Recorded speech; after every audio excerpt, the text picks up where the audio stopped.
boom. You better duck it, go boom, boom. Foreign is moving like vroom, vroom. Hop in the foreign, go zoom, zoom. Me and my nigga Frankie, we just kicking it. We gotta add up our dividends. All of my niggas, they with pop out in their heads. Boom, boom, boom. 40 is clearing the room, room. You better duck it, go boom, boom. Foreign is moving like vroom, vroom. Hop in the foreign, go zoom, zoom. I'm in the track trying to whip it, flip it. She on my so I quit it. Walk in the club with my grillin'. You on my chain, come and get it. You trippin'. Listen here, cussy, you got two decisions. Do you want the or do you want the Smithy? Your life is a gamble, you better not risk it. And see, I'm in the track trying to whip me a pitch and I move with it. Keep a on deck, he be moving with it. You can on your block, we don't know who did it. On the block and about to go villain. Man, they took it in early, they know we spinning. Said you just can't put a hole up in it. We gon' empty them, so you know we dipping. And my dummy so high, he keep rolling.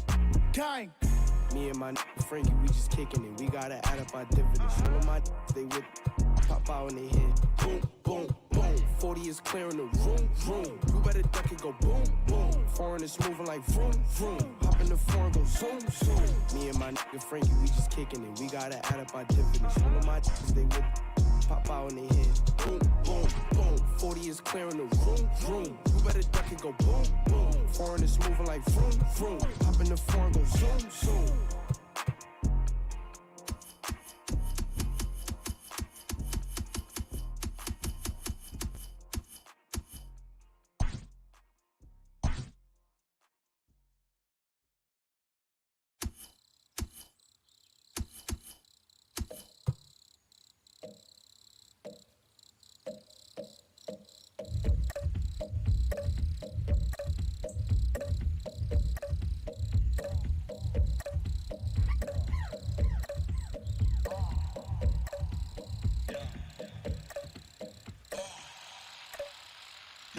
Hip-hop ain't really this for me. Little bit for the homies. Got a little green, bought a beam for the Faldy. Took more shots after phase than Kelby. After dark, you go crazy. Police ain't scary. You ain't bred for this. I'm still in the hood. They make bread and dip. I'm not jumping ship. I might you got love for Vince. Feeling like Snoop with the Source Awards. Feeling like you wasn't born for war. Cause when I come around, you be head to the ground. Crack 'em up. It smell like the man running town. Lucas smoke. When I hear my hurt, the Lucas told. Long Beach like Crazy Joe or Mayhem. When we get new wheels from House like Caveman. Little bit of this, little bit of that. Little bit of this, little bit of that. Little bit of this, little bit of that. My double clip, where the is at? My where the women at? Baby, bass in my Similac. Been crazy, come where you living at. Kick down the door, get down and get gone. I ain't come here for the chitter chat, but I'm far removed from that gangsta shit. It don't make much sense, rather make me rich. Don't be playing with my money, it'll make me flip. And in the last couple lines, I'ma contradict. And for the last time, I ain't no conscious shit. I like big, fast whips, conscious shit. Mansions and white, Mike Jackson shit. So stop acting like I'm an activist. No, this ain't happen on accident. They giving man to the African. It'll never be another one after this. So just pay admission and pay attention. Little bit of this, little bit of that. Little bit of this, little bit of that. Little bit of this, little bit of that. My double clip, where them is at? My where the women at?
the show with your host, Justin Allegri.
How's everybody doing today? Justin Rock joined alongside Evie from Toronto as we get ready to start our 7-game slate here on this Saturday with the Oakland Athletics and the Texas Rangers. Evie, how you doing this afternoon? I'm doing very well, Justin. How are you? I'm doing all right. Can't complain. Got a busy slate of contests today, including this one, and after a busy trade deadline where both of these teams were active, we will see some new faces in this ball game today. Maybe more for one side than the other, but should be an interesting contest between these two teams after Oakland really ran away with the opener yesterday. Indeed, and you talked about the trade deadline. Texas was very active. We're going to see some of those new faces probably today, especially the guy playing center field for them. It'll be a big change for the Texas Rangers. They were able to complete 2 big deals yesterday, including a grand total of 8 players being swapped. The Rangers gaining 6 of the 8 players in that trade. As we welcome you into Ring Central Coliseum. I think that's the current name of that ballpark in Oakland. It changes names, I feel like, every time Mercury goes in a retrograde or whatever that's called. Mike Fiers on the mound for the Oakland A's this afternoon, and he's had a fantastic season for them. 23rd start we saw there, 13-6 record, ERA just over 2. I'm not sure if it's Ricky Henderson Field now or if that's just the second name. Yeah, they really like to confuse us with the name of the ballpark. Elvis Andrews steps into the batter's box. The windup in our first pitch of the afternoon. There's a breaking ball swung on and missed, and we are underway right on schedule at 12:15 Eastern Time. Justin Rock, TV from Toronto with you. Game 2 of this weekend series between the A's and the Rangers. Elvis Andrews leading off, and the 0-1 is a strike. And the count quickly 0-2. Andrews had a good season, 296, 15 homers, 38 RBIs.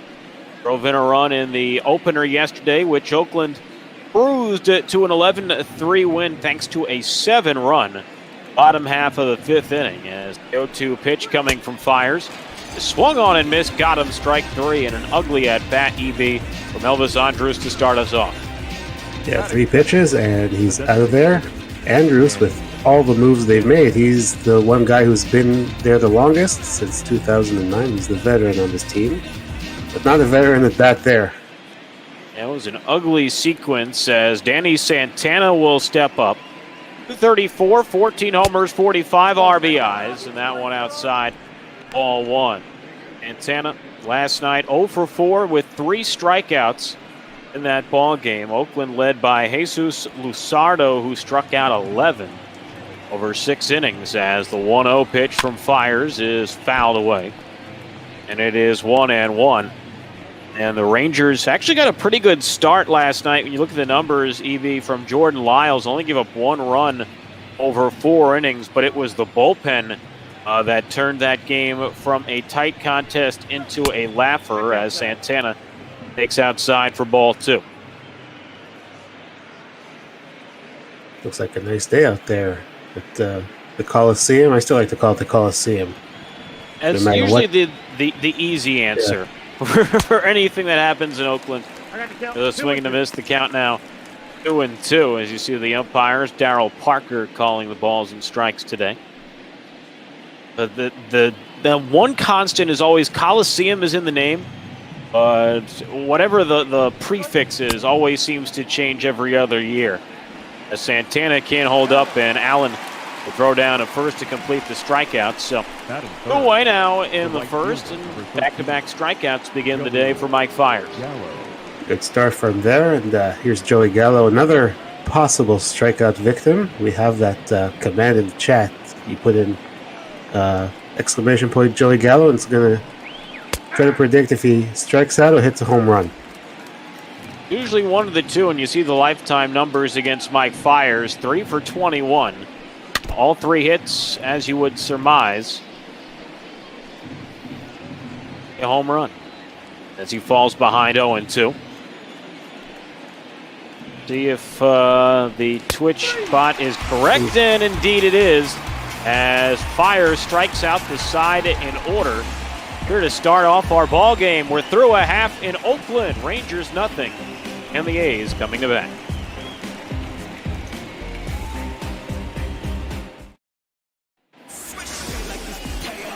Will indeed be Lance Lynn on the mound for the Rangers today. Lynn hasn't had a spectacular season in terms of his record, but when you look at the bare bones numbers, he'd be not terrible. 132 hits, 129 innings, 35 walks, 126 strikeouts. Hasn't had much help from his offense. He'll take on a A's lineup that is very productive, and one of the A's early trade acquisitions, Jonathan Villar, will lead us off. I did have one of Lance Lynn's wins earlier this season, and it was his 200th career win. One of his 4 this season. Already up to 200 career victories, Lance Lynn? Yeah. This is unbelievable.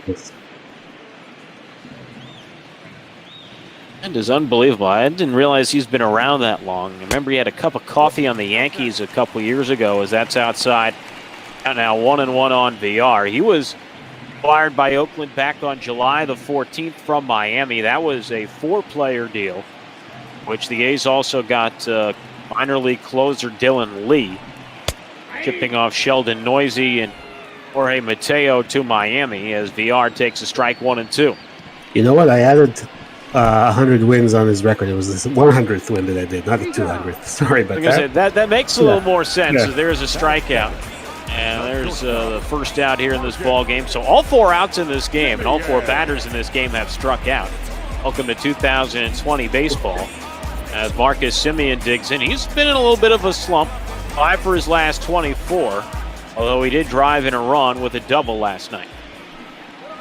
Nope, that's the ball. Lynn misses low, ball 1. And seeing the Twitch chat, Mike Koski, the man who was one of the people behind a lot of the Rangers trades yesterday, talking about Lance Lynn being really the lone Ranger starter left of their big 3 at the beginning of the season. Is this finally a ball in play as Semien, lines out to Todd Frazier for the second out.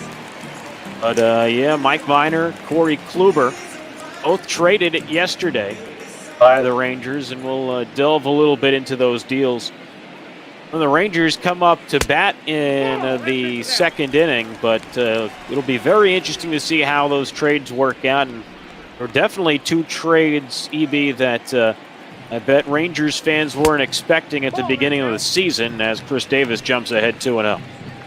Yeah, it's been a rough season for them. They were pretty competitive early on, but really dropped off before the All-Star break, necessitating those trades. If you can get something for good starters like Kluber and the Minor, you go for it. Try to build for the future. That's what the Rangers are doing now. And when you look at the bare bones of those trades made by Chris Mykoski and as a 2-1, and Davis fouls it away 2-2. Well, they got some pretty good high leverage pieces in those trades, and it'll be interesting to see how they play, particularly for these final 2 months of the season as this foul back 2-2. And we'll see some of the guys making their major league debut today and days on the horizon. They're on Twitch.tv and the Bot Ball Network as Chris Davis takes outside for ball 3. Full count with Matt Olson on deck. Davis hitless last night for Oakland. He was the only A's player that failed to register a hit.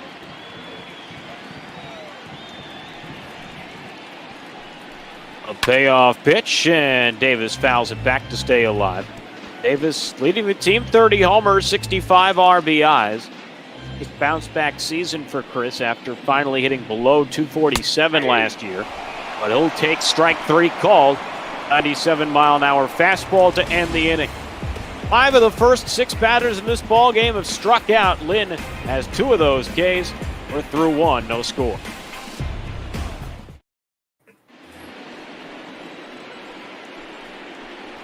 Leading off the Texas. 4, 5, and 6, 2 up for the Rangers here in the top of the second inning. Willie Calhoun, Rougned Odor, Todd Frazier, 3 scheduled to bat for the Rangers. Willie Calhoun will dig in, and the first pitch of the inning from Fiers is in for a strike. 0-1, and I was looking at the stats prepping for this game, EB, and the biggest surprise to me of all the things with the Rangers is there is a strike 0-2. Is that Willie Calhoun, not Joey Gallo, at this juncture of the season, is the team's leader in home runs. He's got 20, Calhoun. Gallo's 19 as he strikes out on 3 pitches. 4 straight strikeouts to start the night for Fiers, and 3 of the 4 have been on just 3 pitches. And we're going to see those strikeouts now. It's up to a very good start. I had a game last night between the Braves and the Nationals where Max Scherzer had a bunch of strikeouts in a row in the middle innings. Not easy to start games quite the way that Mike Fiers has began them today. 4 straight strikeouts. I think the major league record is somewhere around 8 in a row to begin a ball game. I don't know if someone can check that for me, and that'll be a moot point as Rougned Odor promptly lines the very next pitch in the center field for the second out. Well, we were talking about last night, Michael Memis and I. Tom Seaver still holds the record for the Mets, and I think it was, now I'm drawing a blank, even though it was just last night. I think it's 11 in a row. I think I wanted to say it was 9 straight strikeouts, and that was to end a game. I believe it was the game that he ended up throwing, I think it was maybe a 1-hitter for the Mets. I could be jumbling memories together.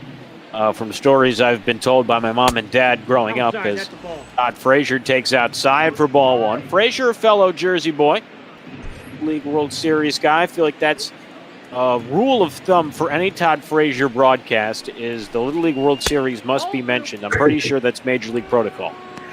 I just love always mentioning his nickname, the Todd Father. It's one of my favorites. He was an interesting guy. I grew up a Yankee fan. I still have some emotional attachment to the Yankees. Not as much as I was as a kid, particularly because I've worked in baseball for so long. As a 2-1 to Frazier is fouled away 2-2. And I was not a huge fan of the Yankees getting Frazier. He was actually the least exciting piece for me in that big trade they made with the White Sox a few years ago. But I really enjoyed having him on the Yankees by the end of his tenure. That's inside 3-2. You know, his average wasn't always great, but just always seemed like a great clubhouse guy and always seemed like an easy guy to root for and a guy you want to root for. As Mike Fiers picks up his 5th strikeout of the ball game to end the inning. 6 up, 6 down for Texas. We go to the bottom of the second, no score.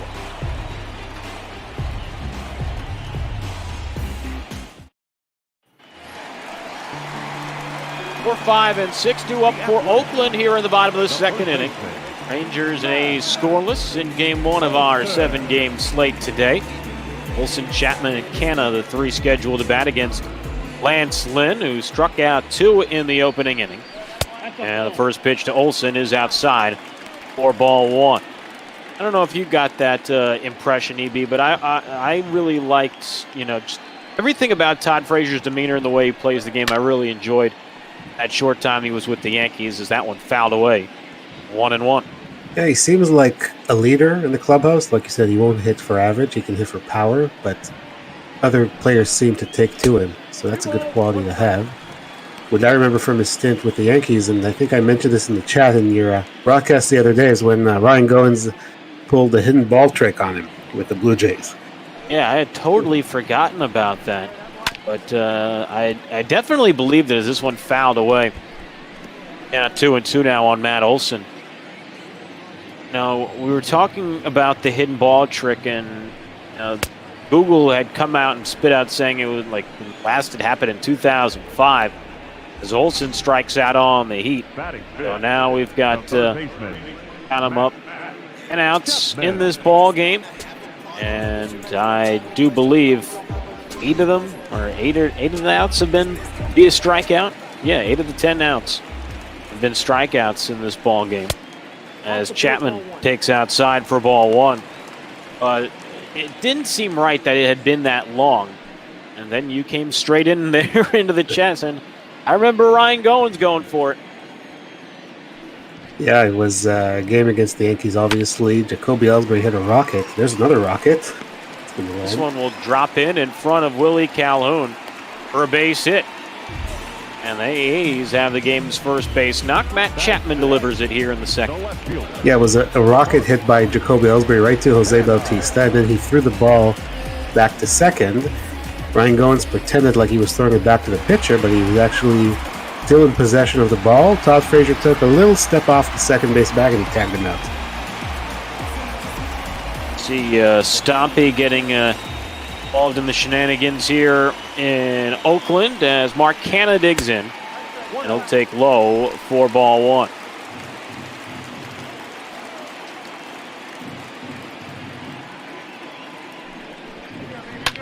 (1-0). And that one fouled away. 1 ball and 1 strike. A's have 1 on, 1 out here in the bottom of the second. Canna coming into the day, 256, 25 home runs on the year. That one high, 2-1. Also 57 RBIs, a real breakout season for Canna here in 2020.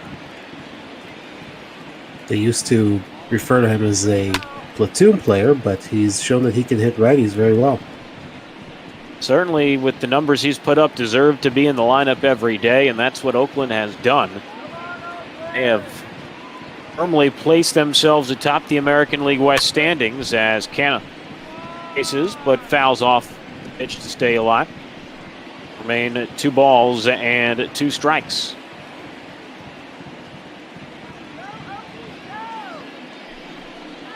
A 2-2. This one a ground ball up the middle. Odor spins, throws to second for one. Andrews back to first, not in time. A nice play by Odor just to get the lead runner, but the A's will stay alive in the inning as there's 2 down for Ramon Laureano. Canada got down that line pretty well, but they couldn't get him out first.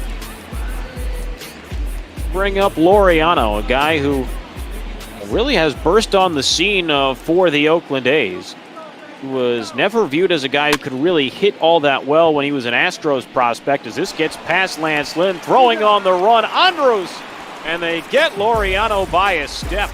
What a tough play by Elvis Andrews after it got by the pitcher Lynn. He's strand a runner, we go to the third, no score.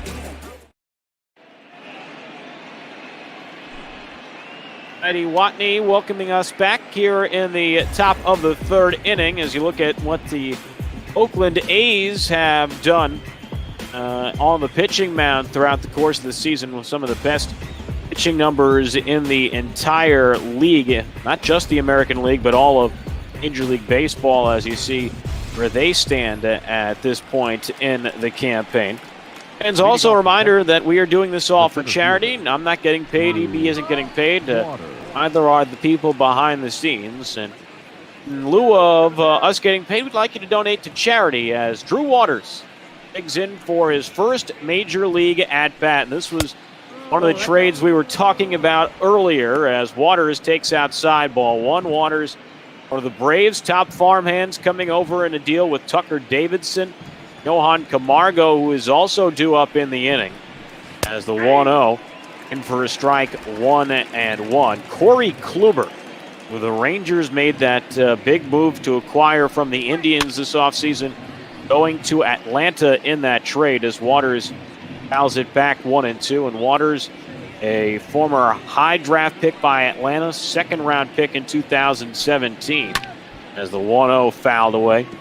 Stay alive, enter the season, according to Baseball America, as one of the top prospects in the Braves system. Had a breakout season last year in AA and AAA as this one fouled away.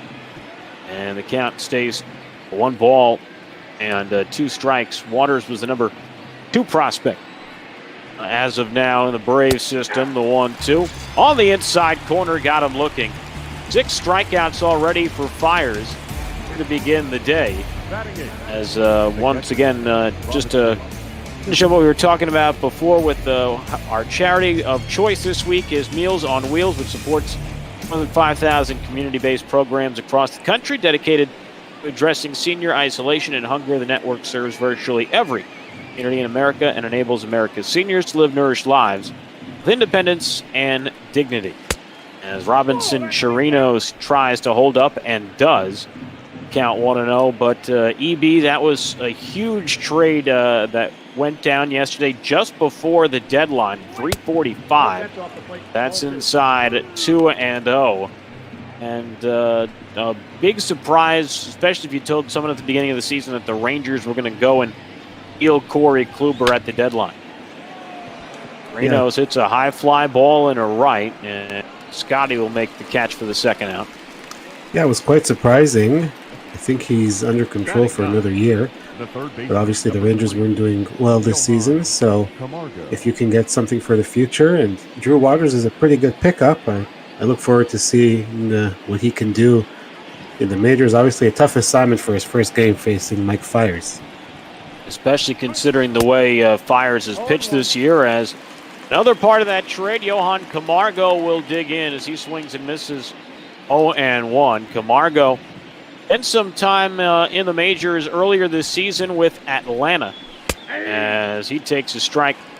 It is 0-2. Camargo hit .234, 7 homers and 30 RBIs, but I did some Braves games recently, and he has not been in the majors for a couple of weeks and months. He had been down in AAA Gwinnett as the 0-2 high, 1-2. Really floundered as the starting third baseman for Atlanta beginning of the season, and the Braves ended up trading for Jerks and Profar, and that really spelled what ended up happening with Camargo getting traded to Texas. He'll strike out as well to end the inning. Mike Fiers has struck out 7 through 3 innings this afternoon in Oakland. His team still needs to score, though. No score after 2.5.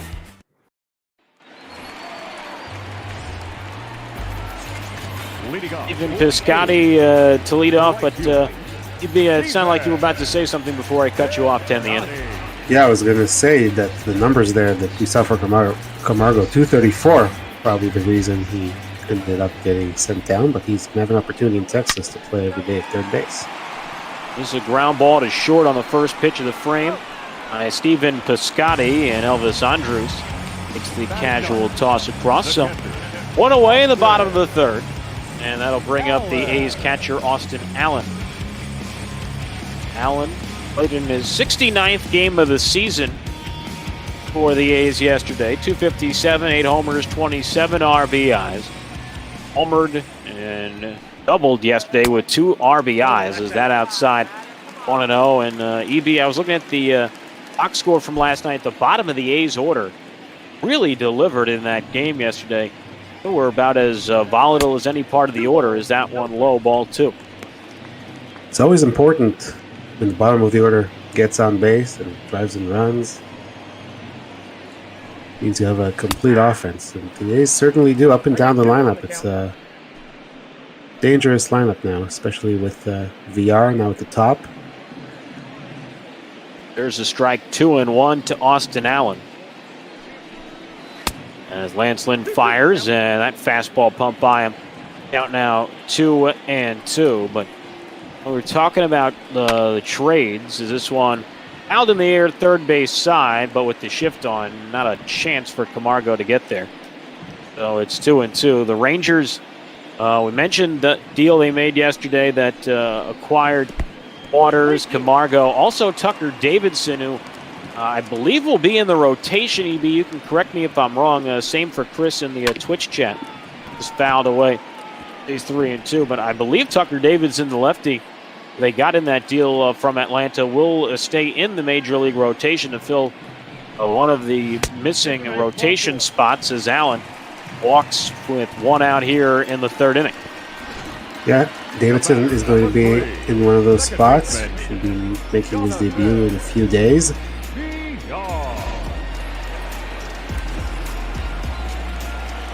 Bring up Jonathan VR. VR struck out back in the top of the first. VR, mentioned, was acquired by Oakland from Miami back middle of July. This is the first game of August here on the Botball Network as VR takes a strike, 0-1.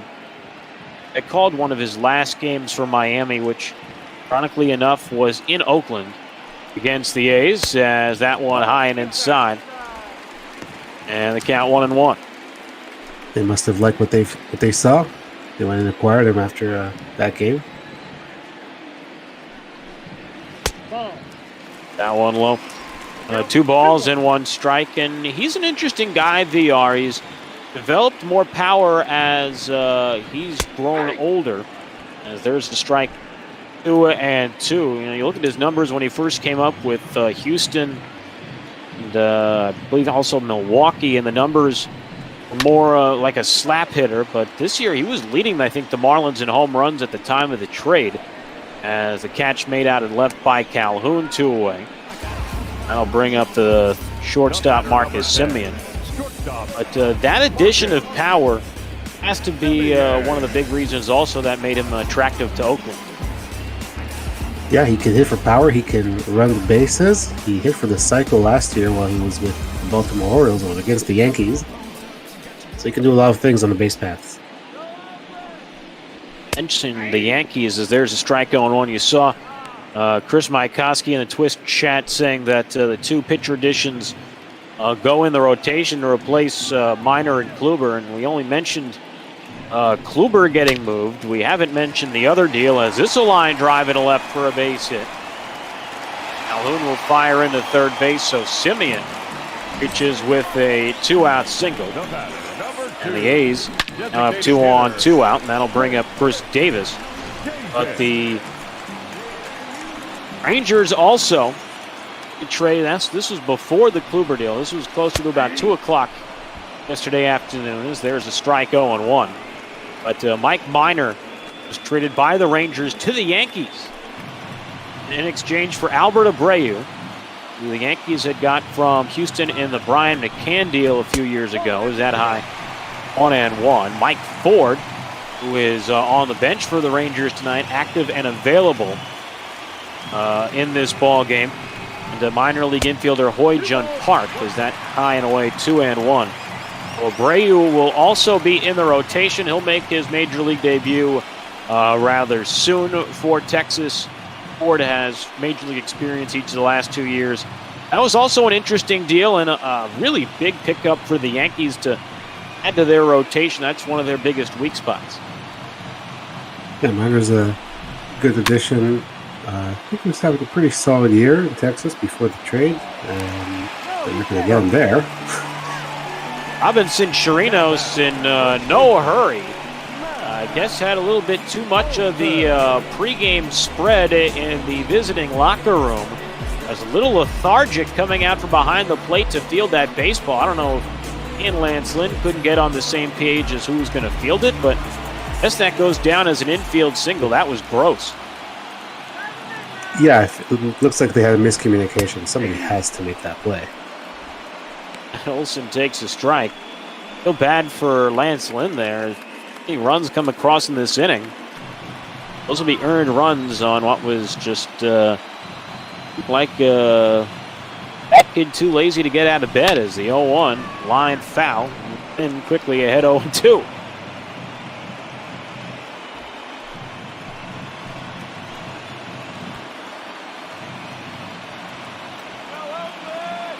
This is loaded, 2 out, the 0-2 pitch.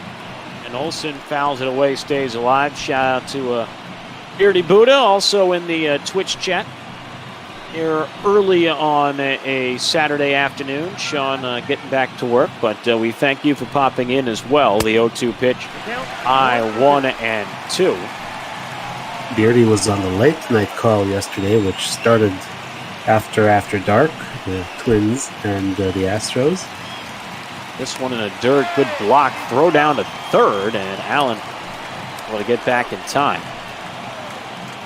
So what was bot ball after dark? How late did it start? Is that one grounded foul up the first base line? I was on the game before that at 9 o'clock, and we started about 45 minutes late, I want to say. Oof. Who is the dagger? Who was the game that went late? Is that one a high ball 3 and the count full, and everyone will be off on this pitch? Yeah, something got went longer somewhere in the middle. I don't remember. But yeah, so we started the last several games started late. 3-2 pitch to Olsen, line drive, base hit center field. 1 run is in, 2 runs are home. To third goes Davis. It's a 2-run single for Olsen, and the big defensive miscue comes back to burn the Rangers. The A's take a 2-0 lead. Should have been out of the inning. They've gotten Davis, who does not run all that fast, so I don't understand why they didn't make the play, but Olsen makes them pay. Now they're down 2-0. As if they were banking on Davis's lack of speed and were too nonchalant as Matt Chapman takes low.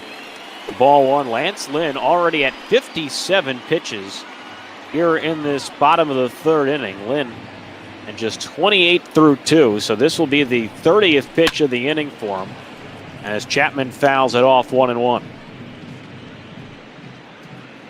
Hope he can get Chapman and limit the damage.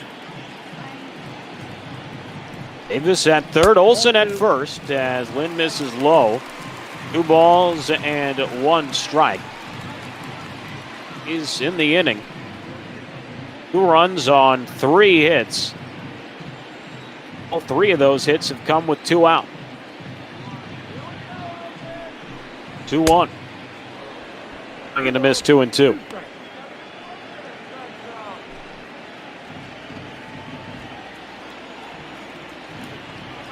Big break-even pitch coming from the former St. Louis Cardinal, the 2-2. And a curveball is grounded to first.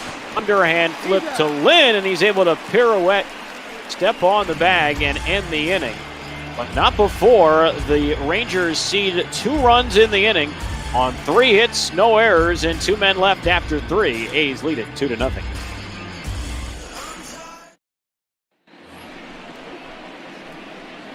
Top of the 4th inning here in Oakland. A's 2, Rangers nothing. Mike Fiers has retired all 9 men he has faced tonight, including 7 strikeouts. Here to begin the ball game, only 2 players to put the ball in play for Texas: Rougned Odor, Robinson Chirinos. No, he has the 2-0 lead. He's going to try to be aggressive and continue to get quick outs. There's a letter high strike 0-1. Alessandros leading the Rangers in hits coming into the game today. Fiers also coming into the game littered amongst the American League leaderboard as the 0-1 is flied in the air to right. Another easy play for Piscotty as he backs up on it for the first out. But Fiers entering the day tied for the American League lead in wins. 4th in ERA and top 8 in innings pitched, whip, and WAR as we see the Oakland A's road to the show report and see what AAA Las Vegas, AA Midland did last night. A couple of losses. Seth Brown, though, making some noise at AAA Las Vegas. Brown had some time in the majors last year. He looks like he wants to come back up. Outside 1-0. Might be a little bit harder now with some of the moves the A's have made over the course of the last few days, but who knows? Maybe he can find a way to sneak himself into a spot should anybody go down or struggles begin to arise as Danny Santana takes a strike 1-1. Fiers 5 stats in the pitching leaderboards for the American League. He has been splendid as this one, a shallow fly in left, and Canna makes the play. And what is this? 2 balls put in play by Texas in this inning. The right fielder, number 2 balls put in play and 2 outs. Hyunjin Ryu out for the year, so Mike Fiers has an opportunity to pass him and firmly establish himself in that on that leaderboard. Fortunately for the Blue Jays, dislocated shoulder for Ryu. Yes, I noticed something like that in the Discord chat the other day, something with Ryu going down. I knew he was out for a while, didn't realize he was necessarily going to be the remainder of the season. What happened? Was it on a pitch or... Oh, do you remember exactly what occurred then caused Ryu to go down as Joey Gallo takes a strike? Yeah, he was pitching a game against the Mariners, I want to say last Sunday. Got the first out, but then left with that dislocated shoulder, and it said it could be 2 to 3 months, so probably the year, maybe September. This one fouled away 0-2, and obviously heartbreaking news for the Blue Jays. You guys stayed pat yesterday as that one low 1-2. Joey Gallo. We talked a little bit about it off air before the game. Ken Giles, Matt Shoemaker, some possible names that could have been moved. Is that one a high 2-2? But the Jays choosing to stand pat. Yeah, and maybe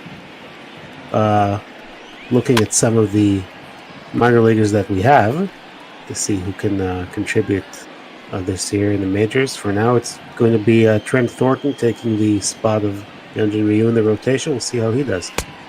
That one up and away for ball 3 to Joey Gallo. It's the second 3-ball count of the afternoon for Fiers.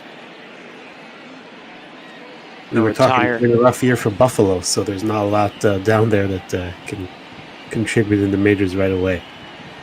That is never a good sign as the 3-2 swung on and missed. Got him. There's the strikeout from Fiers. He's got 8 through 4. Retired all 12 to begin the ball game. We go to the bottom of the 4th. Oakland still in front by 2.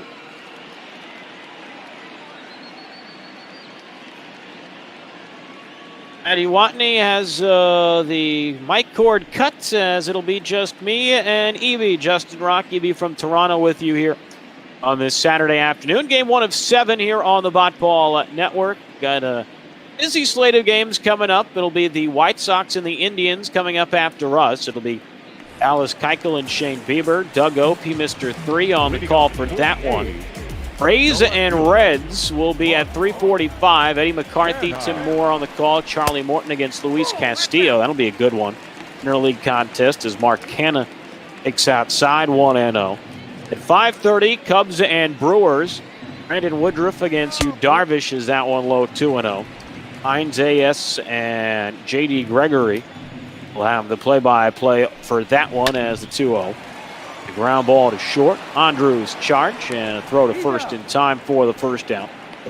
At 7:15 tonight will be the Dodgers and the Diamondbacks. Julio Urias against Madison Bumgarner. Cookie Eater Ian will have that call there. Yankees and Red Sox at 9 o'clock in Boston. Domingo Germán against Marcus Walden. Aiden Blanc and great Aether Boss there. And then the Twins and the Astros. Hot ball after dark at 10:45. Forrest Whitley, he's his second Major League start against Jake Odorizzi. Here debuted Carlos Zimmerman. We'll have the play-by-play for that one. So a whole chunk of games on the slate today as that one inside low ball one to Ramon Laureano. Outside of this one, EB, which one piques your interest the most? The one right after us, actually. It's a big AL Central matchup. This one, a high drive out in the left and off the very top of that green padded fence. Alhuna, good job to get it in quickly, but it will be a loud ringing double for Ramon Laureano. Nice swing on that pitch. I thought it might be gone, but just off the top of the wall. Laureano not exactly known for his power, so stays in play. He gets the double, and now they have some speed on the base paths. Bring up Stephen Piscotty.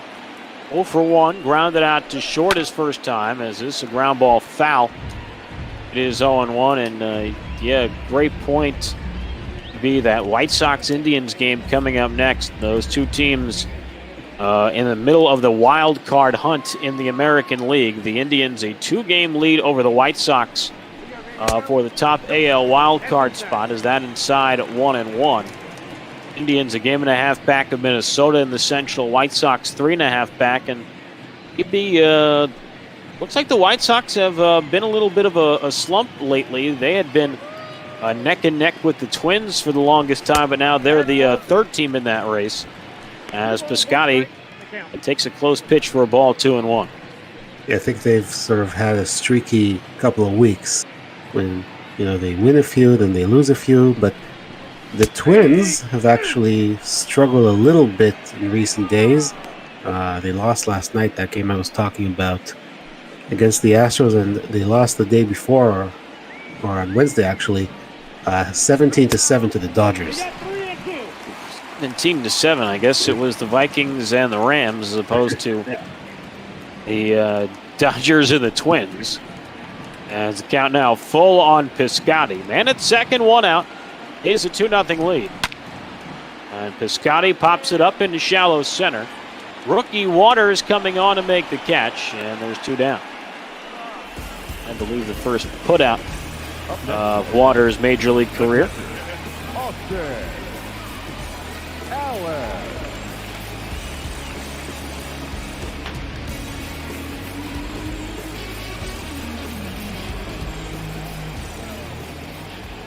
Some interesting news coming through the landscape right now in the actual world of baseball.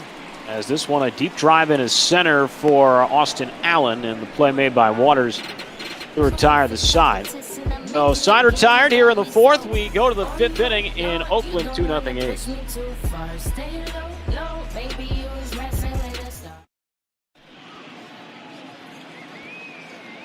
Top of the 5th inning, Oakland 2, Texas nothing. All 12 batters have been retired so far for Texas, but EB Jeff Passan tweeting now the quick thread talking about information about what's going on right now in Major League Baseball. Obviously, a lot of trepidation involving what's going on with the Marlins and the Cardinals and Phillies, but what Jeff Passan tweeted just now was the St. Louis Cardinals are right now the most important team in baseball. The player who tested positive is expected to, after contact tracing, Three staff members were more surprising, such is the coronavirus's nature. As Willie Calhoun leads off against Fiers, and he swings and lines that one in the left, and there's the first base hit for Texas. Ends the streak of 12 in a row retired by Fiers. Begin the afternoon, EB. There goes the no-hitter and the perfect game. The second baseman. Fiers was mighty perfect through 4, but a center-cut fastball to begin the 5th, and Calhoun wasn't waiting to see if he was going to get a second. And now that'll bring up Rougned Odor, the tying run. Lined out to center. First Ranger to put the ball in play back in the second. And it's a ground ball to third. Diving stop by Chapman to second for one. Back to first, not in time. Oh, what a play by Chapman at third base. Very nice play. He is one of the best out there at third base in the hot corner.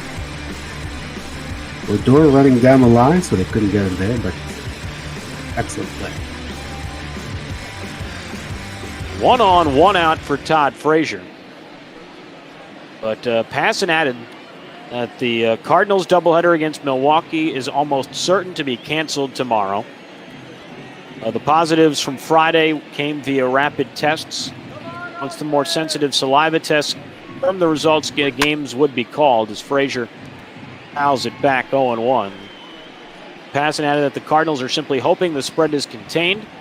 Phillies, he added, seem to be in a good position. They are a week separated from games against the Marlins with no positives among players. Is this a fly ball in a right center field? This one going to get into the gap and roll all the way to the fence. This could get them on the board.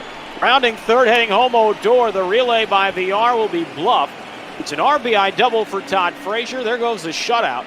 The Rangers have cut it to 2-1. The center fielder. Todd Frazier with a nice piece of hitting there into the gap. And Odor running pretty well, so he was able to score all the way from first base. Lead cuts down to 1. RBI for Frazier, his 56th of the year. Here is Drew Waters, struck out in his first major league at bat as he takes low ball 1. But to continue with Passan, the Phillies are separated a week from games against the Marlins. No positives among players. And there is optimism per sources that their last 2 positives with a coach and a clubhouse attendant were false positives. The Phillies are back to working out. There's a strike to Waters, 1-1. False positives would be good for the Phillies, he says, because it would take incubation period of the team's most recent exposure back to last Sunday against the Marlins. The hope is that they'd be in the clear, at least when it comes to the fallout of the series against Miami and its long-term impact as a swing and a miss 1-2. But there is also other breaking news coming through right now, courtesy of Ken Rosenthal and the Milwaukee Brewers organization. As the count 1-2 on Waters, and this is a big one, EB. There's a swing and a miss, and Allen will throw down to first to complete the strikeout. Do that now, number 9 already today for Fiers. But in addition to all of that I just unpacked with the Cardinals and the Phillies, Renzo Cain has informed manager Craig Counsell and president of baseball operations and GM David Stern that he has opted out for the remainder of the 2020 season. He will not participate this weekend for Milwaukee. He will not participate next week. And he is done for the season. Renzo Cain has opted out the remainder of 2020 as Robinson Chirinos takes strike 1. I can't really blame anyone who does that, especially at this point. I mean, how long do you think they can continue with the season with all this stuff happening?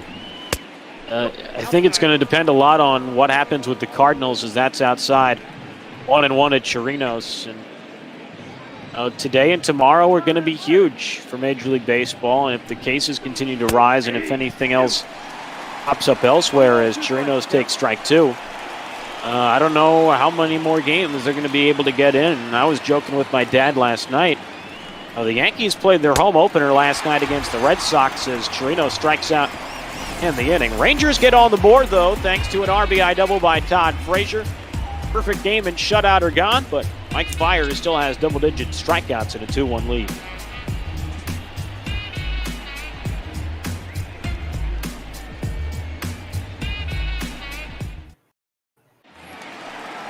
Bottom of the fifth, top of the lineup due up for Oakland. They have a one-run lead, 2-1. Justin Rockeby from Toronto with you. 1 o'clock here in the Eastern Time Zone.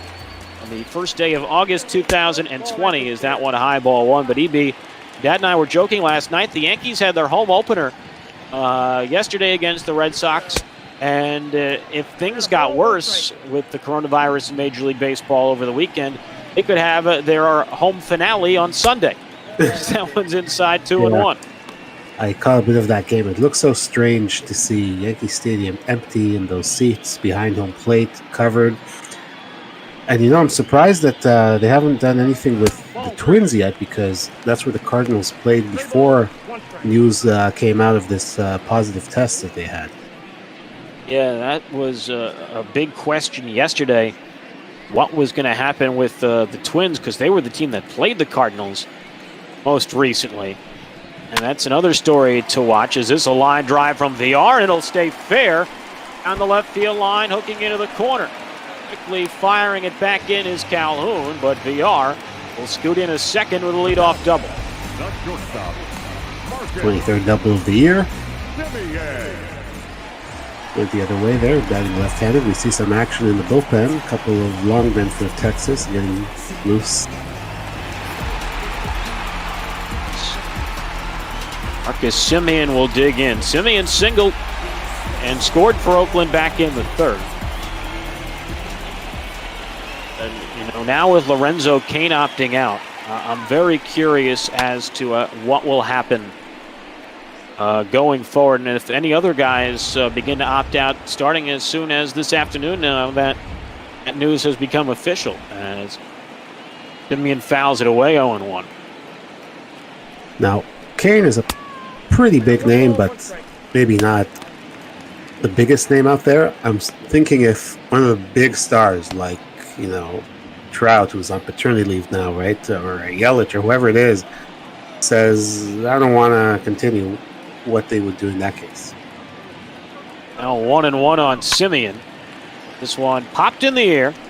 Foul ground first base side. Frazier backing up on it. He's got it for the first out. Throw over to third to make sure VR stays in place. And, with Locaine opting out and with all the stuff going on this weekend, and, Trout now inactive on the paternity list. Who knows? Maybe he doesn't come back for the Angels. And I know he was hemming and hawing on the decision back before the season as a throwback to second and VR dives in. It'll be very interesting to see what Trout decides to do once his paternity leave is up, as Davis takes a strike 0-2, or if he'll even have a decision to make, and if the decision will be made for him. There was a report yesterday that Commissioner Manfred had told Tony Clark that they're, maybe one more serious outbreak away from canceling the season. It's a ground ball fair down the first base line. That'll score VR. On his way to second, Davis. He's in there diving head first with an RBI double. The A's quickly get that run back and make it 3-1. Another nice piece of hitting going the other way from Davis. He loves hitting against the Rangers. Usually it's home runs, but doubles will do as well. Chris Davis with his 66th RBI of the year. And that'll bring up Matt Olson, who drove in the game's first 2 runs. He swings and misses 0-1. Davis, big base hit. Olson 1 for 2, has struck out on a 2 RBI base knock.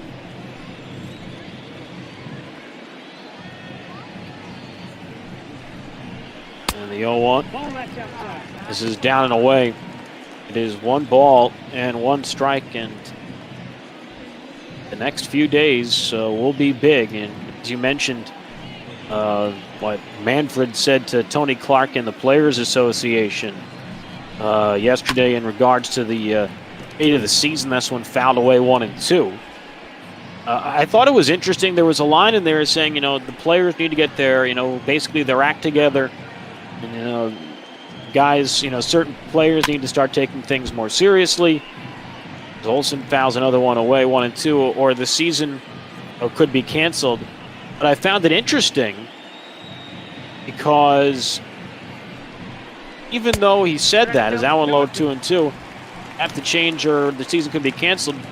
However, depending on what happens this weekend with the Marlins and the Cardinals and the Twins and the Phillies and whatnot, the season's fate could already be sealed. It may not matter what they do this weekend because it could get canceled by Monday anyway. Yeah, I've seen some speculation about that he's already decided to do it. And then kind of leaked that conversation out yesterday. There's a lot of speculations going on right now. Now on high 3-2, and J-Bot 161 saying if you switch the Marlins with the Yankees in the outbreak situation, the season would be done or on hold. And I agree with that to an extent. Definitely, if it was any contender that one found away 3-2, any large market contender, I mean, as in, the Yankees, the Dodgers, someone expected to be a prominent factor in the race, the Cubs, just want a fly ball into center, and a catch made by Waters tailing in. So 2 down now in the bottom of the 5th inning. The third baseman. And that'll bring up Matt Chapman, third baseman. But any of those teams, any of the really big heavy hitters for this 2020 season, I think the season would have already been put on the shelf. Yeah, it's possible. I'd like to think that everyone is equal, but I don't know. It's very, very... It's a tough situation. There was a quote from Rangers manager Chris Woodward today that if 4 or 5 other teams have an outbreak, I don't see how we can continue playing. He was right. Yeah, now an inside 1-1. And one thing I was talking about recently is, people were talking about, the bubble can't work with baseball because, the rosters are too big and there's too many teams or whatever. At inside 2-1 out at Chapman. Lynn hearing 100 pitches as we play here in the bottom of the 5th inning. He has worked hard today. This is a ground ball back in front of home plate. Chirinos a little more aggressive this time. And we'll throw him out and end the inning.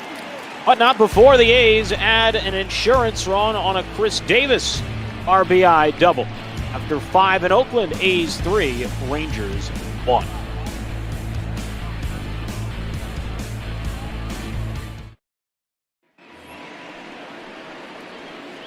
Johan Camargo, Elvis Andrus, Danny Santana, 9-1-2 for Texas. New up here in the top of the 6th inning. Justin Rockeby from Toronto with you. Camargo struck out in his Rangers debut at bat back in the 3rd inning. As the first pitch from Fiers is high. Ball 1. It's just going to be very curious to see what happens over the next few days when it comes to the virus in Major League Baseball. This fly ball to left, and Canna runs it down for the first out. See the American League ERA leaders coming into the day. Hyunjin Ryu leading the pack, Fiers 4th. Sean Manaea in the 6th spot right now in the AL. But they're hurting me by showing those graphics.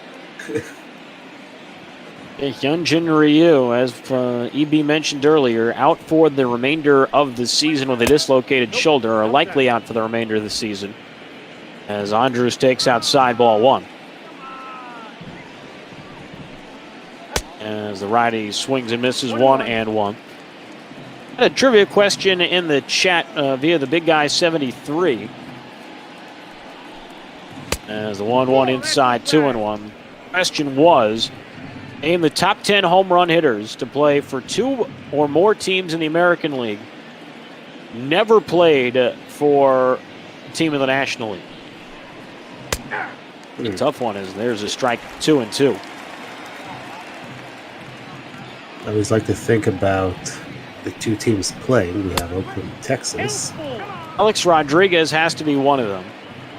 Is that one high 3-2 to Andrus. This ground ball to short. Simeon over to first for the second out. My other guess, no, it can't be Rafael Palmeiro because Palmeiro played for the Cubs. Yeah, every guy I'm thinking of has played for a National League team. I thought of Edwin Encarnacion, but he started his career with the Reds. Even Nelson Cruz, he had a cup of coffee, I think, with the Brewers. Yes, he did. The other guess maybe Jose Canseco. I don't think he ever played. I know he may have played in a game for the Expos. I don't know if he actually ever got into a game with them. That one high, 1-0, Danny Santana.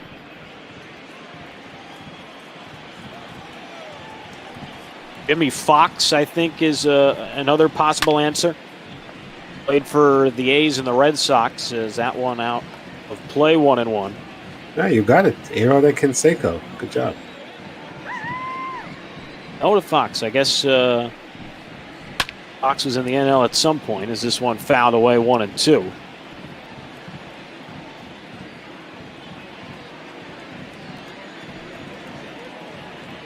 Some of these answers are going to be probably some of those face palms when they reveal them.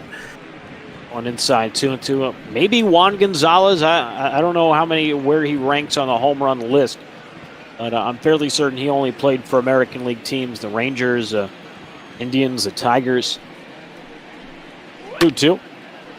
Line drive foul again out of play, and Santana remains in there. 0-on, 2 out, top of the 6th. He's a 3-1 lead here in Texas. 2-2. Ground ball through the right side, a base hit. And Santana has his first hit of the afternoon and just the third of the game for the Rangers. The right fielder, number 13. Rangers will bring the Tiger to the plate. Again, Mike Fiers. Good line so far. Pitch count in much better shape than Lance Lynn, who might be done. We'll see if he comes after the 6th. That's impressive when you consider the strikeout numbers for Fiers today. Imagine the dude with 10 strikeouts in 5 2/3 innings would be up around maybe 90 to 100 pitches in the 6th inning, but he's comfortably at 73 as Joey Gallo digs in. Had a home run prediction here. The bot was right before. We'll see if anything comes to fruition here in the 6th as he watches that big looping curve tumble into the zone for a strike. Does have 3 against Fire, so is a possibility. I forgot to do it the second time he came up, but the first time I tried it, it said strikeout, and that's what it was. Big pitch from Fiers, misses low, 1-1. Apparently Juan Gonzalez is another correct answer, so we've got 3 of the 10. A-Rod, Canseco, and Juan Gonzalez.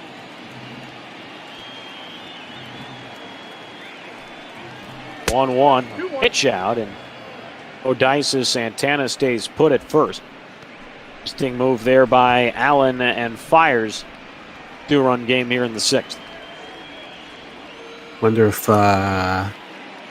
Frank Thomas, maybe? I know he played for the White Sox. He played for the Blue Jays, and might have also. I think that's a good one. And I don't believe he ever played for a National League team, Frank Thomas. White Sox, Jays, and A's. Big hurt as this fouled away, and the count 2-2 now on Gallo. Not exactly a memorable stint in Toronto, but he did play here a little bit. I believe he hit his 500th home run with Toronto. Yeah. 2-2, fouled in the air, out of play. And Gallo remains in there with a 2-2 count. There we go. I got one. Thomas is correct. David Ortiz played for the Twins and the Red Sox. Another one as the 2-2. Low and away for ball 3, and the count full. That'll get Santana in motion over at first base. That's 5 out of the 10. A-Rod, Canseco, Juan Gonzalez, the big hurt, and Big Papi. Frank Thomas and David Ortiz.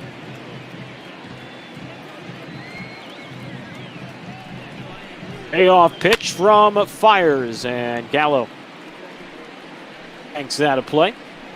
We'll do it again at 3-2.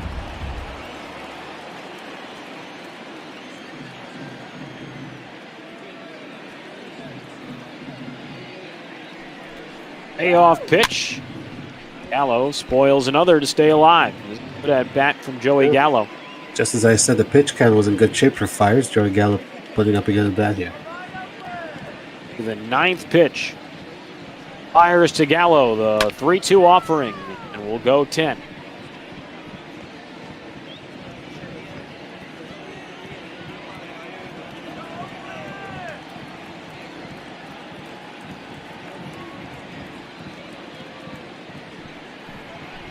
Another 3-2 inside, ball 4.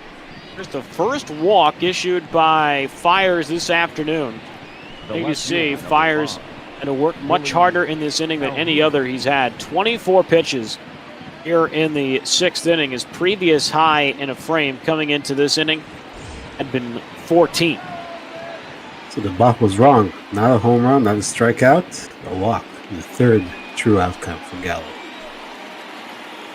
Now the go-ahead run at the plate in the form of Willie Calhoun, who singled his first time up, or rather his last time up, excuse me. Is that outside for ball 1? Another guess to this trivia question, maybe Albert Bell. No, he had a lot of home runs in his time with the Indians, the White Sox, and the Orioles. I don't know if he's top 10 in this list. 1-0, and there's a strike 1-1. L number 10 on the list. Wow, sneaking in there. J.B. Wendelken, Lou Trevino on the mound for the A's in the bullpen. We got 6 and 10. 1-1. Line foul.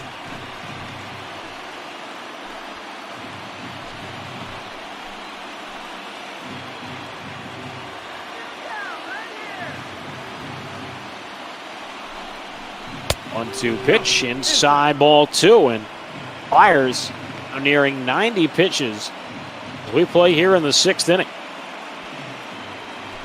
Yeah, this might be the end of his day soon, with just because of this inning, all the pitches he's had to throw. 30 in the frame as Calhoun pops it up. Right field side, and this one has enough curvature to find some empty space in between the bullpen mound and the seats.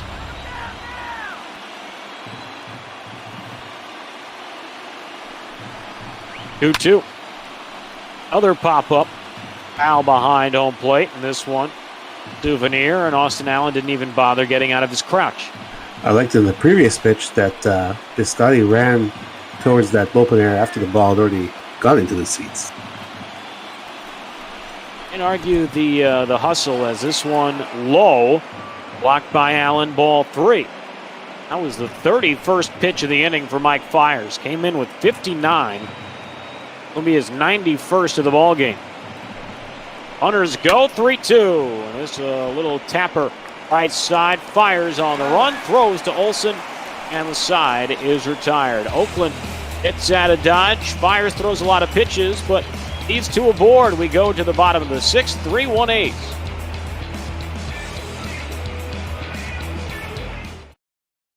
Your attention, please. Now pitching On to the bullpen for Chris Woodward and the Rangers. They'll bring in another guy that they acquired from the Atlanta Braves in a deal. That'll be the lefty Colby Allard. A lot of games, 40 already for Allard. Acquired last year from the Braves. I remember him making a few starts for the Rangers last year. He's one of the 2 longmen. As I always like to say in Balpo, the longmen are the bane of my existence, especially in close games like this. We'll see how he does. And there has been a lot of love for long relievers in the bat ball world 2020, although Allard starting off his night pretty strong, quickly ahead of Mark Canha, 0-2. To the final line for Lance Lynn this afternoon. And the 0-2. Canha gets enough to stay up there. Lynn, 5 innings, 3 runs, all earned on 7 hits. Walked 1, struck out 3. In this afternoon at 97 pitches and 59 strikes as Allard misses low for ball 1. Not a terrible outing, kept him in the game, but he had to throw a lot of pitches through those 5 innings. So Chris Woodward obviously going for a fresh look for the A's to start off here the 6th. One low and inside. Now 2-2 on Canha as Big Guy has to run to work. The final 4 answers that we were missing. One is a real face palm in Reggie Jackson. The Yankees, the A's, the Orioles, the Angels. Here's a base hit in the left for Canna. And the A's have the leadoff man aboard here in the bottom of the sixth. The batter, number 22. The other answers are HOU MIN Killebrew. I wouldn't have necessarily gotten him only because I guess he might have also played for the Washington Senators at some point before the Twins became the Twins. There's a strike 0-1 to Ramon Laureano. So I wouldn't have necessarily gotten that one just because I figured him as a one-team guy. Killebrew. Harold Baines, also one of the answers we missed. Didn't realize he only played for American League teams, but I guess that makes sense. The A's, the Orioles, the White Sox. He was all over the place. I think he also had some spells on the Indians. And the final of the four we missed, Dwight Evans, former Boston Red Sox, is that one low ball too. Evans also spent some time with the Tigers. Yeah, I don't know that I would have gotten those, to be honest with you. 2-1 is driven in the air, deep to left field. Calhoun back, and all he can do is turn and watch that one sail over the out-of-town scoreboard. Ramon Laureano, his 11th home run of the year, a 2-run shot, and the A's take a 5-1 lead in the sixth. I said it last time up that he's not known for his power, so that goes to show you what I know. He almost went out the first time, or his last time out. It was a double, and now he does go deep. 103.7 miles per hour off the bat. Ramon Laureano, his 11th home run. RBIs 28 and 29. Actually, I stand corrected. Oh, no, well, they are 28 and 29. He doubled in the fourth, and he never came around to score with anybody on base or anything of that nature. So 28 and 29, the RBIs for Ramon on that play. Is see action still up in the Rangers bullpen as Piscotty with a awkward hack on a ground ball to short. Andrews to first for the opening out. The batter, the catcher, Austin. Final list posted by the big guy. A-Rod was number one, 696 with the Mariners, the Rangers, and the Yankees. Two was HOU MIN Killebrew with 573. He actually, I guess, had time with the Royals at the end of his career. More known for what he did with the Twins, as that inside ball one to Austin Allen was walked and flied out. Number three, Reggie Jackson at 563. A's, Orioles, Yankees, and Angels. Number four was David Ortiz, 541 with the Twins and Red Sox. Was also once a Mariners prospect back in the day. Number five on the list, Frank Thomas at 521, White Sox, A's, and Blue Jays. Rio, outside ball four, and Allen draws his second straight walk. 1 on, 1 out, 2 in for the A's in the sixth. Number six is Jose Canseco at 462. The A's, Rangers, Red Sox, Blue Jays, Devil Rays, Yankees, and ultimately the White Sox. Number seven, Juan Gonzalez at 434. Rangers, Tigers, Indians, and Royals. This is a ground ball. Fought off through the right side. Another base hit. This one for Jonathan Villar. The A's with 2 on, 1 out in the sixth inning. Trying to put this one out of reach. To quickly wrap up, number 8 was Dwight Evans. 385 with the Red Sox and the Orioles, not the Tigers. Harold Baines, 384, number 9. White Sox, Orioles, A's, Rangers, and Indians.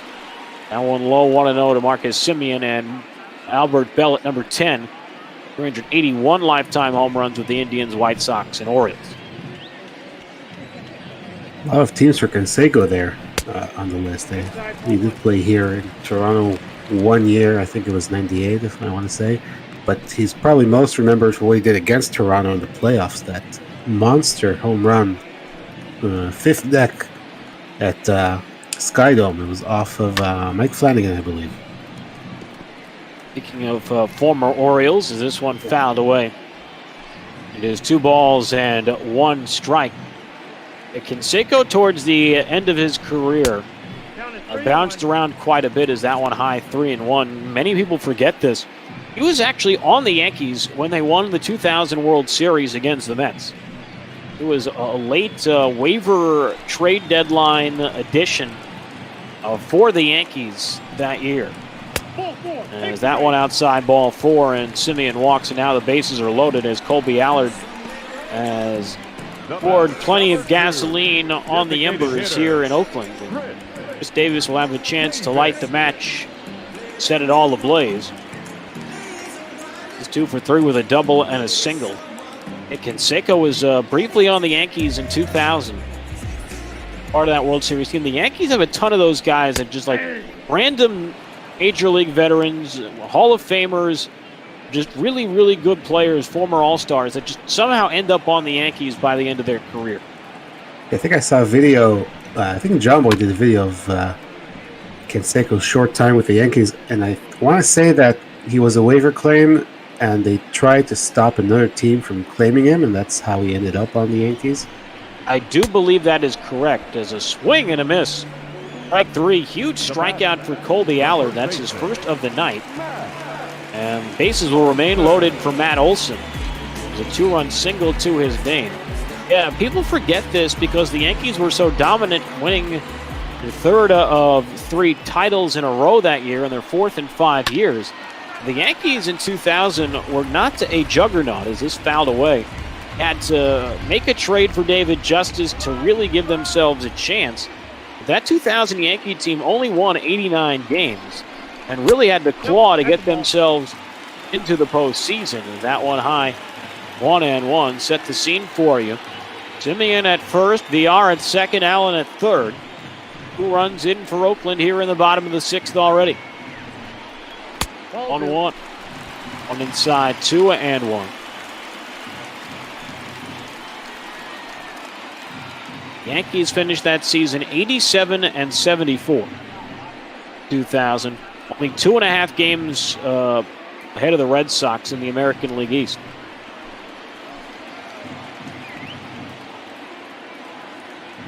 Two-one pitch. Olson fouls it off. Count evens at 2-2.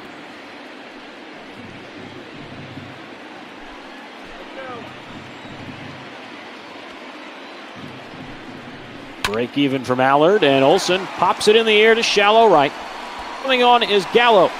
That bright red glove makes the catch, and Allard escapes further damage in the inning, but not before the A's can score 2 runs thanks to this 2-run shot from Ramon Laureano after 6, A's 5, Rangers 1.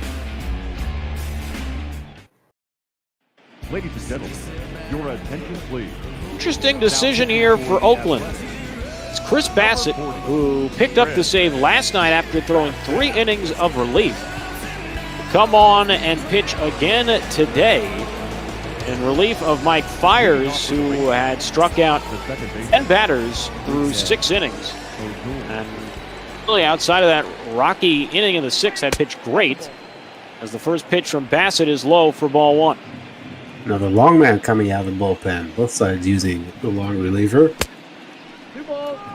I guess Bob Melvin thought that the last inning was enough for Mike Fiers. Had to work hard.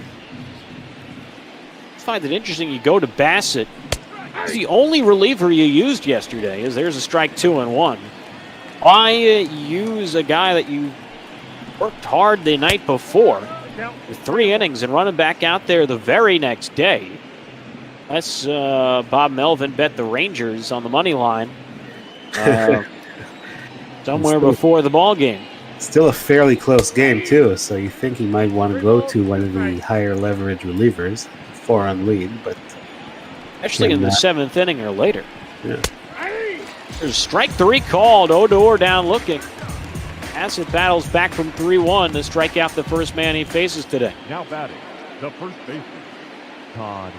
The final line for Mike Fiers leaves in line for what would be his American League leading 14th win of the year. 6 innings, 1 run on 3 hits. An earned run, 1 walk. He struck out 10 as Frazier takes ball 1. Fiers 91 pitches, 62 strikes this afternoon.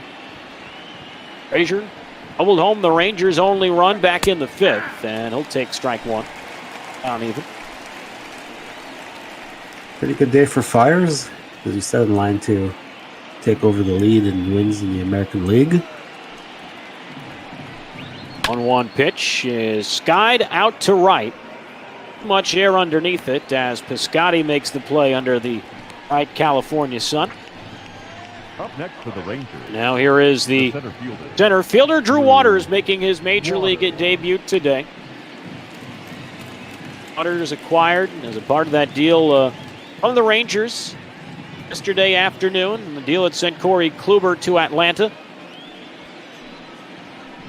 As the first pitch from Bassett to Waters inside, 1-0. Got 2 major league at-bats. Waters has struck out in both of them. I actually saw him play in the Appalachian League, which is rookie ball. Outside count now 2-0 to Waters. It was the second-round pick of the Braves in 2017, signed for $1.5 million to pass up a commitment to the University of Georgia. As this one out into deep left field, but Canna runs it down to end the inning. Waters making a bid for a home run in his major league debut, but this is by a few feet. 6.5 gone by. Time to get up and stretch. 5-1 Oakland. Now pitching for the Rangers. Number 62. Third call to the bullpen for the Rangers. They'll bring in second lefty in as many innings. This time it'll be the southpaw Joe Palumbo. We saw not a big batting average against him, but high ERA. So he's going to try to bring that down and keep the deficit manageable for Texas. The pitch of his evening is fouled away by Matt Chapman, 0-1. Chapman 1 for 3 with a single. He singled and scored back in the 6th.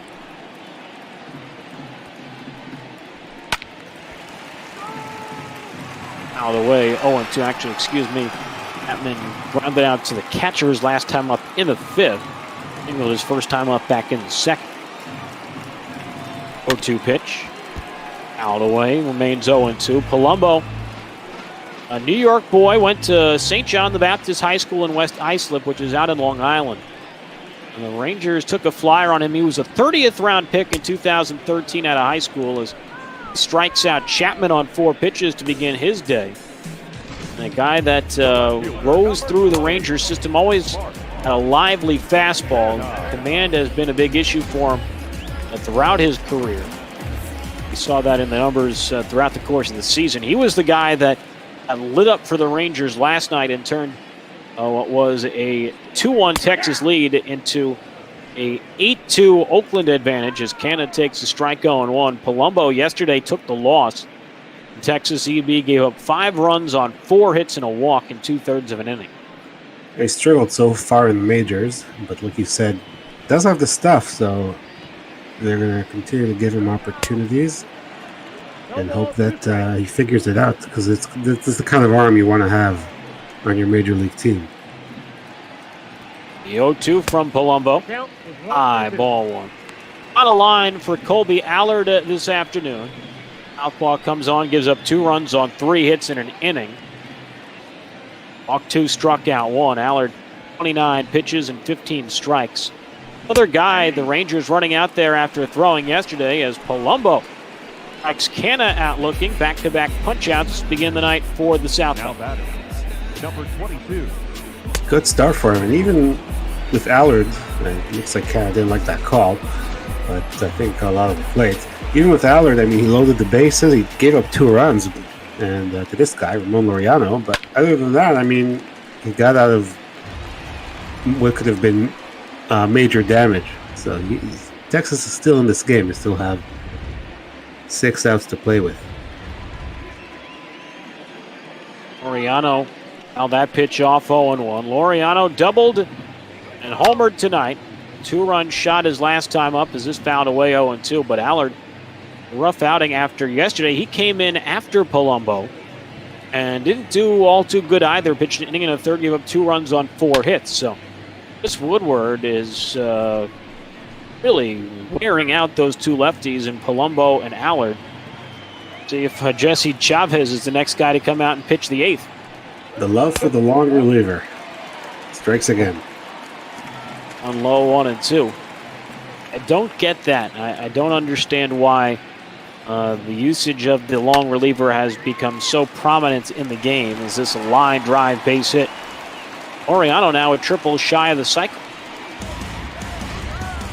And the way the A's have been hitting, he might just come up again. You never know. Especially towards the back half of this game, the A's on 5 runs on 11 hits, although they have stranded 8 men on base. At this point in the afternoon, as Piscotty swings and drives it into deep left field, Calhoun fighting the sunlight, able to make the play and end the inning. He's getting no runs on a hit, no errors, and 1 man left after 7 innings of play. He's a 5-1 lead over Texas.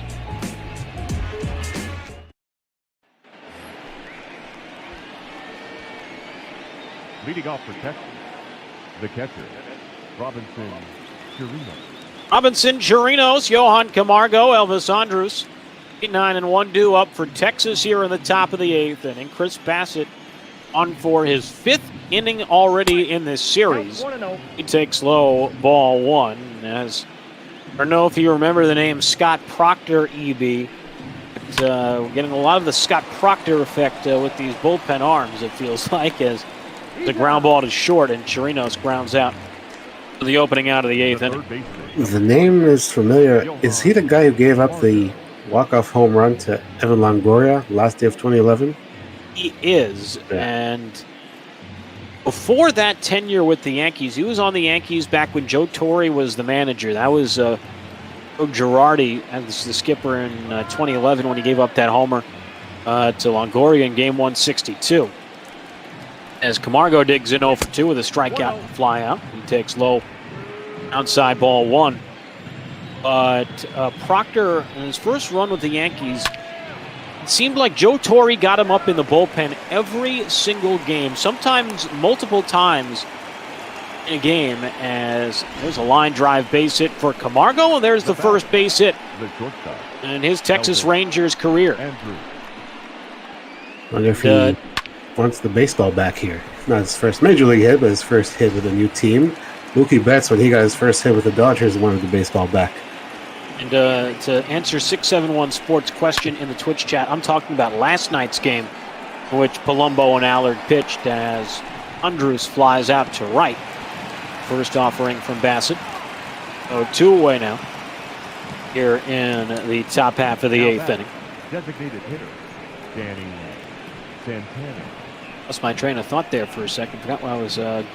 So we were talking about Scott Proctor always warming up. Oh yeah, Scott Proctor. Yeah. And he always got up in the bullpen. He was a really good. He had some really good years early in his tenure. The Yankees got him from the Dodgers, and first came up in 2006.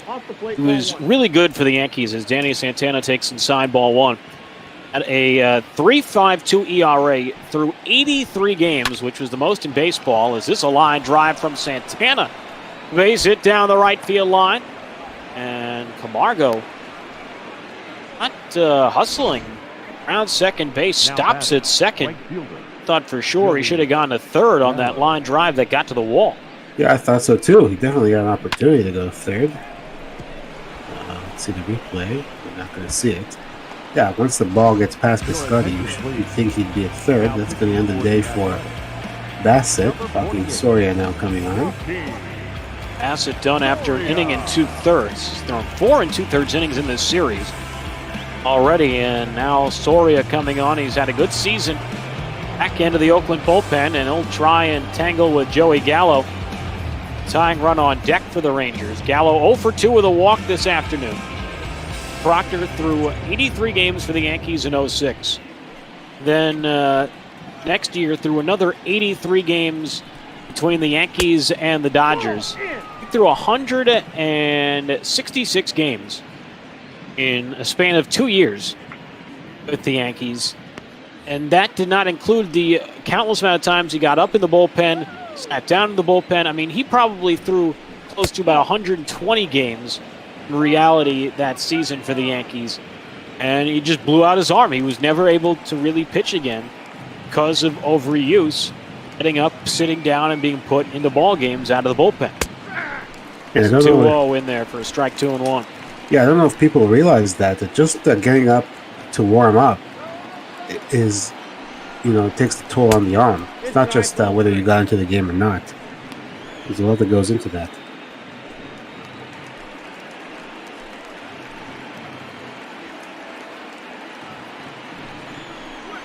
Three-one pitch, swung on and missed. The count now full 3-2.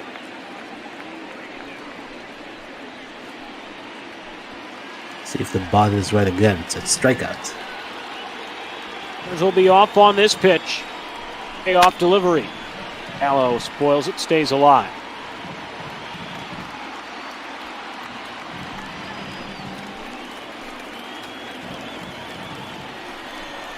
Payoff pitch coming inside, ball 4. And Gallo draws his second straight walk, and the tying run come to the plate for Texas here in the 8th in the form of Willie Calhoun. A couple of good bats there for Joey Gallo. I guess plate appearances. Worked the walk both his last 2 times up, and Willie Calhoun has a chance to take away Mike Fiers' ability to pick up his 14th win. Calhoun 1 for 3 with a single. The Rangers' first base hit of the ball game, that came back the 5th inning as he takes a strike 0-1. Camargo at third, Santana at second, Gallo at first. Camargo, Santana reaching on singles. Gallo just drew a 2-out walk. 0-1 from Soria in there, strike 2.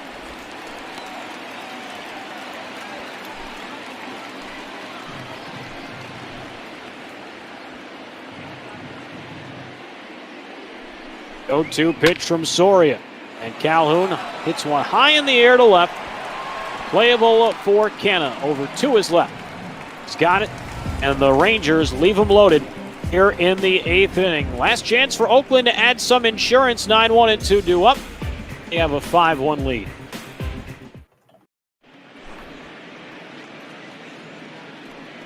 Jesse Chavez back out to the mound for the Texas Rangers.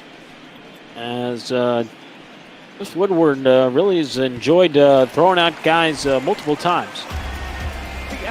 Pretty good year for Chavez, the well-traveled. He's got stints with Oakland, a couple. He's been with Toronto, Cubs. I'm missing a lot of his stops, but he's been around. That's the point. He's been, I think, with the Angels. I don't remember who he came up with. As there's a strike 0-1. Bring him up, I guess, on Baseball Reference. He's been around a long time, Jesse Chavez, as this one is hit in the air to right. And catch made there by Gallo.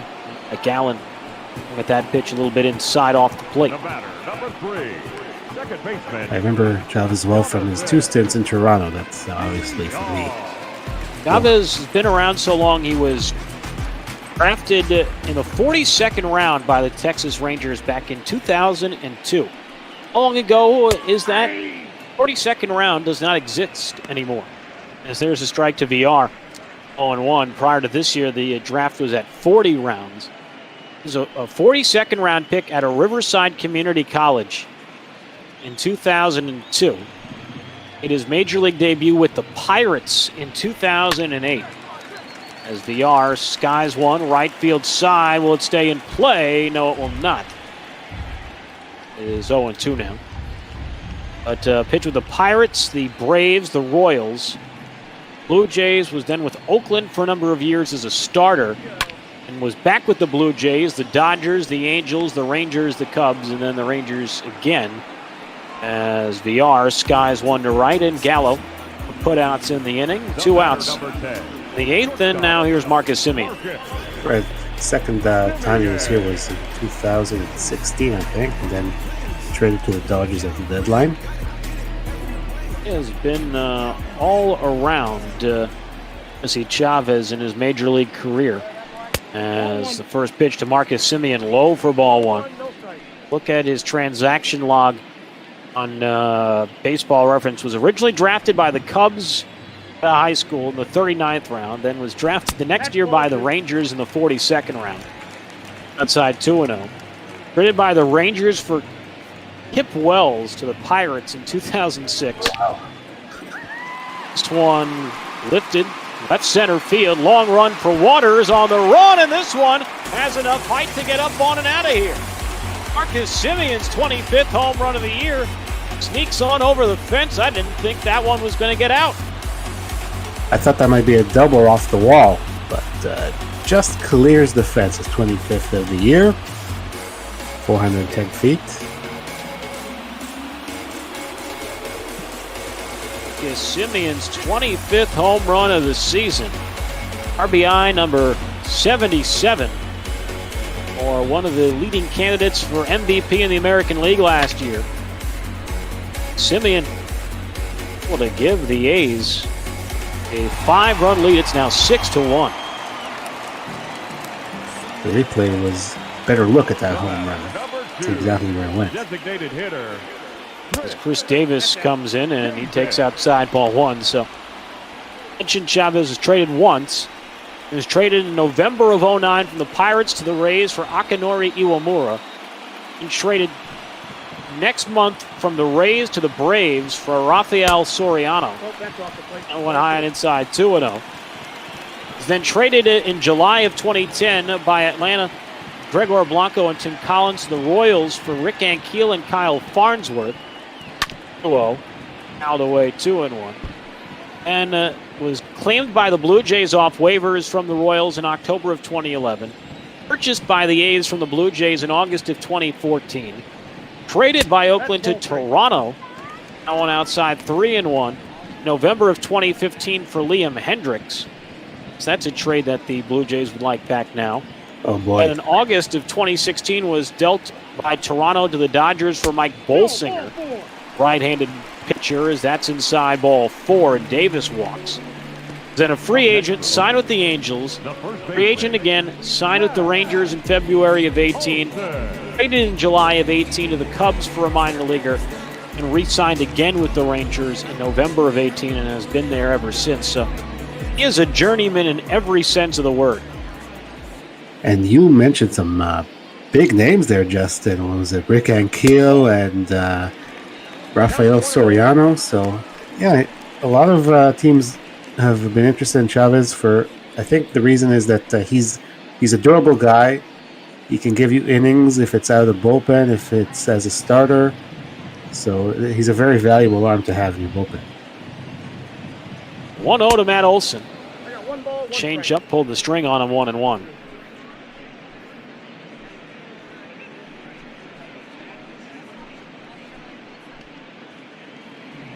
Chavez was once a top prospect, number 31 prospect, the Rangers in 2006, number 24 for the Pirates in 2007.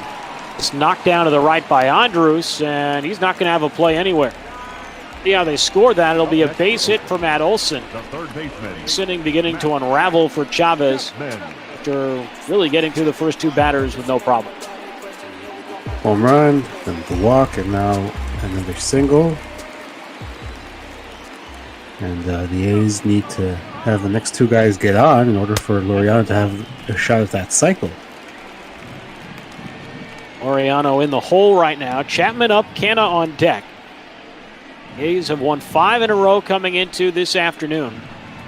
They'll make it 6 straight today. They have won 9 of their last 10. These 2 teams headed in opposite directions. The 1-0 out away 1-1. A's have won 5 straight.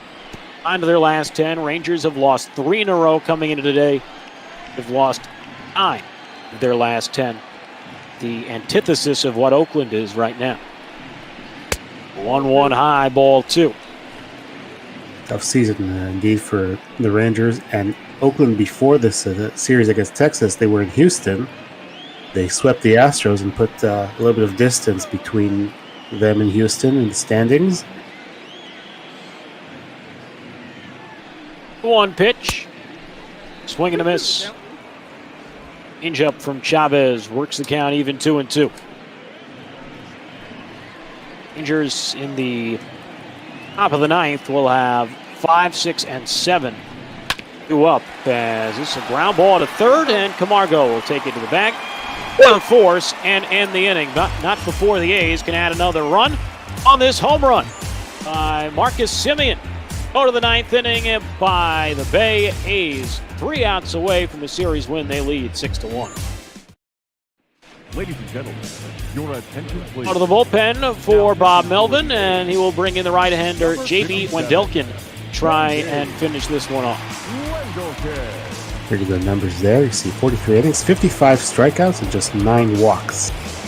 Leading off There's always an encouraging line to see as each of the final lines for a couple of A's pitchers that pitched in the 7th inning, rather the 8th inning, as Rougned Odor hits inside ball 1 from Wendelken. Doria pitched the 3rd of an inning, walked 1 for Oakland, did not give up a run. 10 pitches and 6 strikes in the ball game. This one foul. The play 1-1. Final line all game for the reliever Chris Bassett goes an inning and 2/3 as Odor swings and misses 1 and 2. But no runs on 2 hits, no walks, struck out 1. Bassett throwing 19 pitches, just 10 strikes. 2. It's a line drive. Oh, what a leaping snag by Olsen for the first out. the first baseman. Great play by Olsen. He's excellent defensive first baseman and Gold Glove winner. He was out for a few days with an injury. They didn't need him in Houston. They swept anyway, but he's always important to have in the lineup for his bat and for that defense that we just saw. Incredible play by the Gold Glove first baseman Matt Olsen. Now the A's 2 outs away as here's Todd Frazier. RBI double to his name, drive in Texas's only run. He takes a strike. Yusmeiro Petit. Trevino up in the bullpen for Oakland just in case. Interesting that they wouldn't have Liam Hendricks up if they're going to have somebody up at this point of the game. 0-1. And inside 1-1. Final game of the series will be tomorrow between these two squads. I believe will be on our airwaves. Final game of the series. As this one fouled away 1-2. The A's next game on Bot Bowl will be on Monday at 5:30. Open up a new series against the Mariners. Frankie Montas will make the start for them in that one as check swing from Frazier. Did he go? No, he did not. It's 2-2. Texas, their next game on the air, not going to be for a while, not until at least Wednesday. 2-2. Frazier hits it in the air to center. Coming on and making the catch, Laureano, 2 out. Now batting, the center fielder. Rangers' next series, they are going to go Monday and Tuesday, 2 games against the Angels. Then they'll have an off day Wednesday, and then back home 4 games against Detroit and 2 against the Phillies. And my apologies, my eyes stink. Rangers actually are on the airwaves on Monday. They are on at 2 o'clock on Monday against the Angels. Jordan Lyles against Julio Teheran. That's subject to change. Jordan Smith, Jaden Becker expected to call that one. Brother Beard will call the A's next ball game. That one low, 1-1. Our game of this series tomorrow should be Sean Manaea for the A's. That one away, 2 balls and 1 strike.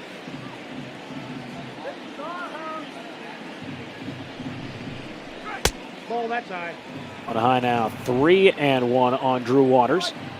Looking to get on base for the first time in his major league career. 3-1. Fine foul. And the A's are 1 strike away from a victory. 3-2, no one on, 2 out, A's by 5. Payoff pitch. Oh, ball 4. Waters earns the first walk of his major league career. So he has an on-base percentage now. The catcher. No batting average yet, but he does get on base here. Curious to see who the Rangers throw tomorrow. Could be the major league debut of Albert Abreu.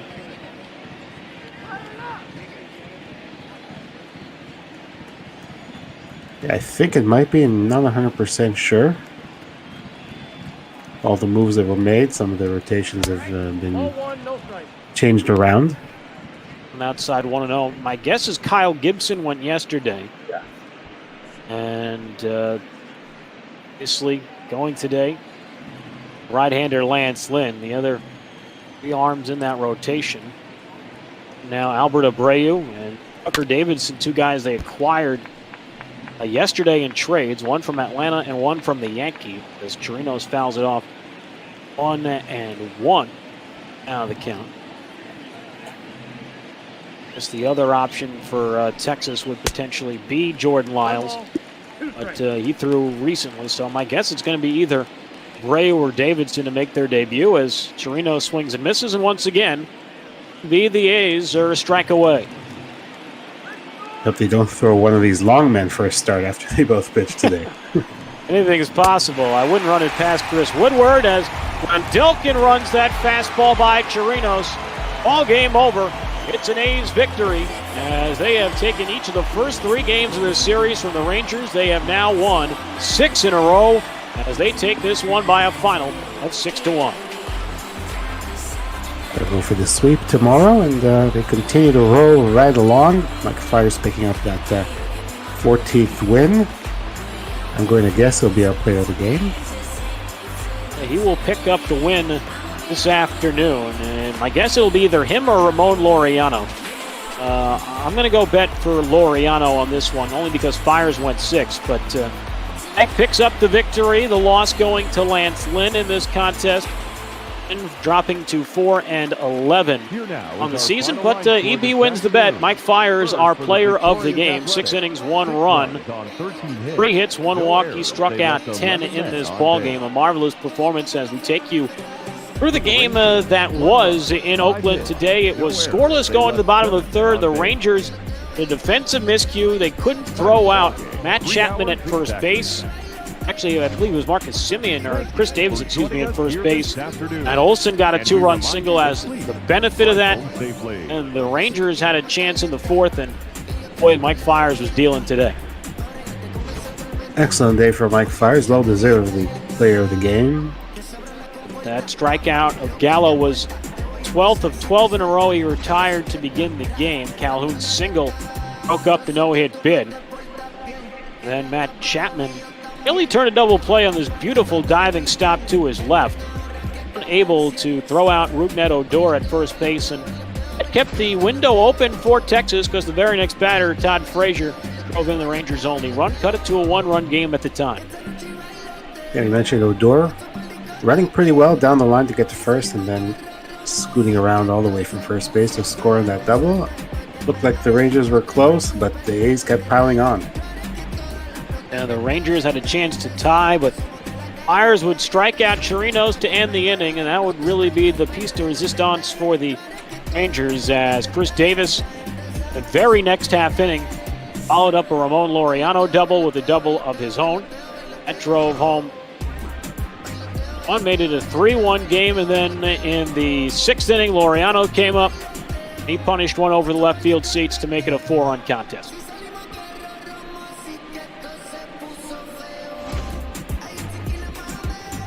Rangers would maintain a 4-run deficit until the 8th. Marcus Semien with 2 out in the inning.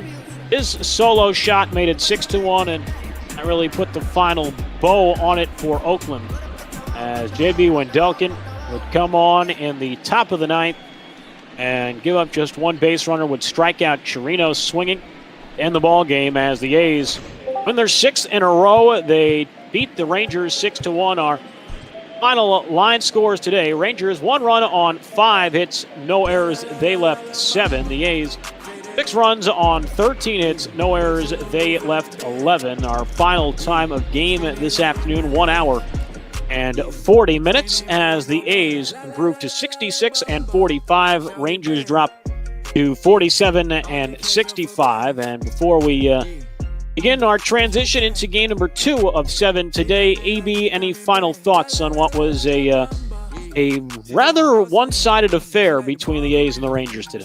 One-sided indeed. A's continue to roll. Rangers still struggling, but they're going to have a look at some future pieces and hope that somebody can contribute this season and especially going forward.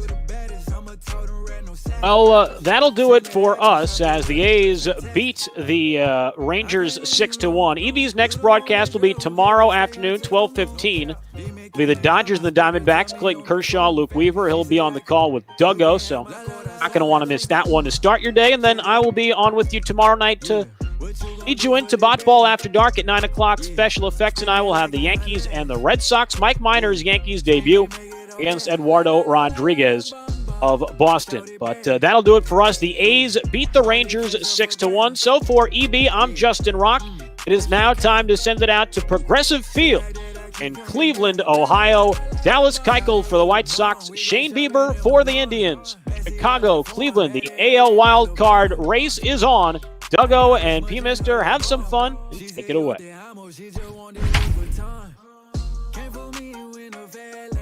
Yes, and welcome everyone in. It's going to be a fun one today as Cleveland facing Chicago. Dudley's doing some back-end technical stuff. You ready to go, big boy? I am ready, man. This should be a good one, man. Coming into play, the second and third place teams in the division, just a game and a half and 3.5 back.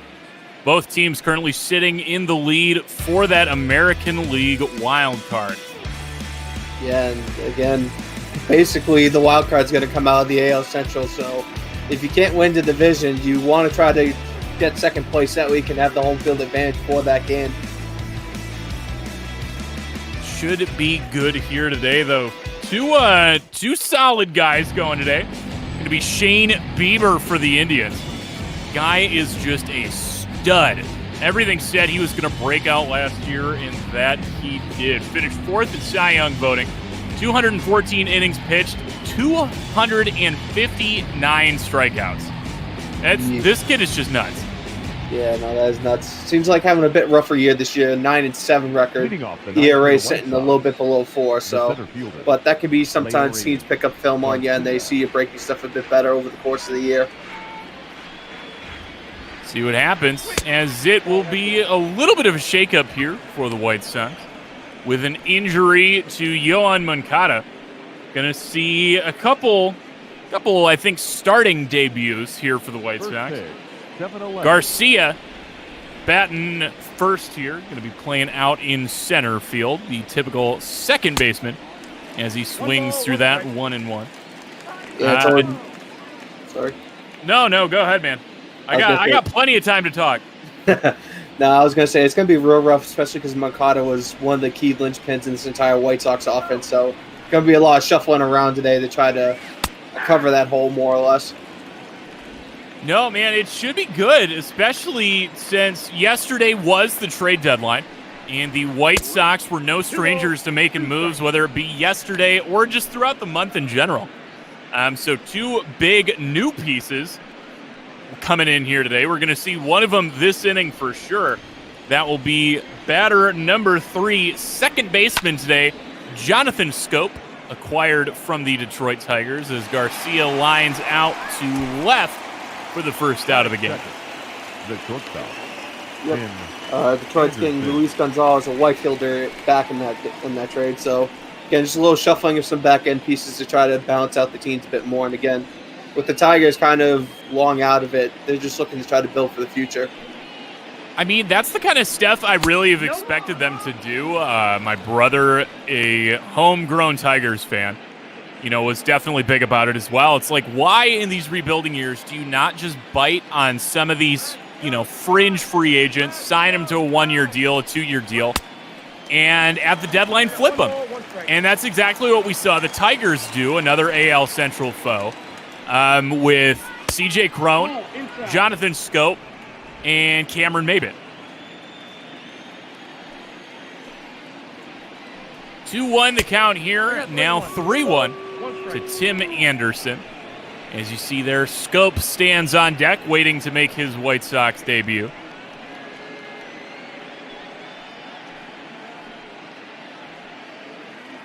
Bieber this year a little bit more loose with the walks, allowed just 40 walks over that massive workload, as Tim Anderson charges that one into right and not going to get there. That'll drop in for a one-out base hit. Oh, yeah, asking a little question there on that throw. Is that Neal gets away from the second baseman, I believe. But just a great job of hitting the opposite way down the line, putting it in there. But, yeah, you're mentioning some of the wheeling and dealing that the White Sox have done. In general, the trade deadline yesterday was pretty chaotic, I would feel like.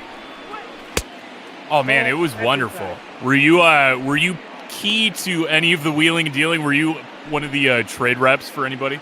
I was not. I was kind of a backup trade rep for the Red Sox in case something really happened there, but I've kind of been paying attention to the trade announcements kind of here and there. I haven't looked too much into any of it, though. Man, it was bonkers, let me tell you. There were a couple that did come up right to the deadline. Big ones. One that we saw in the game before us. We saw Drew Waters, number 2 prospect for the Atlanta Braves, head over to Texas in exchange for Corey Kluber, along with Johan Camargo and number 10 left-handed pitching prospect. I don't have it right available, but that's who it was. Tucker Davidson? Tucker Davidson. Look at that. You're on top of it. Yeah, definitely. And looks like in general, that was kind of the one big deal that happened, and a lot of others were just kind of smaller tweaks, players wanting to go here and there, teams trying to fit certain pieces in certain roles. I mean, you're not going to call some of what the Los Angeles Dodgers were able to pull off big deals. I mean, not entirely. I haven't seen too much of what they've done. Again, the one big one that I saw was actually yesterday. Just looking here, the Sox dealt off Rick Porcello, which honestly, that's probably for the better, because again, Red Sox pitching is absolutely horrendous. And just looking in real life, that's going to get down for a hit here. Jonathan Scope with his first hit in a White Sox uniform. And it's good for extra bases. What a great start here. Positive addition at the deadline. Yeah, definitely. Just looking at the Red Sox in real life, they have like the best pitch. They have the best batting average, most extra base hits, and something like most doubles or something like that. And yet they're below 500. It's like the pitching is just god-awful there. Brutal. As Edwin Encarnacion steps in here, taking his swings. And a solid power bat in the middle of this White Sox lineup this year. Speaking of, he ripped that one down the line. Oh, yeah. Could have been a 3-run shot to start off this game. Instead, it's a foul ball. Yeah, 6-7-1 coming in. Apparently, the White Sox have made a few more deals with the Nats, but apparently someone was sleeping at the phone over there in the Nationals HQ and didn't pick up the phone in time. Not putting on his best Jerry DiPoto. 1-1 the count to Edwin. 2 on, just the 1 out. As 2-1 is the count now.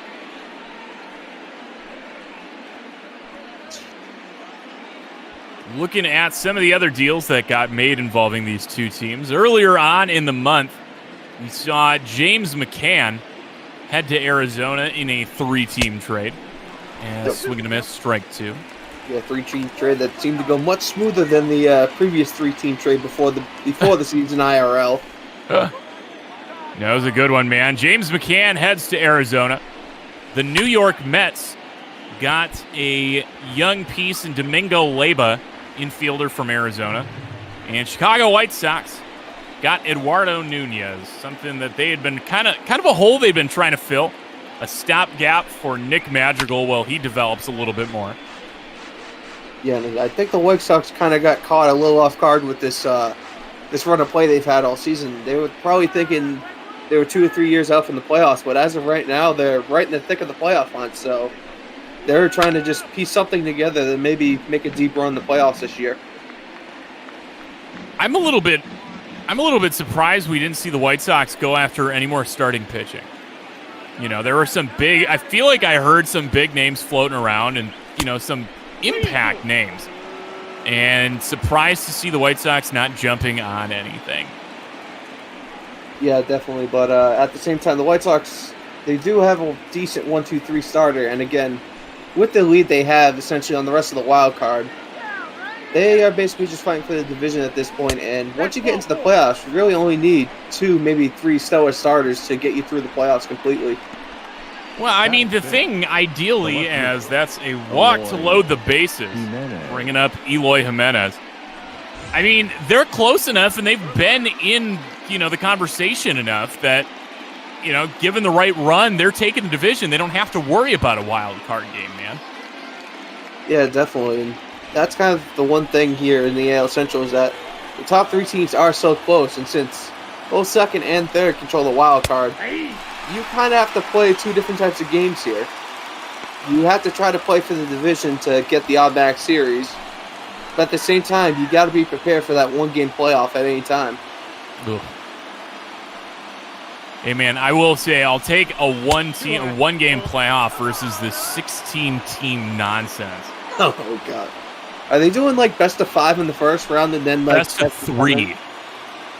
Okay, that to me that just seems stupid because any team in the majors can take 2 out of 3 off of anyone at any time. Right. You have to go at least 3 out of 5 because then at that point you're starting to get, okay, you had about 15 chances to take it and you didn't. Right. I mean, you're never going to hear me say anything positive about change in the MLB. Yes, you'd be making the comments. Let's see if the MLB even survives to the playoffs. That is a fair point with some of the recent spikes in COVID cases. I believe the Cardinals picked up 4 more cases today, and that's not including any other testing done in the league today. No, it just, and then they're waffling back and forth about I think the Yankees game on Monday, whether that's going to be played or not. I think the Yankees and Phillies. Yeah, because I think the Phillies, I think it was only 2 coaches for them too, so I wouldn't be surprised if they just said the 2 coaches get banished and the rest of their team can move on type thing. Especially if the tests come back negative on the whole squad. I mean, that would be the move. Just kick them out for the year and just say you're done. But, why would Manfred decide to do anything ever that makes sense? Is that going to be the end of the inning? Bases loaded, and we go 3-6-1. Jimenez not happy about getting called out. Yeah, no, that was definitely a bang play, and could have easily scored the run there, but great double play by the Indians to get out of the inning. See there? Oh, okay. I could see where he'd be upset on that. Yeah, I definitely want to go to the booth on that one, as Dallas Keuchel's going to be starting today, and just on beer game alone, he wins. Dude, I've been rocking some Fiers, since I haven't been able to get to a barber in the last I think my last haircut was the beginning of February. Oh yeah, definitely start to rock that. Unfortunately, up here in the Northeast, we kind of have been able to at least get ourselves straightened out over the past month or 2. As far as personal grooming and haircuts and whatnot. I would love that. As that one's going to be 1 pitch, 1 out for Keuchel, in stark contrast to the laboring inning Shane Bieber just put up. Francisco Lindor makes it harmless for out number 1. I was going to say, that was 25, 26 pitches that first inning now? I think it was closer to 30. Yeah. It was definitely creeping on 30. Yeah, he has to figure something out very quickly in order to actually put up a solid outing versus relying on the bullpen today. Yeah, no, I was looking down at the time. I'm like, we started on time. Man, at this rate, this is going to be as long as an actual game. Yeah, 3+ hours, and I know you have experience calling one of those. Oh God, I don't need to start my day off doing that. Is Jose Ramirez batting second, puts a big one down the line himself, but just like the one by E5, it's a foul ball. Yeah, I'm surprised he thought that was gone. That was definitely well short of the pole, and if anything, it was fucking foul. I don't know, man. Maybe from his vantage point down there at 5 foot whatever. I don't know. Yeah, definitely. We got a little bit of a lifted view up here in the booth, so it's a little bit easier to see those balls. That's in. Ball 2. I just got a lifted view on myself, man. I grew up in a Dutch town too, so even myself at 6'2" felt short growing up. Yeah, that's fair. It was kind of terrifying. I leave my little bubble, come college time or whatever, and get into the real world and realize, oh, people are short. I'm tall. It's wild. Yeah, no, for some reason, the Dutch seem to put out people that are 6'5" plus, perfect basketball height. Dude, it's nuts. As so is that. That one's driven out to left, and that will clear the wall. Jose Ramirez does get that home run. Big one for the little man. Number 17 on the year, and it is now 1-0 India. Yep, and straight down the walkway out onto the concourse with that one as that hit the tunnel out there in the left field bleachers. That was a shot. Yeah, that was. You don't really see that from too many small men nowadays. Usually you see the Aaron Judges, the Acuñas to an extent, these big laboring guys, and very rare that you get to see a little liner like that get out of here. I mean, that's kind of what you got to do with that wall, though, right? Like, I mean, it's rather, I guess it's more surprising that it got over the wall. Yeah, that's definitely the big one there. That had to be an almost Fenway poke. I believe it's 30 feet down there for the wall height, so yeah, it's a little shorter than the Green Monster, but again, you have to add an extra 10 to 15 feet down the line there for a distance. So now with the scoring column open, Carlos Santana steps up. Santana leading his team in home runs with 32. Good chunk of dingers. That's out. 1-1. Oh, yeah. Home run contest is going to be very interesting. I'm seeing some Sosa and McGuire numbers at this point in the season already. That kind of makes me sad. Like, there's plenty of reasons that I hate that Jorge Soler is on the Dodgers. But I was a little bit disappointed to see the Soler and Alvarez race kind of taken away out of the AL. And that's going to be a ground ball. It should be an easy out, number 2, and it is. Tim Anderson's throw in time. In time, but a little bit lollipopped, a little more speed on the bases there, and that could have easily been in there.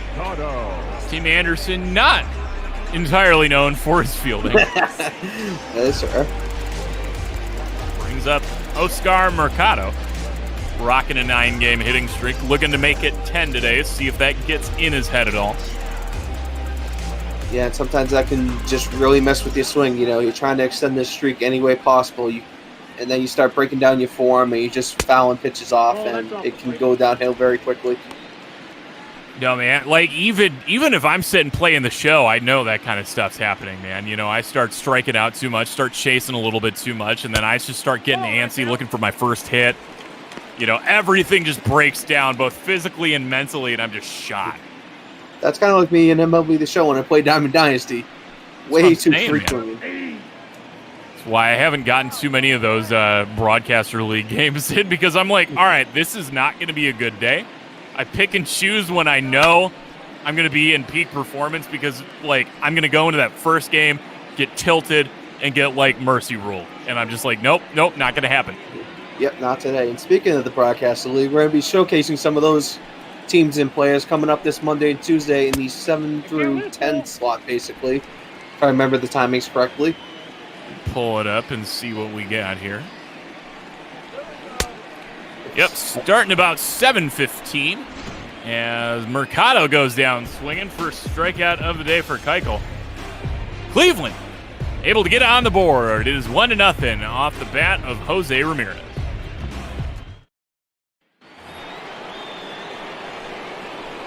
Leading off for the White Sox, the catcher, Yasmani. As Yasmani Grandal walks up, I do have it pulled up. Starting about 7:15. It'll be you, actually, P-Mister. Starting it off on Monday. Yep, and I think I just picked up the 5:30 Seattle game prior to that, so that'll be a fun, quick transition. Absolutely no warm-up whatsoever. Oh, God. I thought it was bad enough that I had the game before on Tuesday, and I'm going at, like, the 8:40 game. Oh, yeah. That one should be fun. Me and Cookie back-to-back games. Yeah, what is up with that? You guys seem to be scheduled a lot lately. Are they trying to force pizza and Cookie now or something like that? Oh my god. Oh my god. I'm gonna find that kid and I'm gonna like force feed him a pizza. If he didn't have a reason to hate it, he will after I'm done with him. Now, question: does a calzone count as a pizza? That's what I've been trying to get him to do. Like he talked about it. He made it sound like a calzone was an acceptable substitute. Yet here we are, no pizza, no calzones. What? 100 games into the season. Oh boy! Somebody get that man a good slice, please. For the love of everything up there. Ah, man, like, there's so many different types, too. Like, it's not just the same thing. You know, he's up there in Detroit area. They got their own special brand. You know, it's kind of Sicilian style for those of y'all who haven't encountered true Detroit-style pizza. You know, like, there's Chicago style right there, which for us cheese lovers is golden. Yeah, Evie's saying Cookie hates melted cheese, apparently. I didn't know that, I guess. So I guess grilled cheese is off the menu. Oh, my God. Walk here to start off the inning for Yasmani Grandal. I don't get it, man. Like, how do you not like melted cheese? I've literally just sat down with like a half pound of melted cheese and just taken it to the dome, dude. Yeah, some days you just like that. You just want to get a whole block of cheese, melt it down, and just start eating it hand in hand. I have, dude. Like, I was low carb and keto for like 3 years. You bet your ass I'd be like driving down the road with a half pound of cheese in my hand, just eating it off the brick. Right. Oh, boy. Oh my God, it's gonna be something special. These guys got to just line them up because they are flying down that left field line. Oh yeah, Jose Abreu, the veteran, will call him, launching one down the line, but next pitch comes up with the dribble down the middle here. Third hit of the day. The White Sox. They've got 5 base runners on. Haven't been able to do anything with it so far, but in a good spot now. No outs, 2 on. Nomar Mazara batting. Inside, ball 1. Mazara came over in a trade with the Rangers in the offseason. That was that the Steele Walker trade? That would most likely be it. I would have to double check my notes at some point. I think that was Steele Walker allowing them to have Steele Walker Texas Ranger. which is that's you have to have something like that. Right. Kind of like Milwaukee trying to get Seth Beer at all costs yesterday, as that's going to be almost another double play, but good job of Mazara to beat it out. The third baseman. 4-6, not in time for 3. Yeah, definitely. Very close play there at first, though. Nearly got the double play, but EB saying, I think there's 671. Somebody was saying that there was apparently pizza out there that doesn't involve cheese. I can't think of how that would make any sense. It happens. You ever worked in a pizza place? No, unfortunately not. I worked in a grocery store, though, and I've never seen that. I've seen it come through, man.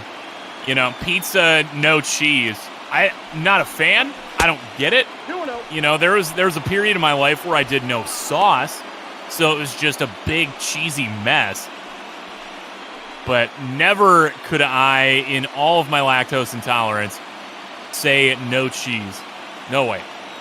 Yeah, no, I'm just trying to think, what would you substitute on as like a binding agent type thing? More toppings, I guess. I don't know, like just more sauce. But I think that's another beef Cookie has with it, is the sauce. Okay, at that point, if he doesn't like the sauce, it's a lost cause at this point. And we should just all give up and go home. Right, like, oh my God. So, no melted cheese, no sauce. So that means, like, the entirety of Italian food is shot. Basically. So making, I think, his first start for the White Sox, Eduardo Nunez, the former Met and former Red Sox. Yep. Venerable guy, usually in the rotation, got about 15 to 20 starts when he was in Boston. But Bieber having a real struggle today, already at 50 pitches incoming, and only threw an inning and a third so far. So it's not been the greatest start for Bieber, as that one's going to be right at Lindor. Could have been trouble. Could have been the White Sox getting on the board. Instead, it's outnumbered. Definitely. So now the White Sox have gone all the way through the order on Shane Bieber. 50 pitches to get to this point. Still trying to get out of the second inning. Yep. Bullpen's going to have a long day ahead for the Indians here. Hopefully their long reliever is able to go 3 or 4 and kind of cover for the infinishes. That's going to get away. Oh, my God. Almost. Oh, my God. The fact that Yasmani Grandal is the runner at third, that should have been the first run of the ballgame for the White Sox, but he is just, it's like he's a power concrete hitter. shoes, dog. Yeah, he's a power hitter, not known for his speed whatsoever. Garcia swings at that one. 1-1 now. Oh, God, that's brutal. But Yeah. speaking of the Cleveland bullpen, they made some moves as well. As that one's low, 2-1. So Seattle gave up Yoshi Hirano, former Diamondback, in exchange for Ben Krauth, a pitcher, and outfielder Greg Allen. As that's looked at for ball 3. 3-1 the count. Tim Anderson on deck. They also gave up pitching prospect Tanner Tully in exchange for Baltimore pitcher Richard Blyer. So there's a few new names up there. Maybe could be a little bit more promising. Yeah, You know, just not what you want to do, but you're in a little bit better hands than you were a day ago. ooh, that one gets lifted. Way too lifted. As that'll be another pair stranded. Already 5 left on for the White Sox as we now head to the bottom of the second. 5, 6, 7 due up for Cleveland.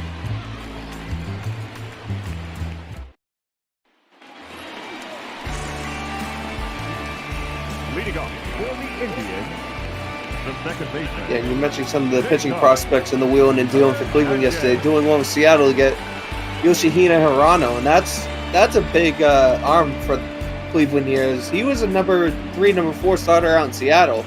Had decent numbers, just control was really hit or miss, so he'll be a great arm out of the bullpen for them in the playoff run.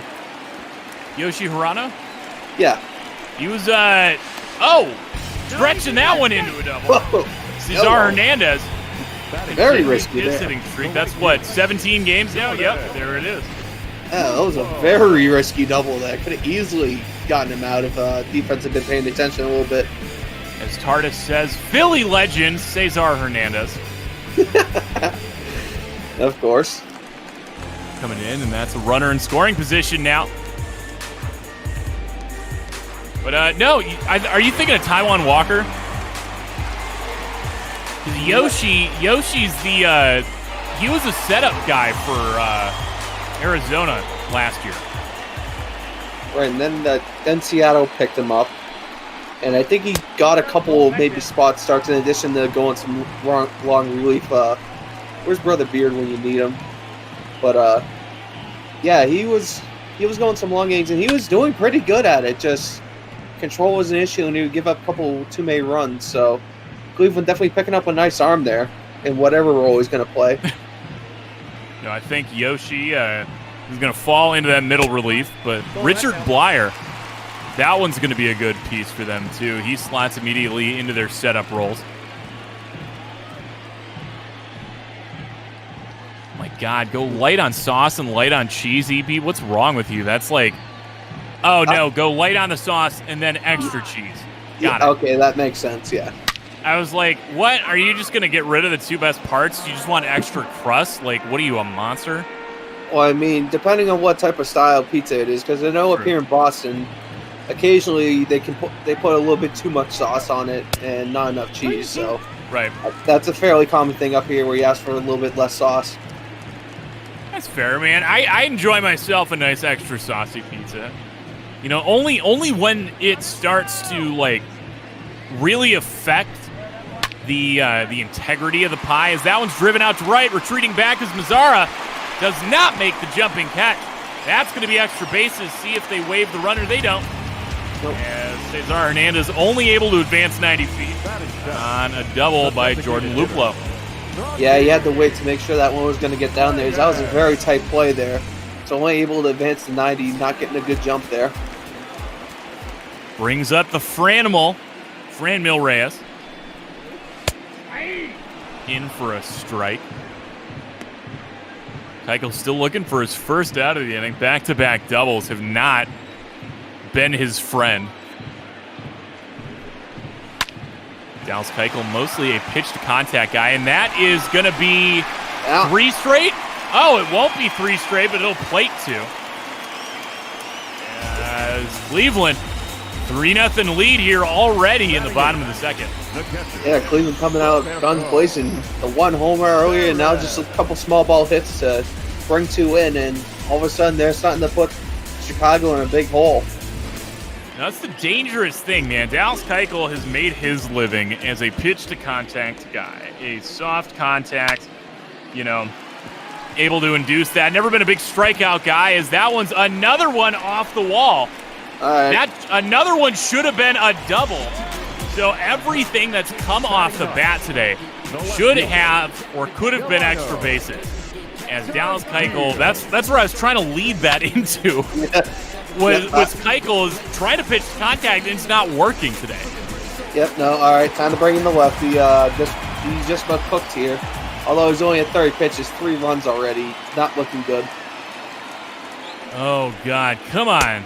Let's see what happens here with the number 9 hitter, Delino DeShields Jr. One of the pieces that came back in the Corey Kluber trade in the offseason. DeShields and Emmanuel Clase. Oh, my God. Hard contact is the name of the game. You want to talk extra bases? That's a 3-run home run by Delino DeShields Jr. Everything is going over that wall today, baby. I look away for 2 seconds, and I miss DeShields absolutely launching one over the left field wall. Gosh darn it. Heads up on that concourse out there, though. Dude, if you're sitting anywhere else, just get up and go over to those seats. Like, that's the spot to be today, apparently. Oh, yeah. And absolutely no respect whatsoever with the little bat flip there as we get our track motion here. Oh! Whew. God! 1 hop to stay in, and that's going to be it for Keuchel. That's not too encouraging. It hasn't been great for any starter so far in this series. Looking back at it, game 1 was Dane Dunning and Aaron Savale. It came down to Jace Fry and Wood. Is that Hunter Wood? Does that sound right? Yeah, Hunter Wood ended up picking up the decisions in that one. Last night's game, Plesac and Giolito. The decision was made also in the 7th inning, and that was Adam Pluko and Jace Fry. So it's been a lot of bullpen arms, and considering this is game 3 of 4, this is not ideal. Yeah, no, definitely. You want to try to keep your bullpen arms to, minimum work. Only work 2 or 3 in a day, but they have to go to them in 2nd inning. It's going to be a long day for them, man. Just for all you pizza nerds out there, Boston does have the best pizza, period, according to TripAdvisor. What? Yes. By what metric? No. Yes. I'll fight you on that one. Let me send you the link from TripAdvisor. Please. It's one pizza spot in the north end of Boston, which if anyone's ever been there, it's pretty much like a hole in the wall, and that's about it. All right. There's the link for you. All right. Drop that in somewhere general, so it's not just me that has to see this. Okay, I can drop it in general also. All right. I appreciate it. I'll give it the proper read through after this. As Lindor's now up, White Sox have allowed 5 in the inning, still yet to record an out. Dylan Cease now working. And as usual, one of our favorite chat lads, Big Fund, is already saying no. All the New Yorkers are going to say no because they don't want to give any credit to Boston for having good pizza. Well, because no. Now batting, third baseman. Just because New York and Chicago have very very distinctive styles doesn't mean other places can have good pizza. I mean, I get it because Detroit-style pizza is also good. But I don't know. Is it... All right, break it down for me. What to you makes a Boston pizza, a Boston slice? It's a little mix of everything. It's a little bit of that doughiness from a Chicago deep dish with the bite and the crisp of a New York slice. and just the flavor composition of everything. It's kind of the best of everything is the best way to describe it. All right. I guess I will reserve my... I'll say you're wrong, but I will reserve final judgment until you can feed me a slice personally. That's going to be the second out of the inning. The batter. Ramirez goes down swinging. Carlos. Yeah. How did I miss Lindor going down? I think you got lost in the pizza outrage about Boston. Must have. 2 outs now. Carlos Santana coming in. Count 1-0. Big curveball almost takes him out. 1-0.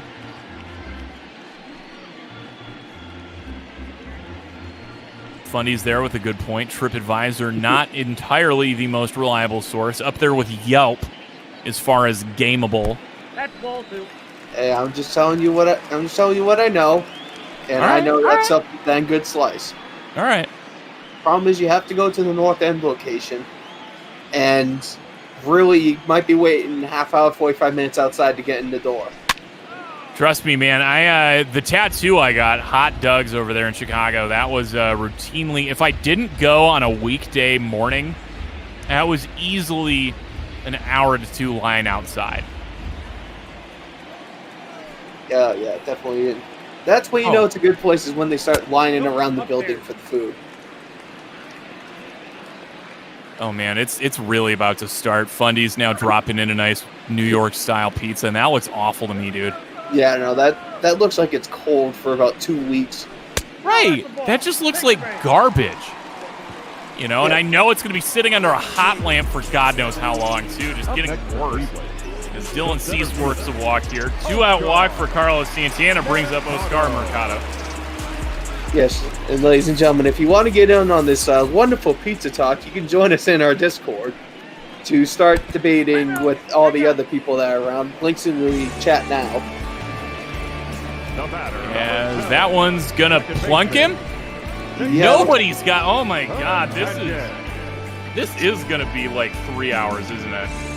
Oh, yeah. I apologize to whoever's supposed to broadcast after us, because this is going to be a long, long game. Oh, man. Yeah, no, that really does look awful. Nothing about that looks good. Yeah, that looks like a pizza I picked up at the grocery store that I worked at. And that is based out of Rochester, New York, but it just looks awful. Oh, my God. Finally out of the inning. Grounder to third from Hernandez. But there you see it. Delino DeShields Jr. says Corey Kluber, who? And it is now 6-0 Indians through 2.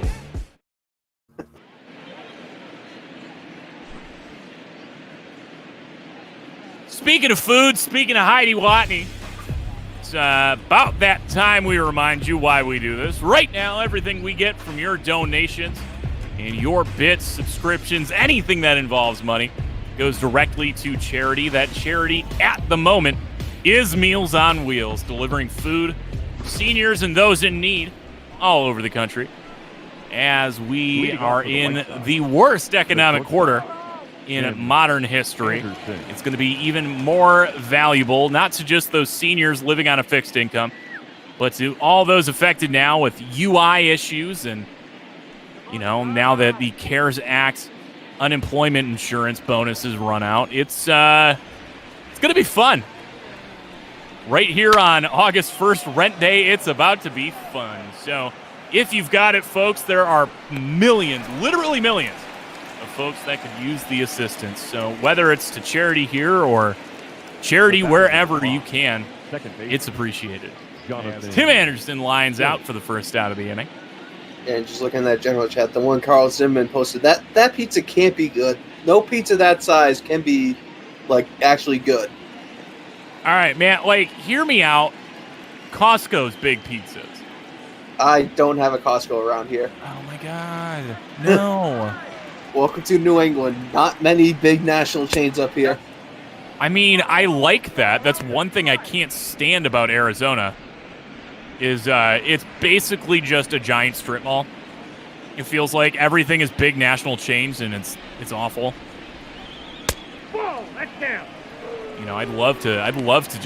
disappear into the woods, Ted Kaczynski style, and just go.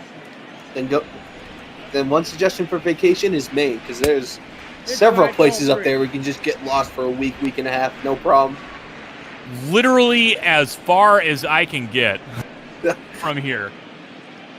Yes. Oh my, Derek, your opinion, you're dead to me. You are dead to me. Don't even bother. Forget my name, please. Yeah, definitely. Scope's able to work a 3-1 counter against Bieber, who's really been kind of laboring all day so far. No runs given up, but just pitch counts running really high at 61, and we jinxed it. Oh, I thought that was good, man, but you saw the shadow. It wasn't carrying nearly fast enough. Flies that one down the line, and Bieber escapes a walk. Gets a generous call for strike one, which could have been ball 4, but then gets him to fly out on the next pitch.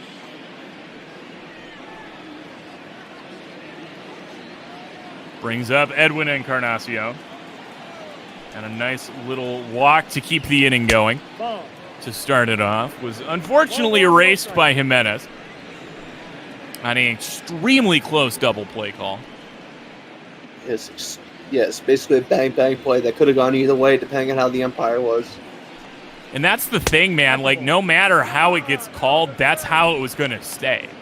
You know, there was never going to be enough evidence to overturn whatever the call on the field was. Yeah, definitely. Just a note from the other sports worlds going on around right now. Hurricanes beat the Rangers 3-2, take a 1-0 lead in that best-of-5 series. Next game on deck in a few minutes is going to be Edmonton and Chicago.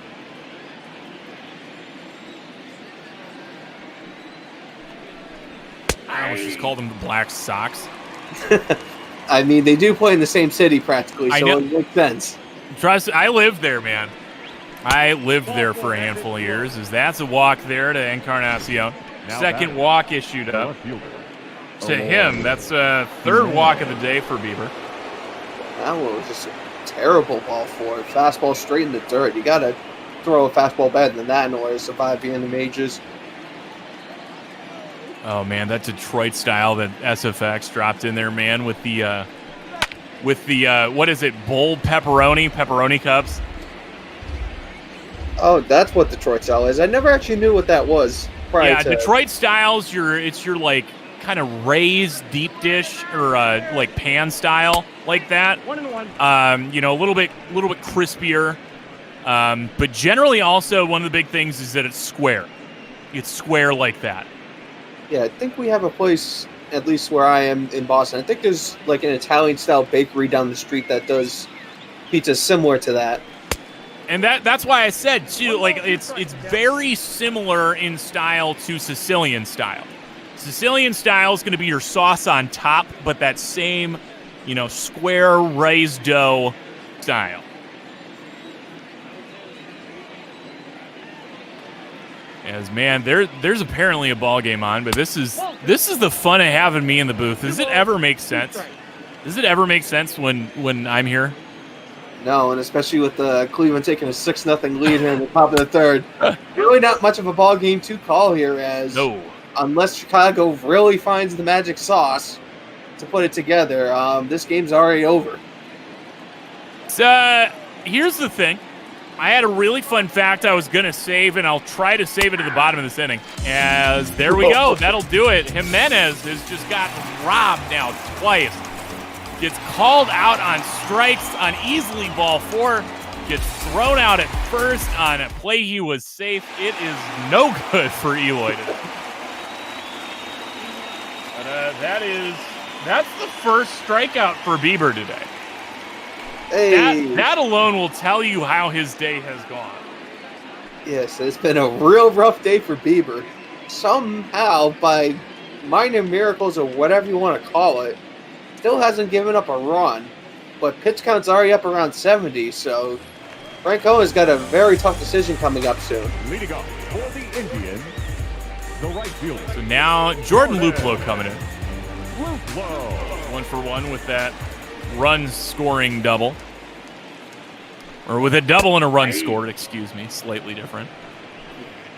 All right, so games 1 and 2 of this series, right?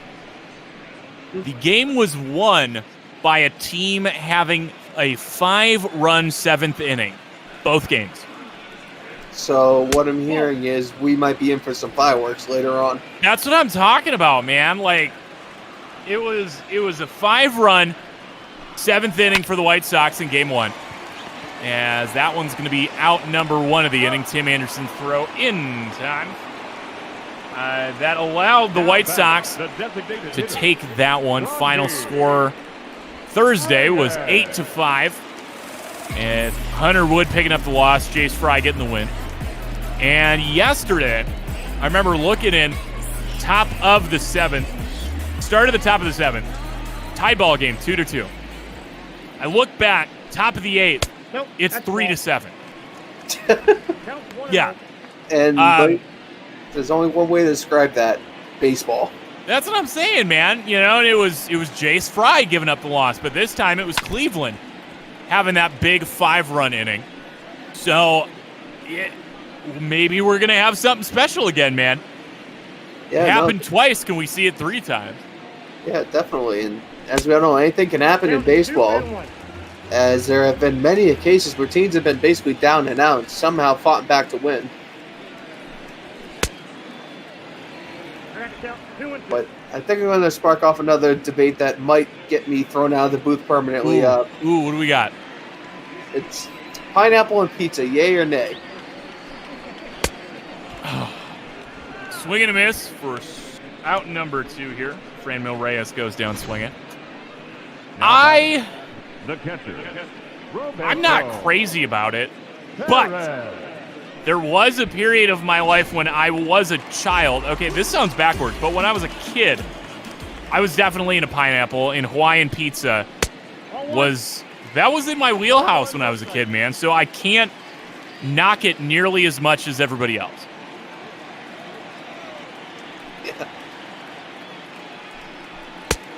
Yeah, definitely. I personally am no pineapple in the pizza whatsoever. Just leave it as is. Everybody knows what the good toppings are. Don't try going fancy with any of this stuff. Looking at you, Domino's, with your cookie pizza a couple years back.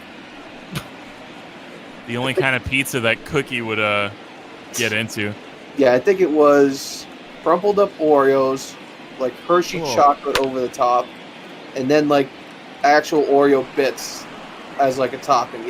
It was good but disgusting at the same time. I mean, is that just like a dessert pizza from a crappy pizza buffet? More or less, yeah, except it was a national chain that tried it. Again, a national chain that's known for very iffy pizza. As there's a 1-2-3 inning. First time we've seen it for anybody. Dylan Cease gets him to go down, and we're going to stay at just a 6-0 ball game.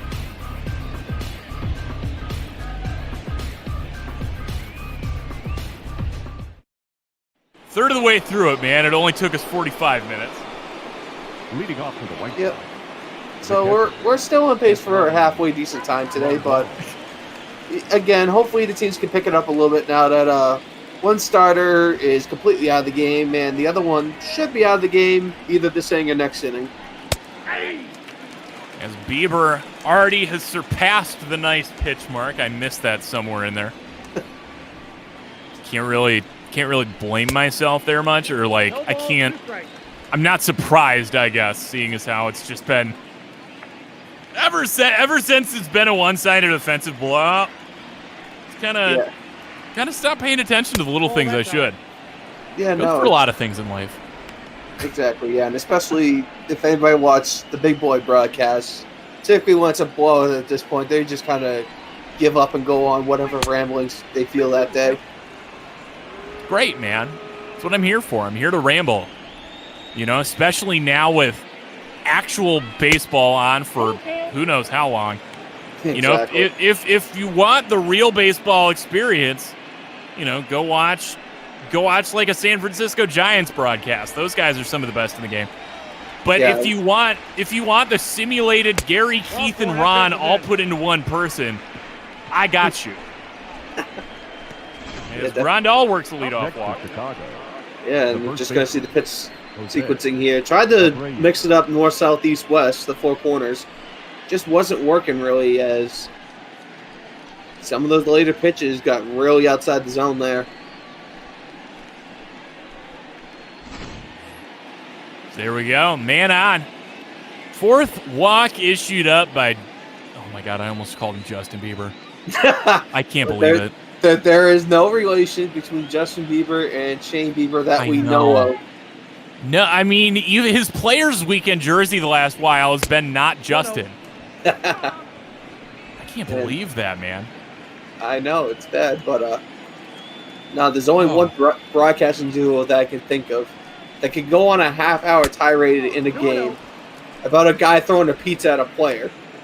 Oh, my God. Donna Phil, Jerry Remy, Boston Red Sox circa 2003, I want to say. Oh, my God. That is one of the best clips in baseball history. Yes, you'd think it's something little not interesting whatsoever. Oh, it's so good. They just overanalyze it to heck, because I think it was like a 5 or 6-0 game in like the 7th inning at that point. As that one squeaks through, and that's another hit for Jose Abreu. Now batting. Oh my God! Like, I was in tears the first time I watched that. But the thing is, too, so are they. Yeah. They're losing it just as bad, and I think that's really like where the genius of is it. Like, wow, that was words. But that's where like the value is they're trying to keep it together and failing miserably, and it's so entertaining. Yeah, and slight fun fact: the guy that got hit by that pizza is actually my high school track coach back in the day. So. Yeah, it's a weird thing, but it's actually true. Oh my God, I love it. Cause what happened? It was like fan interference, right? No, I think it was the Phillies. I can't remember who they were facing, but he kind of reached out into the crowd to try to get the ball. Of course, he didn't come up with it. And I'm guessing a guy, we'll call it 30 feet away, takes a slice of pizza, which is like $9-10 at Fenway, and just chucks it towards the spot where the ball went into the stands. And it nails the guy basically sitting right next to the wall there. It is, pulled it up, 2007. Boston at Los Angeles at Boston. Bottom of the 7th in a 6-run game, 7-1. Pretty much spot on, man. I know, my memory's weird like that sometimes. Shane Bieber gets strikeout number 2 of the day. Yeah, definitely. And honestly, after this game, folks, if you want to have a good laugh at a baseball game, that is probably the clip to do it with. All you got to do is look up, "Here Comes the Pizza." Really, it's that simple now. Yeah. Oh my God, it's so good. Or the 2007 Fenway Pizza incident. That also works. It's so good. That's classic, man. Yeah. And it's one of the things where I don't really see it on like many of the national like blooper reels. It's like, that's grade A. That's grade A material right there. And J-Bot's wondering if he can post a link to the video in the chat. I think that'd be okay. I mean, it depends on if the filter grabs it first. I think that's the issue. That's the caveat. Okay. Yeah. I'll drop it in there because I know with the mod stuff I got that'll be fine. But there we go. White Sox get on the board. Eduardo Nunez picks up an RBI here for the White Sox. It's now a 5-run game. And now there's a runner on third, and the White Sox might actually get to do something on Bieber, as he's at 92 pitches practically. Right? Yasmani Grandal able to cross the plate there. Surprised to see him able to advance that far. Yeah, definitely. Carrying a nice load on his back there sometimes. That one is lofted high into the infield. Ramirez there for out number 2. Looked like a PGA Tour golf shot there. That one went so high. You do strike me as a guy that would actually watch golf. I mean, I went out at 7:30 to go play around this morning, so. All right. Yeah, and I unfortunately have done 5:30 the past couple weekends because my father likes getting the 6 a.m. tee times for who knows what reason.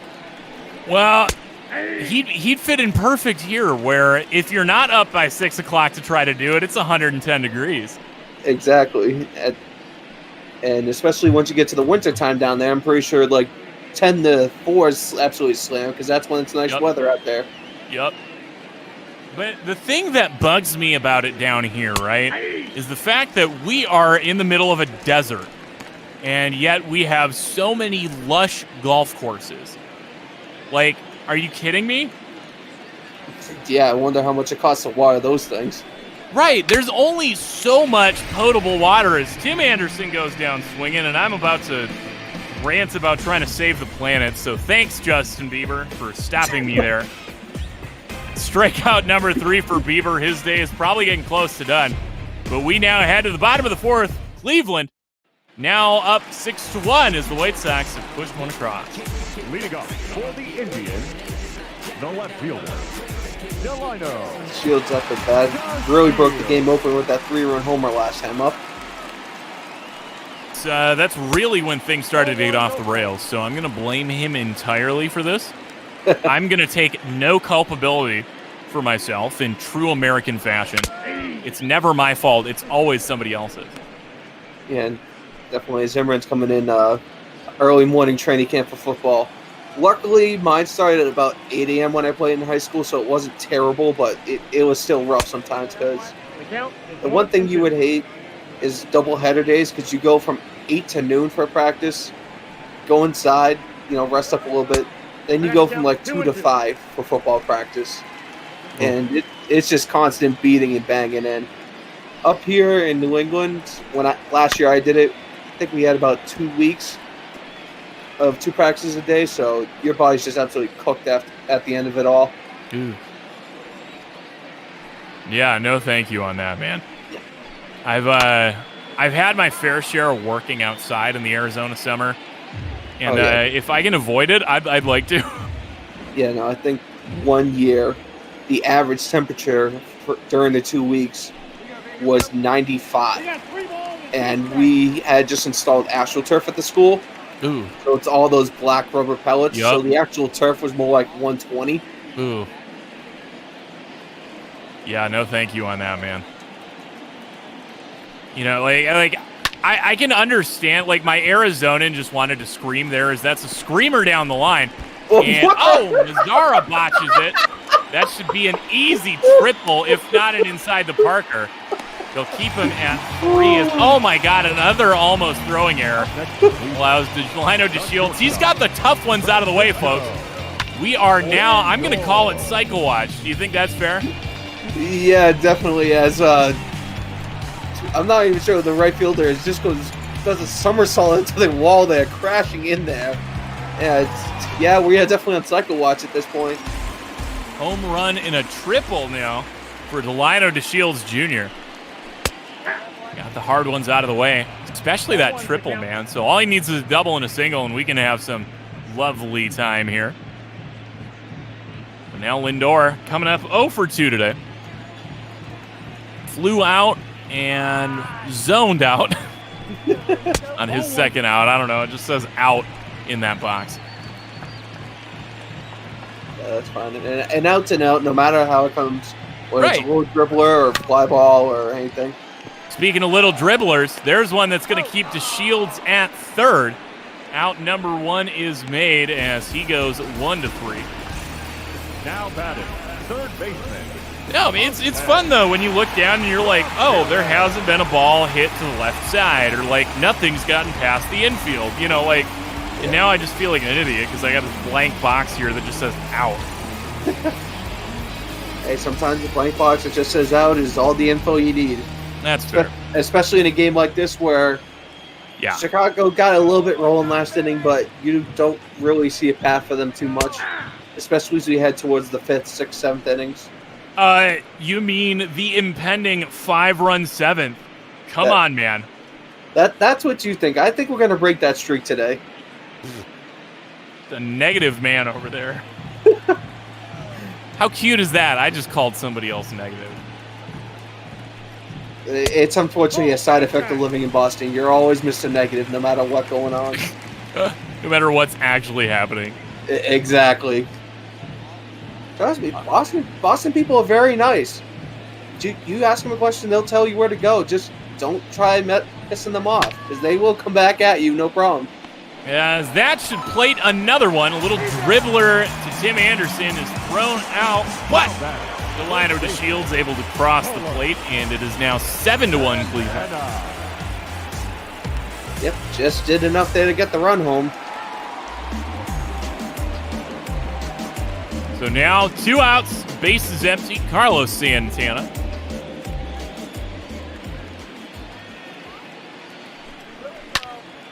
Just thinking smooth now. As that's just going to be an easy fly out there. Smooth fly out to center. Not featuring Rob Thomas of Matchbox 20. As we are through 4. 7 hits, 7 runs for Cleveland. Chicago trying to answer. Now down by 6.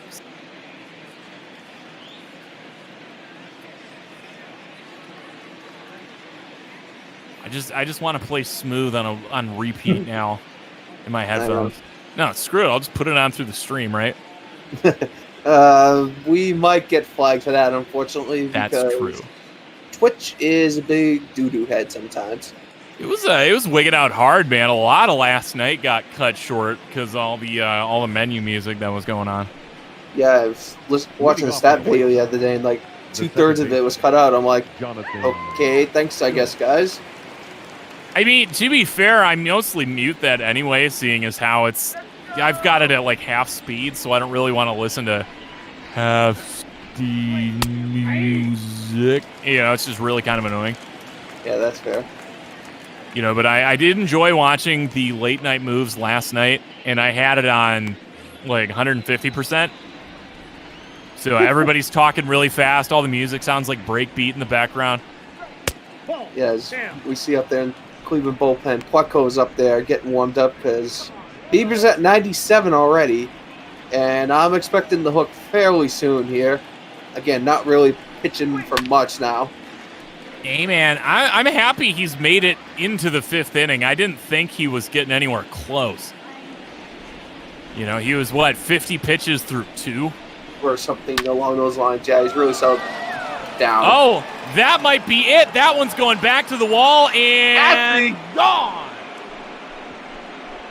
Jonathan Scope getting it done today. Had a double. Now he's got a home run. Welcome to Chicago, Mr. Scope. Oh, beautiful stuff right there. Filling in, no lost time. As Yohan Moncada sits on the bench looking on as his White Sox able to get another run across the board. Still trailing by 5. Still down by a bunch load, but making a little bit of a headway here. Hey, man, he's having a hell of a day in his first White Sox game. First at-bat's a double. Already got a home run in his first game. Edwin Encarnacion. There we go. Now up, it's Edwin Encarnacion. Has reached base twice via the walk. Looking to get a hit this time. Though, honestly, with the bases empty, walks as good as anything. Yeah. As there's your out. Flying out to center. 1 out. Nice big fly out. And apparently down in the wrestling channel on the Discord, some people are trying to dream up a dream match here between Derek, WW, and you. No holds bar. Oh, Derek God. loses, he has to eat Costco pizza for a week straight. I will force feed him Costco pizza for a week straight. That's kind of what I thought. I think we might be able to arrange that in WWE 2K. We could probably get something together. Oh, the problem is, man, I've been like out of work for 4 months. I am in god awful shape. Yeah, no, I think a lot of us are in that type of shape where it's just we didn't really care. We were just trying to survive the past couple months. You know, it was bad enough when I ruptured a disc and had to go on light duty, put on a couple pounds that way. But now it's just nothing. You know, there's no work, there's no getting up, there's no getting out of the house. Just me locked in here with my own thoughts, the most terrifying thing one can imagine. Yeah, it can be nasty sometimes, but luckily Botball is here to keep us all entertained and keep our minds at ease. That's going to get caught. I thought that... No, that got down. Oh. Man, my monitor must be really acting up around. Does that look like that was an easy line out? Now batting. Jimenez finally gets the benefit of the doubt on one of these. Gets called out on 2 close plays he should have been on, and gets on with one that should have been caught. Hey, sometimes that's how it is. You just get the breaks at random times. Now Bieber over 100 pitches, throwing into Grandal. Giving up 7 hits, 4 walks to this point. Just the 2 runs, as Chicago has not been able to do them in a proper order to score runs. I got a ball, 1 strike.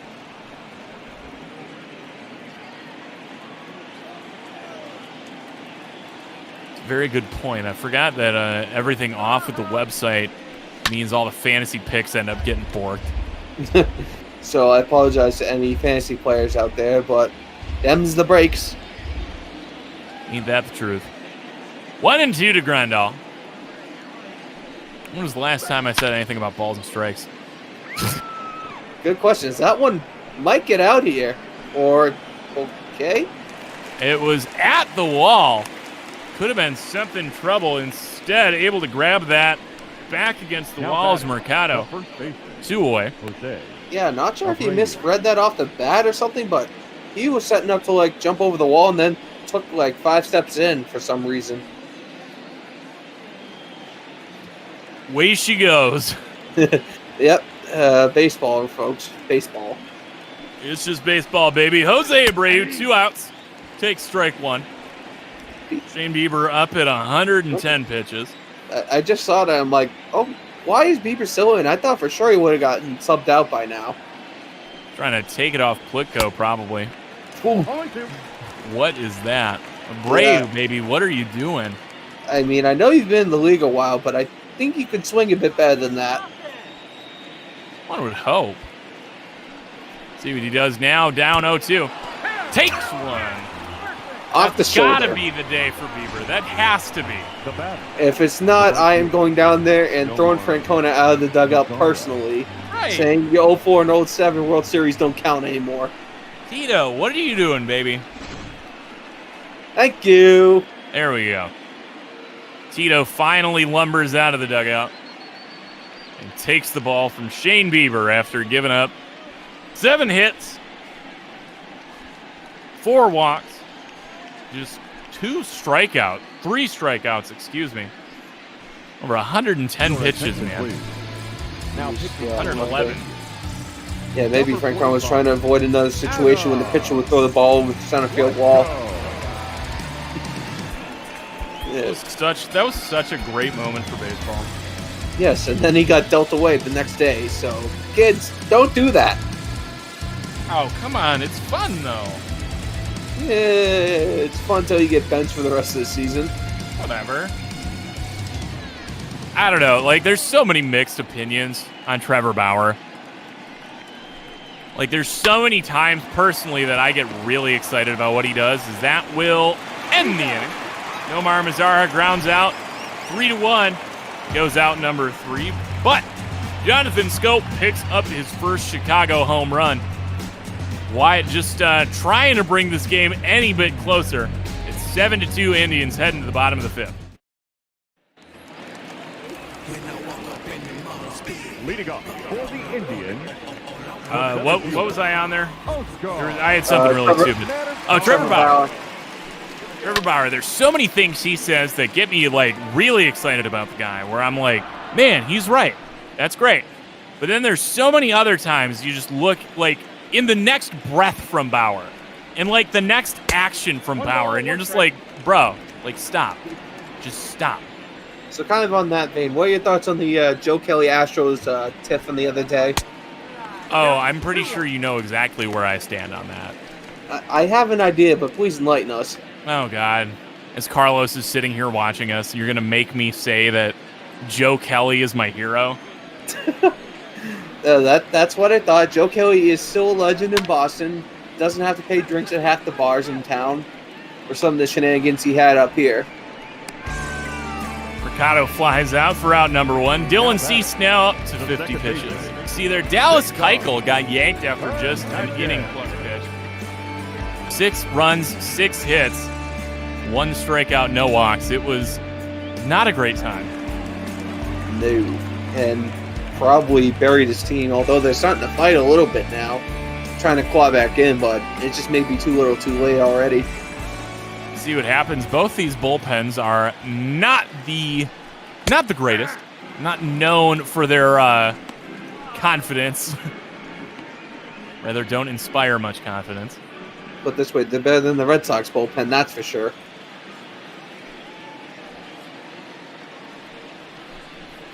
Oh, and 1 becomes 1-1 here to Cesar Hernandez.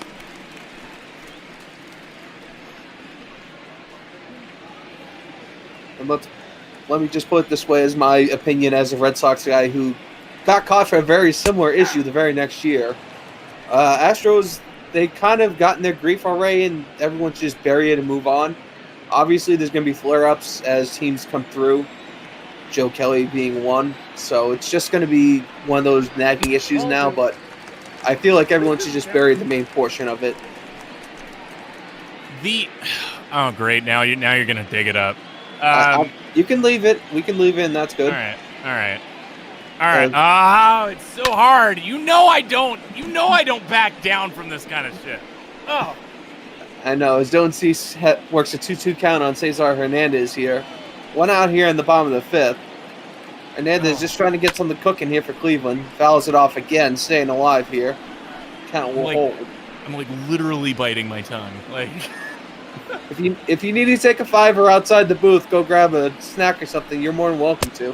I will, actually. I will take you out on that. I am out of my drinks. All right. Well, Hernandez still fighting here. Runs a full count here. As that ball is going to be ripped foul. Ball boy better keep his head up down there. And the count will hold full here.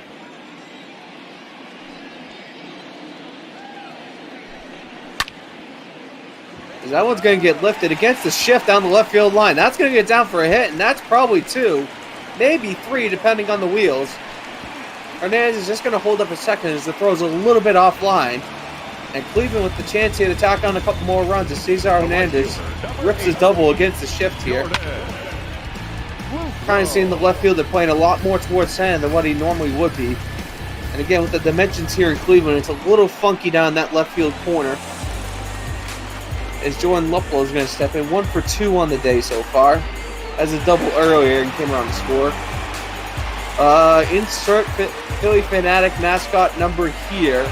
As the Cleveland Indians mascot's trying to get fans fired up here to put a couple more runs on the board. 1-0. First pitch is going to be at the shins inside, 1-0. Cesar Hernandez with a nice little double there. Everybody's, man, on this extra base hits train today. Yeah, definitely. And that's kind of how Cleveland's built their lead here. They really only had the 1 3-run homer so far. Everything else has been small ball. See there, that could have been a nice advancing on the throw, but Sir Hernandez just didn't like what he saw out of there. Zara's arm, I guess, keeping him honest.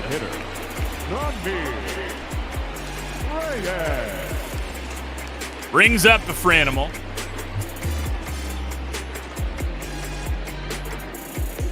I find it so funny, too, with how A.J. Preller dealt with his outfield. You know, for years over there in San Diego, there was way too much talent and no spots. And it seems like he has jettisoned every single possible piece from the outfield. And now he's stuck rolling out, you know, like, who was it? Like Juan Olivares? Manny Machado, if he's even an outfielder. My God, you gotta put Will Myers out there full time. Like, are you kidding me? You know, you had to trade to bring in Tommy Pham. You know, after you traded away Hunter Renfroe, you know, Franmil Reyes, who's the third? Manny Margot. Like, they're all gone. Like, it's so absurd. I don't know. I think it's just ridiculous. AJ Preller is... I feel like he was doing it well. He was doing it so well for a second. Now it's like, AJ... He's like a worse he's like a second-rate Jerry Dipoto now. Yeah, and sometimes word comes down from the owners that, hey, we either have to cut payroll or move some talent around to try to build towards this thing the ownership wants, because that's probably one thing from a lot of the GM's perspectives. They're probably getting chewed up the backside by the owners to make this deal, that deal, and the other deal, and they just have to try their best to get it done. As there's 2 left on there. Cleveland unable to push any more across. See what they can do here as we head to the top of the 6th. Leading off for the 7-2, still your score. third baseman, Yep, Cleveland, a couple guys up in the bullpen, including the recently acquired Yoshihiro. Oh, I butchered the last name. Yoshihisa Hirano. There it is. I got Brother Beer tomorrow. I can correct stuff with him. Yes, Yoshihisa Hirano. Yes, I'm usually good with those Japanese names. I'm not sure why that one keeps getting me. Because you never really see it for that long. You just see him as Yoshi, and that's it. Right. As there we go. Eduardo Nunez pops out for out number 1. Number 28, Leori Garcia. Lineup going to flip over for the 4th time here for these White Sox, which is just going to show that it's been bad for the White Sox today, man. This is what I've seen out of my Diamondbacks the last while. You've seen a lot of these hits, a lot of guys on base, a lot of walks. Great, sure. But if you can't get anybody across, it doesn't matter. Exactly. You can have all the fancy batting stats you want, doubles, triples, contact, slugging. If the runs don't come across the plate, it all doesn't matter. The one that matters is number up on the board, which is runners crossing home plate.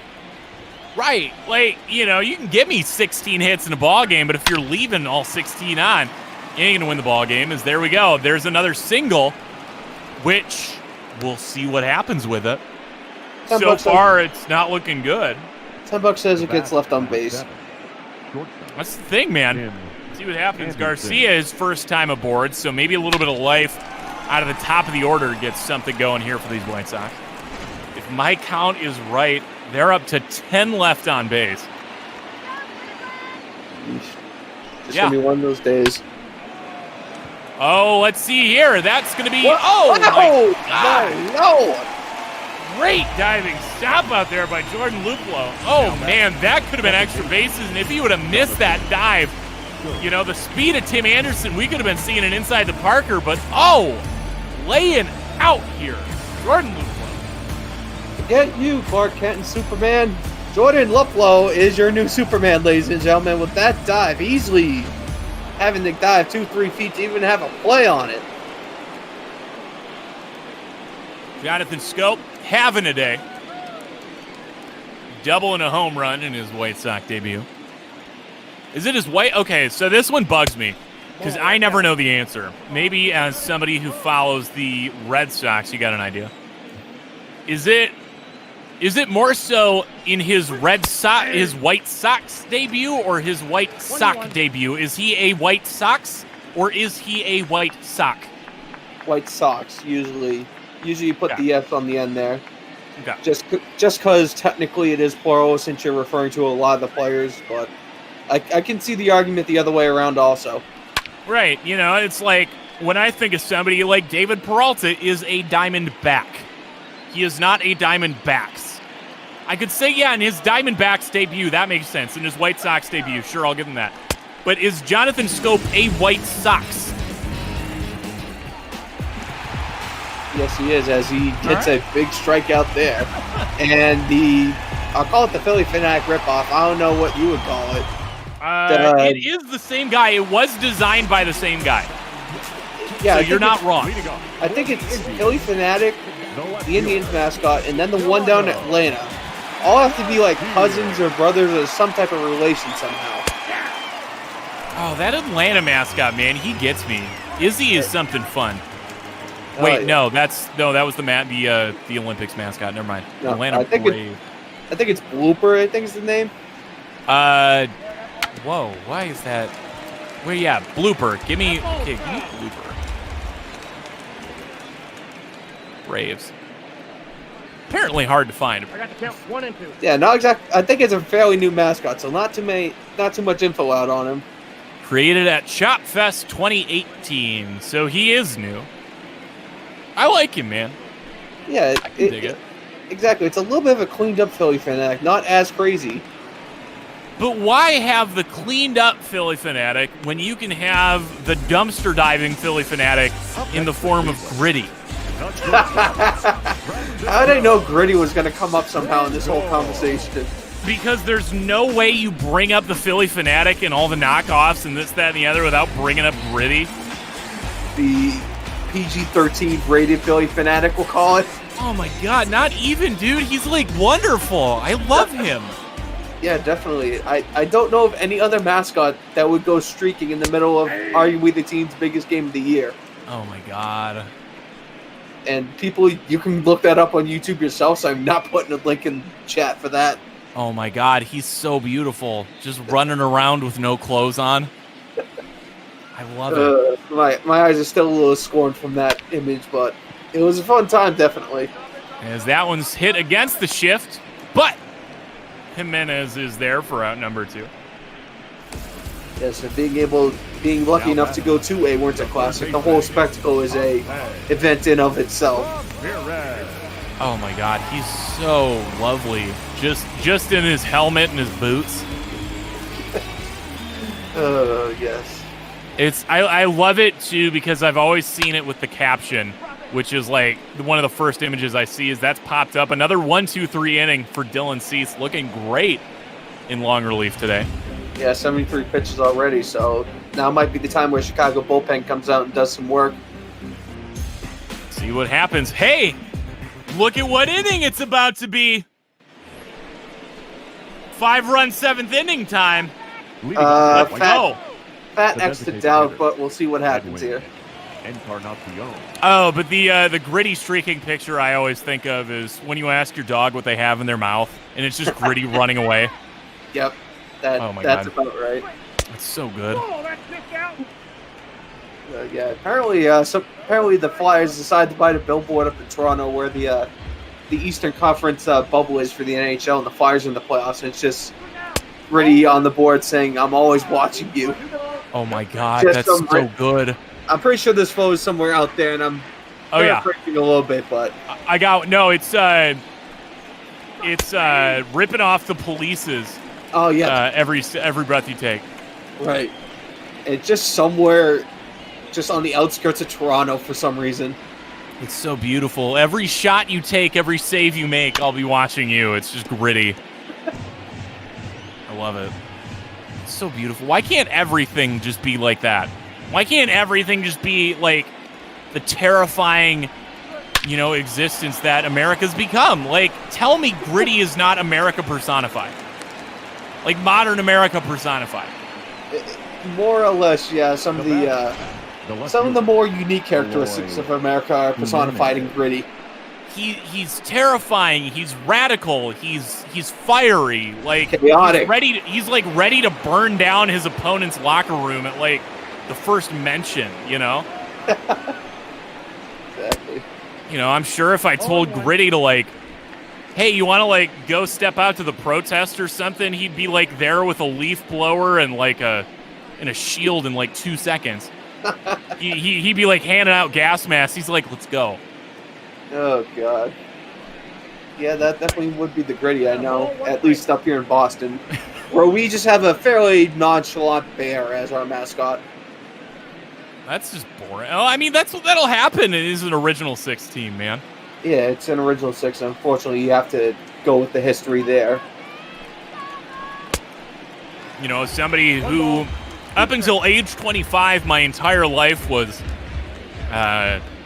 it was full of Red Wings playoff appearances. Yeah. Oh, yes, those early 2000s Red Wings, those were scary, scary teams. Happened in the year of my birth, 1991, and continued on until 2016, excuse me. Every year that I was alive until age 25, the Red Wings were in the playoffs. That was something, man. And then they moved to Little Caesars Arena, and everything fell apart, or whatever the new building downtown is.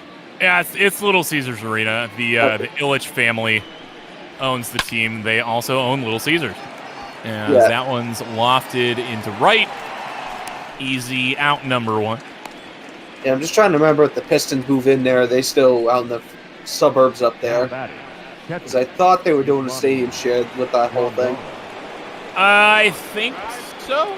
That sounds right. I don't pay enough attention to the NBA to make a full. Let me see.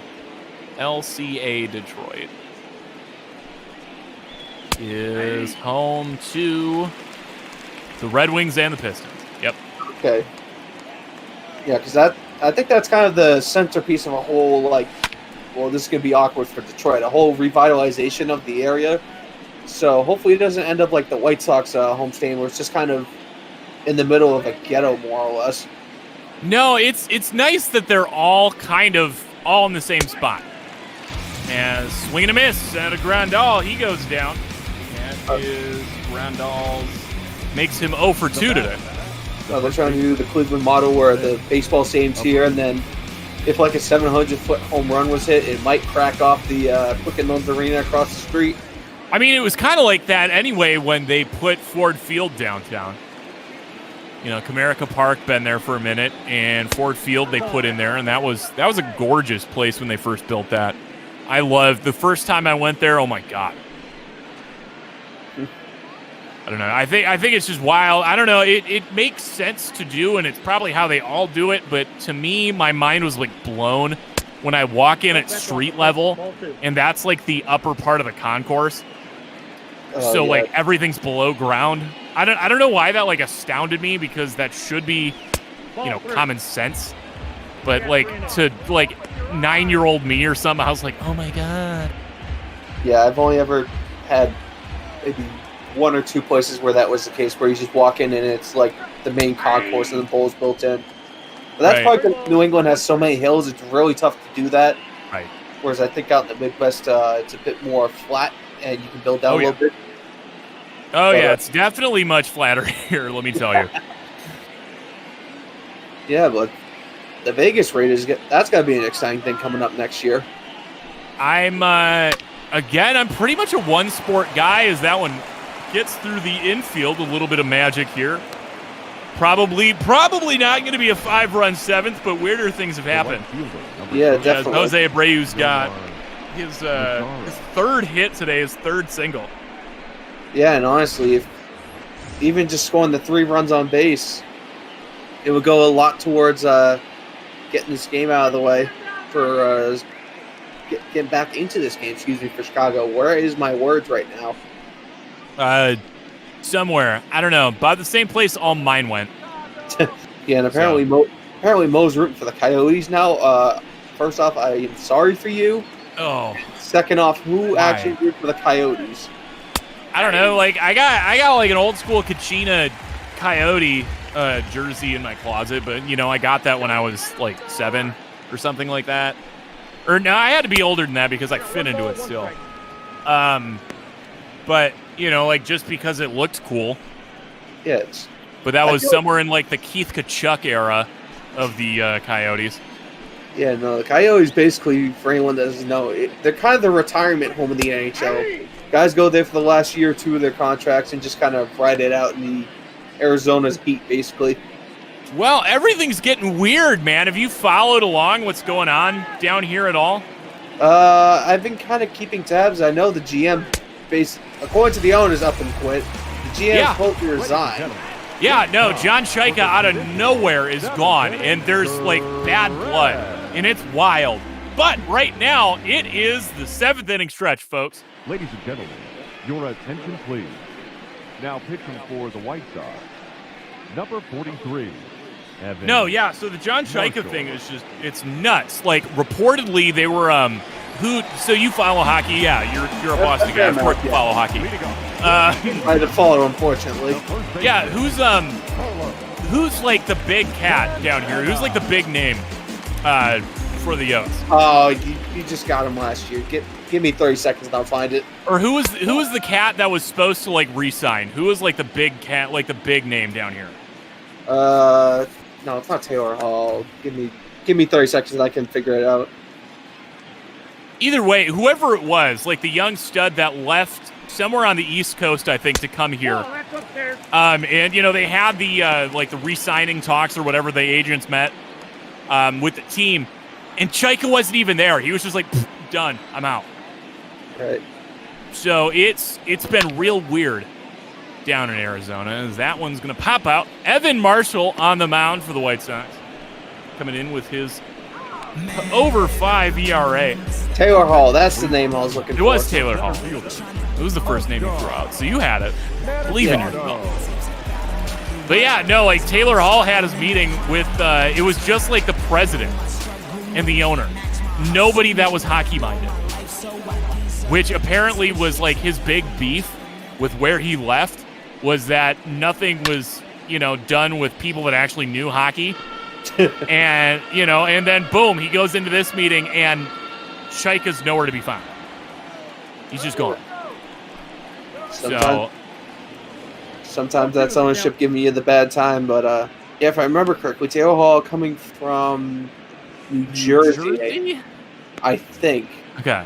And right, that's what I thought. Yeah, I think that's it, because I think they drafted him a couple of years ago, but yeah, New Jersey recently signing PK Subban to kind of be a centerpiece there, and Hall's like, you guys give up on me already, and basically just went off to try again down in Arizona. And it was John Chaika too that seemed to blow the whole Shane Doan thing too, shipping him off in the twilight of his career when he had been the captain for years. Right, and sometimes that's how it is. This is kind of cycling back to baseball for a second, but he was supposedly a number crunching genius and was a very big stats guy, so maybe the Arizona management didn't like that, especially when Shane Doan, arguably one of the biggest names coming out of that franchise, you just ship him off for virtual pennies. So there we go. Oscar Mercado strikes out for the second time today. First strikeout for Evan Marshall in relief. Second baseman, Jason Hernandez. Just really good job getting Mercado out in front of that one. Absolutely no chance to make contact there. There we go. Maybe there's some lies behind that 5 ERA. Sure, we're about to launch one, just like jump off somebody's bat now. Exactly. Heads up out in the left field bleachers, as that seems to be the hot spot for home runs today. Dude, it was like the first 2 innings, every hard hit ball was like either off the wall or over the wall. It was bonkers, as that one's to the left side, but no play over there for Nunez. You got 30 for nothing, basically. The right fielder. Yes, you knocked the ball down. Yes, you prevented the guy from going to second, but you have to corral that. Did it stop him from going to second? If that gets into the outfield, is he really going to take a hard turn on a shallow ball? I mean, we've seen it done earlier in the game, if you remember. That is true, and that's another one past the glove of Nunez. Two out singles now. Yeah, that one's a much harder ball to pick up, so I don't blame him on that one. Right. But the one previous was just a little dribbler. You could easily make that one if you were paying attention. That's what happens when you're missing Yohan Moncada on the infield. That's a ball. As Franmil Reyes, 2 singles, 2 RBIs, and a run scored for the Franimal today. So coming into play today, this tightly contested AL Central. Cleveland, a game and a half back of the Minnesota Twins, good for second place. The White Sox, 3.5 back of the Twins. Looking to further that gap is Cleveland with a win here. But they will have Game 4 tomorrow to worry about as well. And is that one on the call with someone, or is that going to be in our back room edit board? There's a strikeout to end the inning, and I'll check that in just a second. But after 2 5-run 7th innings, we see 0 runs in the 7th inning here. It is still a 7-2 ball game. White Sox got 6 more outs to try to close it up, as Dominic Leone comes on here to work this 8th inning, not in a save situation. Maybe it's a 5-run difference, and I think that's the max allowed for a save situation. I'd have to check the book on that. It is not. Do you want to know the rules? Just the crash course. I know. What's the run cap for that? I thought it was 5. 3. It's 3? It's okay. 3 runs. The one exception to that is if you enter the game with the tying run on deck. So if it's a what is that? 5-run ball game, but bases loaded. You could do it. If it's a 4-run game, 3 or 2 on. Otherwise, you have to enter with a 3-run lead or less. Or you can pitch the last 3 innings of the game while not being the pitcher of record. Okay, so I knew there was some caveat there where you could have a 5-6 run lead and still get a save. Yeah, no, I mean, doesn't matter who it is. If your starter goes 6 innings in like a 17-run game and you have a guy mop up the last 3 innings, you can do it. I've seen it happen plenty of times. Actually, the Diamondbacks last year did it and made history doing it when 2 guys made their MLB debut, and Merrill Kelly picked up the win as the starter, and John Duplantier picked up the 3-inning save. It was the first time that's ever happened that 2 guys make their debut and are both and pick up the win and the save. Yeah, that's definitely a rare occurrence there. That's like a baseball fact right there. Like, that's the only sport where weird stuff like that happens, I feel like. Yeah, definitely. Not too many. I mean, you maybe can get soccer in certain cases. Hand a goggle back in the 70s World Cup. I forget which one. But you're not pulling out these weird, like, oh, in this very specific thing, this happened, and it's like the first time since 1907, you know. Very, very true on that. Yeah, you do get a lot of random, wait, that's actually a historical event there? What is it? There's like this really classic video. There we go, found it. It's a video compilation that personifies weird baseball stats. It is the 5 longest home runs hit by Connecticut-born outfielders wearing high socks during weekday afternoon games in 2016. So there's only like 3 guys on the entire clip, probably. It is, if I'm not mistaken, just 2 guys.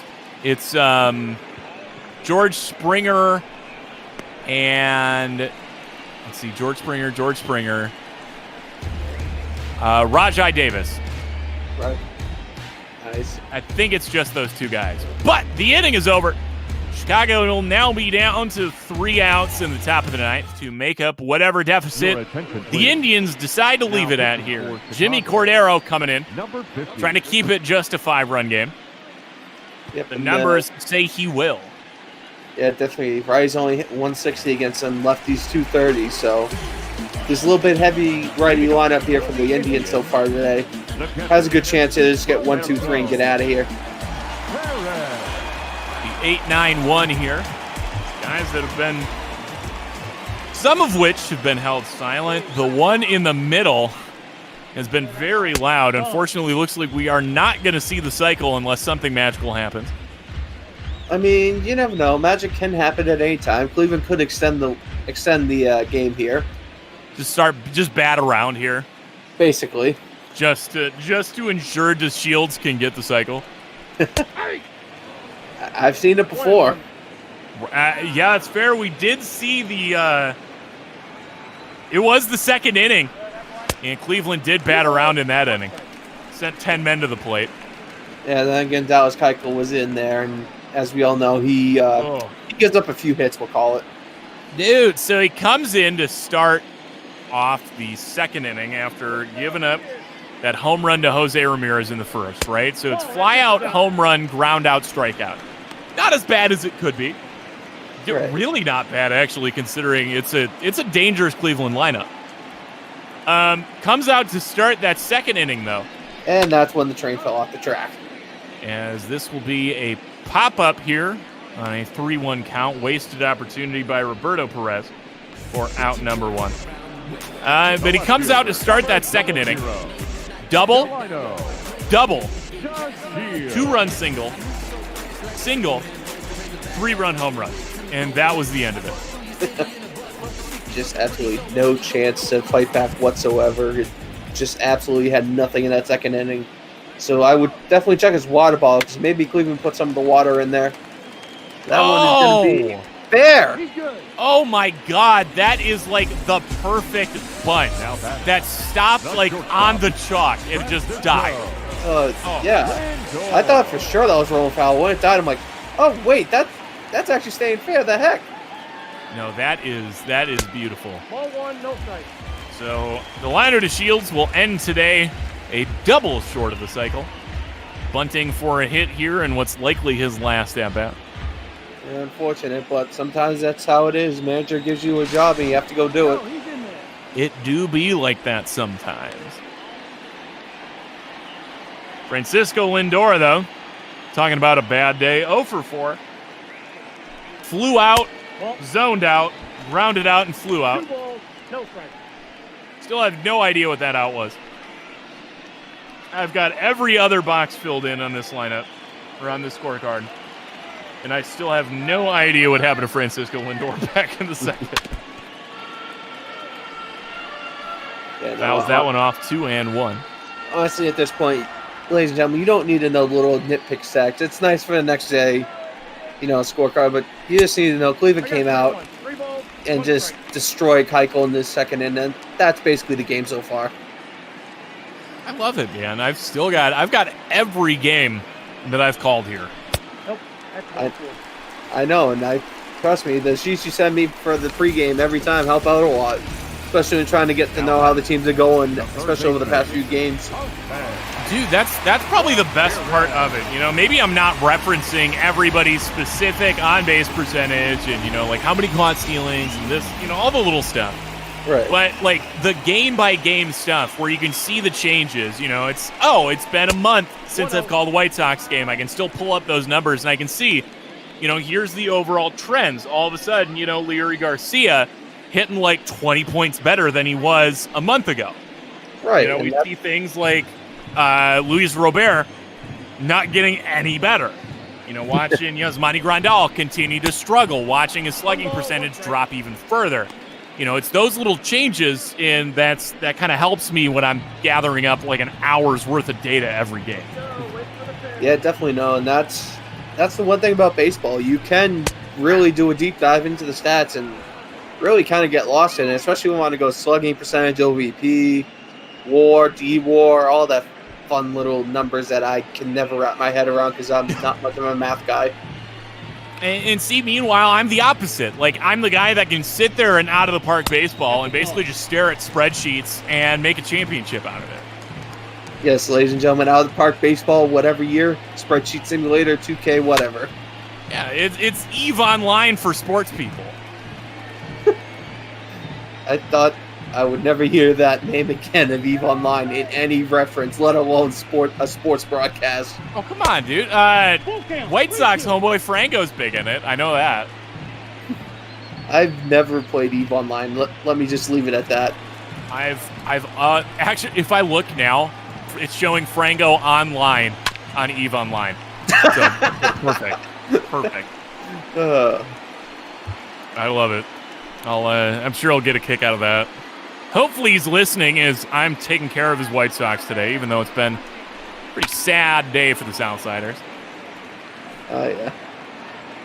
Been a real rough day for them. Keuchel did not help them out whatsoever, but both count here to Ramirez. Cordero trying to get a strikeout here. See, 3-2 is another foul ball. Jose Ramirez with pair of RBI, solo shot, and an RBI and a ground out. Cordero trying to get out of this inning and give it over to his bats. That one's another foul ball ripped.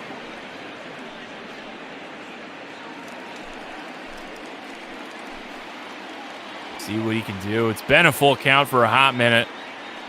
Cordero trying to get his together. And, man, this is the kind of at-bat out of Ramirez that if it doesn't end in a home, like, usually it's like, okay, I'll take this 15-pitch at-bat or whatever it is, to help tire out your starter. But kind of this late, there we go. He found the pitch he was looking for, and wow, almost like I called it. There we go. 3-run shot for Jose Ramirez. That was going to be like, if he doesn't crush it, trying to look for this pitch, it seems meaningless late in the game, but he found it. found the one he's looking for, and it is now double digits for Cleveland, 10-2 here in the bottom of the 8th. And ladies and gentlemen, the fat lady is on stage singing now. I am officially killing the White Sox hopes and dreams here, as this game is pretty much over. Oh my God. This is not what I wanted. Former Chicagoan, I love the Southsider. You know, I'm maybe even just not the Chicago thing, man. I'm a fan of these younger, you know, like building teams. Yeah, definitely. You always have a soft side for these teams, but just sometimes they get smacked around by the cream of the crop in the league. Got a lot of the Indians right now. So Indians gonna crawl another half game closer to that division title. Minnesota taking on, who is Minnesota taking on? Houston. It's Houston. Okay, so someone hide all the trash cans. Should be interesting, as we've seen Houston off to a rough start this year. Their pitching just non-existent. Yeah, it seems like they're starting to find it a little bit now towards the back half. Either that or Oakland has really cooled off that much after the torrid start they had to the year. It's just wild, man. Like, you know, like July comes, we open up trades, and you can very clearly identify that it's not failings by the bats. Yordan Alvarez is putting up otherworldly numbers. You know, everybody else is doing their part. And you can very clearly see that, you know, no Justin Verlander, at least for the first part of the year. You know, struggling Greinke. You're rolling guys out like Rogelio Armenteros. You know, it just wasn't good. You can tell that pitching is where it lacked. July comes, open up trades, and it's crickets. I don't get it. Honestly, sometimes that's just how it is. As does Nunez finally make this play? He does. That is out number 2. The center fielder, number 35, Oscar. I don't know, man. I think it's just wild to me. There's a very clear need. And they didn't do anything on it. Right. You're within spitting distance of the division. You know, the wild card you might just write that off as shot with what's going on here between the White Sox, the Indians. You know, even the Rays are not too far from it. Yeah, but I think even the Rays are still 7-8 games out of the second wild card, if I remember correctly. They were 6 on the division. I don't know if it was worse in the wild card, the way, just how strong the Central is. Let me take a look at that as we run to the top of the 9th here.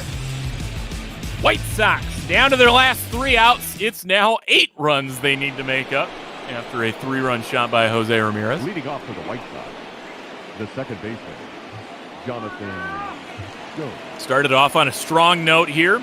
Jonathan Schoop, home run and a double in his White Sox debut. It is 3.5 back of the wild card. Okay, for the second wild card spot, excuse me. That's doable. Yeah, that's definitely doable, although Indians and White Sox are clearly running away with it, but Tampa Bay is still within an earshot, and then Houston 8.5 back, so they're a division or nothing. Okay. But, you know, like, Oakland hasn't had this, like, a huge stranglehold on that division. You know, nothing's like, what am I looking for? What's the word I'm looking for? Nothing's set in stone yet. Nothing's like, oh my God, wow, the word is just gone. Nothing has stood out to be, oh my God, there it is. Out number 1 as well. 4-3 goes Jonathan Schoop. The designated hitter. Nothing stood out to me as like why the Athletics are doing as well as they are. You know, Houston has the pieces. They have the talent to really take that division yet again, and unfortunately be the Dodgers of the American League.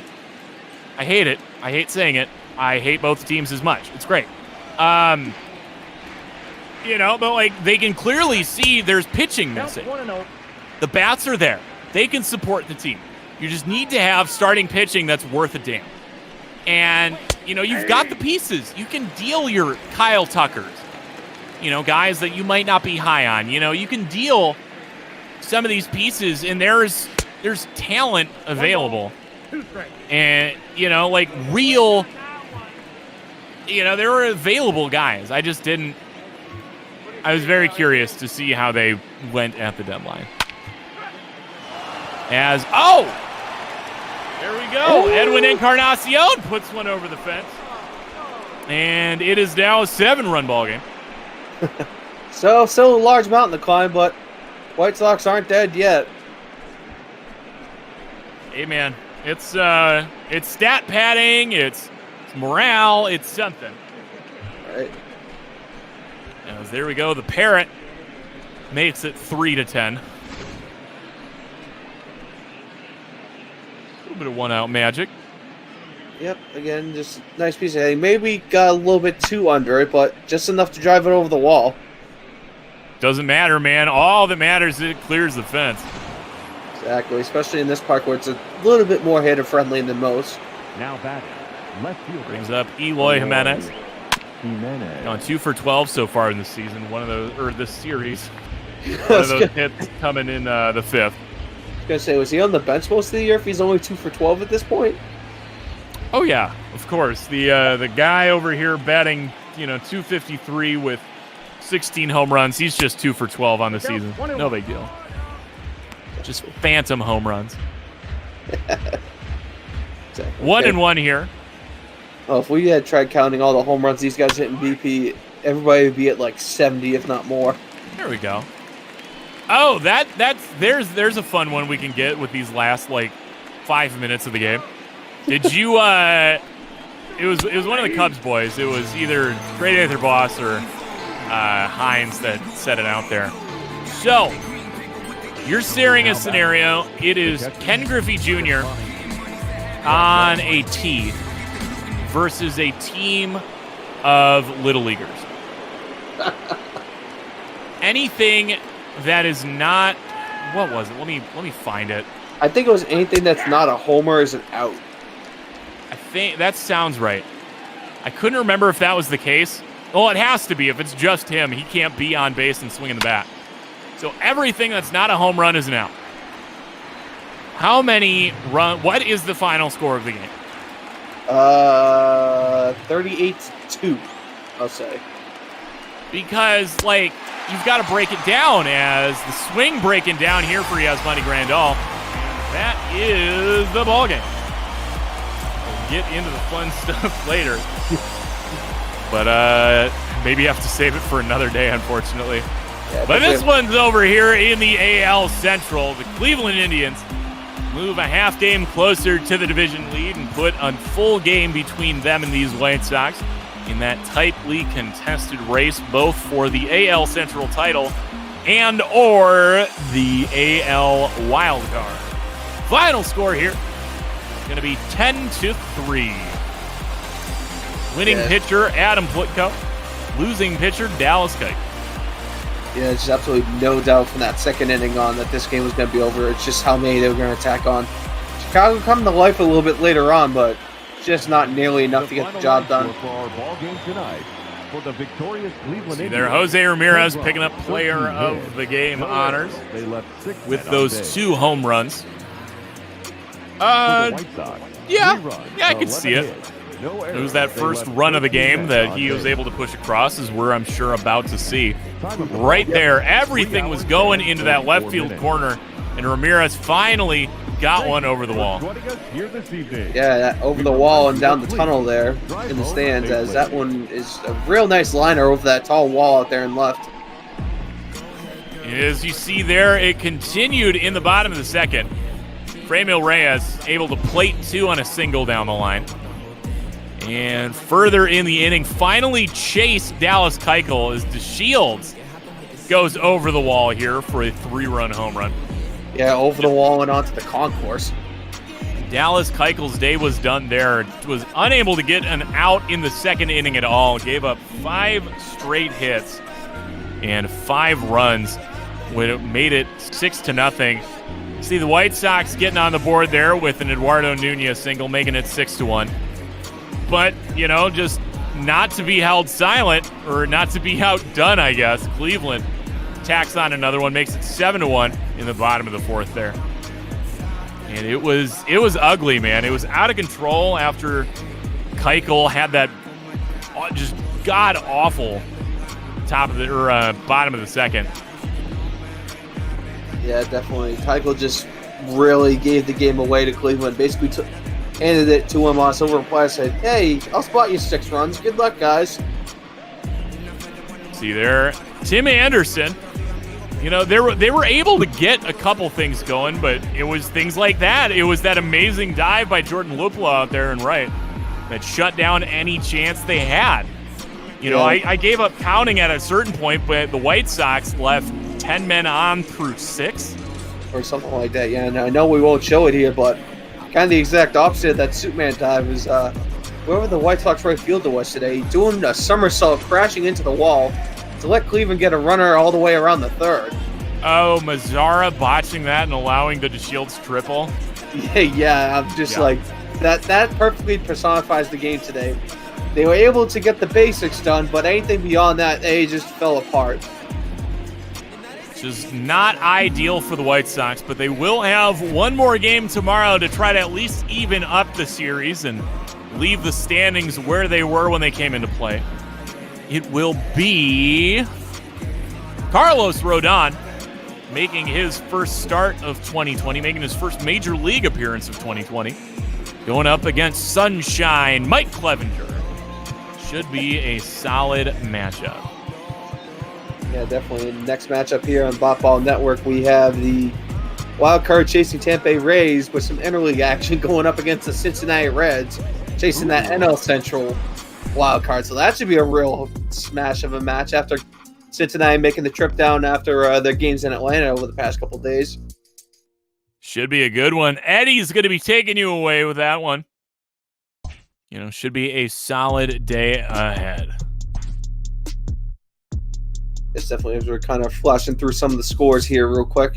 Really not much played today as we're still early on the day. But there we go. There is Eddie. Going to be soothing you along here to the lovely sounds of the Tampa Bay Rays and the Cincinnati Reds. What's going on, Eddie?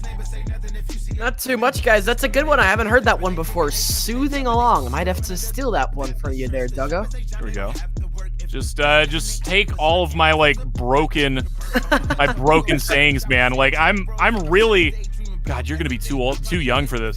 But I'm really like that bartender in Boondock Saints, where I just botch it. Like the words just come out wrong, and I'm like, why don't you just make a tree and get the fuck out? Like that's my life, is that thing, man. It's got to give me a book of Proverbs or something, man. That mix and match shit ain't happening. I'll put it on the watch list. Unfortunately, I have no idea what you're talking about. So I'll put it on the watch list. Boondock Saints. Boondock Saints. I'm gonna write it down. Now, the question is, can you find any of the band episodes?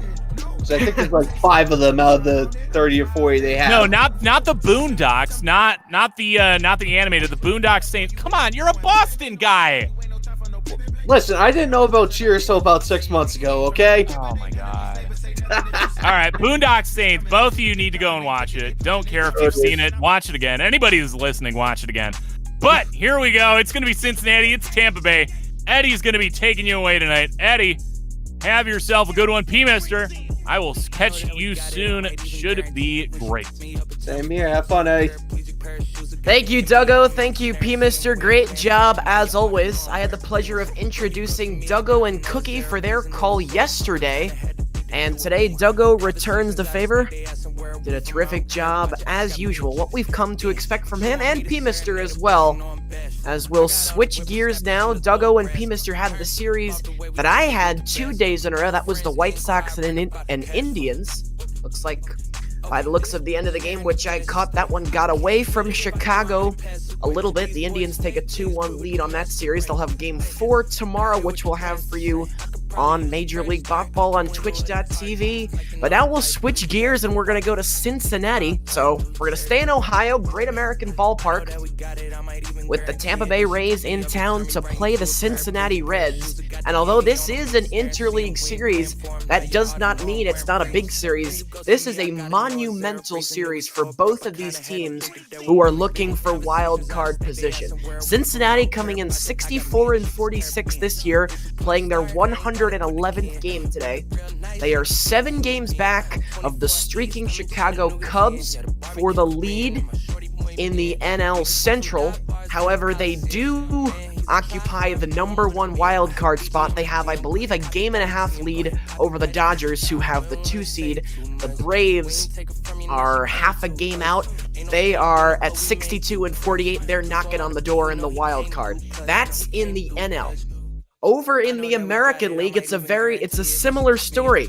Tampa Bay playing game number 110 today. They are 63-46 this year. 3 games back of the first place Yankees in the division. Although the Rays have been playing really well, and they're going to get the Yankees at least 1 or 2 more times before the end of the year. So those are going to be big matchups. 2 teams to watch as we head down the stretch. As far as the wild card is concerned, the Rays are probably the 1 team left. The wild card has become a 3-team race. Right now, the 2 top teams in the AL wild card are, the Cleveland Indians and the Chicago White Sox. Teams number 2 and 3 in that AL Central division, which is led by the Twins. Twins having a terrific year. The White Sox and Indians also have both been outstanding, as I said a second ago. They're playing each other right now. That's a big series. The Rays, 3.5 games back of the wild card. The White Sox, however, lost today, so a Rays win could improve their standing as far as the wild card is concerned. But then, once you get past the Rays, it really starts to level out in the wild card in the American League. The next team closest is the Astros, who are 8 or 9 games back. Having a little bit of a delay here as we get a few last-minute quirks in the system, I think, straightened out. We'll get you out there as soon as we can. For now, we'll continue to talk about playoff positioning. The trade deadline passed yesterday. Lots of exciting moves made at the deadline. We'll get more on that here as we get deeper into the broadcast. Looks like we're about set to go here as everything's just updating. I think we're about to send you out to Great American Ballpark, which is where we are, and we're looking forward to this one as we welcome you inside the home of the Cincinnati Reds. It is a partly cloudy but still a pretty beautiful day here in Cincinnati, and the crowd looks fairly packed. Seats look fairly packed here today. Big series. The Reds sporting their alternate jerseys, Los Rojos, on the front. Wade Miley will get the call for Cincinnati. There are the numbers for him. Only 13 starts on the year. He's spent some time in the bullpen. This is his 31st appearance on the mound this year, only his 13th start. A 5-3 record, 3.93 ERA. And this is a pretty good Tampa lineup that he is facing, with a lot of right-handed batters. Tampa Bay. So let's see Willie Adames. how Miley decides to attack. Willie Adames steps in to lead off the game. First pitch swinging is a strike. 4:03 p.m. Eastern Time, our first pitch. 2 weeks ago, in a game that I had with Tampa Bay in town to play the Baltimore Orioles, Adames would hit a home run on the first pitch of the game in Camden Yards. This is off Miley, gonna be a tough play. Adames leaps over Votto, and he's on with a base hit to start the night. Unorthodox, as that was hit a little bit too hard for Miley to handle, and Adames got down the line quick enough. Let's see if Miley's okay. Only the second pitch of the game, not sure where he took that one. The catcher, Tucker Barnhart, is out there right now, making sure he's okay. Miley waves them away. So we'll see how Wade Miley responds. After taking a pretty hard-hit ground ball off the leg, he deals a strike to Brandon Lau for the first pitch. 0-1.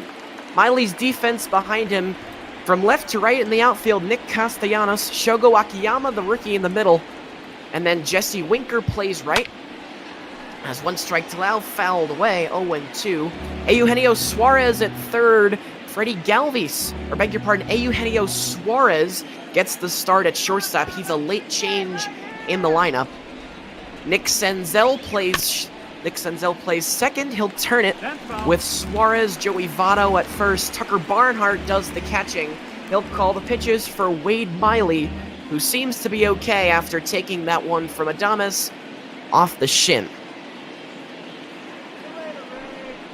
0-2 to Brandon Lau. Reaches out, pokes it into left. Good two-strike hitting Brandon Lau, and back-to-back base hits start the day for the Rays. First and second, nobody out. Here's Austin Meadows.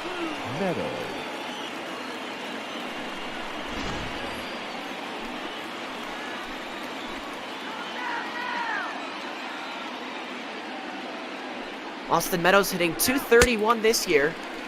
And swings through the first pitch. Good curveball from Miley. No balls and one strike. Miley, a very tough left-hander. He's going to be tough on the lefties the Rays have hitting today. And that's low and away. 1 ball, 1 strike. Adames started the inning with a base hit. And then Brandon Lau followed that up with a base hit of his own into the opposite field. So that gives us first and second with nobody out. Already, Miley in a bit of a jam. Meadows swinging, and he fouls that one back. 1 ball and 2 strikes to Austin Meadows, who's playing in his 100th game of the season here tonight.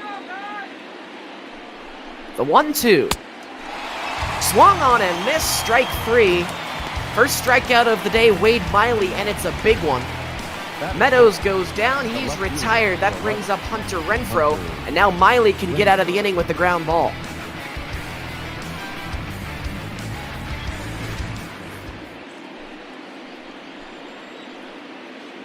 Hunter Renfroe, the cleanup man, has been on a tear as of late. The .244 average would say otherwise. He's been heating up. There are the numbers on the season. 21 home runs, 55 RBIs.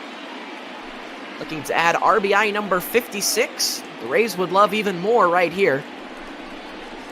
1 strike to Renfroe is low from Miley. 1 ball, 1 strike. There you see in his last 9, Renfroe 3 home runs, 6 are driven in. So the 28-year-old from Mississippi has been rolling. 1 ball, 1 strike. Wade Miley's 1-1. Is fouled away, changeup, and Renfroe fooled, but still got a good piece of it, just a little bit late. The 1-2 is driven in the air to center field over Akiyama. He will make the play for the second out. Good piece by Hunter Renfroe, but right at Shogo Akiyama. And after back-to-back base hits started the inning, Miley has now retired the last 2. And here's Yandy Diaz, I beg your pardon, with 2 out. There were some late lineup changes made by the Tampa Bay Rays here in this one. Ji-Man Choi, originally scheduled to hit 5th, instead looks like he's going to be hitting 6th today as Diaz takes strike 1. Or swings through strike 1.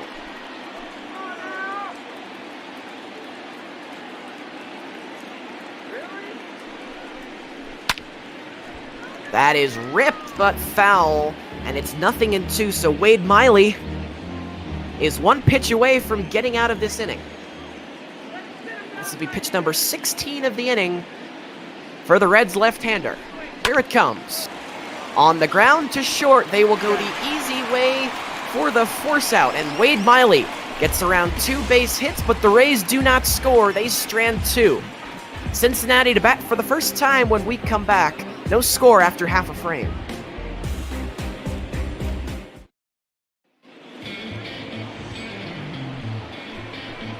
Welcome back here at Great American Ballpark. We'll see Charlie Morton as we begin the bottom of the first. There are the numbers for Morton having another good year, picking up right where he left off last season. 24th start of the year is what he is making today. He is 11-4 with a 3.53 ERA and a 1.31 whip to sport as well. This Reds lineup, they can hit. So let's see how Morton decides to attack. His first pitch to Senzel, curveball outside, 1 ball, no strikes.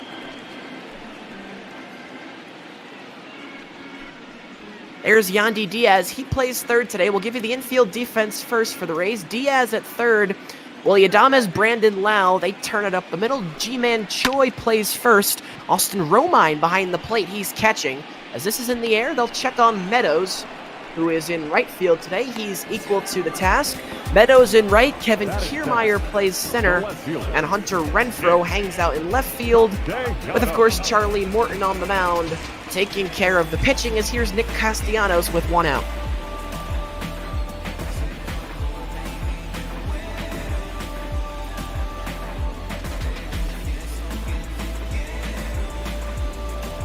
Castellanos hitting .283 this year.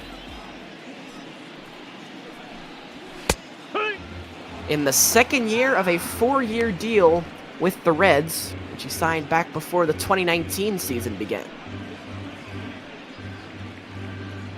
Spent the first 7 years of his career with the Detroit Tigers. That missed. That's the ball. 1 ball, 1 strike to Castellanos. Reds looking for their first base runner. And Castellanos gets a piece, ticks it back. And it's 1 ball and 2 strikes here, as Austin Romine had to wait a little bit to get the new ball from the home plate umpire. More on Austin Romine later, making his first start today for the Rays, and he's got Charlie Morton's first strikeout in his glove. As quickly the first 2 have been retired, and here's Eugenio Suarez with 2 out and the base is empty, which for the Rays is exactly when you want to see this guy. Suarez, an all-star this year, hit third in the lineup and was the designated hitter for the National League side. His 30 home runs are good enough for being tied for 4th in the National League. Having a terrific year, hitting .317, 30 home runs, 91 RBIs. He will eclipse the 100 mark soon. One of the 2 or 3 guys that Morton has to tread around carefully. And he's doing that, staying away. 2 balls, 1 strike here to Suarez. We saw Nick Senzel and Nick Castellanos. They were numbers 1 and 2. Now it's Suarez hitting third. Mike Moustakas, Jesse Winker, Joey Votto, the 4-5-6. 2 and 2's the count. As Morton gave it a little gas there. 96 on the gun, and Suarez behind it. 2 and 2 here. On the ground right side, and that's Squibb's foul.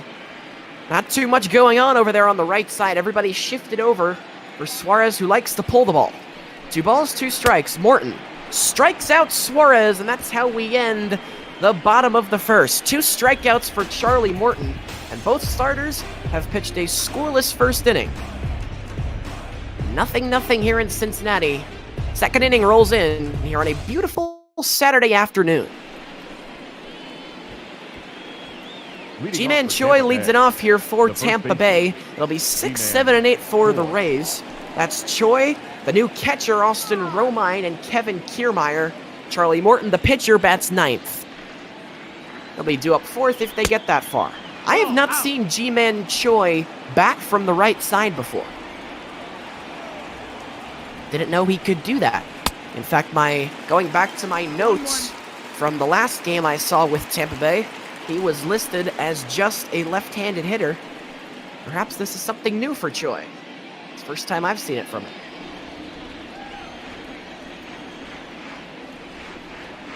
One and 1 is up and in for ball 2. Wade Miley had to sweat a little bit in that first inning after the back-to-back base hits started the game from Adames and Lau, the numbers 1 and 2 hitters, but recovered and retired 3 in a row to end the inning scoreless.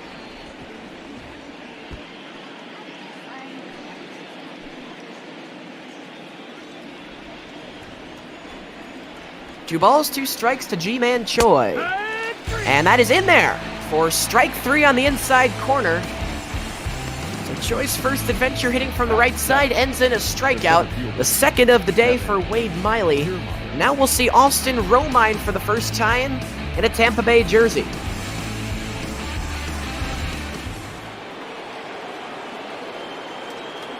Or at least I thought we were going to. Again, as I've said a couple of times already, this Tampa Bay lineup has been changed around a couple of times here. The version that we got when we get the lineup cards for both teams, changes have been made since. They did not have time to update us with another one, and we have to kind of go on the fly here. So Kevin Kiermaier hitting in the 7th spot. He plays center field. Austin Romine then hitting in the 8 hole. 1-2 to Kiermaier.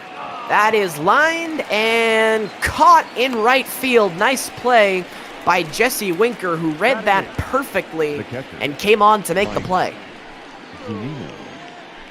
That is the toughest play for an outfielder, the ball that gets hit right at you. And Winker did well to read it and come on quickly to grab that one. So now we're going to see Mike Zunino.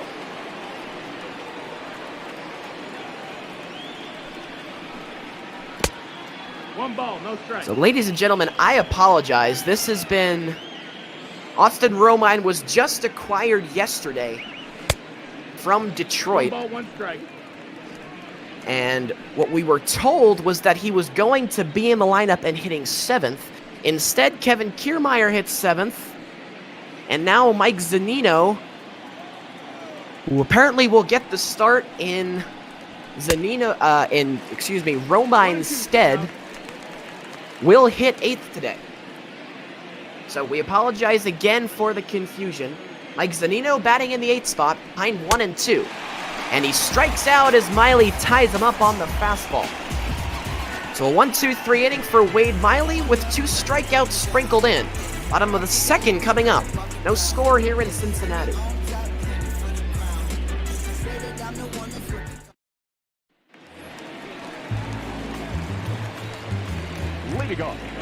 Mike Moustakas leads it off here in the bottom of the 2nd for the Cincinnati Reds. 4, 5, and 6 for the Reds, who went 1, 2, 3 here in the 1st. And Moustakas takes a curveball for a strike for Morton. There is the shift. Moustakas, a heavy pull hitter. Brandon Lau about 30 feet into the outfield. He's the 2nd baseman. Yandy Diaz playing 3rd, the only man on the left side of the infield. If it was not a 2-strike count, you would think Moustakas might be tempted to lay down a bunt. But he's behind 0-2 to Morton. And gets a piece of that one to stay alive.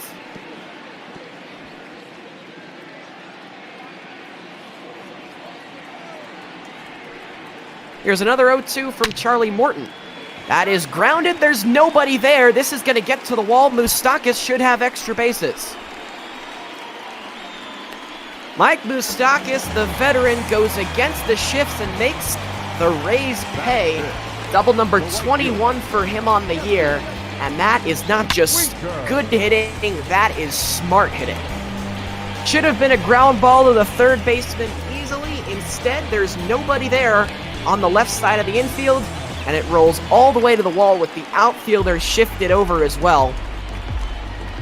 So the Rays might want to think twice before they try that again. Jesse Winker now, hitting in the 5 spot today. This is only his 50th game of the year, but the 50 that he's played has been very good. 349 with 7 home runs and 20 RBIs. Takes inside for ball 1. Moustakas at 2nd after the leadoff double. Winker will try and bring him around. That is back up the middle, and it is through for a base hit. They stop Moustakas at 3rd. So it'll be runners at the corners with nobody out here in the 2nd, as Morton has surrendered back-to-back hits to start the inning.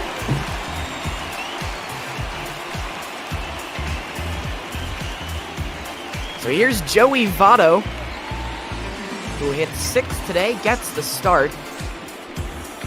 In 2014, Joey Votto had his season cut short due to injury, only played 62 games. This year is on schedule, on track to be the first time since 2014 that he plays fewer than 100 games. This only his 57th here today. He's settled into a platoon role, does not play every day. Aristides Aquino can sometimes play first base as well. Aquino on the bench today. Votto gets the call. He's behind 0-2 here to Charlie Morton.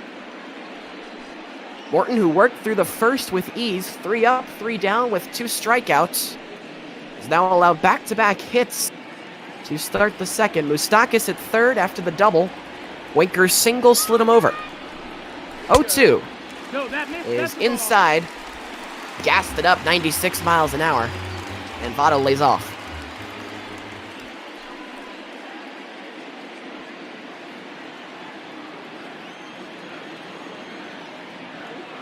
One ball, 2 strikes to the veteran Joey Votto. And he will ground that one foul and stay alive for another one.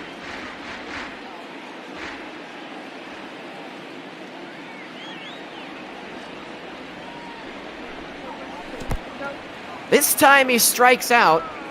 They throw to first. And diving back in time is Jesse Winker. So a really good pitch there from Charlie Morton as Votto goes fishing and comes back fishless. Strikes out, third of the day for Morton, and the first out of the inning. Shogo Akiyama now, not an easy man to double up, but hitting the right spot could be.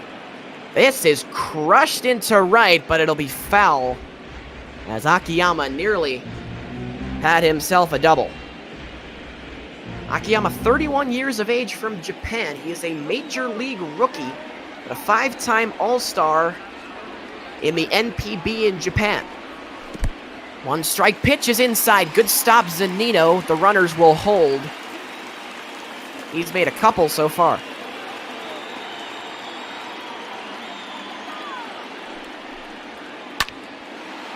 Akiyama into center. That is caught. What a play. Kiermaier, run will score as Kiermaier does a cartwheel to make the play. So Akiyama will get the RBI on the sac fly, but Kevin Kiermaier saves a double. The Reds do strike first here at home, thanks to Shogo Akiyama.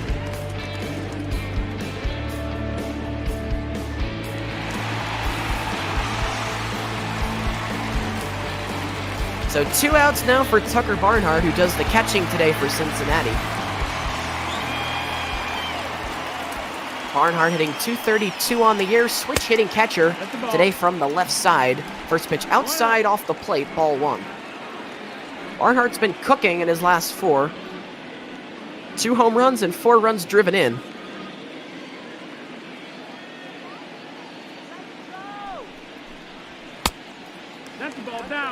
Reds began this season with a platoon between Barnhart and the other catcher, Kurt Castillo, but lately Barnhart, as we've started to get into the stretch run, has been getting a lot more of the reps behind the plate. 3-0.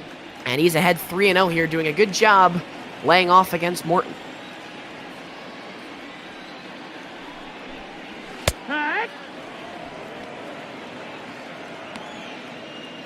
Morton locates strike 1, 97 miles an hour. Morton can dial it up when he wants to. That fastball consistently between 96 and 100 miles an hour. And showing that off here. This is popped up, should end the inning. Diaz makes the catch. And Morton gets out of the inning, only allowing 1 run. But Akiyama sac flies in. Mike Moustakas after the leadoff double. 1-0 Cincinnati. We've played 2 here at Great American Ballpark.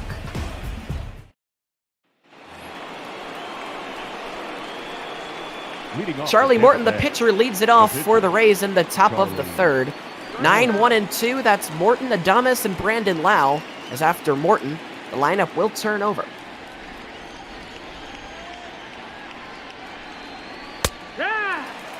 First pitch to Morton is inside strike. Is an inside strike. And nothing in 1.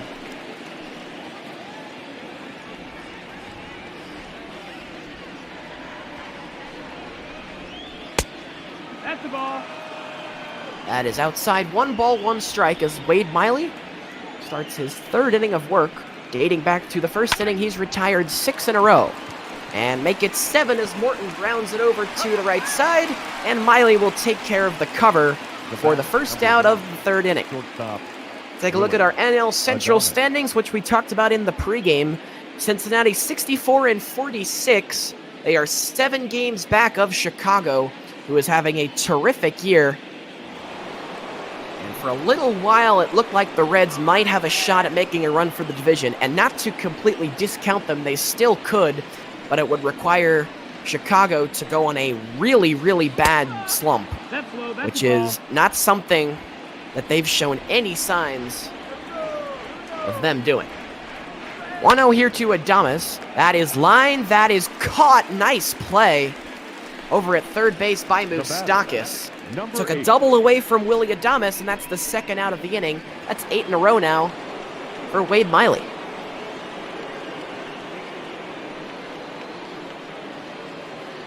So here's Brandon Lau with 2 out and empty bases. Singled in the 1st. Opposites field single into left. The Reds will deploy the shift against them. And that is 2 balls, no inside for ball 2, and Wade Miley not exactly thrilled with the call.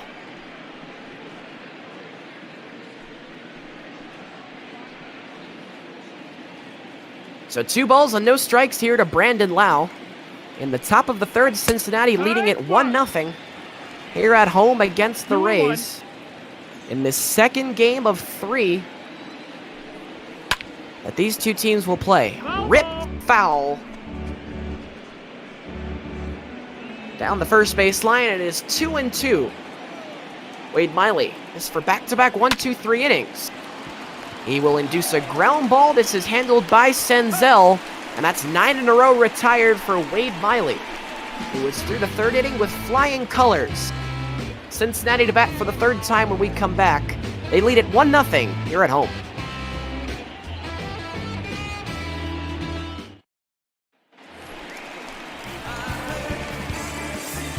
Wade Miley will lead it off here in the bottom of the 3rd. After pitching a 1-2-3 top of the 3rd, he'll get a chance to swing the bat here in the bottom of the frame. Charlie Morton's first pitch is in there for a called strike, 0-1. Wade Miley is a career 151 hitter, hitting 125 this year. And he's got himself a base hit. How about Wade Miley? Strokes one over the head of Adames and into left center field. Now back, second baseman. Only Miley's 3rd hit of the year, and it comes against one of the American League's better pitchers. And he is on to start the 3rd.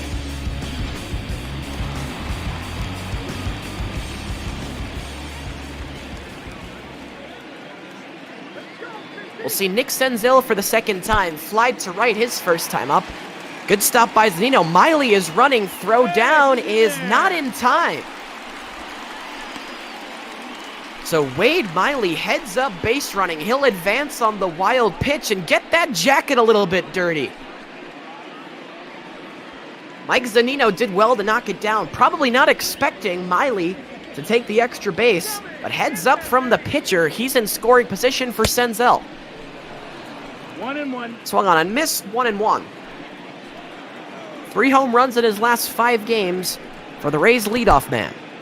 As that bounces this time, Miley will stay put. Zunino's done a very good job back there thus far.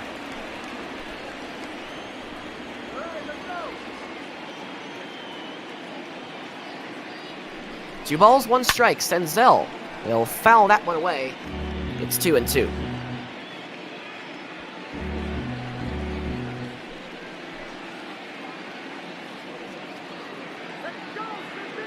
Miley leads off second, 2-2.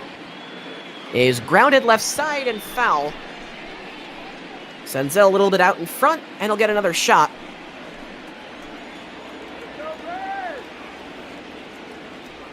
Another 2-2. That is low on the curveball. And the count is full with Nick Castellanos waiting on deck.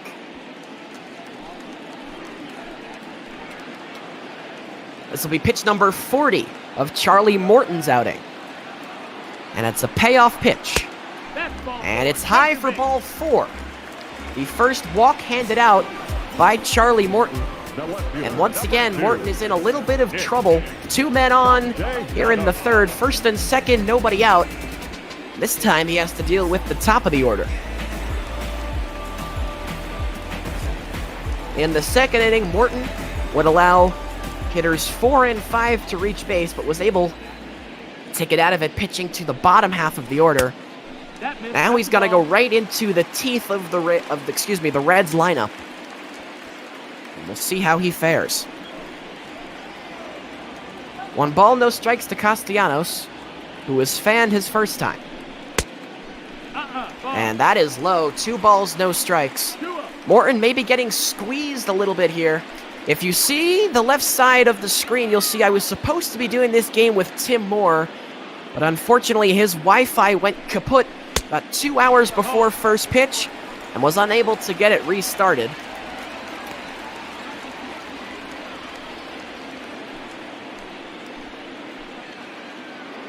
So here I am, flying solo. 3 balls, no strikes. And Castellanos taking all the way, takes a fastball over the heart. 3 balls, 1 strike here. Charlie Morton having a little bit of trouble finding the plate here in the third. He's already walked Senzel, and now is behind 3-1 on Castellanos. Castellanos, deep drive, left field. Back goes Renfroe, looking up. It is gone for a home run. Nick Castellanos, a 3-run shot. And Cincinnati leads it 4-0 here in the bottom of the third.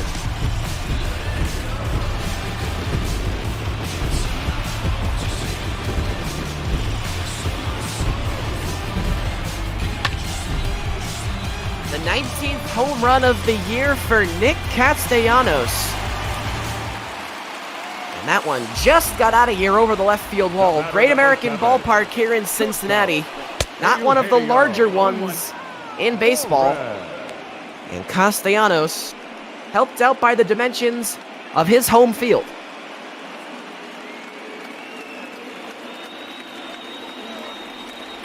The 16th home run that Morton has allowed this year. 1-1. And it's made this a 4-0 game here in the third.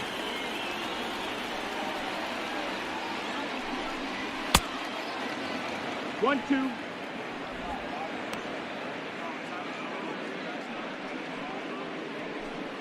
All started by Wade Miley, the pitcher. He led it off with a single. Nick Senzel walked, creating a first and second situation. And Castellanos knocked them in with the 3-run homer as Suarez strikes out. 4th of the day for Morton, and the first out here in this inning.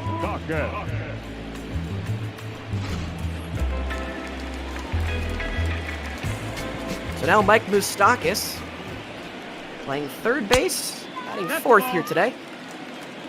Takes high for ball 1. He doubled and would later be sac flied in, or excuse me. No, he would be, I beg your pardon, he would be sac flied in by Shogo Akiyama in the second. A little bit of a scorecard malfunction there.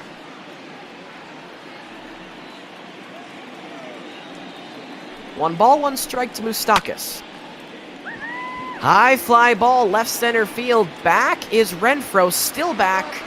Now looks up and makes the catch right before the warning track, and that's the second out of the inning. The right fielder, number 33. So with 2 outs, it's going to bring up Jesse Winker. He was playing right field today, 1 for 1.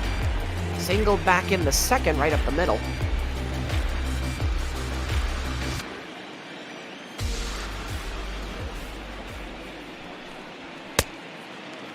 First pitch he sees is upstairs for ball 1.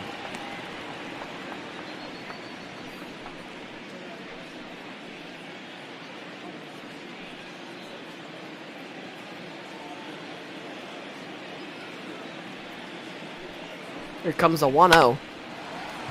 On the ground into the shift, Lau from the outfield will make the play. But not before Nick Castellanos, a 3-run home run into the left field seats. 4-0 Cincinnati. And we are a third of the way through here at Great American Ballpark. As we get set to begin the top of the 4th, Austin Meadows will lead it off. 3, 4, and 5 for the Rays. That means Meadows, Hunter Renfroe, Yandy Diaz. Heart of their lineup, the big bats. And Miley's first offering is low, 1 ball, no strikes.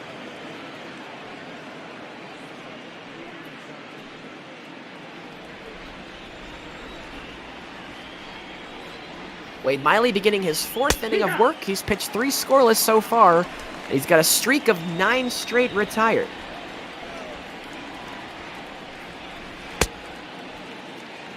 And made Meadows look silly there. 1 ball and 2 strikes. Miley, 33 years of age. His home state, Louisiana. He's bounced around quite a bit in his career. As that misses outside, 2-2. He spent time with Arizona, Boston, Seattle, Baltimore, Milwaukee, and most recently Houston, which is where he was in 2019. Had the best year of his career in 2018 with the Brewers, which is when they went on their deep playoff run. He was their #1 starter that year. Full count. At a 2.57 ERA in 16 starts. Season was cut short a little bit due to injury, which I shouldn't say cut short, suffered the injury early on in the year, so didn't get as much time as he would like. This is into the shift. Nice play by Senzel at second, and they'll throw out Meadows. 10 in a row now for Wade Miley. The left fielder, number 11, Hunter Renfroe. That'll bring up Hunter Renfroe. Wade Miley's on a 2-year deal with the Reds, which he signed right before this year.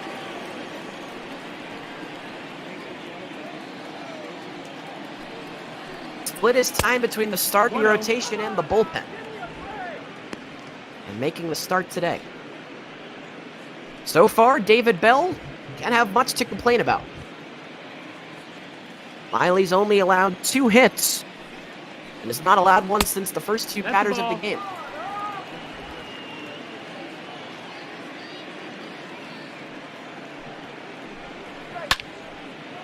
Two balls, no strikes, Renfroe. Lines one into left, that is down, and that is in the gap. Caught off nicely by Nick Castellanos in left, which holds Renfroe to a long single, but the streak is snapped at 10.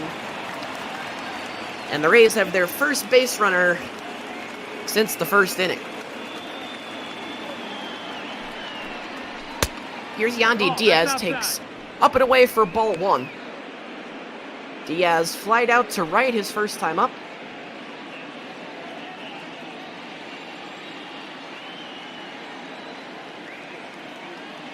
Batting here with a man at first and 1 out. Curveball in there for a strike from Miley.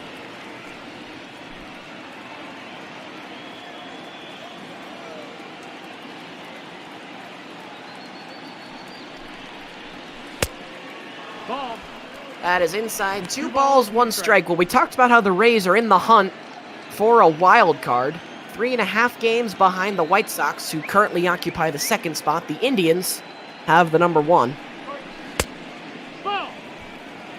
Last year, the Rays would play in the wild card game out in Oakland. And they would emerge victorious and move on for a date with the Astros. They gave the Astros a much better fight than most people were expecting. They pushed him to 5 games. They ran into Garrett Cole twice and were unable to solve him either time. The reason I bring that up, Yandy Diaz, 2 home runs in that wild card game. And he takes outside here for ball 4. Now batting, the first base. So Miley not happy. He thought he probably should have rung up Diaz right there, but he does not get the call. And now it'll be first and second here for G-Man Choi, who will continue his switch hitting adventure here.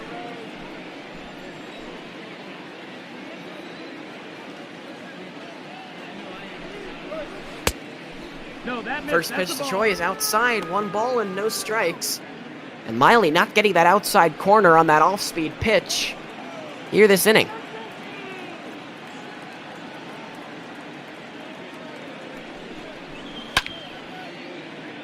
Choi, a fly ball into left. Back to make the catch is Akiyama.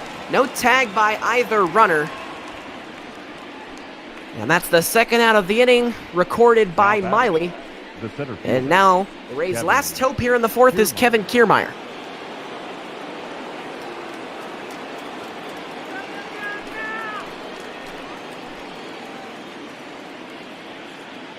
Kiermaier would line out to right his first time up. Jesse Winker made a very nice play to rob him of a base hit.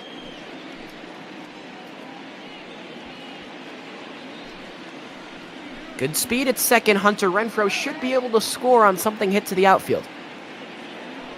0-1 to Kiermaier. Hit in the air to left. Back is Castellanos, and he will grab it to end the inning. So a walk and a hit amount to nothing at all. Wade Miley has pitched 4 scoreless. His team up by 4 here at home.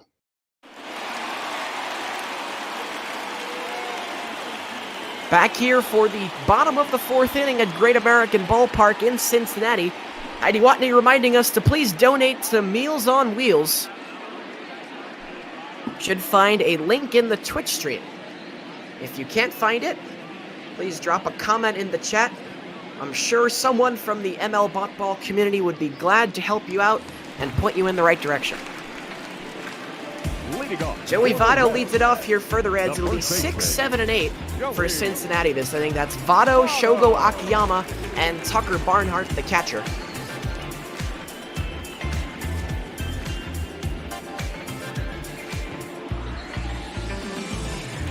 Votto struck out his first time up against Morton. That was back in the 2nd. And takes a strike here to start his at-bat in the 4th. Votto's been on a tear his last couple of games. 6 for 11, hitting .545 in his last 11 plate appearances. Charlie Morton's had his number here today so far. And again, he finds himself in a bad hitter's count.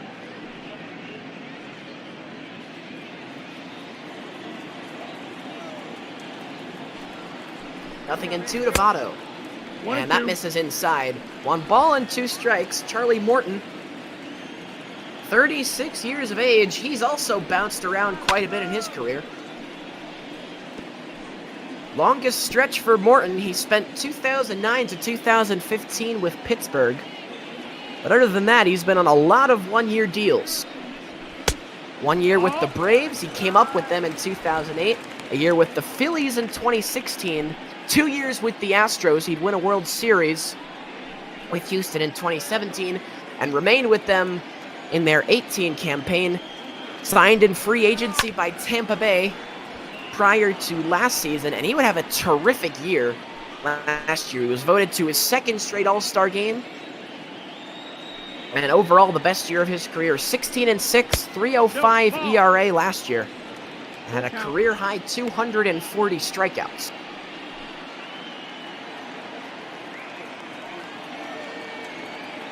Three balls, 2 strikes to Votto.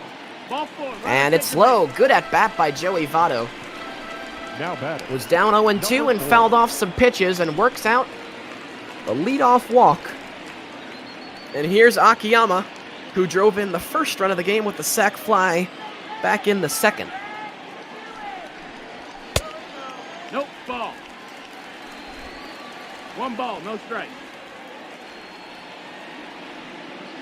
Votto probably not going anywhere, has 2 attempts to steal this year. He's been caught both times as, ouch, that one looked like it clips the Nino.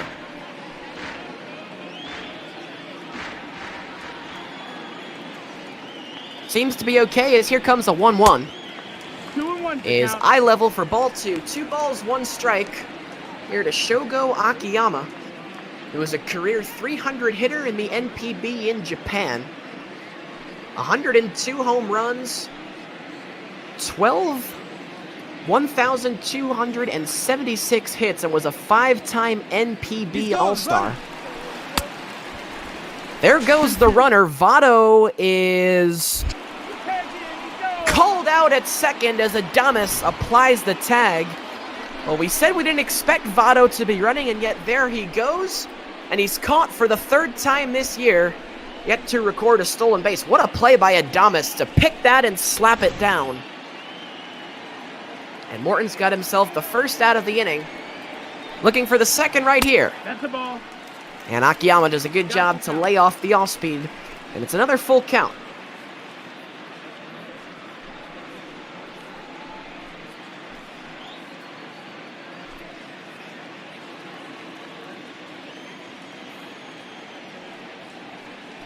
Morton's payoff is hit hard, but foul as it slices down the right field line. Count is full here once again. Akiyama making Morton work for it. Poked the opposite way, but Diaz is there, and that is the second out of the inning as he had to hurry. Akiyama gets down the line very quickly. The catcher, Tucker Barnhart. So 2 outs now, and that's going to bring up Tucker Barnhart, the catcher, who popped out to third base to end the second inning. Switch hitter from the left side and takes a strike. Barnhart on a 4-game hit streak, looking to continue that here today. Nothing in 1, and now nothing in 2, as Morton dotted that one at 96. Charlie Morton, a guy whose velo has increased as his career has progressed. More on that later. Barnhart blooper into left. That's trouble. It is dropping and in for a base hit. On his way to second is Barnhart, and he will make it, diving in head first. A blooper that had eyes, and Barnhart successfully increases the hit streak to 5 games, as that's the second time that we have seen the Rays get burned by their extreme defensive shift. Mike Moustakas led off the second inning with a double against the shift, and now Barnhart's got himself a double with 2 outs here in the 4th. And here's Wade Miley, who started the Reds' outbreak in the 3rd inning with a leadoff base hit. He'd trot home on the 3-run homer by Nick Castellanos. And now he's ahead 2-0.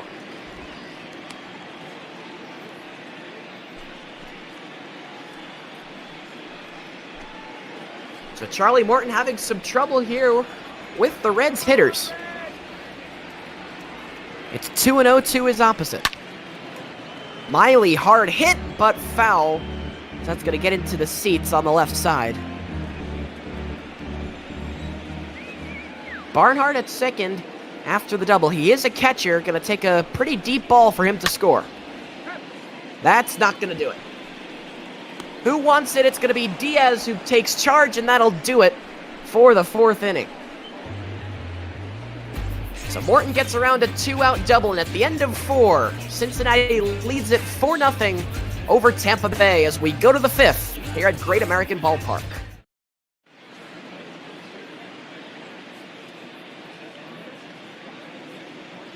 Top of the 5th inning begins. Mike Zunino will lead it off for the Rays. It'll be 8-9-1 for Tampa Bay.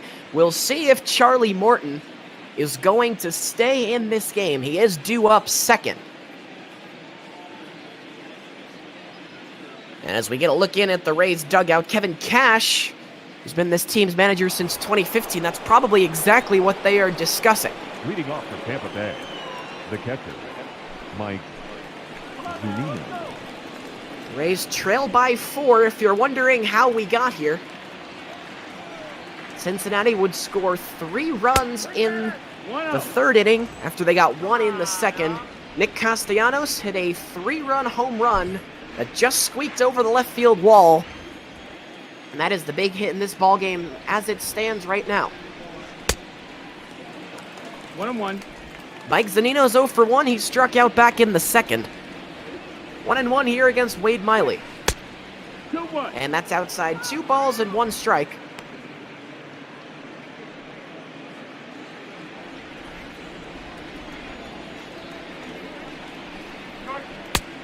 Three balls, 1 And strike. that's low as well. 3 balls, 1 strike now to Mike Zunino. Who is going to have to share the load now with Austin Romine being brought in, who we thought was starting today. If you weren't with us, you missed those first inning shenanigans, as Zunino will drop the bat and trot to first. 5-pitch walk, not the way Miley wanted to begin the inning. Morton. And now Charlie Morton will come up in what is an obvious sacrifice situation.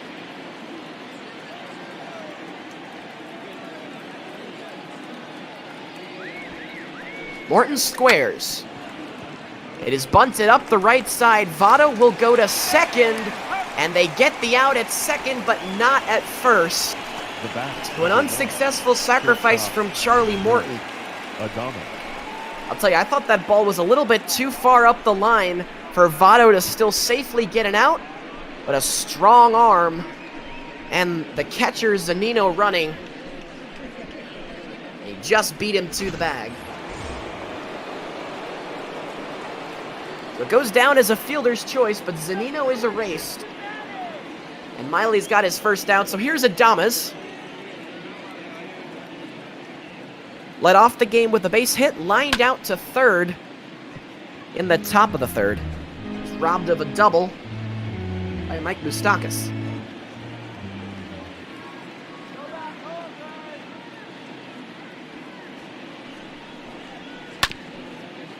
That is also down to 3rd, but it goes foul. Adames early on both pitches that he's seen so far.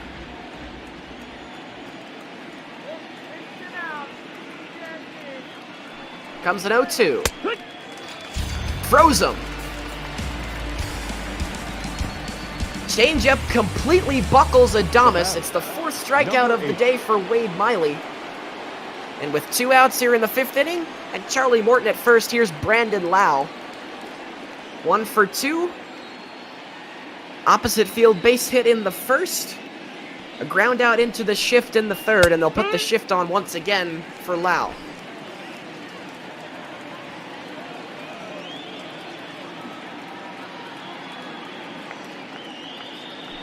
Here's an 0-1. On the ground, that is Suarez who makes the play, and that'll do it for the top of the 5th. We are halfway through at GABP. Cincinnati leads it 4-0 over Tampa.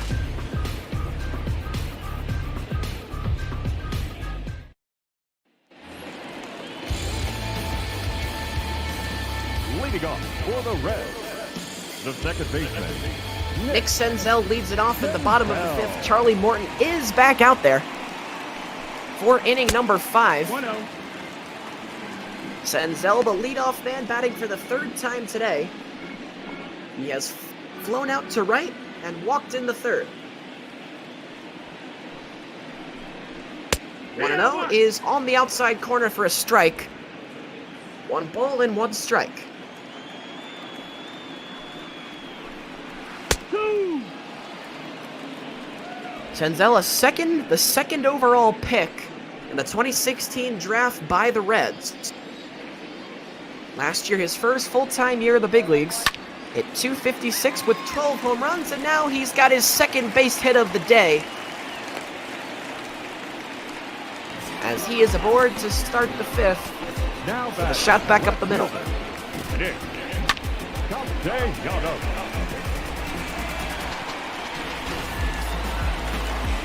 And that is going to do it for Charlie Morton's day. Here comes Kevin Cash.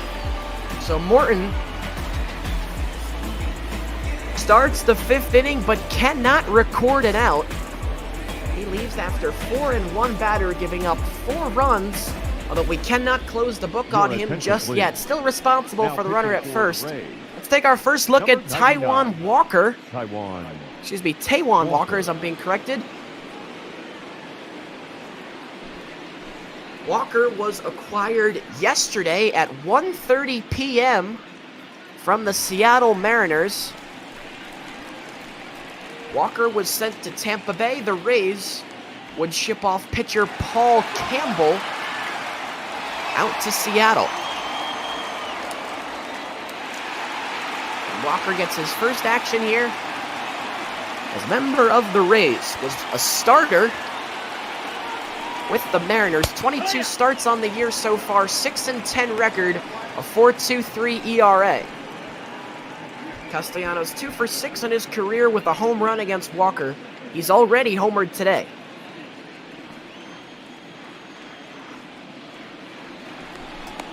And a checkup on the runner, Senzel back in time.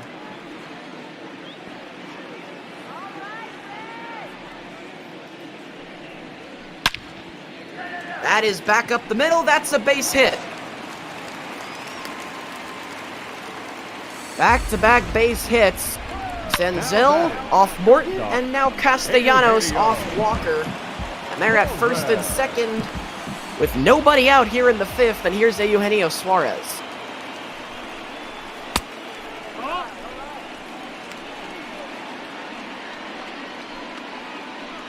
Suarez, 28 years old, from Venezuela.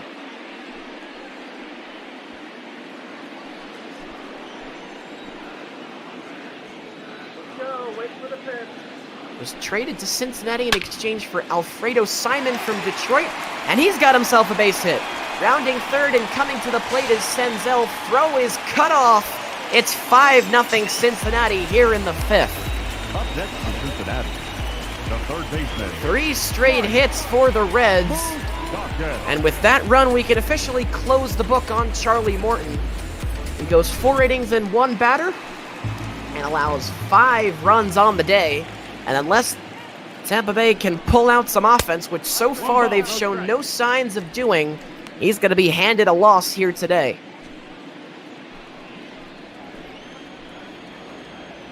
On that single, Castellanos slid up to second. So now first and second for Moustakas with nobody out, and he's ahead 2-0. First RBI of the day for Suarez. That was his 92nd of the year. That leads the team.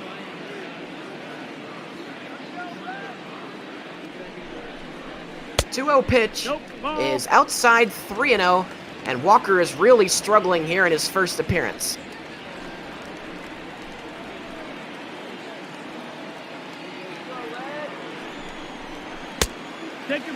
And that's low, 4-pitch walk. And they are loaded here with nobody out. Number 33. And Cincinnati already a 5-0 lead here in the 5th.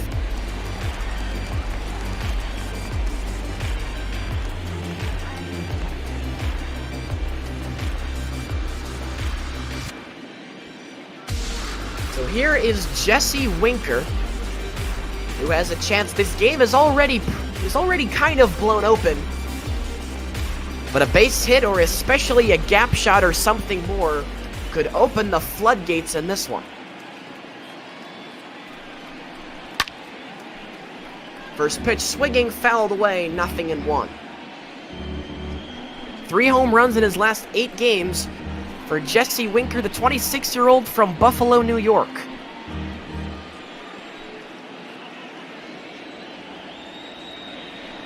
One strike pitch.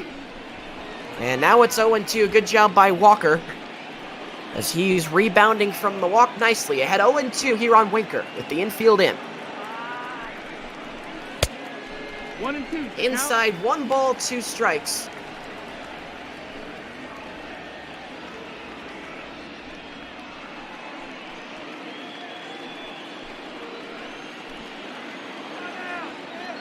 Walker still looking for his first out of the inning. I'll have to wait another pitch. Winker stays alive.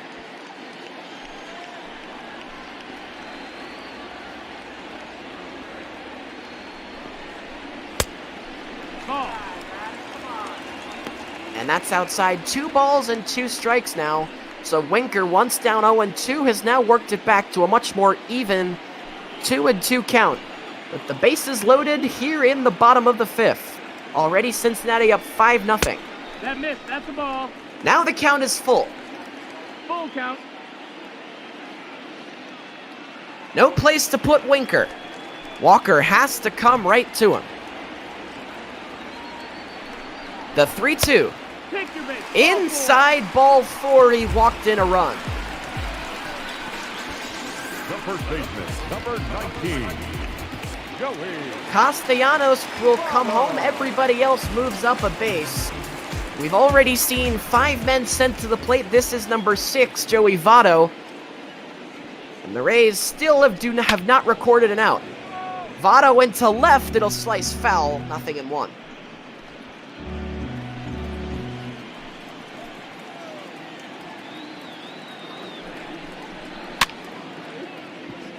That is blooped into left. It'll fall for a hit. 1 run scores. Everybody else goes station to station. It is 7-0 Cincinnati. Number 4. And the bases are still loaded and there are still nobody out.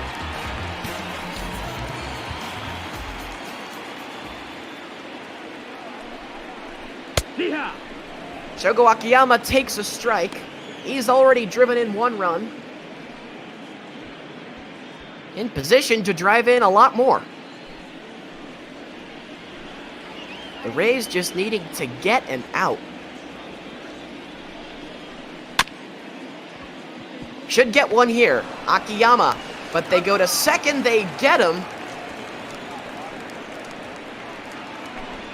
Good play by Choi. And this is unfortunate. Joey Votto seems to have hurt himself sliding into second. Looks like he's rolled his ankle. Trainer doesn't believe it's serious. But Votto looks like he's going to have to miss a day or 2 according to our injury report. So we'll see who they put in for him. Akiyama does ground in a run on the fielder's choice. Ladies and gentlemen, your attention please. But you have to worry. Now pitching for With Tampa Votto Bay. going down with the ankle Number injuries, we'll see 68. Jalen Beeks now as the Jalen Taiwan Beeks. Walker experiment is over.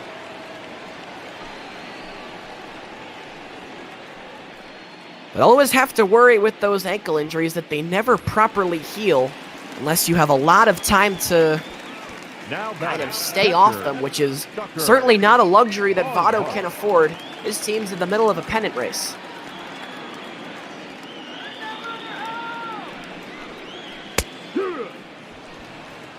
First pitch thrown by Beeks is a strike on the outer half. Tucker Barnhart bats from the left side, the right side, excuse me, for the first time here today.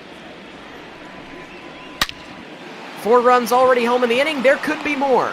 That is caught in right, but the tag and the throw home not in time as sliding in safely. That is Winker. 9-0 Cincinnati here in the 5th. They are pouring it on here at home. Miley.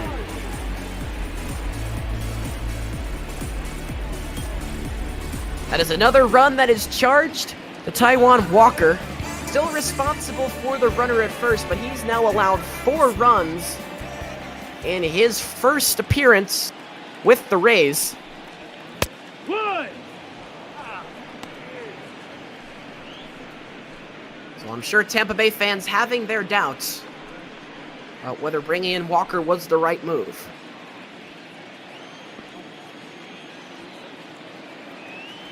Oh, 0-1 to Miley here from Jalen Beeks. Miley holds up in time. 1 ball, 1 strike.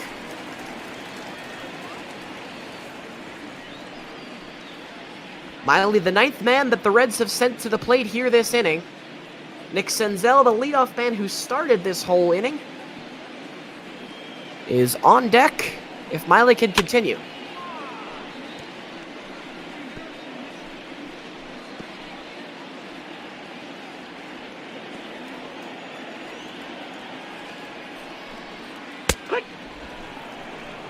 Strike 3 is called on Miley as he goes down looking. And mercifully, the inning ends, but not before 5 runs score 9-0 Cincinnati as we're through 5 here at GABP. Your attention, please. A defensive change for Derek the Reds. Dietrich will come in and Now play playing first first base, base. replacing the injured Number Joey 35. Votto.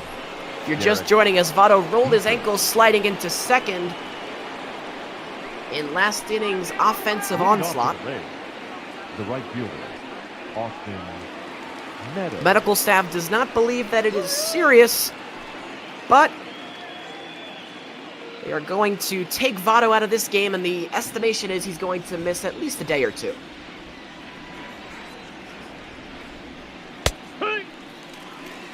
Strike one to Austin Meadows, as Wade Miley has got a very large cushion, a 9-run lead as we start the top of the 6th.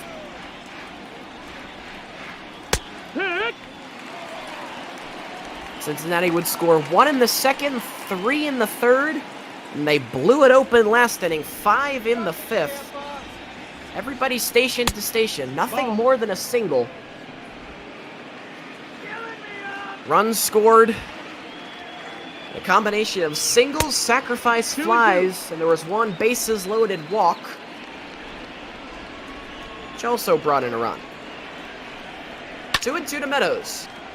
Gets a piece to stay alive. She got a pretty good piece. 2 balls, 2 strikes. We'll do it again.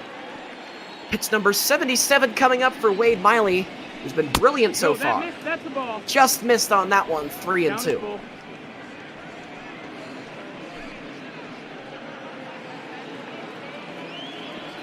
The Rays would win yesterday 4-2. Trevor Richards got the win. They shipped him off in a trade. Trevor Bauer dealt the loss for Cincinnati. Looking to be a different story here today, as that is into center field. It will fall for a base hit. Austin Meadows is on for the first time tonight to lead off the top of the 6th. Hunter Renfroe. And that is going to bring up Hunter Renfroe. Double barrel action in the bullpen did not catch jersey numbers.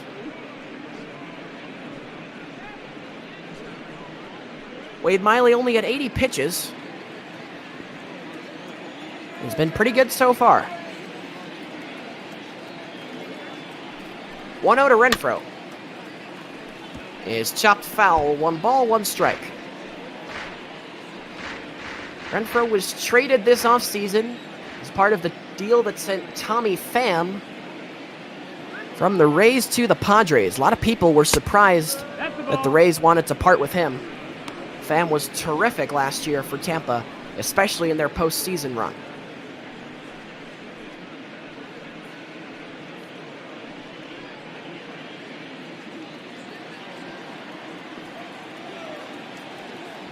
Two and 1 to Renfroe, with Meadows at first and nobody out. Early on it, and he fouls it away to the third base side. 2 balls and 2 strikes. Here in the top of the 6th, on our 3rd game of 7 here on our Major League Ball slate. Ball. If you look to the left, we'll see what we have coming up. The Brewers will be at Wrigley Field to play the Cubs next at 5:30. Heinz AS, J.D. Gregory will be on the call for that one. Brandon Woodruff, HOU Darvish, your pitching matchup. As Renfroe has been pesky and hanging around, fouled off a couple of pitches, still 3-2.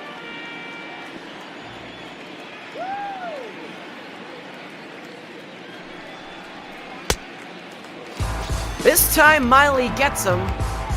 Cutter at 84 fools Renfroe. First out of the inning, 5th strikeout for Wade Miley, who continues his strong performance. And here's Yandy Diaz with a man on and 1 out. Diaz has walked and flied to right so far today. Batting for the 3rd time here in the 6th.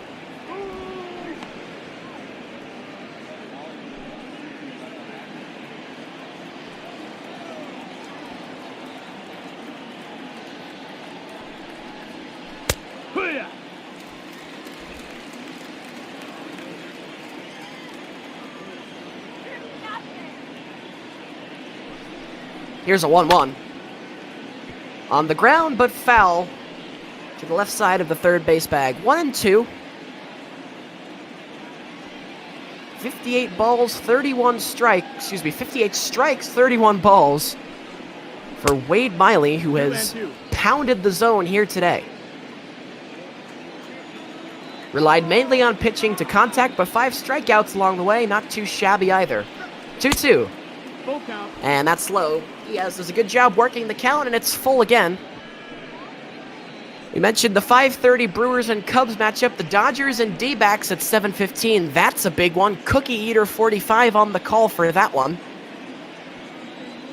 He will fly solo. Arizona only a half-game lead on the second-place Dodgers as a diving catch is made in center. What a play by Shogo Akiyama. Now batting, the first baseman, G-Man Shore. The show motion is brought to you by Meals on Wheels as we take a look at Akiyama's terrific diving grab to steal what looked like a shore base hit from Yandy Diaz. In short, it is all going right for the Reds today. And the Rays just trying to end this one as quickly as possible. That's the ball. G-Man Choi looking for his first hit hitting right-handed.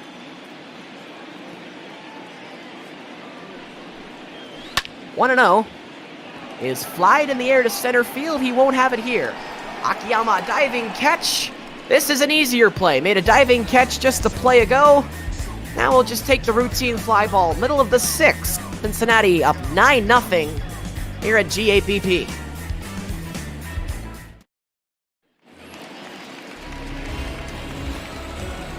Leading off for the Reds. Nick Senzel leads off the bottom of the 6th. Just as he led off the bottom of the 5th, the Reds sent all 9 men to the plate last inning. Jalen Beeks, who came in and threw a lifeboat, rescued rather. Is it a lifeboat? I think you can throw a lifeboat. Anyway, who rescued No, that's low. Ball. Taijuan Walker in that nightmare 5th inning, will stay in and pitch the bottom of the 6th as I struggle to find an adequate metaphor. Peek. Ha. I guess throw a lifeline is the correct term. You can't throw a lifeboat. You can throw a lifeline. I should know that. I was a lifeguard. Tangent over. 2-1 here to Senzel. Ball. That is low. 3 balls, 1 strike. Top of the order, Senzel, Nick Castellanos, Eugenio Suarez. Together, they've combined to score 5 runs here in this ballgame. And they've driven in 4 altogether. Fly ball left field. Should be enough room for Renfroe, but it'll be Kiermaier, actually, who comes and grabs that one. Long run for the center fielder. He can track it with the best of them. And he shows you why right there. 1 out for Nick Castellanos. 2 for 3. Has driven in 4 runs here today. A 3-run homer in the 3rd inning.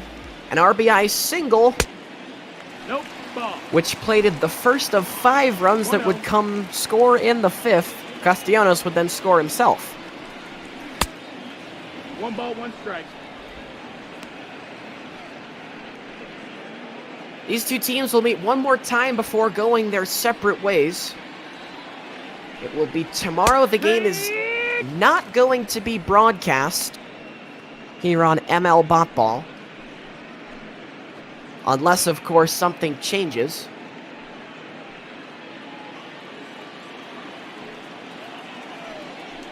Tomorrow, the Rays will be throwing Ryan Yarbrough, 2 balls, 2 strikes. while the Reds, they will trot out Luis Castillo.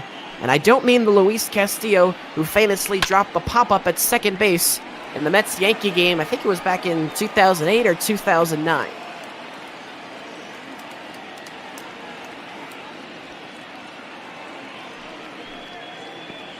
Here comes a 2-2.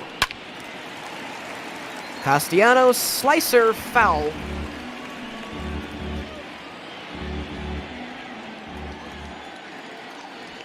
Here's another 2-2 from Jalen Beeks. And Castellanos will parry it.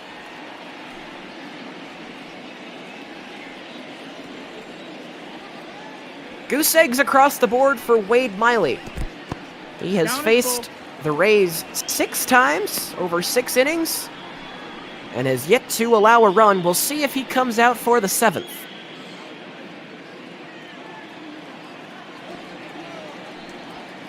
Count is full to Castellanos. Ball 4. It is outside for ball 4. It's a 1-out walk. Nick Castellanos aboard for the 3rd time tonight, his first walk. Eugenio Juarez.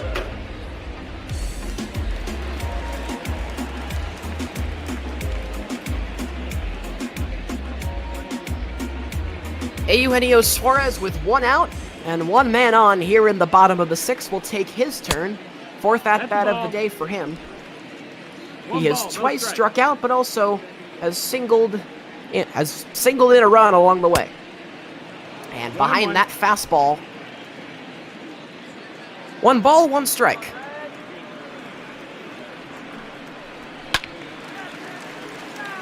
In the air, pretty deep left field, but it's going to slice foul. Gave that one a pretty good ride, but just a little bit out in front.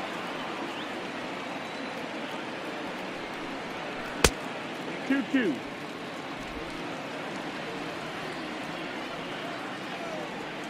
Here comes a 2-2 from Suarez. To Suarez, I should say. And it's fouled away nonetheless. And we will do it again. The Rays trying probably not to use too many pitchers to eat these last 3 innings or so. Presumably there will not be a bottom of the 9th unless something drastic happens.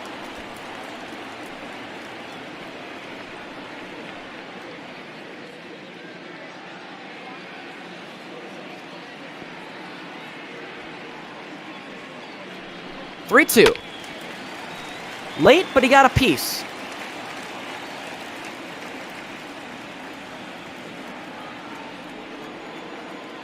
This game is most likely, again, unless something really miraculous happens, not going to do the Rays too many favors in their quest for a wild card spot as Suarez strikes out. Third baseman. After a hard-fought battle that Beeks ends up winning. So 2 out now for Mike Moustakas. The Rays coming in 63-46, 3 games back of the Yankees in the division, 3.5 games behind the White Sox for the 2nd wild card. 1 out.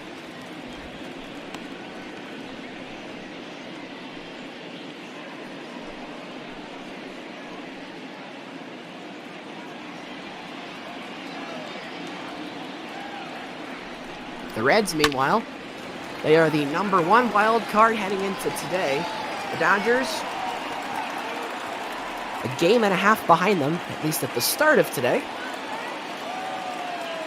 We'll see how the standings shift or if they stay the same after both this game right now and then Cookie has got them for the 7:15. They're facing the Diamondbacks at Chase Field. That is probably the biggest game of the day. No, that is the biggest game of the day, at least remaining. Cleveland and Chicago was also supposed to be big. The game that was before me, Duggo and P-Mister had that one. But that game got away from the White Sox. And they were lambasted by the Indians. Tied him up, struck him out, and a good job by Jalen Beeks, who continues to eat innings for the Rays. 9-0 Cincinnati, though, as we head to the 7th. And a beautiful night in Cincinnati. Your attention, please. Now pitching for the Reds. Wade Miley will not come out and pitch the 7th. His day ends after 6. But a job well done by the Red starter, who delivers 6 innings of no-run ball, Leading off for Tampa Bay. allowing only 4 hits. I believe he walked 2. Yeehaw!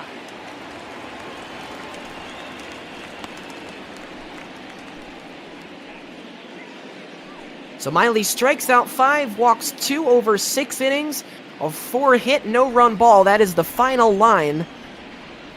And should be in pretty good, safe position here to come out with the win in this one. Robert Stevenson, Amir Garrett getting loose in the bullpen. Right now, they'll leave it to Jose Lopez.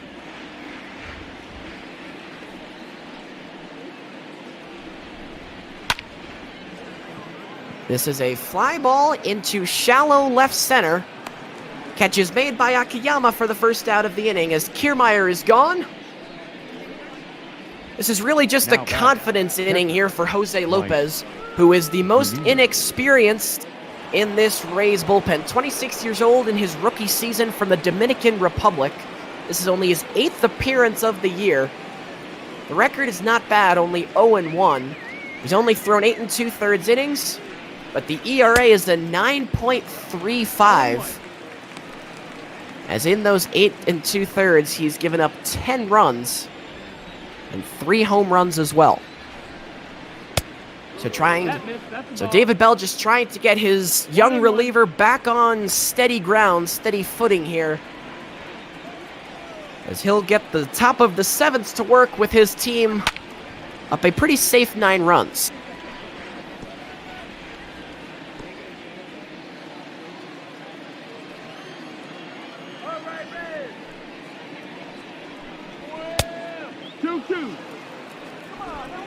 Mike Zunino evens the count at 2 balls and 2 strikes. His 3rd at-bat of the day, 0 for 1 with a walk so far. You got a full count. The pitcher's spot is on deck. It's Jalen Beeks as of right now. We'll see if they leave him in to hit. My guess is we'll probably see a pinch runner. Or, excuse me, a pinch hitter. 3-2. Good pitch. Struck him out on a fastball at 92, and Jose Lopez has retired the first 2 men he's faced here in the 7th, so good on the kid building that confidence. Ladies and gentlemen, your attention, we are please. going to see a pinch hitter. It's going to be Jose Martinez. Jose Martinez. He was a .278 hitter this year with 17 RBIs and 3 home runs. Pinch hitting for Jalen Beeks, meaning we'll see a new pitcher next inning for Tampa.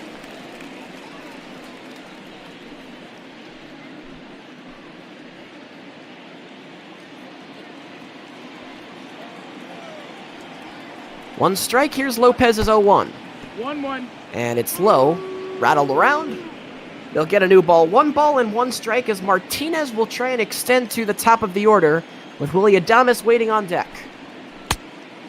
First 2 men this inning have been retired by the rookie right-hander Jose Lopez in only his 8th appearance of the year. 2-1. Ball. And now 3 balls and 1 strike as that's outside. 3 balls, 1 strike.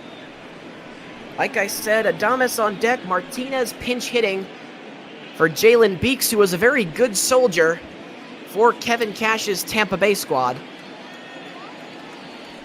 Pitched 1 inning in the 3rd, allows no runs.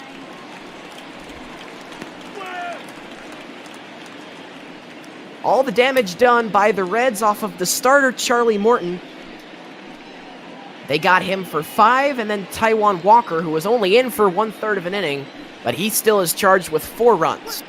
3-2 to Martinez, and how about Jose Lopez? Good for the kid. A 1-2-3 inning with 2 strikeouts in between. Time to stretch here in Cincinnati, and the Reds fans will do so excitedly. They're up 9-0 with their team coming to bat.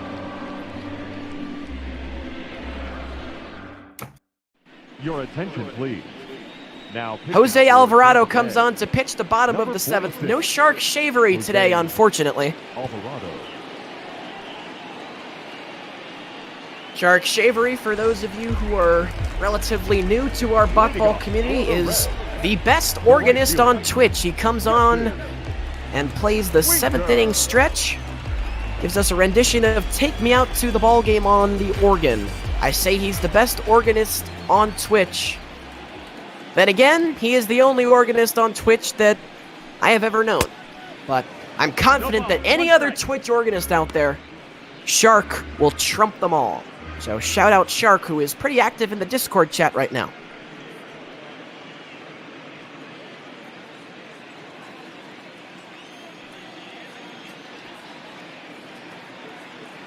Jesse Winker walked in the 5th. That would bring in a run. An RBI walk, not something you see too often. 1 ball, 1 strike. He is 1 for 2 along with that walk. And now 1-1 here on the left-hander Alvarado. Bounced into the shift, that's Lau. 1 out. The first baseman. So here's Derek Dietrich, who we're gonna see for the first time. Again, if you're a little bit late to the party, Joey Votto hurt himself sliding into second back in the 5th inning. Rolled his ankle. Cincinnati erring on the side of caution. Heidi Watney's original report, which she got from the trainer, the Cincinnati trainer that is, told us that they do not expect Votto to miss more than a day or two. It's only a minor little ankle tweak, but still not good because as we brought up back in the 5th when it happened, those ankle injuries can be very nagging. Although it is true that Votto only really has to play first base. Not as serious an injury as it would be for a shortstop, but still annoying nonetheless, and it doesn't help that Votto is 36 years old.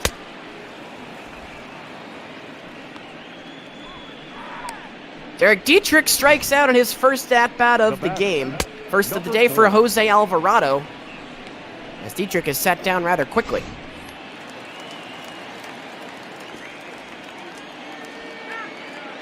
So here's Shogo Akiyama with 2 out in the bottom of the 7th. And he fouls the first pitch away, nothing in 1. Shogo is 0 for 2 with a sacrifice fly.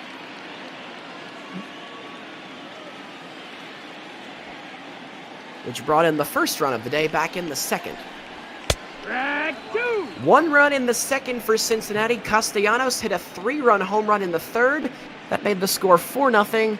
And then 5 runs in the 4th on a combination of base hits, sacrifice flies, and 1 bases loaded walk, which brought in a run.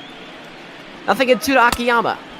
And he strikes out. Good job, Jose Alvarado. I'll tell you, this Rays bullpen has been pretty good aside from Taijuan Walker. Let's go to the 8th in Cincinnati with the Reds up 9-0. Leading off for the Rays. Willie Adames leads it off in the top of the 8th. Adames. Rays leadoff man batting for the 4th time today. Has not had a hit since he led off the game with 1. And he won't have one here. Nice backhand over there at short by Suarez, and Adames is thrown out for the first out here in the 8th. Let's take a look at our starting pitcher comparison brought to you by Topps. Wade Miley, Charlie Morton. Wade Miley clearly got the better of Morton today. He goes 6 innings, allows no runs on 4 hits. Charlie Morton, 4 innings and 1 batter, 5 runs allowed. As the big 6'5" right-hander from New Jersey, who grew up in Trumbull, Connecticut, had a rough day for himself here in Cincinnati. 0-2. Brandon Lau behind 0-2. Second inning of work, by the way, for Jose Lopez. And he's retired 4 in a row. Excuse me. Yes, 4 in a row. Nope, ball.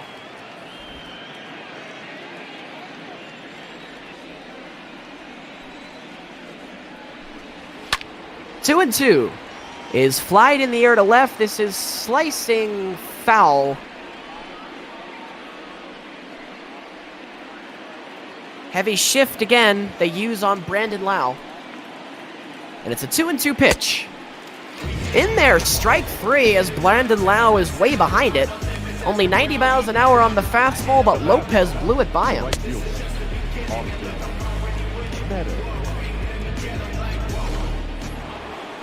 So Jose Lopez, that's now 5 that he's retired in a row. 1-0. And while it looks like it's 9-0, remember, Jose Lopez competing to be on the playoff roster. And not just be on it, but he wants to actually pitch in the big-time games. And here in this Rays lineup, although they don't have any runs scored today, this is not a bad lineup top to bottom. And if Lopez can keep this up, and that forces David Bell to think maybe I have something here with this rookie.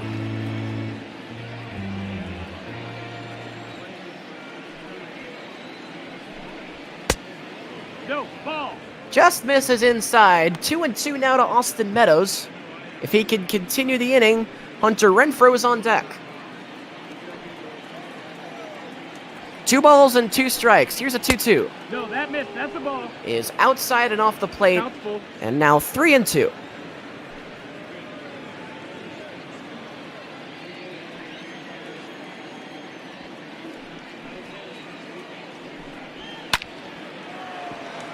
Fly ball left field, long run Castellanos, but he will get there and make the play. 2 perfect innings for Jose Lopez. That's got to feel good for the rookie from the DR. Let's go to the bottom of the 8th with Cincinnati up by 9.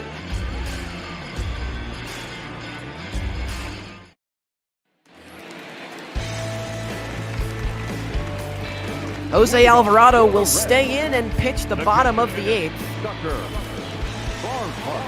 He'll face Tucker Barnhart, the pitcher's spot, and then Nick Senzel. 8, 9, and 1 here for the Reds, as strike 1 is called here on Barnhart.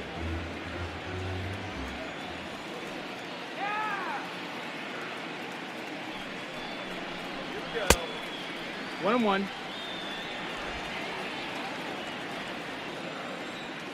Barnhart was great friends back in his childhood with Gordon Hayward, the basketball star. 1-2. Still very good friends to this day.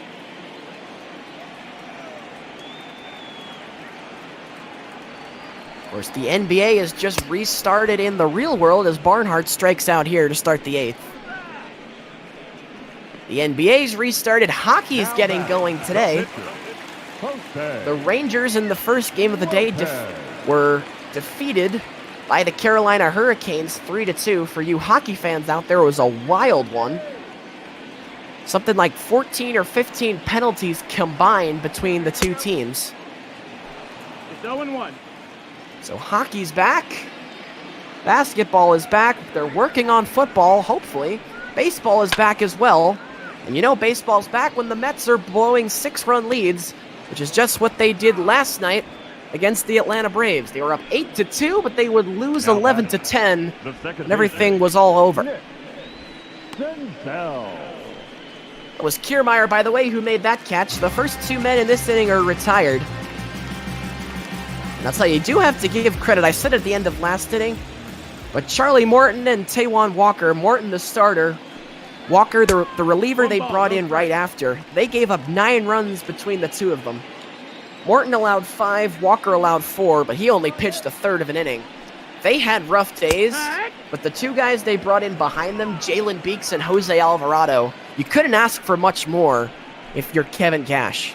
They've gotten outs, they've limited the suffering and the misery that, as all managers know, this is going to happen. Baseball is the ultimate grind, 162 games. Every once in a while, you're going to get killed, but you're also going to kill the other team. You're also going to kill other teams here and there. And today, this one just got away from Tampa Bay a little bit. They'll have a chance tomorrow. What a job by Jose Alvarado. He strikes out the side, pitches 2 perfect innings. 2 strikeouts this inning. Let's go to the 9th. Last chance for the Rays, down 9.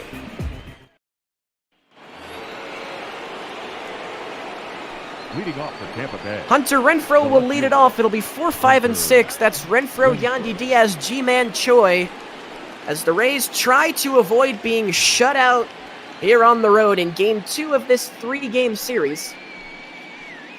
The Rays would win yesterday 4-2.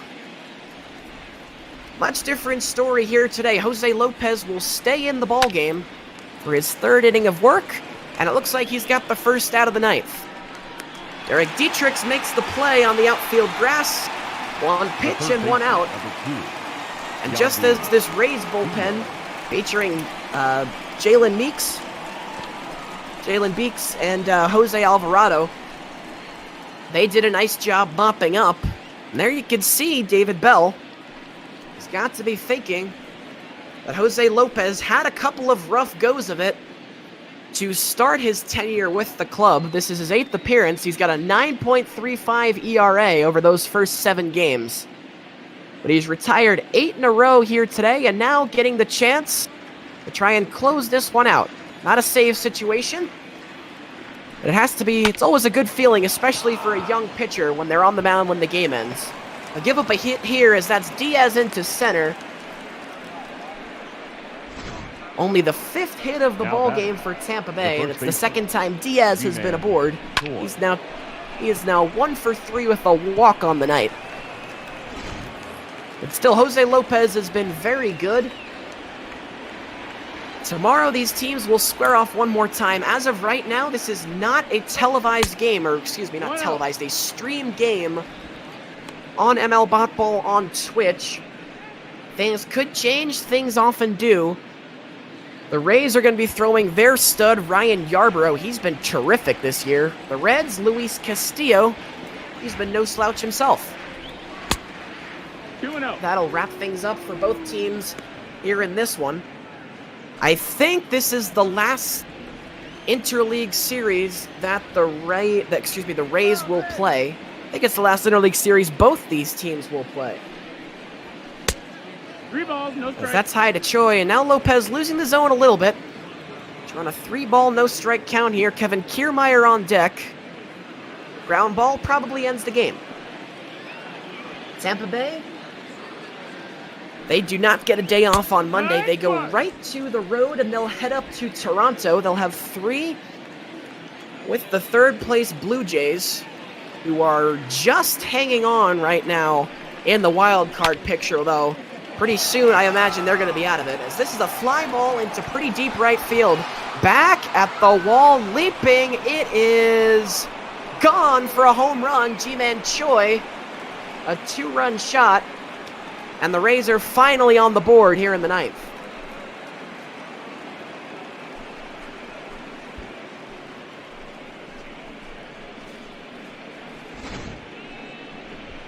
So Ji-Man Choi homers, his 21st home run of the year, and RBIs 59 and 60, as he curled that one just inside that right field foul pole. So unfortunate for Jose Lopez, who will leave with a sour taste in his mouth. Amir Garrett will come in to try and get the final 2 outs here in this one. Jose Lopez, a pretty good job. But that 2-run home run, not the way he was looking to exit. Up next for Tampa Bay. So here's Kevin Kiermaier, takes a strike from Amir Garrett. 27-year-old right-hander hailing from California. He's a big guy. 6'5", 228 pounds. Making his 54th appearance of the year. That's second most out of that pen, second only to Robert Stevenson. 2-strike pitch to Kiermaier, and that is just inside. 1-2. 1 ball, 2 strikes. So like I said, Tampa Bay heading to Toronto, who is very close to being edged out of the picture completely in the wild card hunt. If not already, some would argue they are. They're, I believe, 10 games back. Tampa Bay is on the outside looking in. Then the list gets a lot steeper. 2-2. Houston, who had a big series with Oakland this week, but would lose all 3 games, and the A's are now on a roll. They've won 5 straight, as Kiermaier slices one foul. Still 2-2, putting up a good fight. The A's have won 5 straight, sweeping the Astros this week, and they've taken a much, much better lead on that division, as Kiermaier strikes out here, Garrett's first of the night. The catcher, Mike. And now the Rays are down to their last out in this one.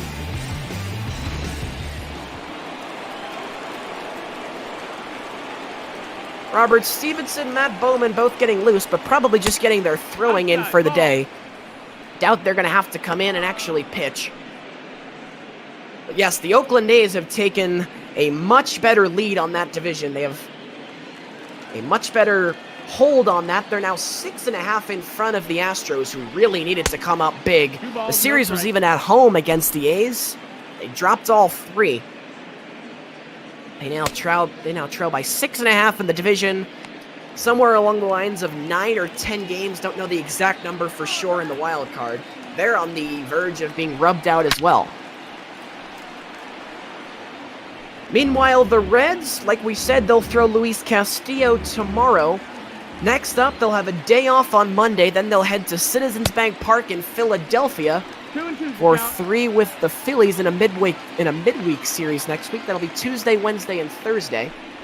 2-2 to Zunino.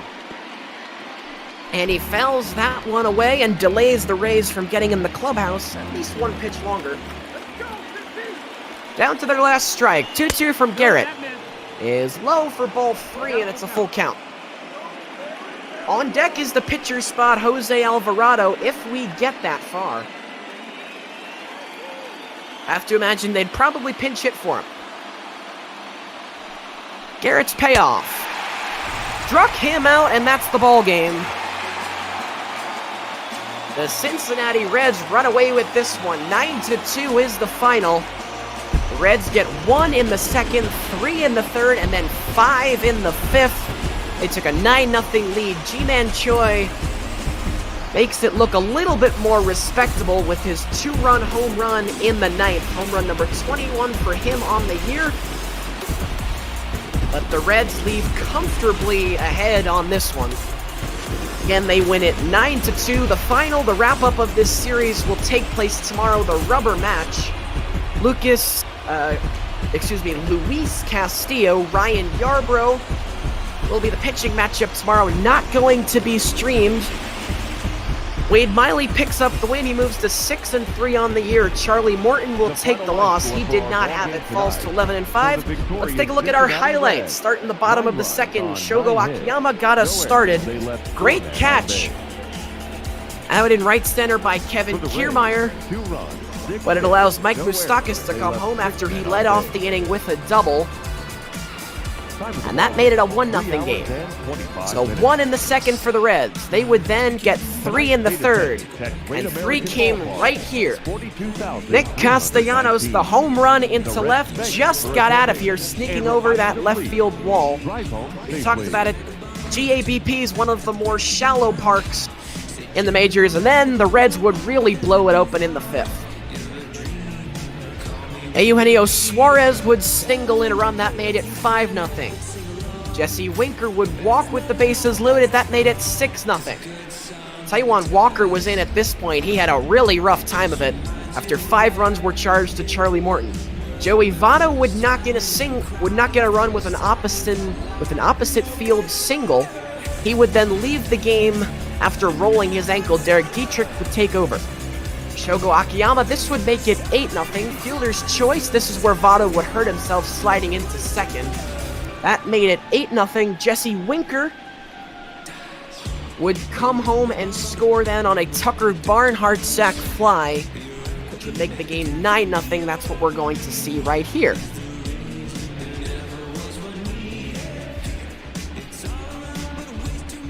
Barnhart was 1 for 4 on the day, 1 for 3 with a double and a sac fly.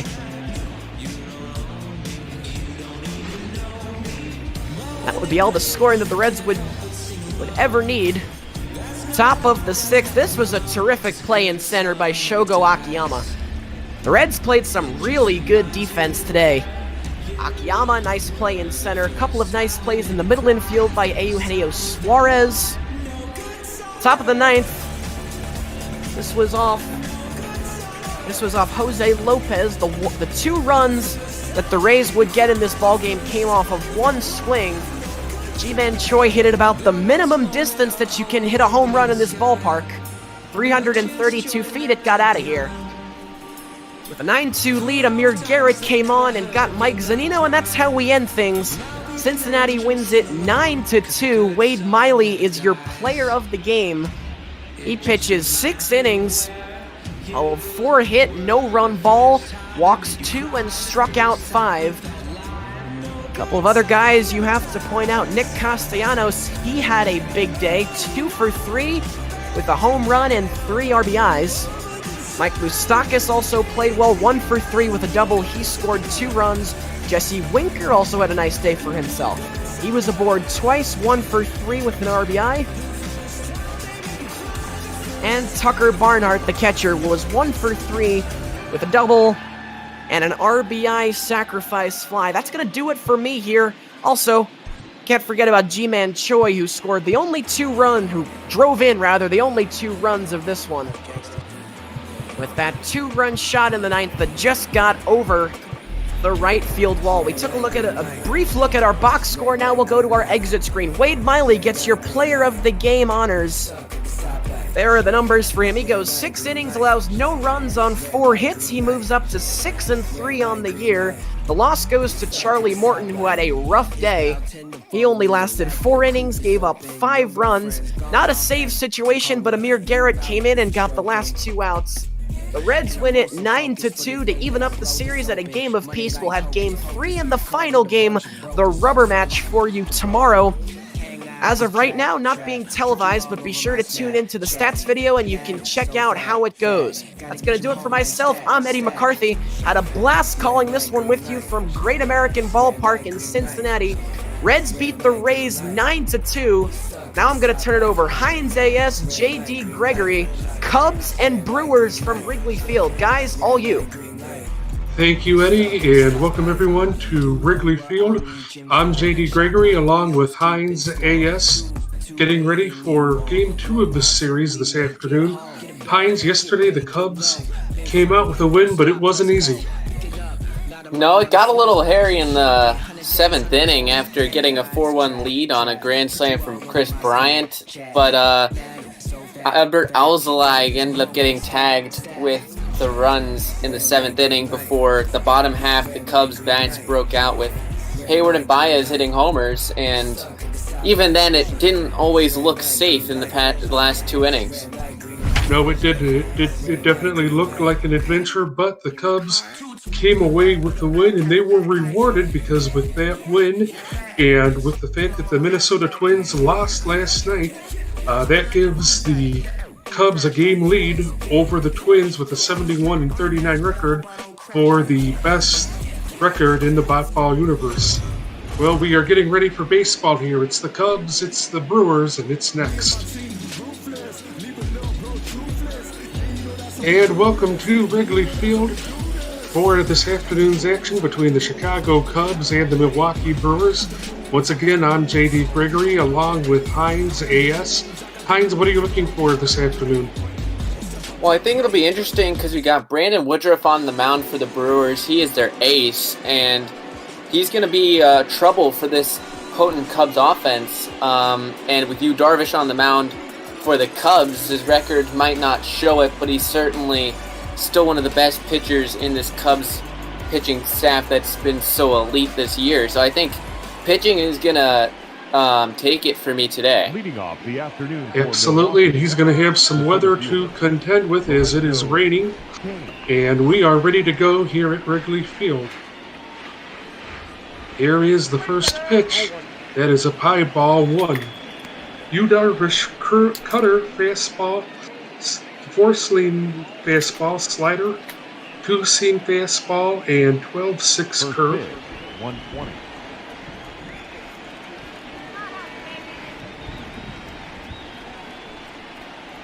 A 1-0 pitch is up and in for strike 1, 1-1 the count.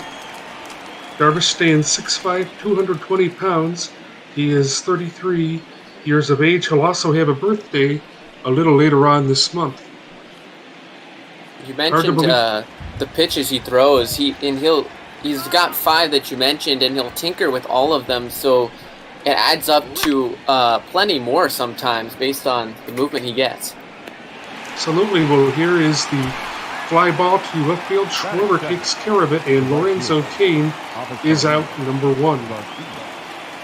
That brings up Avisail Garcia, 276 hitting average so far this season. Garcia is on a 2-year, $20 million deal with the Brewers. Here's the first pitch. He checks his swing, but it's in there, inside for a ball, or for strike 1, excuse me.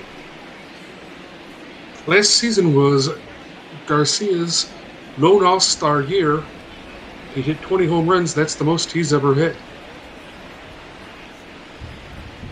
0-1 pitch. Ball, that's inside. Up and away. Ball 1, 1-1. There we see that cutter.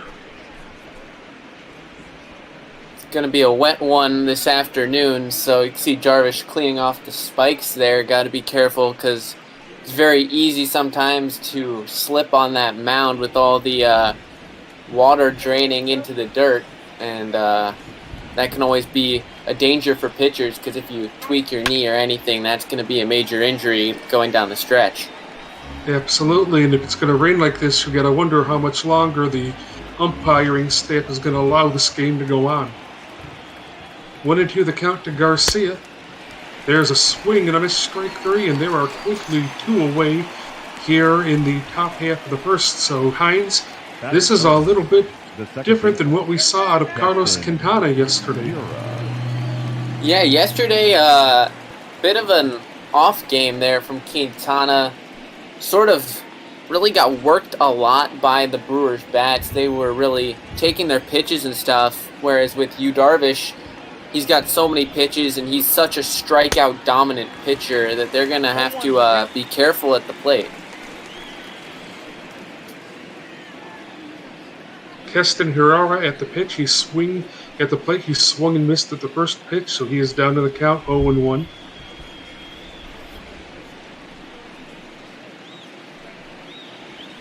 Here's the next pitch. Swing and misses at an outside cutter for strike 2.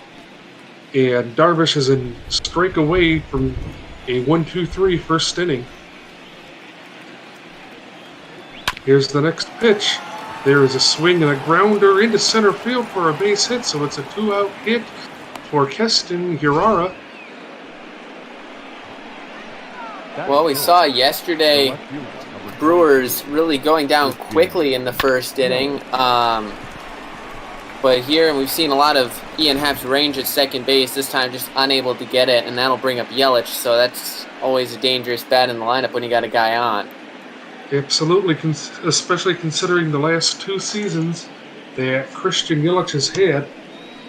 The last couple of seasons, let's see, 2018 he hit 33 home runs, and he hit 44 last season, so a change of scenery has been just what the doctor has ordered for him. The first pitch is up high, 1-0. And to go along with that, his season last year, even with that broken kneecap that saw him out for the last couple of weeks of the season, his stats last year were almost better than his MVP year. So he's just getting even better as well. Absolutely, and he's still young. He's got 28 years of age. Fouls that one into the upper deck. 2-1 the count to Yelich.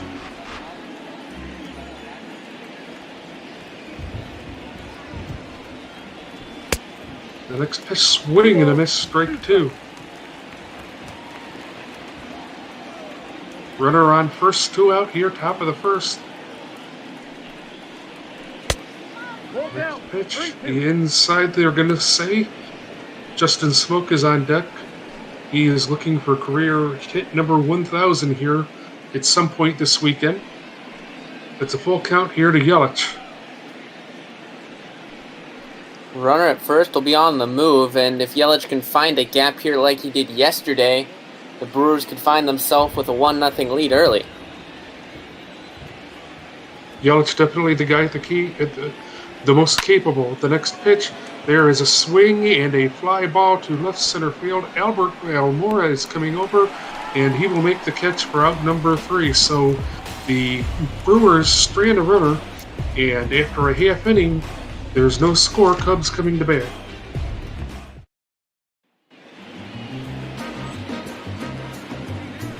Brandon Woodruff gets the start this afternoon for the Milwaukee Brewers. Hines, what do you have on him?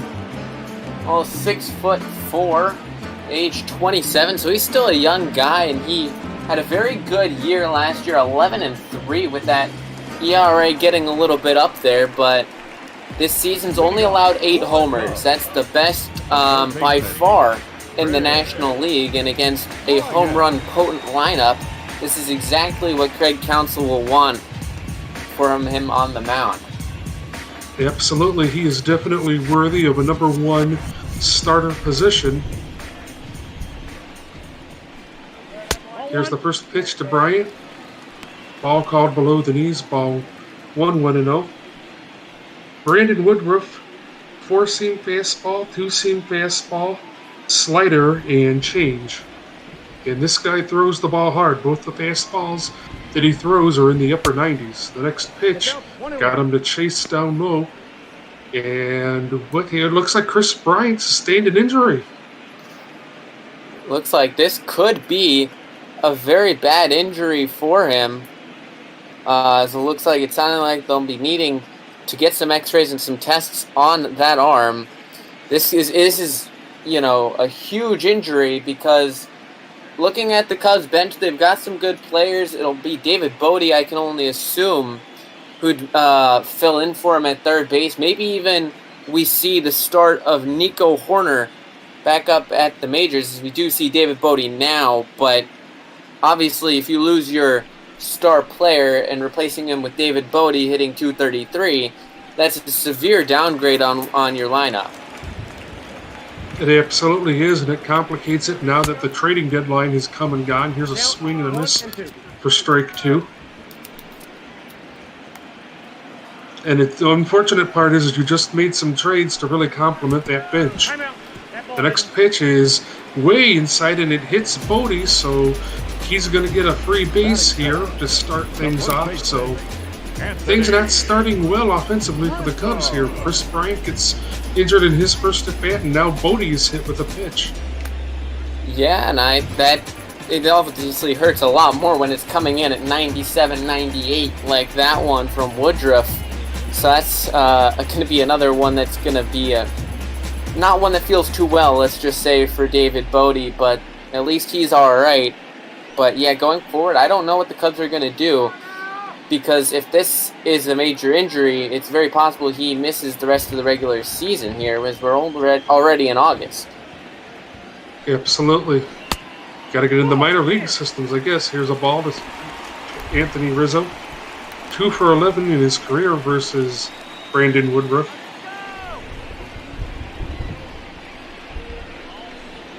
Winnow pitch.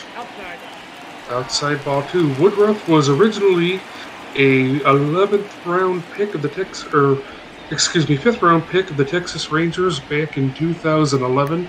Elected to go to Mississippi State instead, and the Brewers drafted him in the 11th round of the 2014 draft.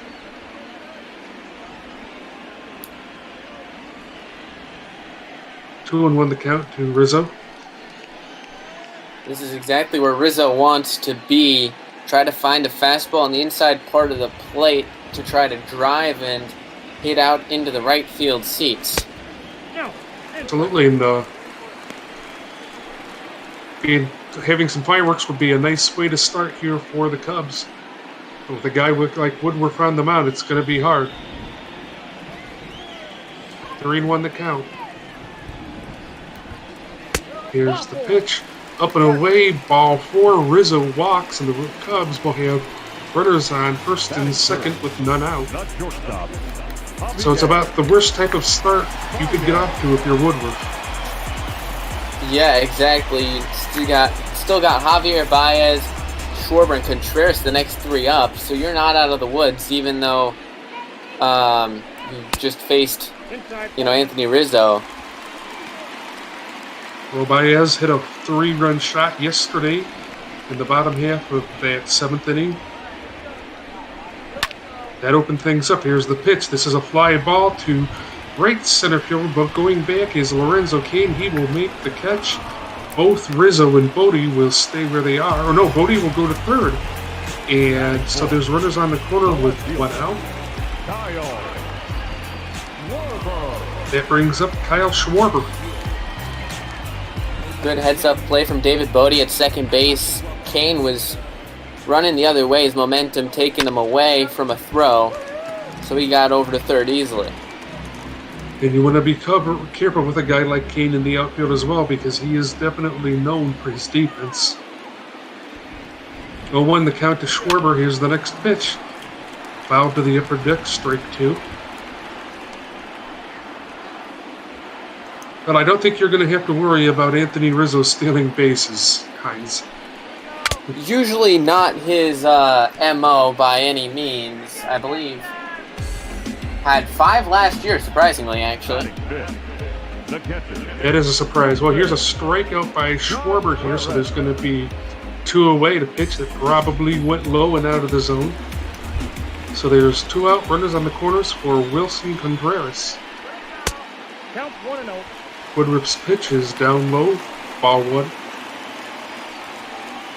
Cubs need to take advantage of this situation. They've had way too many occasions where they squander runners in scoring positions, in this case with nobody out. Got to get something out of this inning. Absolutely, you'd hate to see them lose it, and this is prime conditions here to be able to make something happen. A runner 90 feet away. A bat like Contreras, you don't want to waste it. 1-1 pitch. Fouled into the Brewers' dugout. 1-2. Wilson Contreras, a native of Venezuela. There's been a lot of great Venezuelan baseball players in the MLB in history. The next pitch, swing and a miss, strike 3 to pitch in the dirt. So the Cubs squander an opportunity after a pretty good start. We've played 1, we're scoreless here in Chicago.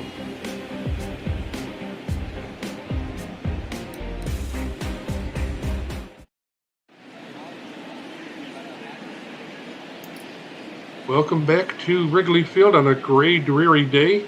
Hines, what do you think about this start for both the Brewers and the Cubs? I think it's a sign that both of these pitchers are definitely strikeout-minded. We've seen 3 combined between the 2 guys, but there's certainly some kinks in the armor here, as we've seen the hit-by-pitch and walk to start out Woodruff's day and the base hit for Hura in the first off of Darvish. So it's very possible we see some high strikeouts, but maybe even some high scoring. We could, very well. You are right about that. Well, here is Justin Smoke. As I told you, he is looking for hit number 1,000 this afternoon.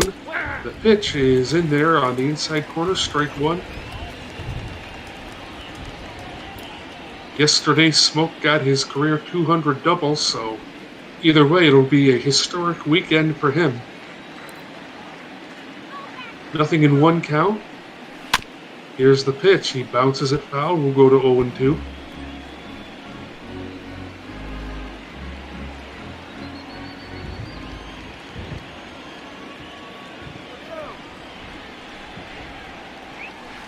The next pitch up high, ball 1, so 1-2 the count. Smoke's done well. High. Go ahead. Yes, it was high. Smoke's done pretty well for himself in his career. He's been in a few different places, started his career in Texas, spent time in Seattle, most recently in Toronto before signing in the offseason with the Brewers. Another high pitch, 2-2 the count. Swing and a miss, strike 3, so Smoke will have to wait another at bat to get that milestone hit, and that's strikeout number 2 for Darvish. Good pitch there, down and in. He's got a lot of movement on his pitches, especially that cutter. So that's going to be another strikeout pitch, and then coming in, a good 5 miles an hour slower is the slider, which has even more movement. So it looks like it's the same pitch, but one's a lot slower and a lot more on it. Especially this time of the day, I'm sure when the conditions, it's hard to pick up that pitch out of his hand as well, Hines. It sure is. It's going to occasionally slip and slide, potentially, but really, if you can yank it enough and sort of get the spin behind it, that slider will just completely fall off the table. 1-1 the count to Omar Narvaez. 254 on the year. Hard to believe that teams were after Yu Darvish. Even as early as his junior high year at high school, he got the attention of the Braves and the Angels. There's a pitch up high, 2-1, but that just proves how special of a talent Darvish is. The next pitch, there's a ground ball right to Javier Baez. Fiers fields it and throws the first for out number 2. So 2 quick outs here for Darvish in the second. Batting 7, the third baseman, Brock Holt. So that brings up Brock Holt. Holt 246 in the season, 3 home runs, 20 RBIs. Craig Counsell's opting to use all of his lefty bats today against the right-hander Darvish, the bench consisting of 5 right-handers. Holt, one of the lefties to come into the lineup along with Narvaez, who we just saw replacing both Manny Pena and Jed Jerko. There's a fly ball to left field. Diving catch by Keuchel Schwarber, and he hangs on to it. So it's a 1-2-3 first inning for the Cubs. Here's another look, for the Brewers. Here's another look at that great catch by Schwarber after an inning and a half. We're scoreless at Wrigley.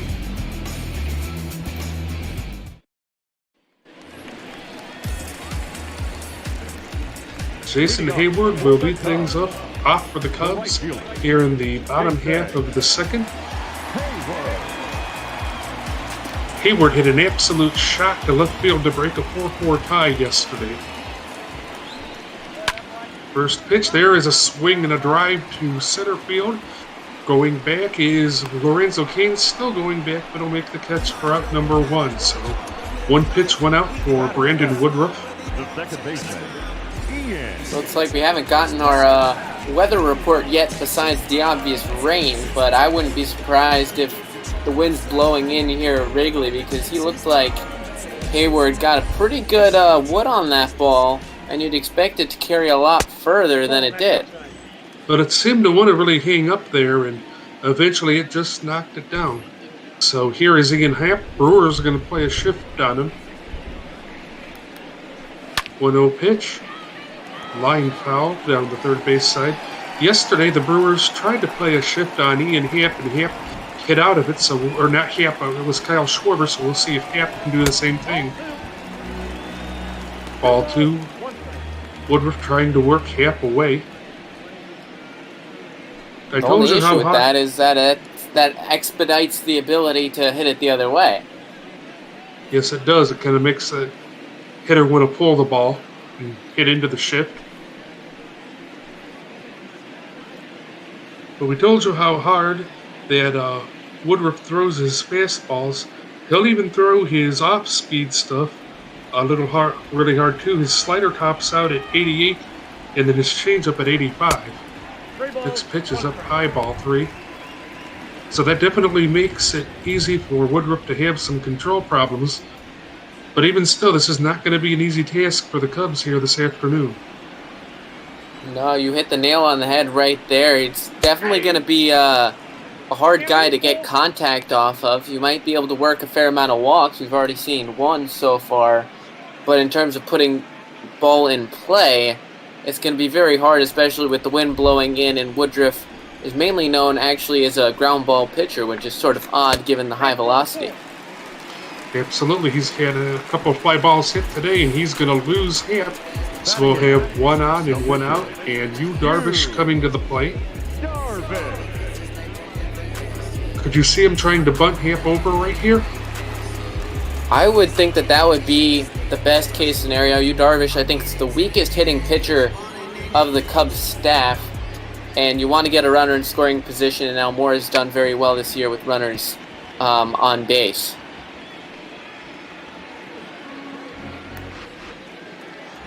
We'll 1 the count here to HOU Darvish. Here's the here. He shows bunt and lays off of it, and it goes outside, ball 1, 1-1 the count.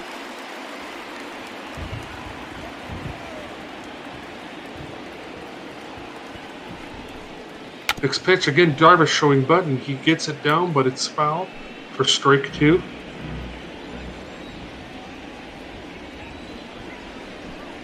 The next pitch. Again, Darvish shows bunt, but pulls it back and takes it up high, ball 2.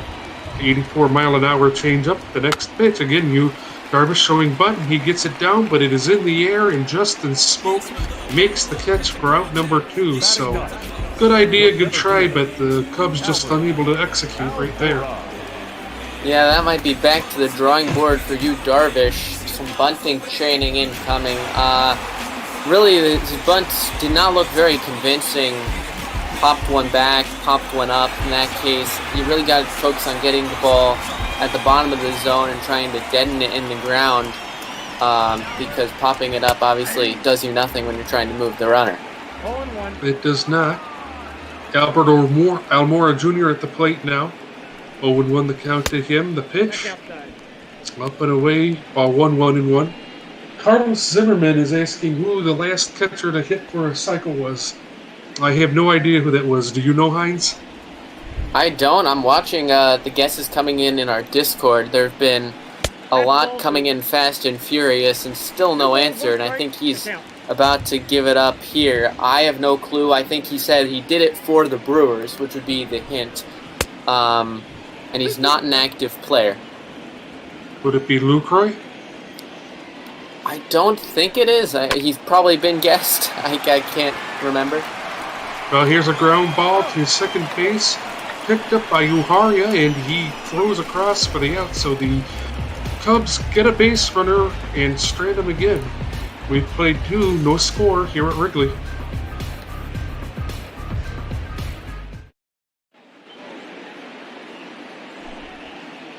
Welcome back to Chicago.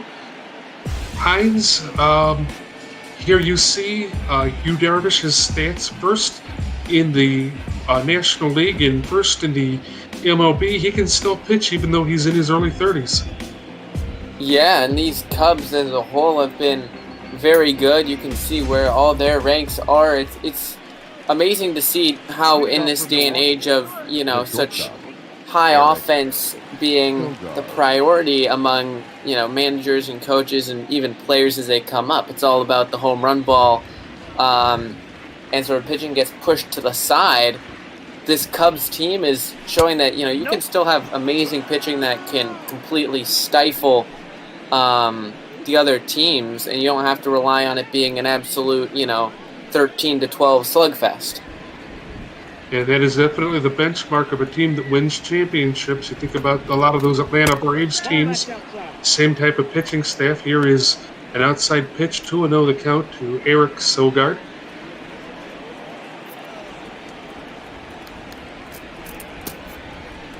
The next pitch. Strike one called at the knees. Not sure Sogard liked it. 30th pitch on the way from HOU Darvish. There's a swing and a foul ball, so the count is now tied at 2-2.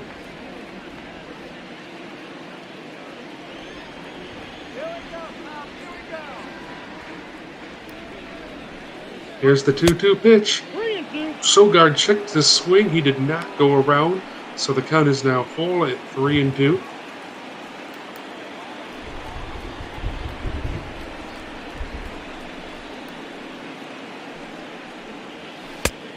Next pitch, Darvish loses him, so Darvish walks the leadoff better, and the Brewers have a runner on, and that's frustrating. Woodruff brings up the pitcher, Brandon Woodruff, adding 147 on the year. I believe the answer has been revealed by Carlos in the Discord, and since I've seen 0 guesses, I think I can be safe in revealing it. It is George Cotteris, who is a catcher and did it on September 3rd, 2011 against the Astros, back when they were still a NL team. That is very, very interesting. I don't even know if I remember Cotteris or not, but that's a great question there, Carlos. Yeah, I remember him, but I would not have thought of him. Let's put it that way. Absolutely not. Woodruff tries to put down a bunt, and it will go to second base. They'll get the out at first, but Sogard advances to second. So, well, HOU Darvish tried to do that last inning, couldn't get it down, so Woodruff shows him how to do it, Heinz. Yeah, and really, that's normally, you don't want to normally bunt it that hard, as Woodruff did there. Usually that ends up being a double play ball because you don't give your runner enough time to move on, but he did a very good job at placing it because that went right down to Ian Happ, And so instead of it going right to Rizzo at first, who could fire to second, Hap has no play and allows the ball to roll longer to get Sogard to second. Brings up Lorenzo Kane. Here's a line grounder to third base. Nice stop by David Bodie. That's going to keep Sogard at second. And there's 2 away. And so Hines, this is the second day in a row we have seen a great play at third base that has saved a run. We'll see if that ends up being a game-saving play like Chris Bryant made yesterday. Yeah, I'm sure David Bodie, besides hoping that his teammate in Chris Bryant will be back shortly, will say, well, I can fill this spot, David Ross. Look, I've got the defense. I'll show you at the plate that I can get the job done. Or one for the team, I guess, in his first at-bat. But yeah, that was an amazing stop and great throw over to first. So that brings up Avicio Garcia, who is not getting along with the home plate umpire at all. 0-1 the count. Here's the pitch. Swing and a miss, strike 2. Garcia began his career with Detroit and was part of that 2012 team that had a run to the World Series, unfortunately swept by the Giants. Fouls it off down the first baseline. He was traded to the White Sox and eventually signed with the Brewers. Next pitch, strike 3 called. Garcia thought it was inside, but they're not going to give it to him, and that's going to do it. So we played 2.5. No score here in Chicago.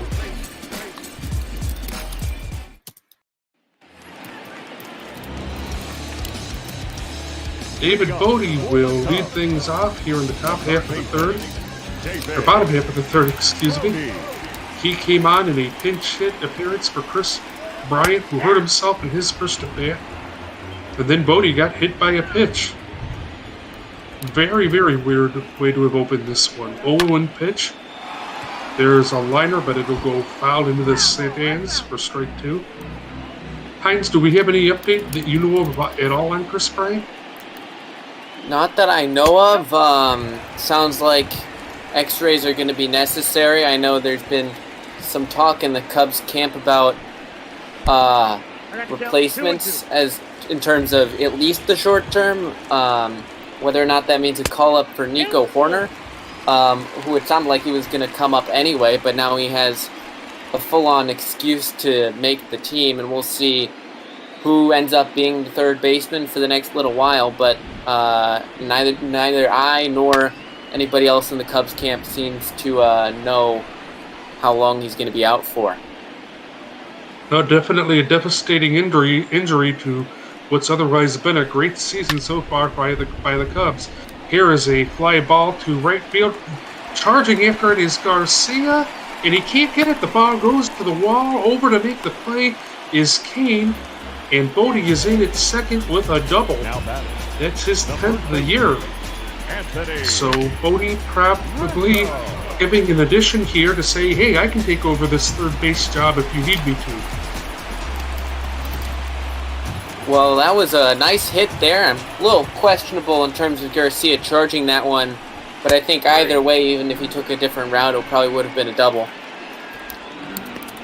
Well, that's a nice bounce back pitch there by Brandon Woodruff, 0-1 to Anthony Rizzo.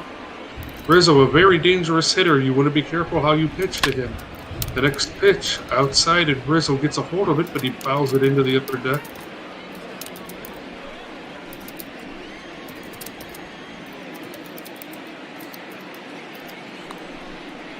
Oh, 0-2 pitch, up and away, ball 1 went into the count. 86 mile per hour changeup.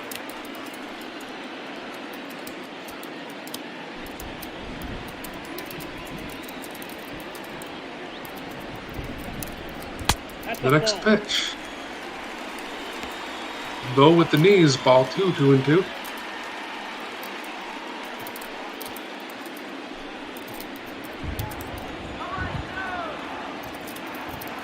Runner on second, nobody out here in the bottom half of the third. The next pitch, swing and a miss, strike 3, and that is the first out third strikeout of the game for Woodruff. Shortstop, Javier.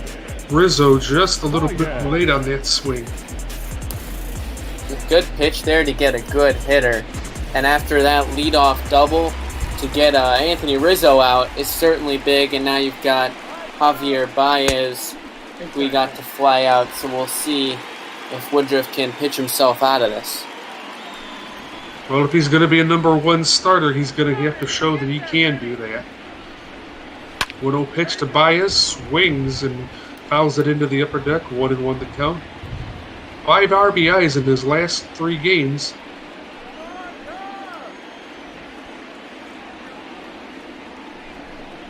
One pitch. Inside ball 2-1 the count. 97 mile per hour fastball.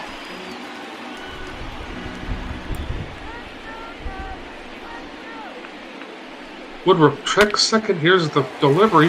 There's a ground ball past first base. This no ball is going to hold at third, so there'll be runners on the corners with 1 out. Baez getting on base here in the 3rd inning. I think he wishes a run would have scored. We'll see if Kyle Schwarber can get a run across the pitch. Woodruff fires it right in there for a strike.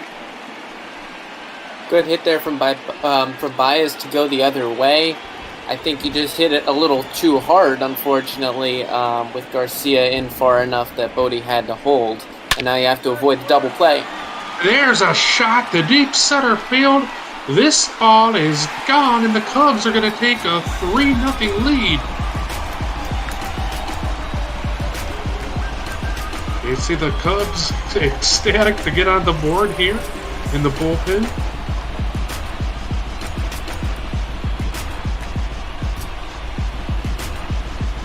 That was a Schwar bomb right there. 488 feet. That one might have reached Sheffield Avenue if we get a look at it here. Looks like that one went on to Sheffield Avenue for some lucky fan walking down the street. That has got to be fun walking by when there's a game going on. Wilson Contreras at the plate. Looks at a ball to start things with the next pitch. Taking inside ball 2, and Woodruff is clearly rattled here, Hines. Yeah, he just gave up an absolute bomb, and he's going to have to settle down because it's going to be hard for his team to come back if he gives up any more. But here's a deep fly ball to left field. Yelich is there to make the play for out number 2. Now batting. Loud out there for Wilson Contreras. Got to be hard on a day like today, fighting these raindrops and having to see the ball. Well, the rain's going to be coming down in your eyes, so it's almost a day for some glasses to wear, not sunglasses, otherwise you're not going to be able to see with the dark sky, but something. Absolutely, some kind of eye protection I think would be in order for sure. 1-0 pitch to Jason Hayward. He's going to pop it foul, and it looks like Narvaez is going to have a play, so he will make the squeeze for out number 3. But Kyle Schwarber comes through in a big way for the Cubs, a 3-run shot. And after 3, the score is the Cubs 3, the Brewers 0.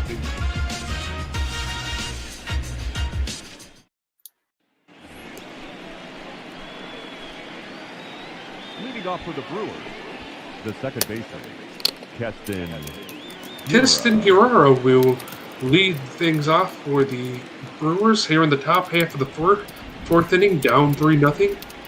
Yu Darvish beginning his 4th inning of work. Kicks and fires. They're going to say he missed inside ball 1-0.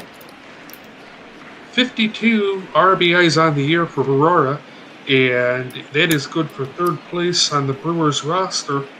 This guy's a pretty special talent, Hines. Yeah, he burst on the scene last year, hitting over 300. I believe he also had 19 homers. There's a rip to left field. Schwarber going back, and it's off the wall. Hirara's going to be in safely at second. So after David Bode started the inning off, or the bottom of the third off, with a double. Herrera's going to follow suit. Just got a hold of that one and ripped it off the wall there. Not much Schwarber could do out there in left field, but watch it go over his head and play it off the wall. And I think we've mentioned countless times how dangerous it is to have a runner on for Yelich. Yes, and we have, and here he gets a hold of one, but he rips it foul down the third base line. Very lucky draw for the Cubs right there. 0-1 the count. There's a swing and a miss for strike two, but this would be a huge out if you can get it. Darvish checks second. Here's the pitch. Fouled behind the plate.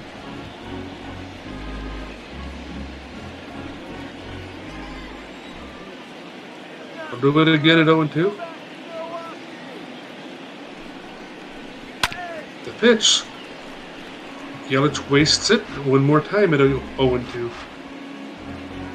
Left the curveball up there. That's a dangerous pitch to a good hitter like Yelich. He wants to bury that one down in the dirt instead. There's a swing and a miss. Strike three. Yelich was way out in front of it. Fourth strikeout for HOU Darvish, and Darvish completely fools Yelich on that one. That's a good pitch because the best Yelich could do was get sawed off, and in this case he completely swings right by it. So that brings up Justin Smoke 0-for-1. Struck out back in the second. Ball, that's out. Darvish outside, ball 1-0. Well, you got to think there's butterflies going on inside Justin Smoke's stomach every time he comes to the plate right now. And what better way to work his way towards 1,000 than to knock someone in with one of those hits? Of course, he would make it a one-run game with a homer and could easily at least make it a two-run game with a base hit. That's obviously what he's hoping for. Hopefully, for his sake, he doesn't overthink this. The 2-0 pitch. He takes strike one at the knees, so 2-1 is the count.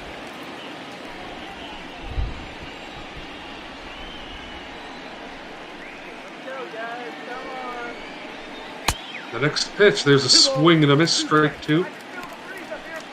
Now, the average might not be there for Justin Smoke, but he's a pretty good baseball player. Somebody you definitely want to have on your roster if you're a team hoping to contend. He certainly is, because he's just got some great pop out of his bat, and he's a switch-hitting first baseman. Had 22 homers last year, so when he makes contact, he may not do it that often, but he can hit them very far. Yes, he can. A good complimentary piece, to say the least. There's a foul ball, 2-2 with the count still.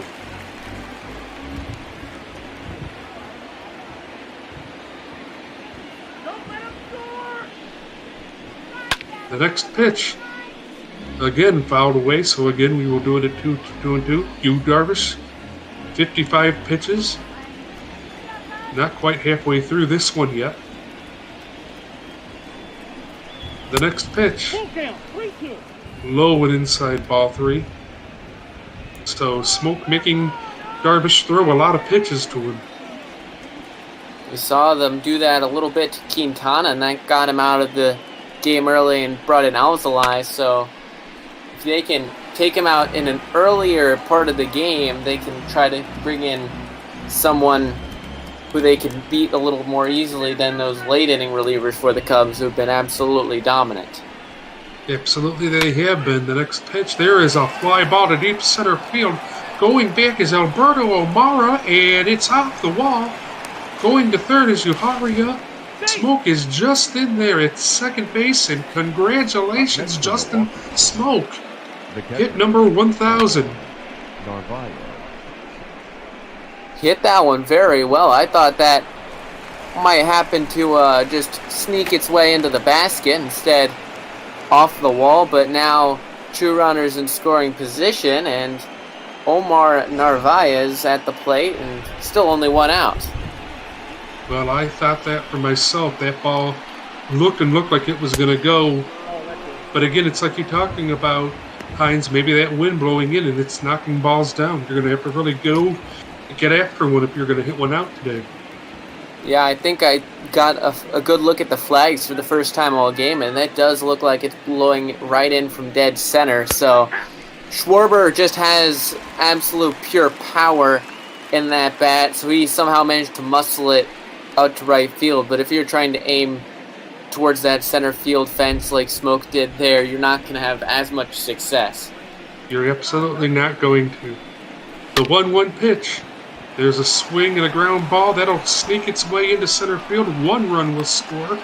And so that's a productive inning for the Brewers. The score cut to 3-1. RBI single there for Omar Narvaez. Brings up Eric Sogar. Brock Hall. They get the 1 run in, and now, despite having a double play scenario, they can get another one home potentially. But here's a fly ball to right field. Hayward is down with it. Smoke will try to score, and he is out at the plate. So a great play there by Jason Hayward, and cutting a run down at the plate. But the Brewers do score a run, and after 3.5, it's 3-1 Cubs.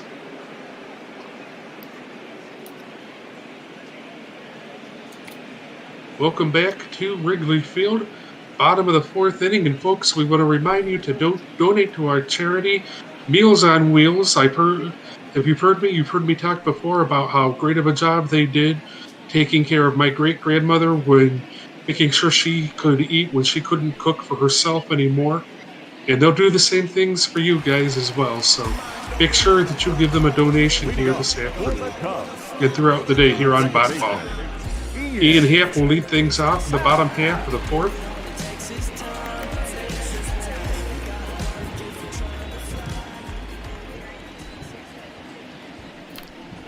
The pitch, strike 1 called. Movement in the Brewers bullpen already. It looks like Adrian Hauser and Eric Lauer, who we saw yesterday.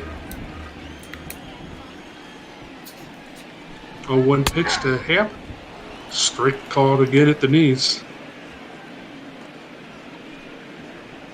Been a bit of a good comeback here from Woodruff after that last inning in which he gave up the 3 runs. He's got the bottom half of the order, or bottom 3 in the order, so this is where you really need to try to come back, get these guys, build up the confidence for when you have to go against the big heart of the Cubs order. There's a swing and a miss, strike 3. Again, I think that 1 run definitely gave Woodruff confidence, because that was just great at bat for Woodruff.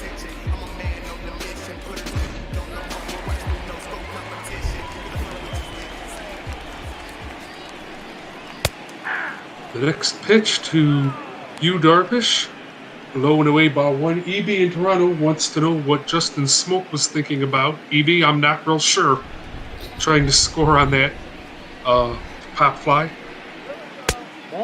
Yeah, Jason Hayward has a cannon out there in right field. I don't think your average runner would bother testing him, let alone a guy like Justin Smoke, who I believe his scouting report back when he was just popping into the league was something like knock-kneed.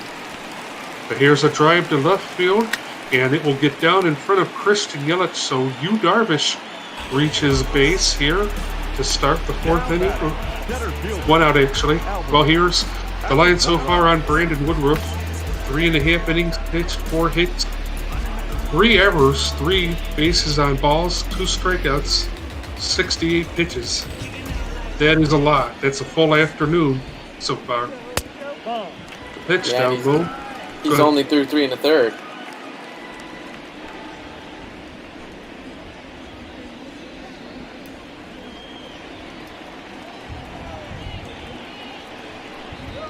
The next pitch to Almora. There's a swing, and this is a drive to left field. Yelich can't get to it, and Almora is in there with a single. Darvish will go to first. Darvish kind of slow, but that was a nice decoy there by Christian Yelich. I thought he had it. Yeah, he made a nice diving attempt at it. That was a pitch right down the middle, so I think sort of saved Woodruff there, because had that got down, even with very little speed. I think Darvish would have gotten to third, and it would have been a double, setting up a big scenario with Bodie and Rizzo. Brings up David Bodie. He takes a ball, 1-0 the count. Runners on first and second, 1 out. There's a strike, 1-1 the count. Change up in the zone, not where you want to put it. No, you want to go down with those change-ups. That's living dangerously when you miss upstairs with one of those. The next pitch up high again.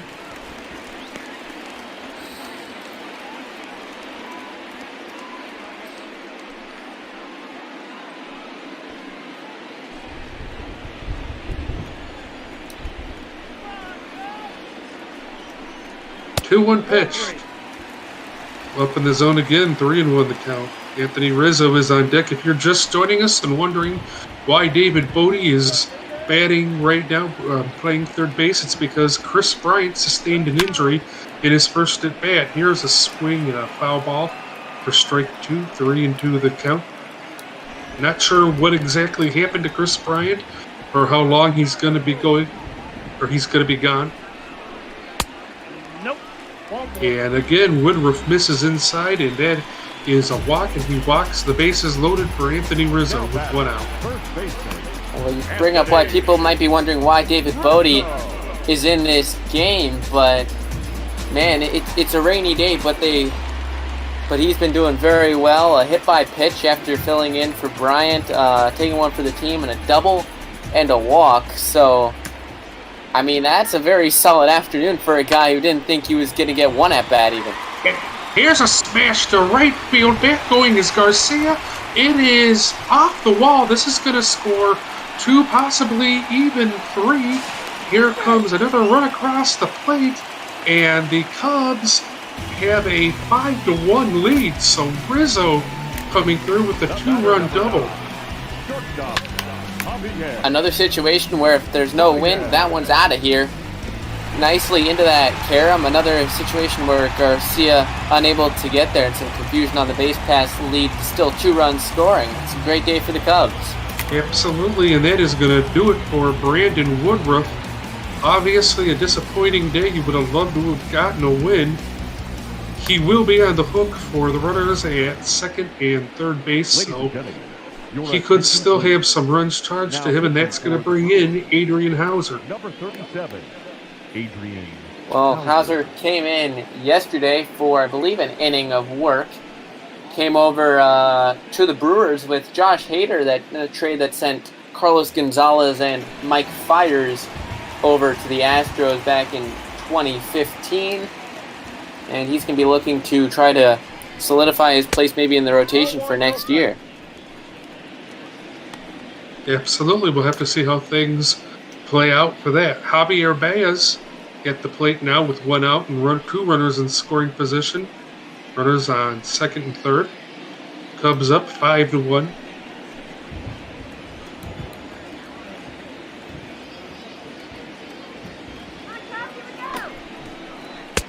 The next pitch, up high, ball 2. See Hauser coming in with 95 on that fastball. He throws it majority of the time, either that or one with a bit of a two-seam action on it, both of them averaging out around that 95-mile-an-hour mark. Next pitch, down low, ball 3, so the Cubs could get another walk. There's Kyle Schwarber, who has already homered this afternoon.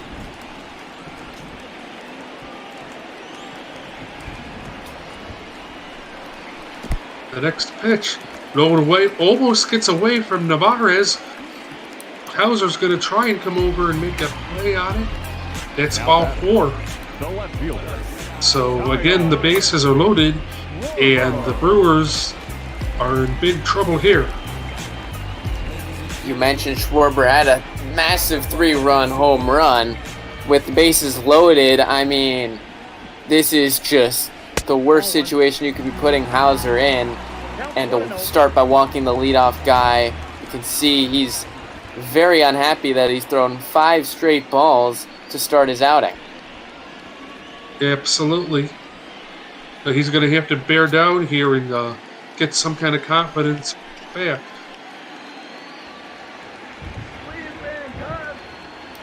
Hauser looks in. The pitch.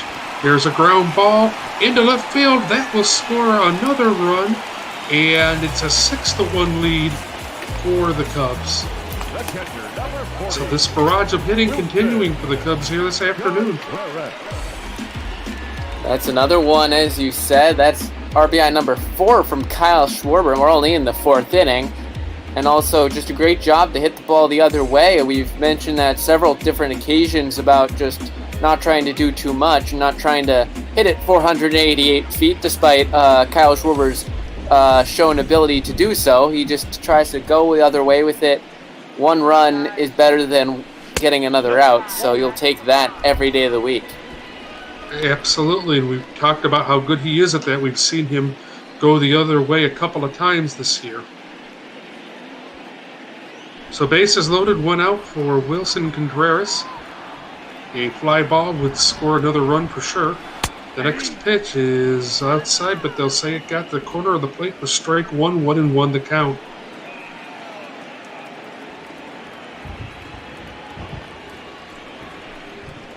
One offering just sneaks in there for strike 2, 1-2. Dangerous living here from Hauser. Contreras could have made this a 7-run inning with one swing of the bat right there and give us a second grand slam in as many days. It could. We saw one from Chris Bryant yesterday. Cubs have definitely provided their fans with fireworks here this weekend. 2-2 the count. The pitch. There is a ground ball to second base. They'll get one at second and turn around and get the out at first. So Hauser are able to work out of a huge jam, but the Cubs do score twice, and after 4, it's 6-1 Cubs.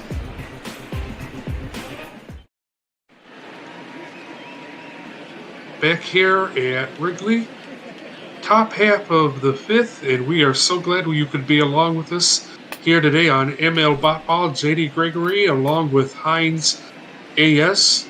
Still some great games ahead for you this evening here on ML Botball. We have the Yankees and Red Sox coming up.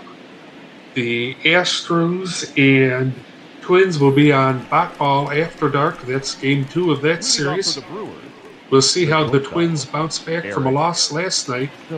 They lost ground today because the Indians won. They won their 2nd in a row this afternoon. That's a big series out there in Cleveland because they're playing the White Sox, and all 3 of those teams vying for really 3 postseason spots is what they're almost guaranteed at this point, the 2 wild cards in the division. But of course, in such a tight race at the top, you want to win the division and try to avoid playing one of your fellow division rivals in a 1-game playoff. Absolutely you do. Well, Sogard begins the inning with a bounce back to the pitcher, and Darvish retires him for out number 1. It's been a great outing so far for Darvish today, one that the Cubs really needed to have after yesterday. So it looks like we're going to get a pinch hitter here for the Brewers. Ryan Braun. Chorus of boos here at Wrigley Field. That's the treatment that Ryan Braun knows he's going to be getting every time he steps out of the Wrigley Field dugout. Heck, even in his own dugout when the Cubs are in town, which they will be at the end of next week, so we'll see that. But we all know how the Cubs feel about Ryan Braun. Definitely public enemy number 1 here in Chicago. Darvish starts him off with a 2-0 count. Here's the next pitch. He misses low 3-0. So we could get a runner on here for Lorenzo Cain. 1 away here in the top half of the 5th.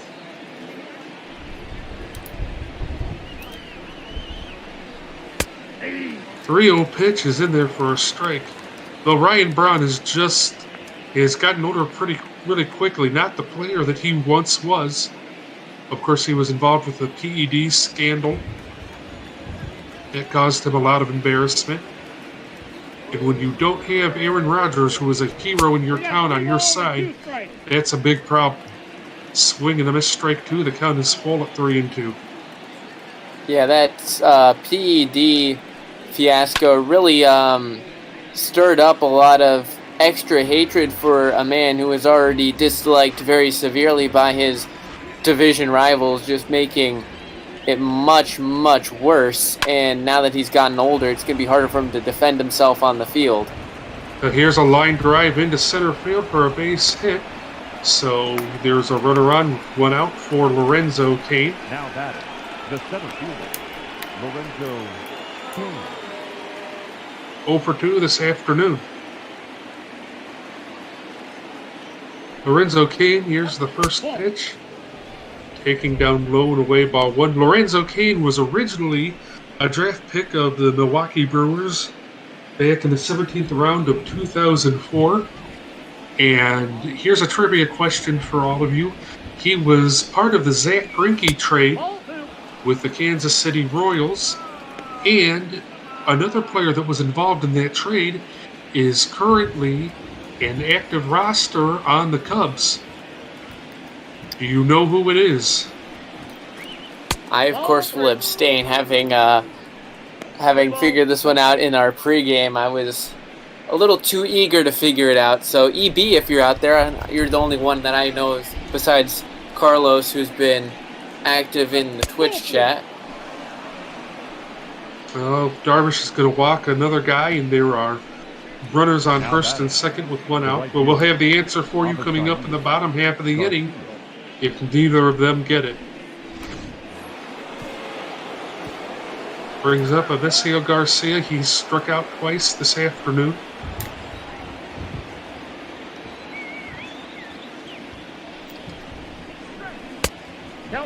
Whoa, he almost got him with a pitch right there, 1-0. His last 10 games, we've seen quite a few of them this afternoon.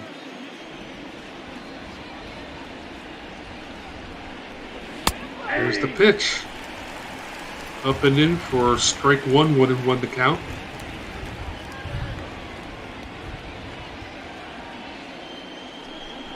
Darvish checks the runners. The pitch. Strike at the knees. And Garcia gives the home plate umpire a glare. We saw him arguing a little bit in his last at-bat. Let's see if he can bear down and concentrate on getting a hit here.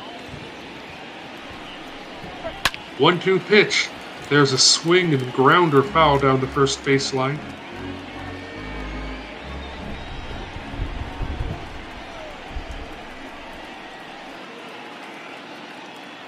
Darvish again checking the runners. The pitch. Low and away, ball 2. Darvish needs to settle down here. Already giving up a single and a walk. He really needs to just attack here. But here's a ground ball to third base. On to second for 1. Back to first for 2.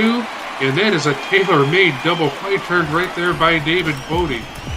We will go to the bottom of the 5th. The score, the Cubs 6, the Brewers 1. You're watching MLB Hotball on Twitch TV. Your attention, please. Now pitching. Eric Lauer into the game now for the Milwaukee Brewers. Heinz, we saw Eric Lauer yesterday.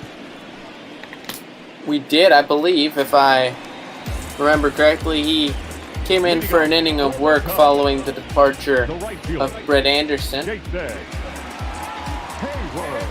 I believe, if I'm not mistaken, he gave up a home run to Jason Hayward yesterday, so he'll be looking for a little bit of revenge. Next, the first pitch, outside, ball 1. Hayward has hit 155 home runs in his career. Wow. Next pitch in there for a strike. 1-1 to count. Hayward checks his swing. They're going to say it was in there for a strike, so he is now behind 1-2. Handed his matchup certainly not in the favor of Jason Hayward. Probably a good move there from Craig Counsell with Hayward who'd have to switch to the other side of the plate. Here's a little blooper to third. Grabbed by Brockhalt, and he'll throw across for out number 1. Well, we gave you a trivia question back in the top. Well, we'll give you Brandon Woodruff's first stat line, 3 1/3, giving up 6 runs on 6 hits, 3 walks, 4 strikeouts. Definitely would have wished if you could have had a better outing there. Certainly, wish he did. Well, wish he did better. He's their ace of their staff, and when your ace gets shelled, that certainly demoralizes the team. Absolutely. I got a ball, 1 strike. Cap taking inside for a ball, 1-1 to count. The pitch. Ball, that's kicked out. 2-1 the count. Well, so the answer to our trivia question that we had the question of who is the current Cubs player that was involved in the Lorenzo King trade that added Zach Greinke to the Brewers. The answer to that question is Jeff Jeffress, who is a relief pitcher for the Cubs. It's been 3 times, actually, 3 different stints with the Brewers. Has Jeffress got traded, of course, as you mentioned, to the Royals, and then to the Rangers a little while later with Jonathan Lucroy before coming back last year, and then now, of course, is a member of this Cubs bullpen. Lauer walks Albert Aurora here to put a runner on first with 1 out. That brings up Hugh Darvish.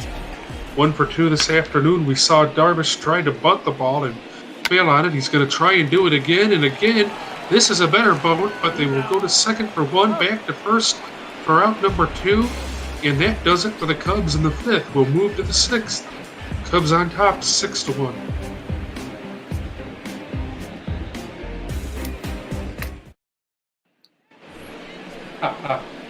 EB says, let's do it right. Blue Jays legend, Jeremy Jeffress.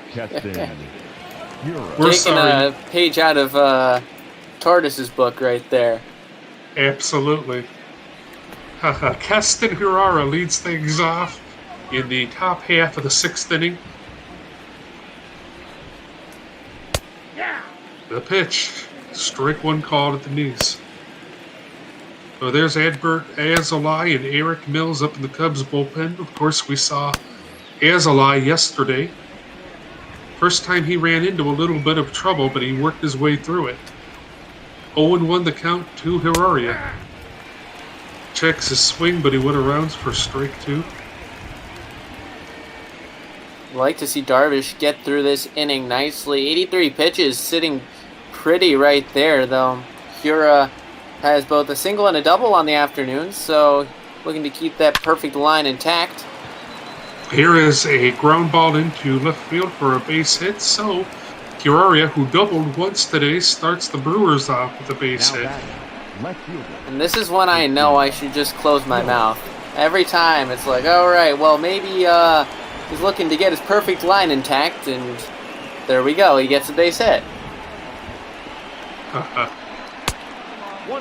Now that brings up Christian Yelich. He 0 for 2 this afternoon with a strikeout and a pop-out.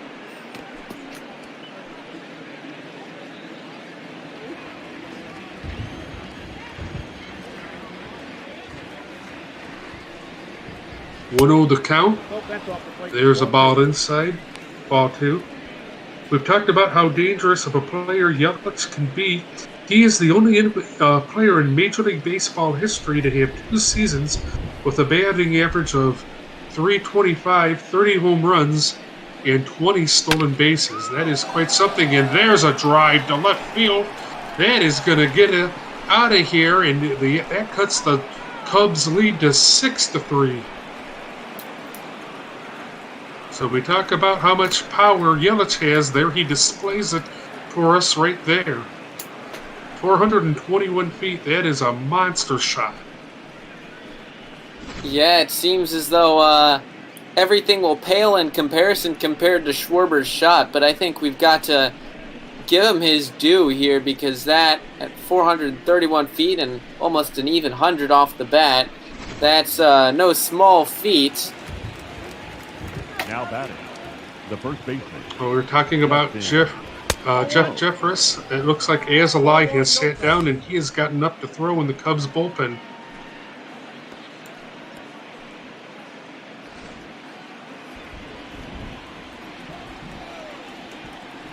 bit surprised that Darvish is still out there. I mean, still has a 3-run cushion, but I've seen David Ross sometimes have a little bit of a quicker hook, knowing how potent this offense for the Brewers can be if they perform like, Yelich just did.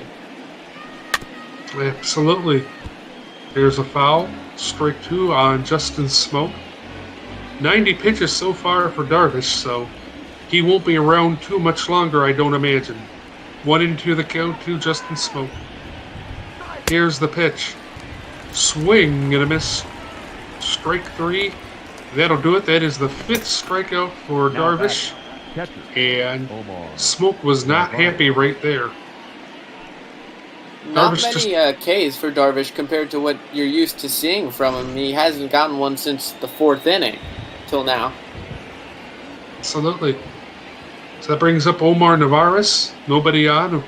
1 out. The first pitch is in there for strike, 1 out.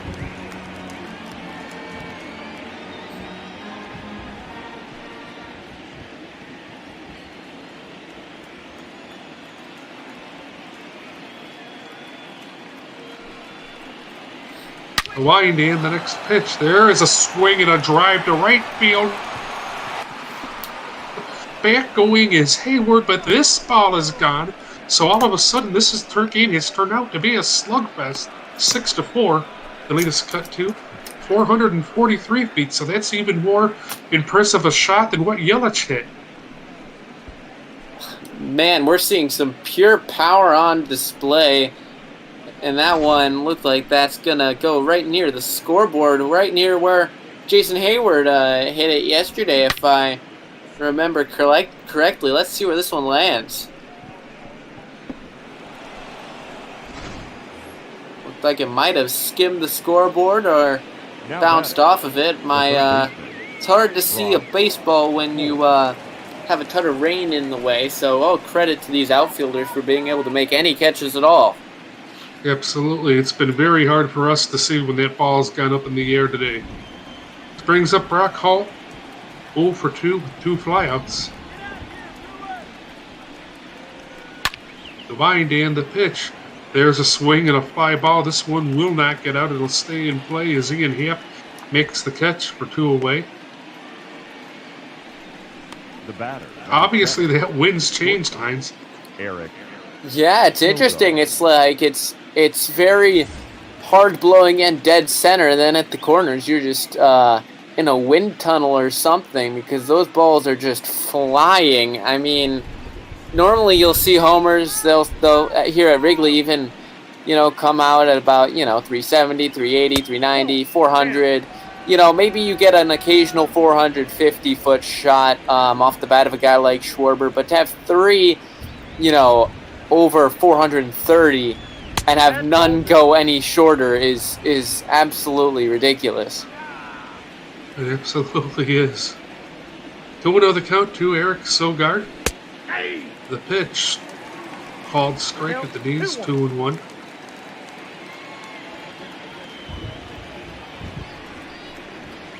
Six to 4 our score here in the top half of the 6th inning. Cubs lead it. 3-1 the count to Eric Sogard. It looks like Eric Lauer is on deck. Wouldn't surprise me if you see a pinch hitter. 3-1 pitch. Sogard bounces it to Javier Baez. Baez is going to put him out for out number 3, and that's going to do it for the Brewers here in the top half of the 6th. But the Brewers, on a barrage of home runs, cut the Cubs lead to 6-4. We'll go to the bottom of the 6th. Albert Amora will lead things off for the Cubs here in the bottom of the 6th, up 6-4. Eric Lauer still in the game. Here's the pitch, down low, ball 1. David Phelps and Devin Williams up in the bullpen. I believe we saw Devin Williams yesterday. Yeah, Williams was sort of a little unlucky to get put in a couple bad situations and got pretty much beat up by this Cubs offense. So the poor guy, just in his second major league season got a little unlucky to face the best team in baseball. Well, here's a fly ball to left field, but Yelich's over crashes into the wall, but he puts that one away for out number 1. Now batting. Anytime you see a player go over to the wall like that, you can't help but think of Steve Barker and Canyon Pines. No, yeah, that's what comes into every Cubs fan's mind at some point.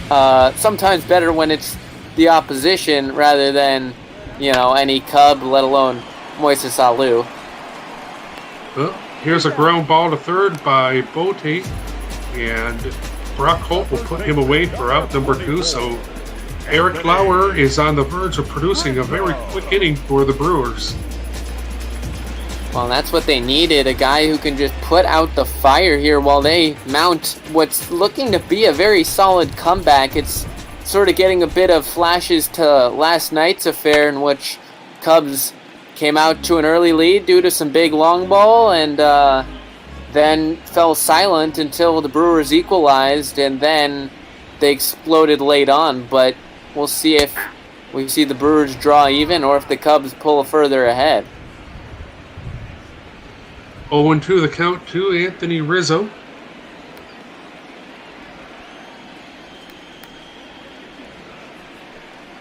The wind and the next pitch, swing and a miss, strike 3, and that'll do it for the Cubs. A 1-2-3 inning for Eric Lauer. We've played 6 Cubs on top of the Brewers, 6-4. Ladies and gentlemen, your attention please. Roman Wick coming in for the Cubs out of the bullpen. His record is 5-1, 9 holds this year, in 42 and a half innings with a 3.80 ERA. And as I guessed, we're going to see a pinch hitter for Eric Lauer. Manny Pena coming to the plate to lead things off for the Brewers here in the top half of the 7th. The wind and the pitch. There's a swing and a miss, strike 1. Rowan Wick. Well, go ahead. Go ahead. You were starting to say something. Rowan Wick, first off, the obligatory shout out for a Canadian pitcher for EB in the chat. That being Rowan Wick. Looks like it's gone to the point in the game where David Ross is trusting his late inning relievers like Wick rather than going to guys like Alzolay. There's a ground ball, and it'll get past both Rizzo and Happ at second base and into right field for a base hit. So Pena leads things off with a single, and the Brewers' offense in these later innings have really woken up. They sure have, just putting the ball the other way. And against a guy like Wick who throws very hard, 96, 97 on the gun, usually with a nasty curveball, sometimes you just got to try to put it in play and hope for the best. Absolutely. It looks like Craig Kimbrell is up and throwing in the Cubs bullpen with Lorenzo Cain. 0-1 the count. Hines, did you have a trivia for us?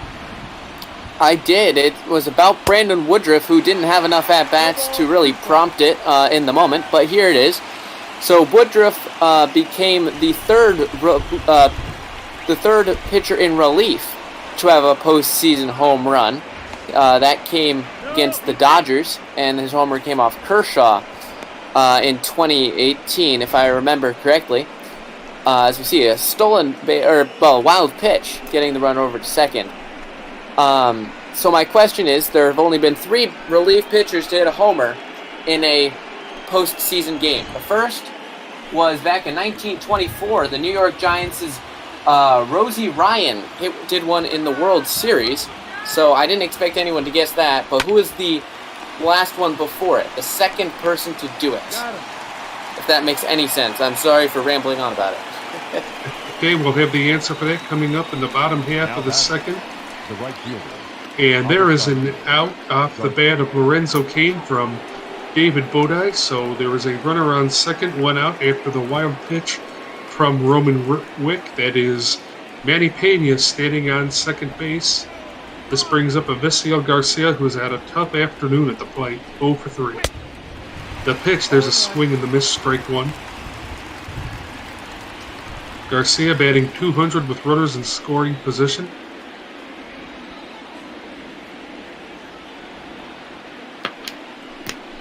Oh, 1 the count. Here's the pitch. There's a fly ball to center field. Tracking back is Alberto Moro. He will make the catch, but the runner will stay at second, and that is out number 2. The second baseman. Sort of surprised we didn't see a tag there. Almora has a great glove, not necessarily a great arm out there in center field. So, and with him being basically on the warning track, I was sort of surprised. Absolutely, we would have thought he would have had enough time to move over. It looks like Cubs closer Dan Winker is now up and throwing in the bullpen. It seems like that's a little early for that, though. We're only in the top of the 7th. Don't want to be bringing him in for a 6-out save. Those really not what you want to do. Those sort of go by the wayside. I don't think Winkler is on the same caliber of a guy like Lee Smith, who would go out there and get 6-out saves for fun for the Cubs after his obligatory afternoon nap. Absolutely. So there's a runner on second, 2 outs for Keaston Carrara. He is for three this afternoon. He has had a great day. Sure has. He's got 2 singles and a double, and single here might be able to bring them within 1, and a homer obviously ties the ball game. If you're the Cubs, you want to make sure you don't do anything at all. Make sure that doesn't happen at all. 1-2 the count. The pitch, swing and a miss, strike 3. The Brewers strand a runner. Wick gets out of it. And it's stretch time here at Wrigley. The Cubs are up 6-4.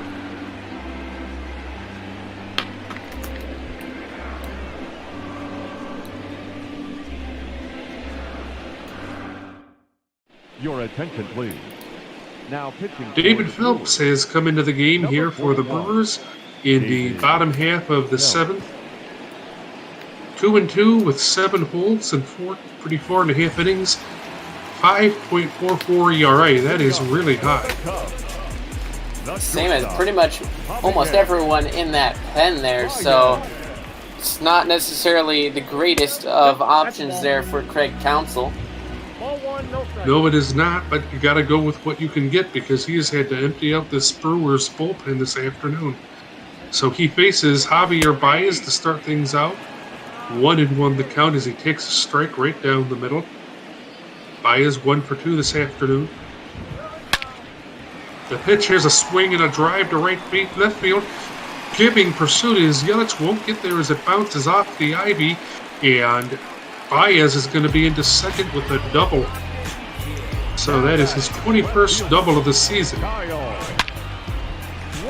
Good drive from Baez on a line. That one, as you mentioned, one hop the ivy, gives them a runner in scoring position for the man who already has 4 RBIs on the afternoon. We'll take you back to the 3rd inning. Here is Kyle Schwarber with a 3-run blast, and that started off what's turned out to be a home run fest here this afternoon. Runner on second, nobody out here in the bottom half of the 7th. That's a ball. First pitch, low, ball 1.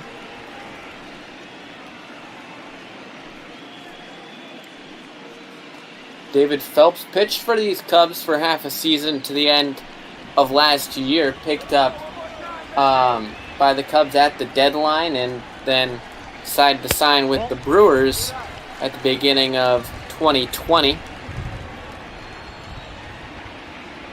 2-0 the count to Kyle Schwarber. The next pitch, swing and a miss, strike 1, 2-1 the count.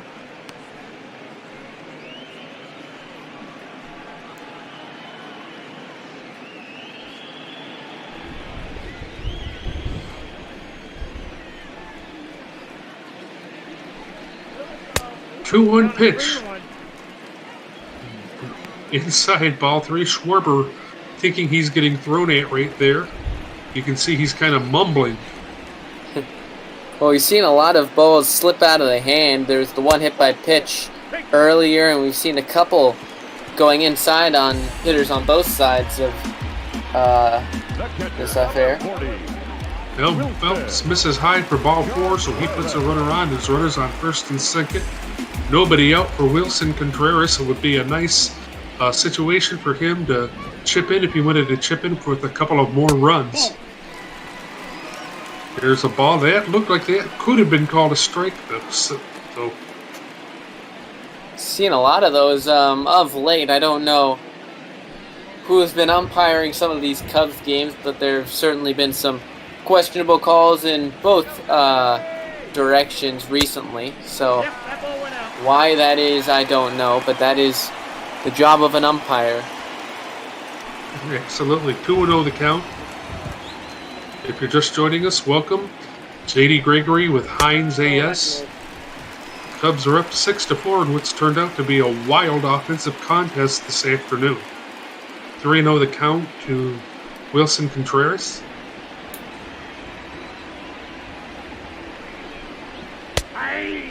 Here's a strike down the middle for strike one. There's 3-1 the count.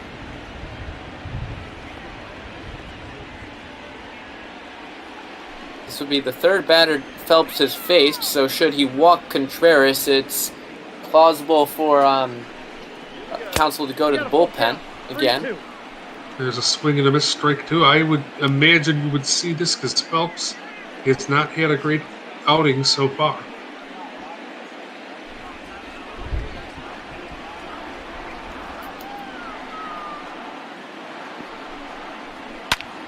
There's the pitch.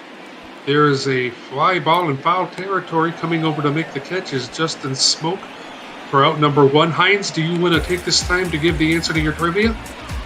I will, since no one has answered in the Twitch chat, which we'll see. Maybe I reuse it in the Discord trivia channel later. So, EB, if you're just listening and abstaining from answering, first off, shame on you, and second of all, don't answer then. The answer is actually a former Cubs reliever, that being Travis Wood, who hit a solo homer, or not a solo homer, I think it was a two-run homer back in Game 2 of the 2016 National League Division Series against the San Francisco Giants, and would then become the Cubs, him and Jake Arrieta would become the first pitchers to homer in back-to-back postseason games when he hit his off of, Arrieta hit his off of Madison Bumgarner in Game 3 at AT&T Park. Very interesting, Heinz. Thank you for that. There is a ball 3-2, or strike one, 3-1 the count to Jason Hayward.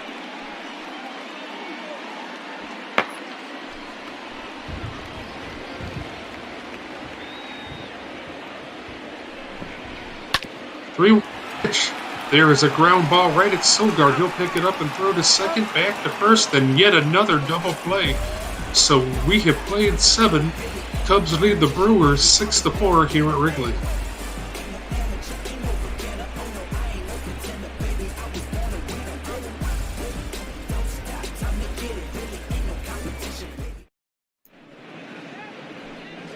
David Ross is going to go to a double switch. It looks like here to start the top half of the 8th. We saw him do this yesterday. Your attention, please. And he's going to bring in Craig Kimbrell. Heinz, go ahead and give us the book on Craig Kimbrell. Number 46. Well, he signed with the Cubs last year and didn't necessarily have a very good couple of outings at ERA above 6. Take a look at that Yelich shot the other way. Craig Kimbrell, of course, he's made his living throwing hard with a nasty wipeout curveball.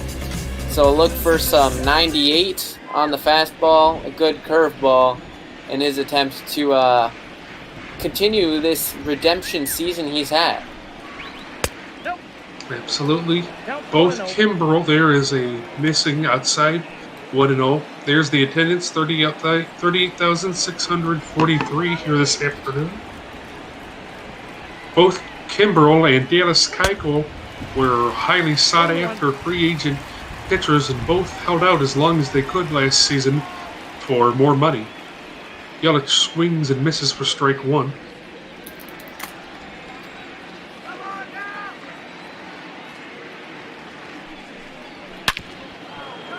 The next pitch, and there's another shot to left field. This ball is going to go to the wall. Yelich will go to second, and he is in there with a stand-up double. So that's how this 8th starts for the Brewers.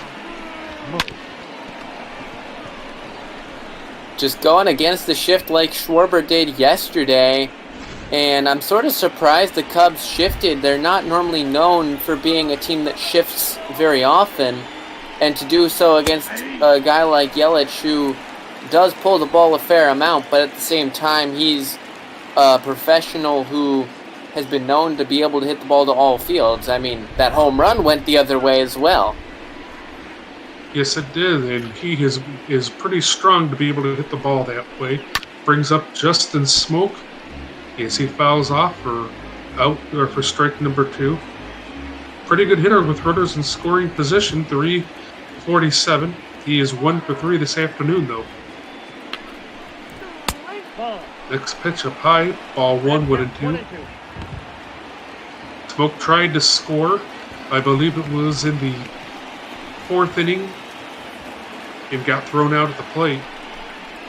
The line and the next pitch. There's a swing and a miss, strike 3, and Smoak is out number 1 as he is disgusted. Big out for Kimbrough. That's the hat trick of K's on the afternoon for Justin Smoak. I believe actually coming at the hands of 3 different pitchers. No, I believe he actually had 2 against Darvish, but still not the best outing despite the double earlier on. 1-0. But if you are tuning in right now expecting to see the Dodgers and Diamondbacks, that game will come your way as soon as we're finished here right now. We have the Cubs and Brewers for you. Cubs up 6-4. J.D. Gregory along with Hines. And yes, glad you could be along with us. The 1-0 pitch. Kimbrough missing low. 2-0. So far, Yelich is a threat as he's stolen 19 bases this year. Last year he stole 30 and 22 the year before that, so you definitely have to pay attention to him. And I would say a steal of third is not out of the question.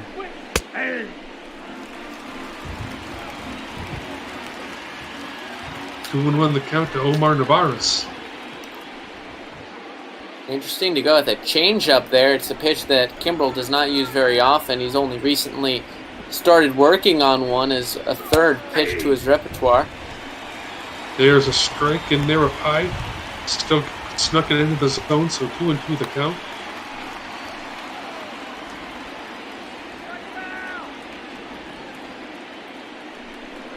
The 2-2 pitch.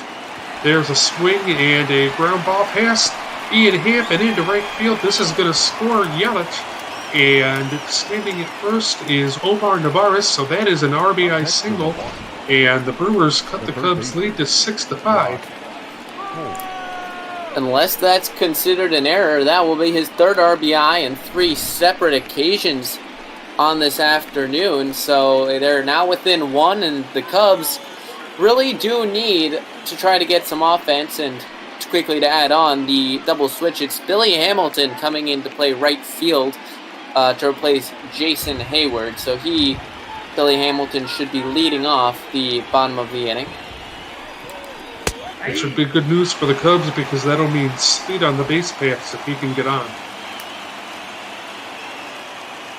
0-1 pitch to Brock Holt, who's 0 for 3 this afternoon. The pitch here is a line drive into left field. This will advance to Narvaez, the second. Brock stops at first. Hines, if you're a Cubs fan, or if you're on the Cubs bench, you're getting pretty nervous right here. Absolutely. It may be the bottom of the order, but you see Keon Broxton, who's a solid speed threat over at first base, being the go-ahead run. And Sogard has made his name as a very good clutch hitter. If he can get a hit here, and then you bring up another pinch hitter, who at this point has got to be either Jed Jerko or Luis Urias, who are the only 2 guys left, it could be very dangerous if Kimbrough cannot find some good control here. Absolutely, and this is very uncharacteristic of Gabe Kimbrough, or Craig Kimbrough for his career. There we see Cubs closer Dan Winkler and Jeremy Jeffress in the bullpen. Eric Sogard 0 for 2 this afternoon. Runners on first and second. Here's the 0-1 pitch. Here is a ground ball foul past third base. That could have been disastrous.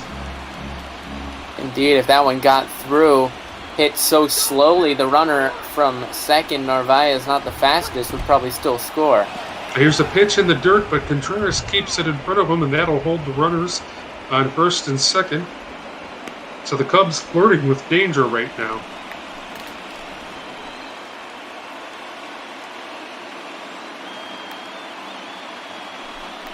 One-two pitch. There's a swing and a foul ball into the upper deck. We'll do it again at 1-2. But a strikeout right here would be huge, and it would be a huge confidence booster, I would imagine, as well. Sure would be. Kimbrel's just been trying to blow it past guys. But here's a fly ball to right center field. That'll get down in the gap and go to the wall. Albert O'Mara will pick it up, but this will score 1 at 2. The Brewers are going to take the lead at 7-6. So disaster has struck here at Wrigley. Good piece of hitting there from Eric Sogard. That's what he does best, situational baseball. And we're going to be seeing a pitching change as the former Brewer Jeffress comes in to try to mop up the mess that's been left here by Craig Kimbrel. Pretty amazing how in just one inning that all can change. Cubs have been into a lot of double plays, so they're going to have to come up with some kind of inning here the next couple of innings, and it's going to bring up Jed Jerko. So you were right about that, Haynes.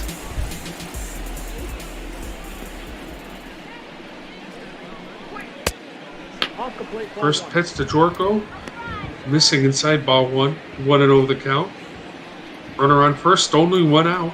Chance for the Brewers to add to this lead that they've just taken over.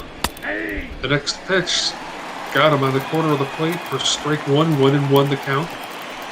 The unfortunate part of this is the double play is not in order with the runner on second base, so you're going to have to figure out how you can settle for 1 out. The pitch. There's a bouncer to third. Bodie up with it. He will throw and get Jerko for out number 2. The center fielder, number 6, Lorenzo Kane.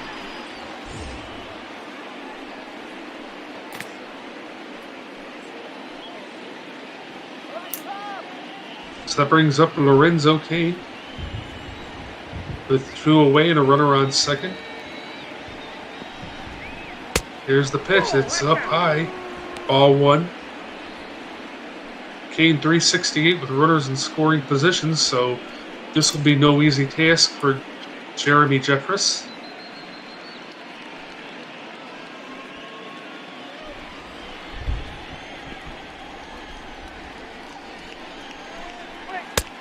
The pitch. Ball 2 just below the knees. 2-0 the count. Here's the pitch. It is foul for strike 1. So the count goes to 2-1. Jeffress needs to keep finding the zone here. Lineup doesn't get any easier. Here is a pop fly foul down the first baseline. That'll reach the seats.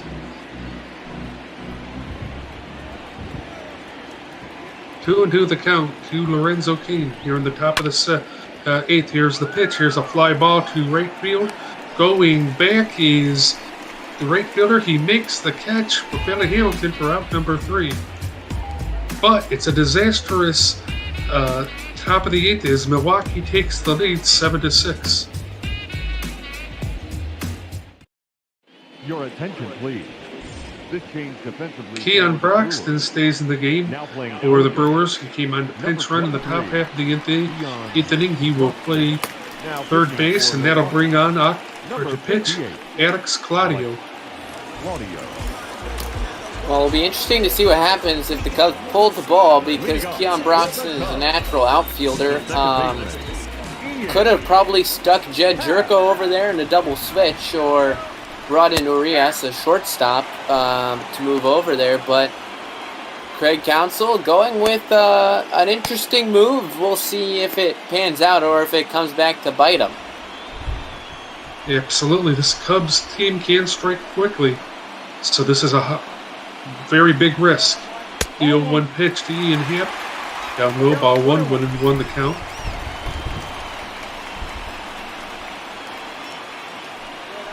The next pitch. Happ takes inside for ball 2.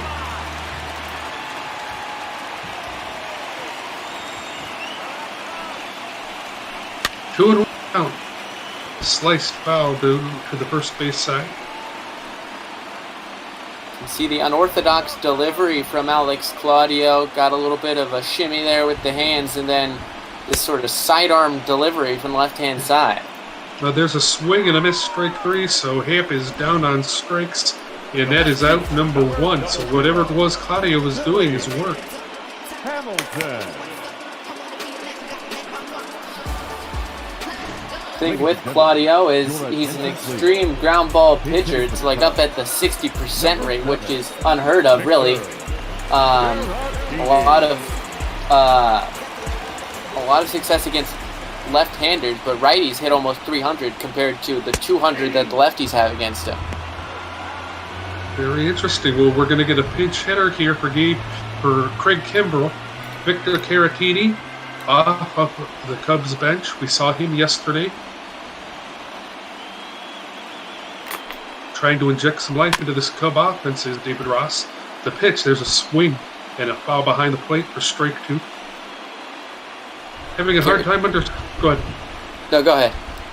I'm having a hard time understanding why you wouldn't go with Cameron Maben in this situation. I wouldn't be surprised if he comes off the bench as a pinch runner for anybody who comes on now that Billy Hamilton has been used as a defensive replacement. So maybe trying to keep that, and with the situational baseball we normally see from Caratini, but not in this situation. There's a swing and a miss, strike 3, so Claudio comes on and strikes out 2 in a row, and there's 2 out for the Cubs, and that will bring up David Bodie at the top of the... Oh, no, excuse me, Alberto Almora. Bodie would be next. The next pitch. Outside, ball 1.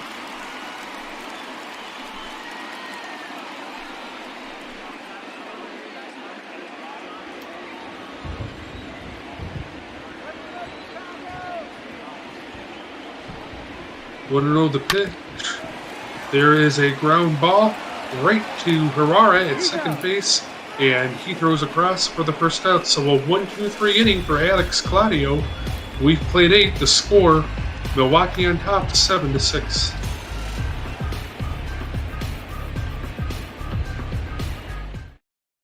Your attention, please. This change defensively. Cameron Maben coming in to play right field, as you predicted, Hines, but we figured that maybe Billy Hamilton would stay in the game. Yeah, I'm a bit surprised. Maybe could have done something where he pinch hit for Almora, taking him out of the game, move Hamilton to center, and keep Cameron Maben there in right field, get some speed both on defense and on offense. But we'll see. The Cubs should have the top of the order coming up, so they have their best chance in the bottom of the 9th, and they just need to make sure with Jeffress on the mound that they still have an attainable deficit. Absolutely. You need a great inning here from Jeffress. 0-2 the count to Evesio Garcia, who's had an absolutely horrible afternoon. The pitch up high, ball 1, 1-2 the count. Garcia still drawing with the home plate umpire. I do not think they're going to be best friends when this one is over. The pitch. Garcia takes inside for ball 2. Jeffress stares in. He thought he had him. 0 for 4 Garcia this afternoon.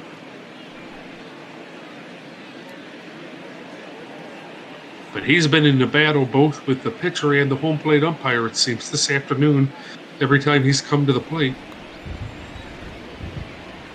2-2 the count. The pitch. There's a swing and a bouncing ball to Ian Happ. Happ throws Garcia out, and there is one away here in the top half of the 9th inning. A reminder, if you're here to see the Dodgers and Diamondbacks, they'll be coming your way In just a little bit, business to take care of here at Wrigley first, though. Brings up Keston Urias, who has had a great afternoon, 3 for 4. The first pitch is down low, ball 1. 1-0 the count. The next pitch, there's a swing and a miss, strike 1. Jeffers has done better now, having come in. He's had some rough outings prior to this game, but getting his command right with his fastball, and really needs it here with Hura and now Yelich standing on deck. Absolutely. There's been some times where his outings have been an adventure. I remember you and I called a game about a month ago against Tampa where he came in and couldn't get an out or find the strike zone at all. I do remember that. Swing and a miss, strike 2, count tied at 2-2.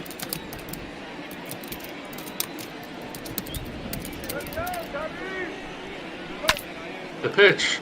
There's a bouncing ball to Baez. Baez is going to field this and put out Herrera for out number 2. So relatively The left fielder, number 22. damageless inning for Jeremy Jeffress. Brings up Christian Yelich, who has homered, doubled twice. He's had a terrific afternoon. 2 RBIs, 2 for 4.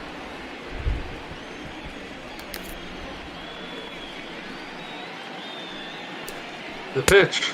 Count 1-0. Down low, ball 1.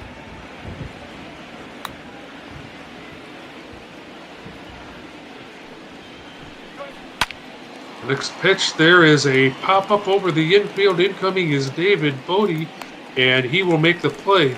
So a 1-2-3 inning for Jared Jeffries. Last chance coming up for the Cubs here in the bottom of the 9th.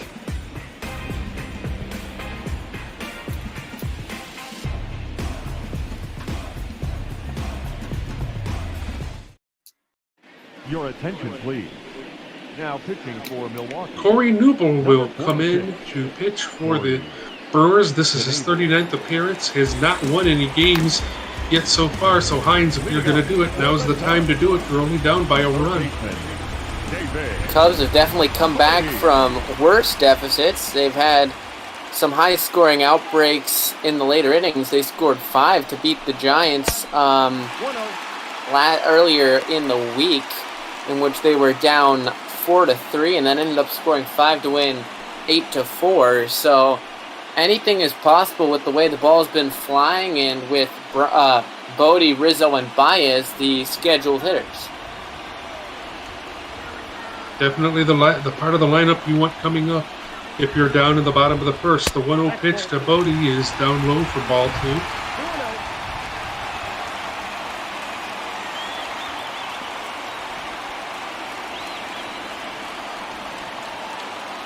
Newble checks in.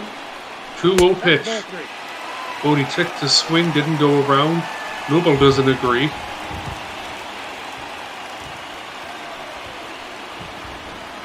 So Bodie is ahead 3-0. You can expect him to be watching here. Just got to get base runners. That's all that matters here in a one-run ball game. And that's exactly what's going to happen is Newble loses Bodie. Yeah, Bodie is about board for walk. Cubs down 7-6, so a rally starting. Anybody on the bench that you think could pinch run here, Hines? I think they've exhausted the 2 guys that you'd expect. Now the bench consists solely of the Northbrook, Illinois native Jason Kipnis, who I would say is not necessarily as fast as David Bodie. So got to rely on smart base running rather than fast base running at this point, it looks like. Absolutely, and there's a swing and a miss, strike 1. Anthony Rizzo trying to end it with 1 swing right here. Wouldn't have to worry about fast base running if he hit 1 out. No, you wouldn't. Cubs down 7-6 here in the bottom of the 9th. The pitch swing and a miss at a pitch way low, and that is strike 2. Rizzo 1 for 3 this afternoon. Big swing. He certainly has the power to end it here. The 0-2 pitch in the dirt, ball 1. Odie's going to hold it first. Probably the smartest thing, as Hines said. Cubs need some smart base running here.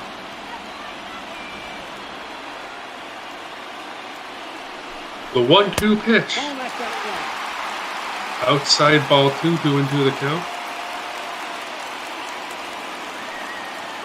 Tried to backdoor that curveball. Now we'll see what he goes with against Rizzo, who's now watched 2 balls after going down 0-2. Definitely a patient at bat. The next pitch again goes outside for ball 3. Javier Baez on deck. We saw him hit a 3-run home run yesterday. Could he do it again today to end it? Full count.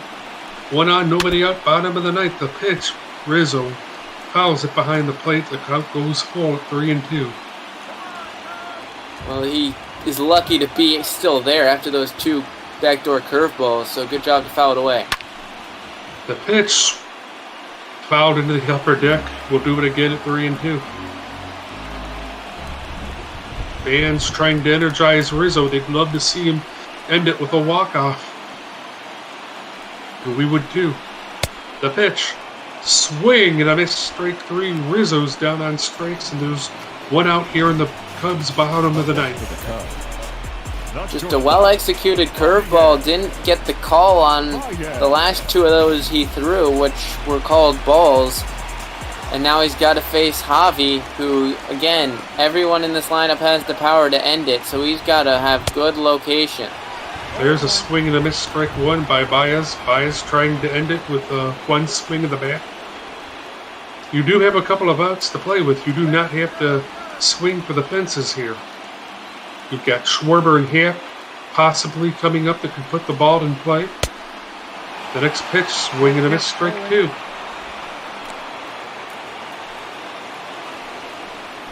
As you mentioned, you don't need to go for the downs here. Really, you just need to get a base hit, extend the inning, and David Ross pushes trust in your teammates most of all. Oh, pitch. No, ball 1 went into the count. Baz 2 for 3 this afternoon.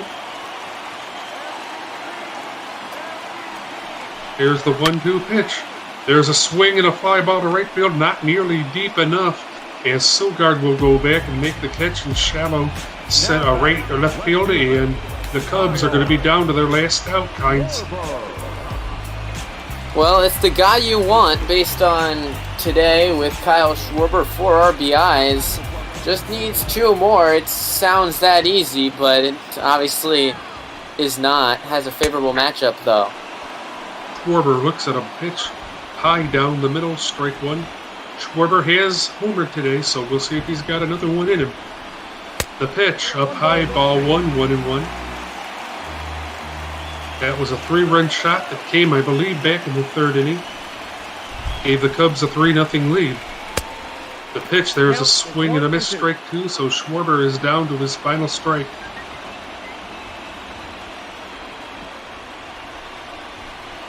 One and 2 the count. Schwarber taking inside, ball 2, 2-2.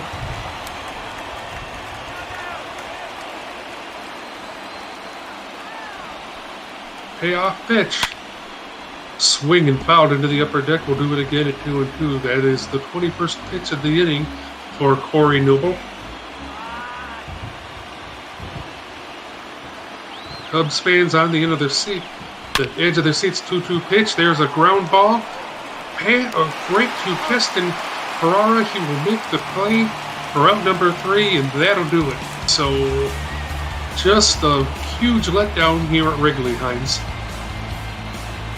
Yeah, I think it just hurts to see how well they came out of the gates here for the Cubs with those 6 runs coming between the 3rd and 4th inning, and then just to watch it slip and slip away like water through a mesh, and it's deflating probably for the team, especially because they worked hard, and it was all undone just by that one inning of Craig Kimbrell.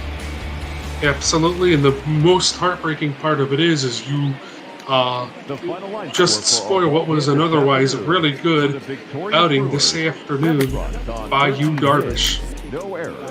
Well, the player of the game, you see him there. There is Omar Narvaez.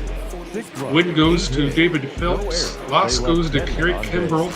And Corey Newble with the save. Let's look at the highlights. Top of the third. What a play here by David Bodie to save a run and get it out off the bat of Lorenzo Cain. That's after not knowing he was going to even start. Absolutely. There is the home run we were talking about by Kyle Schwarber, a blast 3-run shot. And Hines, things were looking on the up and up when this happened. They sure were. That one all the way towards Sheffield Avenue, and then you see this, which again gets your confidence up. Fly ball caught by Hayward, and we all know the arm he has to gun down Smoke at the plate. And I think we should have known after what happened yesterday, where the lead fell away before the Cubs pulled away, that this was not going to be an easy win. And here was the start of bad things right here. This is a Yelich home run in the top of the sixth, an absolute blast, 431 feet. Not sure that you had any doubts of what was going to happen or thoughts of what could happen. Here is a home run then by Omar Narvaez. But I think Hines, we still felt pretty good about the Cubs' chances at this point. Certainly. It seemed like we knew how good the Cubs bullpen was.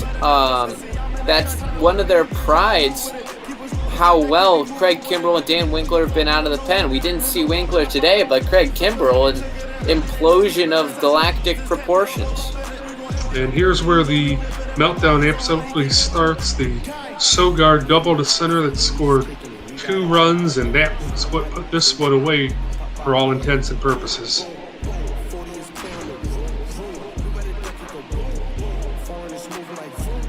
There you see a fly out by Lorenzo Cain. That is what ended that disastrous 8th inning.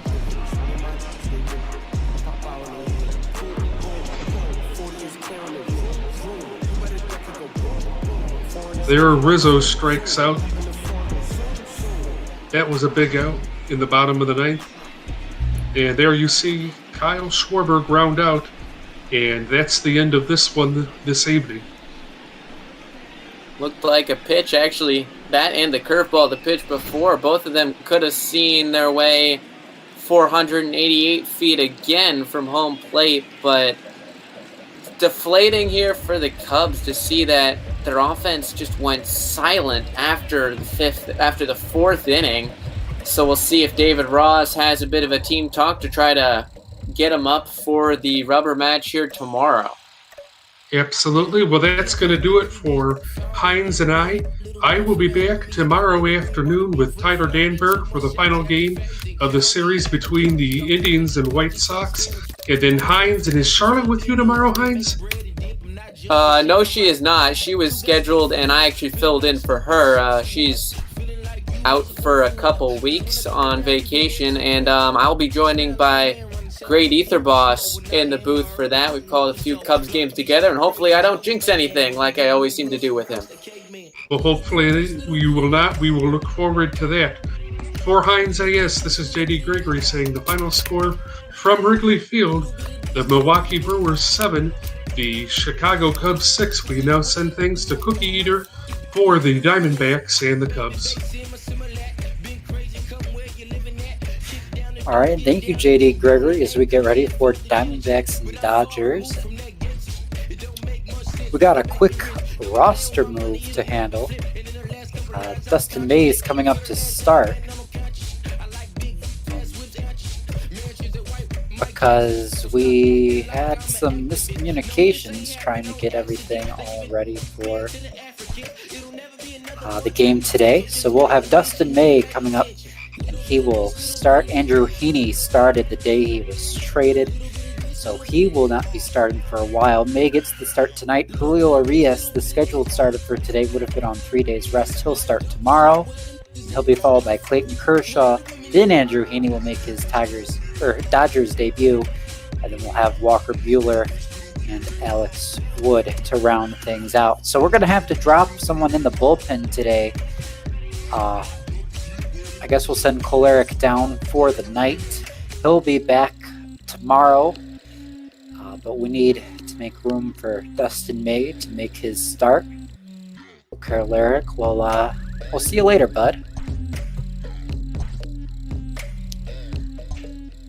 Our wonderful janitor Garrett helps us out with this, so we'll have to go to our pitching rotation really quick. Just pop in Dustin May in Urias' spot, and in night moves we're going to have to shuffle some other people around. Garrett, if you're listening, but that'll work just fine for right now. So Dustin May will face off Madison Bumgarner in a series tied at 1-1 with 2 games left to play in the desert.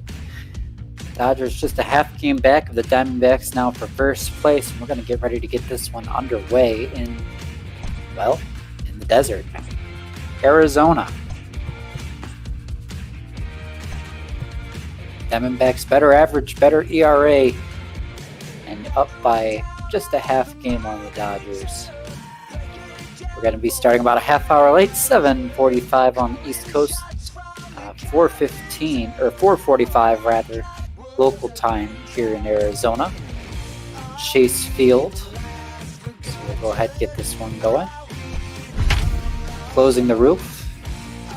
And for some reason we got American League leaders. Huge and Ryu, Mike Fiers, 13 wins apiece. Lead the pitchers in the pitching wins category. Yordan Alvarez after the Jorge Soler trade. In the running for a triple crown right now. I believe he leads all 3 categories. As Soler kind of was giving more room for his money in a couple of those. Soler, of course, now the Dodger, playing left field tonight here at Chase Field. Go ahead, give you your starting 9 for LA as we see these warm-ups. We got Mookie Betts in right next. Ooh, no, this is not going to be the starting 9 exactly, because we got a lefty on the mound in the form of Madison Bumgarner.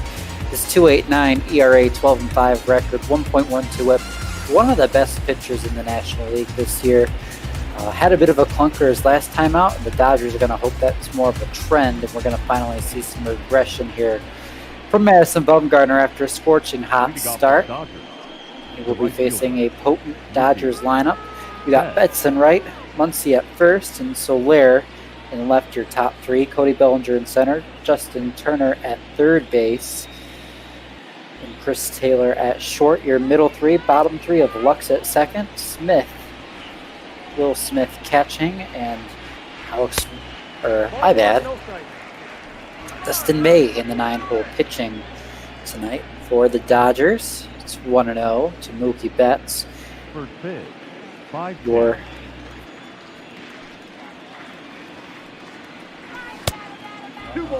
What is our starting defense?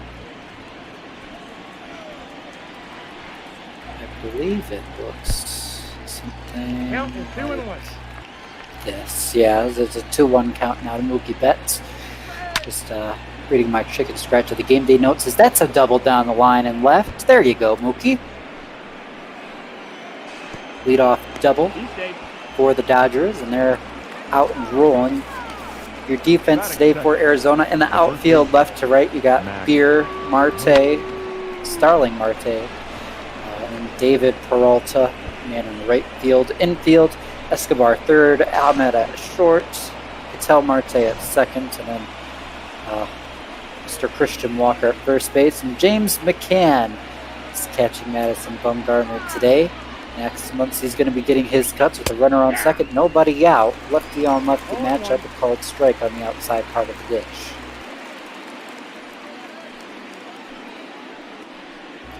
Thank you all for tuning in this afternoon, everybody. EB, Beardy Buddha, and Co. As always, on a Cookie Solo Call, feel free to talk to me. There's so many things we can talk about today, folks. It's the beginning of August, a new month, the 8th month of the year.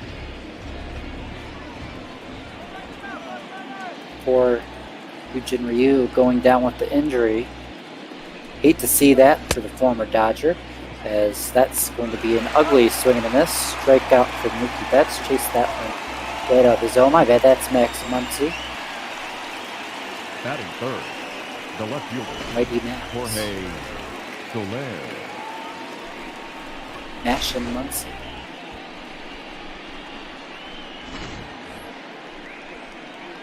Mash and Mighty Mash and Max Muncy. How about that? Just throw all the M words in there. It's Jorge Soler.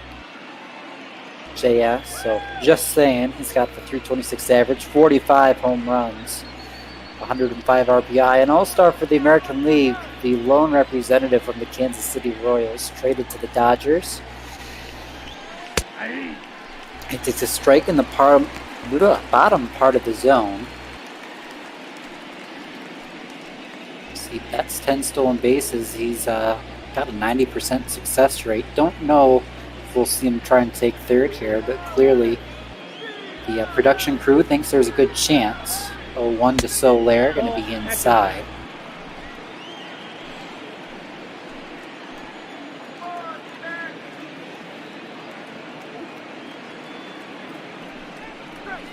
That's ball two. 2 balls, 1 strike. Oh, crap. This entire Arizona lineup's wrong because I thought Urias was starting. My bad. So it's actually boat catching for Bumgarner today, and a very different looking defense. Peralta's in left. Keuchel, Starling, the other 2 outfield spots. And your infield's all shaken up too. Beers at first, Sotomaro Vargas at second, Ahmed at short still, as is Escobar at third. Batting fourth, the center fielder, number 35. So Bumgarner allows the walk to Soler. Wise to work around that bat.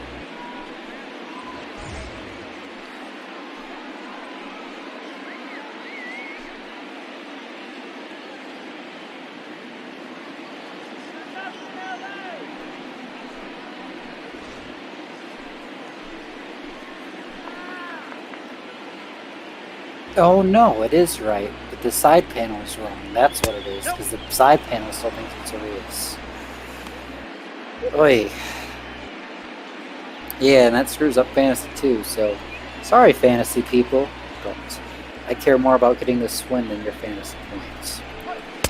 Nope. He's not going to start Julio Urias on 3 days rest. He would have been way too tired. Diamondbacks have a potent lineup, don't want to see him get knocked around.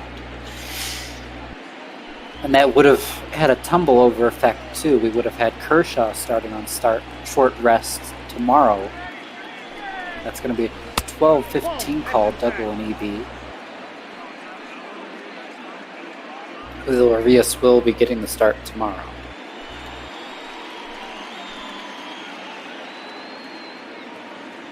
The 3-0. Grounded back up the middle. That's through. That's a base hit. Mookie Betts is going to get the big go around. He's going to be sent home. Throw will go to third base. It's going to be an RBI single and a 3-0 count for Cody Bellinger. So the Dodgers are on the board. Justin Turner. Pitch down the middle. He just rounds it, hits it hard, gets past Marte at second base. 1-0 Dodgers. Justin Turner's been slumping hard since coming back from the disabled list. Man, he would love to break out right here. Gotta think the pressure's on him too. Corey Seager could start seeing some starts at third base if Turner can't make a comeback.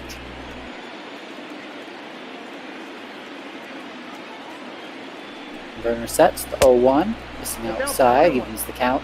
1-1 count with the 1 away here in the first half of inning number 1, and a 1-0 ball game. One's wild.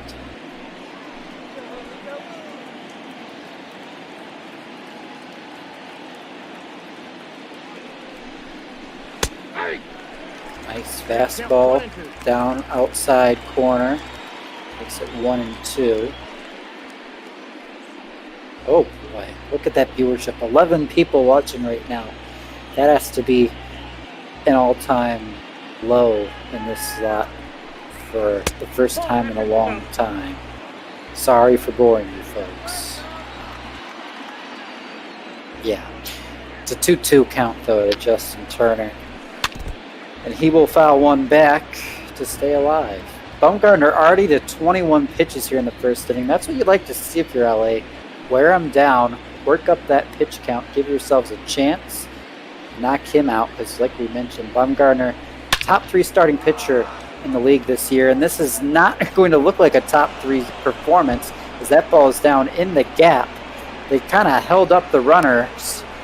So they're only going to be able to score 1 on the play. They thought that might have been caught. But it'll be an RBI double for Justin Turner. Should have been 2. It's 2-0 Dodgers, and now there's 2 runners in scoring position with still just 1 away. Now the double plays out of order as well.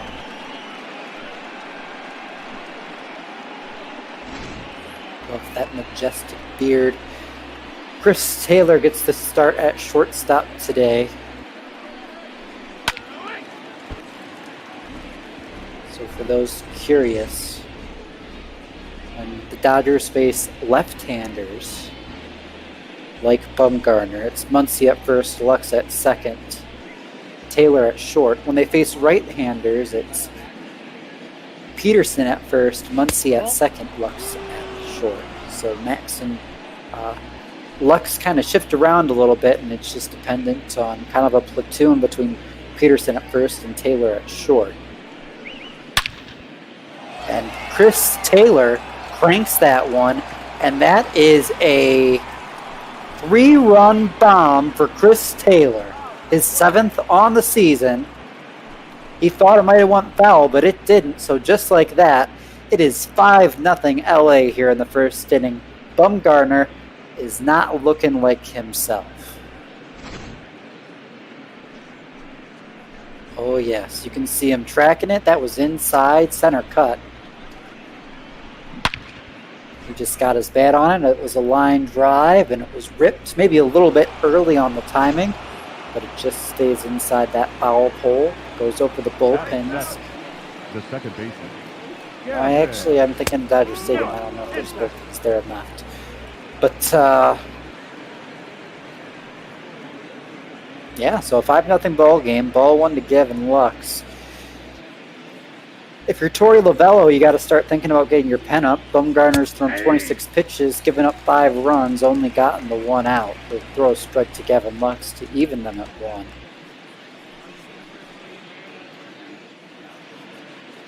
Bumgarner's going to rely on his offense today to get back into this. Of course, it's a potent offense, so nothing's out of the picture yet. But you got to think, if you're allowing 5 runs and out, you're not going to win a ball game. The 1-2 pitch. Fouled back, so Gavin Lux keeps it going. Max Muncy scored on one of those hits earlier in the game. I don't know why I'm mentioning him. I wanted to talk about Madison Bumgarner's 30th pitch, which is going foul down at third base line. Bumgarner can hit. It's going to be sad to see him not hit, as the DH is welcomed to Major League's IRL. Even count at 2 for Lux. Nice by these Dodger hitters. They're not being super aggressive unless it's their pitch. They're working these counts. They're taking those balls. We saw Cody with the 3-0 count before he swung. Now Lux takes one stone cold take. Fastball down low to make it a full count. I mean, you can see the effect it's had on Bumgarner. They've been able to take advantage of his mistakes, drive up that pitch count. Now, throwing 33 pitches in an inning, he's starting to get tired. He walks Gavin Lux. That's going to put a runner on for Will Smith.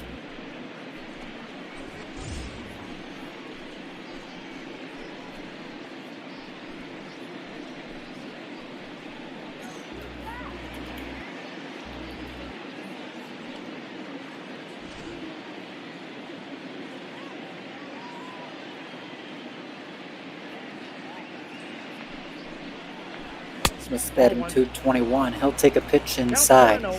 Smith, a nice 221 because it's a 221 with a lot of power at a very defensive first position.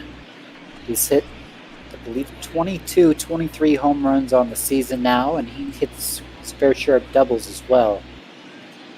I believe he's 3rd place on the squad. So Smith, nice bat. We're going to see Lux. That's an aggressive play to try and steal 2nd. He'll be nabbed. I don't know if I buy that 100%. It's pretty close to me. I don't think they'll challenge.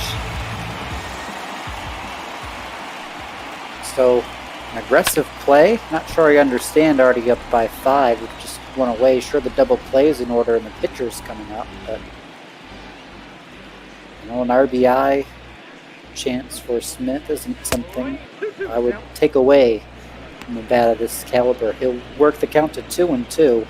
So Bumgarner approaching his 40th pitch on the inning. He's at 37 now. He'll throw at least 38, and that 38th pitch is on the way from the left-hander. Southpaw, if you will, and it'll miss low to make it a full count.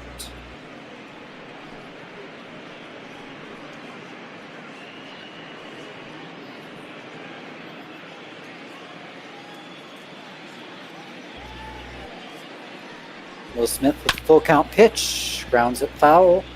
Stays alive.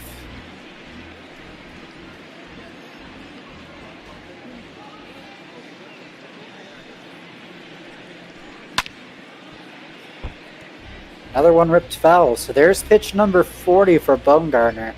Not many times you see a pitcher throw 40 pitches in an inning. Usually they pull the plug before they get to that point. Normally they don't like it when they get much over 30. But pitch number 41 will be the magic one. A strikeout of Will Smith will end the inning. Could have been longer, though, if it weren't for Gavin Lux's failed steal a second. But it doesn't matter. Chris Taylor's bomb makes it 5-0. Dustin May will make his 6th start of the year, his 6.75 ERA, a 1.8 whip. So May's getting the nod. Recently taken out of the rotation in favor of the new pickup Andrew Heaney, but making the start tonight because the Angels didn't pull Heaney from his start on the 30th when he was traded. So Dodgers have to wait a full 5 days before they'll be able to throw Heaney.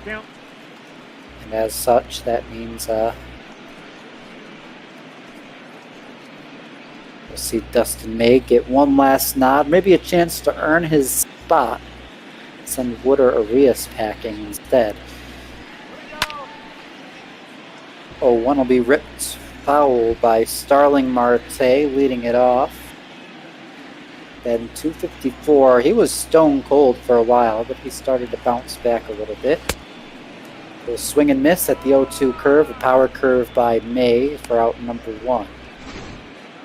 Batting second, the second baseman. Filthy command, filthy spotting today for May. Through 3 pitches. Still plenty of game to go, though. Keuchel Marte comes up now, an all-star for the Diamondbacks, batting .324, 5th in the National League. 24 dingers, 64 RPI. That OPS still at 972, just shy of 1,000. 1,000 is kind of where you hit that. That's a crazy, unreasonable high number for a lot of guys. And here we are in August, he's still there. Dodgers fans hoping August maybe brings that OPS down a little bit. See Keuchel cool off in the last 2 months of the year because he's been on fire. Been everything Diamondbacks could hope for in the first 4 months. He's worked a 2-1 count from Dustin May early on in this at-bat. We're down to 9 viewers, folks. I am making history being bad at my job. As this one's ripped down in the gap and hop over the wall, ground rule double for Keuchel. Part of me's curious if Dustin May didn't accidentally get a start AAA before we were called on. That would really not be great. Probably should have checked that, but oh well. He's starting today regardless if he starts sucking David Pricer. Fastball high to Peralta.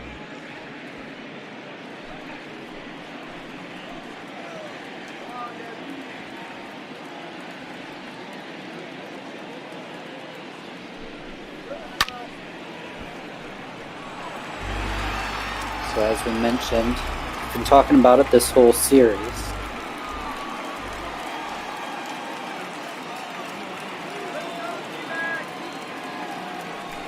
See the 0-2.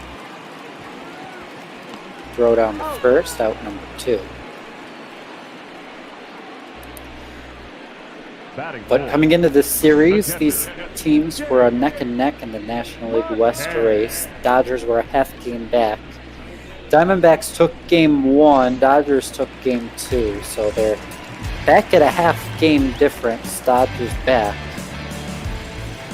Arizona's looking for the win to hold their division lead, cushion it to 1.5 games. A Dodgers win puts them up by a half game in the division and gives them a chance to lead by as many as 1.5 games if they can win the finale tomorrow night. May gets a favorable call inside for strike 1. Ketel Marte still at second base. James McCann hitting unsustainably at .392 here early on for the Snakes. Blocked by Grandal in Chicago pretty much all year. Hasn't seen much action with Grandal there. So he was flipped to Arizona. Gives them a nice catcher because Vogt and Iannetta were, well, uninspiring at best.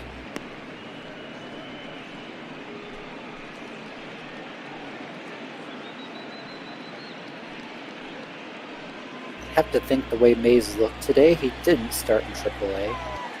And I really have no way of knowing.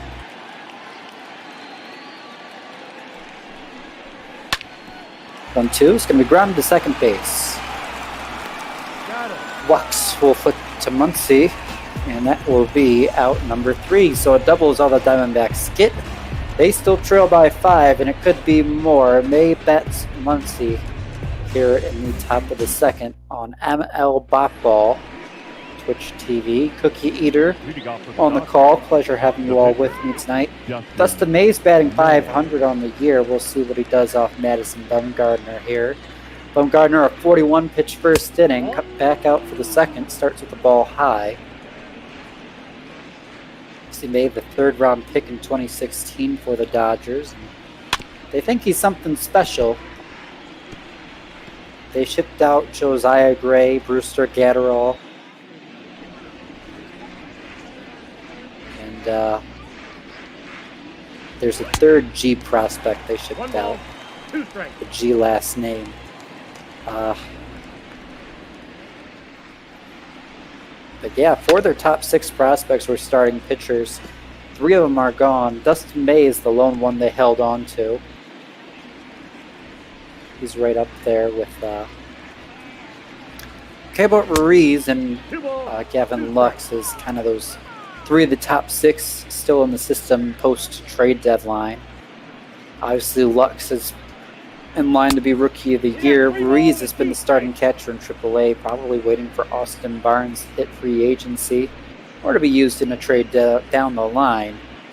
Dustin May, though, they're hopeful they can pair with Walker Buehler to give a nice young punch to this rotation. He'll fly out to left. That'll be caught by Seth Beer for out number 1. Now batting, the right fielder. Of course, Clayton Kershaw, you got to think will be a Dodger for life. David Price will be around the next few years, like it or not. You got guys like Ross Stripling and Julio Urias who kind of been switching between starter reliever situations, who both could be assets in that rotation at some point as well. So a lot of choices if you're LA. Betts grounds 3 unassisted for out number 2. They'll be able to make that starting 5 work even with shipping out those 3 guys. And Andrew Heaney has a year of team control left. He'll be back next year. Been one of the best pitchers in the American League. Gives this squad a true monster of a top 3 with Kershaw and Buehler. Jorge Soler adds that much-needed pop from the right side in the middle of the lineup. Along with Betts and Bellinger, makes for one of the scariest outfields in baseball. And of course, the last pickup, Keuchel, he's being used in a middle relief setup kind of capacity. Gives nice bullpen depth to these Dodgers. Takes hitting away from guys like Scott Alexander and Dylan Floro, who haven't been, the worst thing, but haven't been, God tier. And if you're the Dodgers, you want to be God tier in everything you do because you're the Dodgers. You're supposed to be the Yankees of the NL. 2-2 count, Max Muncy. 2 away in the inning. That inning, of course, being inning number 2. Count will go full. So Madison Bumgarner so far looking like a nice bounce back inning. Although Dodgers still working the count a little bit. They've made him throw 13 pitches already. It'll be at least 14. And it'll be snappier than the first by every part of the word. But man, he's going to need some quick, 4 or 5 pitch innings if he's going to pitch deep at all into this one. Full count going to be lifted the opposite field for Max Muncy, and it'll be caught by Seth Beer. He'll get under it against the shift. So 1, 2, 3 go the Dodgers. We're heading now to the bottom of the second. 5, 6, 7 due up for Arizona, down by 5. You're watching ML Bop Ball. Twitch TV. Seth Beer, home road splits. You see way better on the road. Hopefully the Dodgers can count on that being true tonight.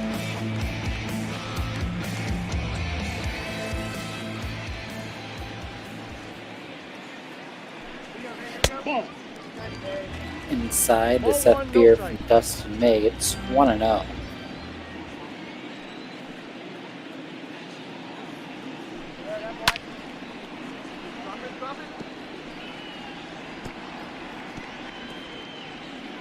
I'm really excited, folks. Obviously, my name's Cookie Eater. I found a microwave cookie skillet thing. This thing was like a $2 package. It has a 6-inch pan. It's essentially a nice big cookie you cook in this kind of skillet pan. You can do it in the oven or microwave. I'm obviously going to do it in the microwave. I don't feel like spending 20 minutes on cooking that in the oven. And I'm really cautiously optimistic for it. I'm really hoping it turns out good.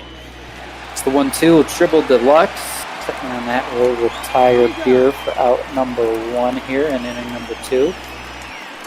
We talked a lot about Bumgarner's struggles. May, that was solid contact. He gave up to Keuchel Marte back on the first, but outside of that, the other of the 4 first 5 batters, he's done a really good job locating, commanding his pitches, attacking. So May will be back down in AAA. Be on call if the Dodgers need a starter. Ball, that's out. Missing outside ball 1.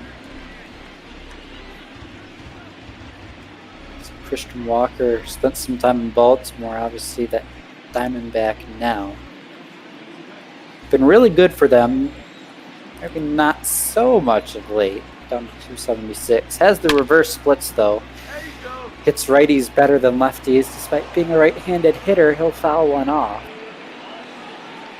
1-1 counts. Could have been bad if that was straightened out. Swing and miss. 1-2. 1-2 is the count, like I mentioned earlier. Finale of this game, 12:15 tomorrow. Duggo and Evie from Toronto on the call.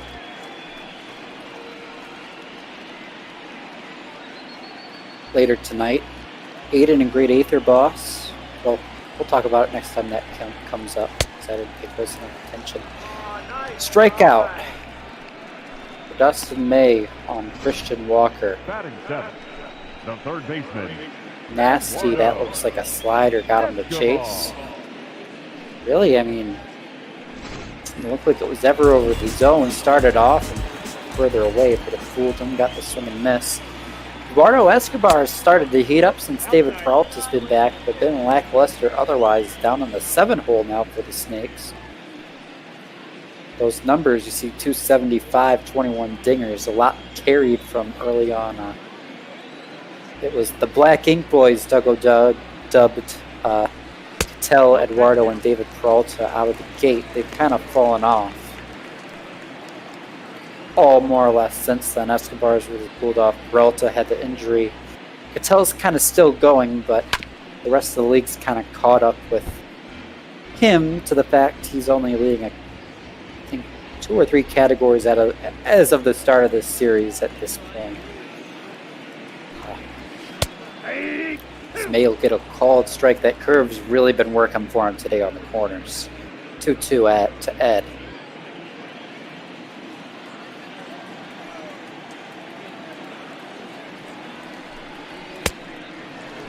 Swing and a miss.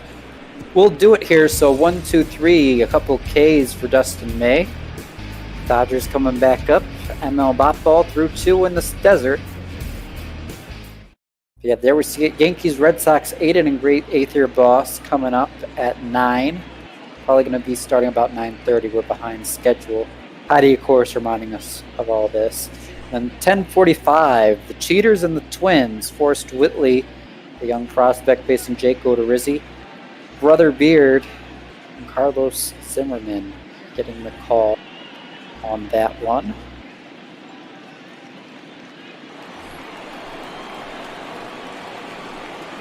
Leading off for the Dodgers, the left fielder, Jorge Soler. Now, a lot of people maybe talking about the Cheaters, the Houston Astros, Asterix, whatever you want to call them. They're kind of past it at this point. You kind of saw Joe Kelly. Ugly shadows here if you're a hitter. My gosh. Arizona, get your act together. That'll be grounded through the shift, though, for Jorge Soler, but I'm not sure how he saw the ball. Those shadows are horrendous.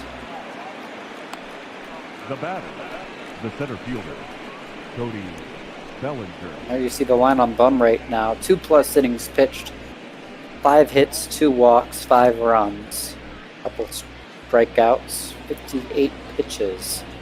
Averaging 29 per inning right now, just over 10 per out. Not going to pitch deep into ball games doing that.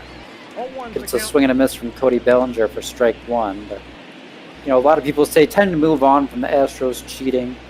It was now, 3 years ago.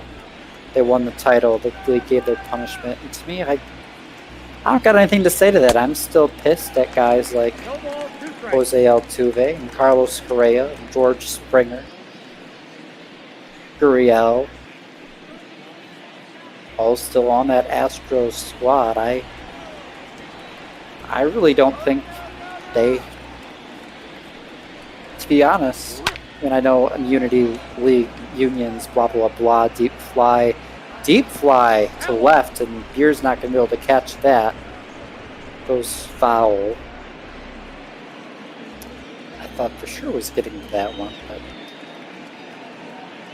yeah, to me, the Astros, we should have seen suspensions of those players who were caught participating, or, maybe make them postseason ineligible, maybe accidentally delete them from bot ball, because we're a league that actually has a competent commissioner's office. I don't know.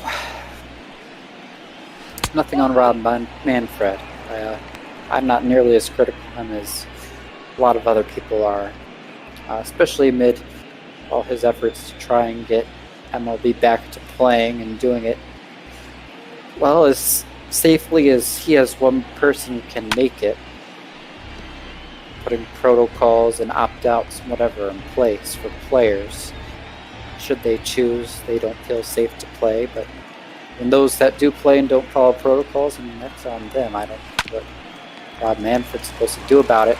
Grounded back to Bumgarner for 1-6-3 double play. Quick 2 out here in the third. Up next for the Dodgers.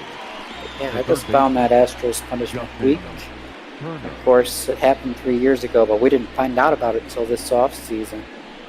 So, we're gonna see some saltiness for a year or two. I'm sure at that point, Astros core will kind of be gone. Guys like Bregman and Correa and Altuve will be free agents, sign elsewhere, whatever.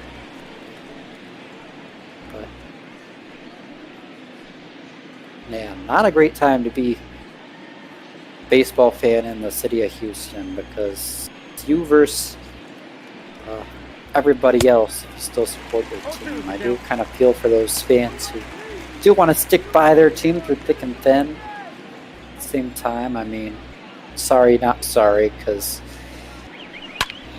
it's nothing on you guys as the fans. It's on just your organization and your players. 0-2. Justin Turner. Madison Bumgarner's really locked down after a rough first. I think that Gavin Luck's steal really shifted all the momentum away from the Dodgers. As we'll see a little blooper and a nice try. And oh, what about that from Ketel Marte? I think he looked like he barehanded it, but then the jump throw. And I thought, no way he's getting Justin Turner, but he does. So another 1-2-3 for, well, allows the runner on, but other than that, a 1-2-3 for Mad Bum. Nick Ahmed leading off against Dustin May, takes a pitch way inside. So May's pitching with a 5-run lead through 2 scoreless, only hit he's allowed, the Ketel double. Has pitcher spot 2 up, trying to get through Nick Ahmed, who swings a really competent bat. Surprisingly competent. Surprising to see him in the 8-hole. I'd think of him or as someone you'd want to see bat, 4, maybe, or not 4, but rather 2, 6 or 7. But I guess that's a testament to this Diamondbacks lineup, as he'll ground to Lux out in 1. Batting ninth, the pitcher, Madison Bumgarner.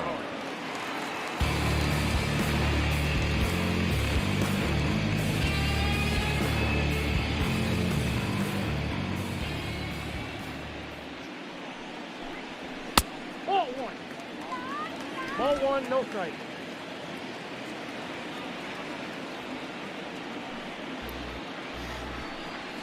Okay, what do we got now? 2-0 to Madison Bumgarner. There we go, EB. If you came to Boppo looking for Julio Urias to pitch, well, we'll have him tomorrow. We'll compare that to how he does in the MLB tonight. Getting the nod for the Dodgers. Playing the Snakes in real life as well. The Diamondbacks took Game 2 of their 4-game set last night. Dodgers took Game 1. Count is 3-1. Dodgers currently 5-3, 6-3, something like that in real life. Diamondbacks are 3-5.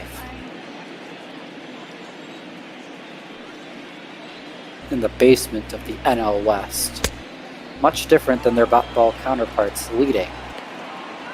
Smith will throw down 2 Muncie. Bumgarner goes down on strikes. 5 strikeouts first time through the order for Dustin May. Now Starling Marte will lead it off. So 5 of his first 8 outs come on the strikeout.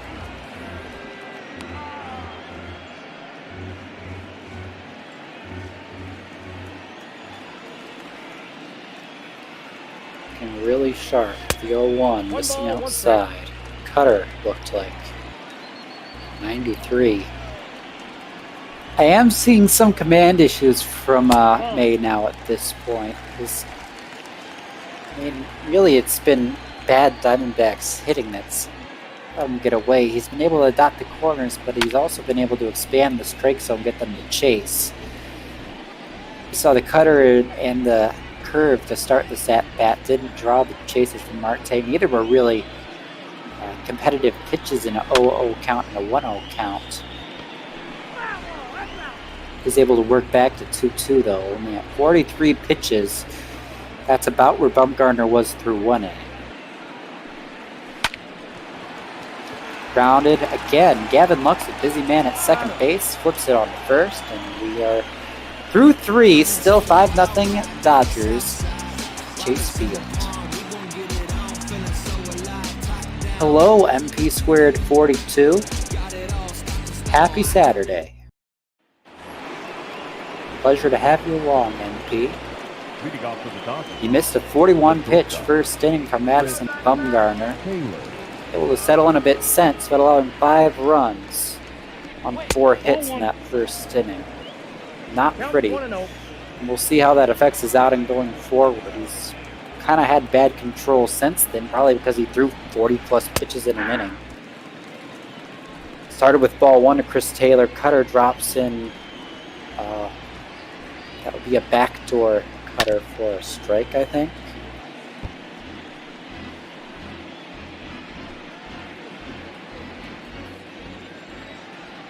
If you got any friends you guys think might enjoy watching Bop Ball, be sure to send them our way.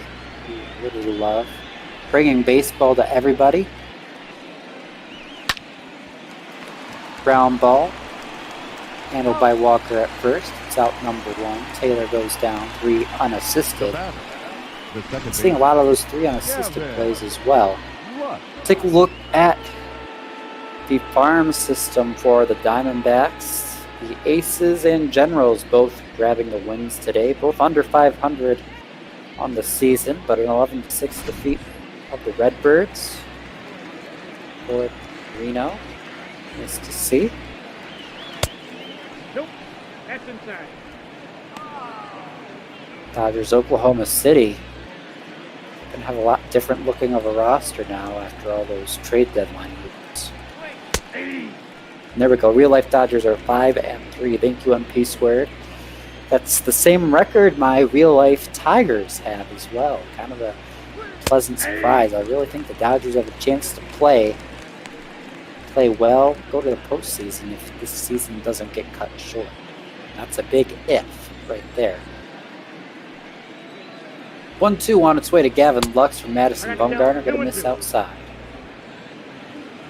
Jays are 3-4 IRL CB, and I feel bad for you on a personal level,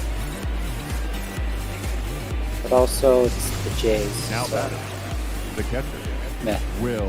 Real sucky thing is they haven't been able to play since Thursday. I think they were supposed to face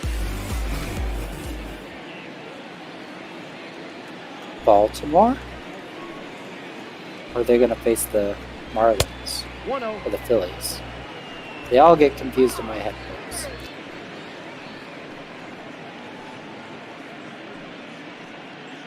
Of course, the Marlins had that big outbreak, COVID. Kind of put the Phillies out of commission. It means that 2 games a day are being canceled in the National League East. A little tapper. Bumgarner tries to throw. Not going to be in time. Now batting. Nice job by Will Smith to get on with 2 away. Bring up the pitcher, May. So the good news, I suppose, if you can call it that, is Philly and Miami took the appropriate steps to mitigate further spread of the virus and will return to play early next week.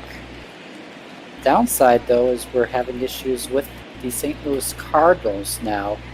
Nothing too extreme yet, but it seems almost certain. They didn't play yesterday, they didn't play today. They're probably not going to play tomorrow. And their series with my Tigers Monday through Thursday next week is in doubt as well. So we'll have to keep an eye on that. Alex Young warms in the Diamondbacks bullpen.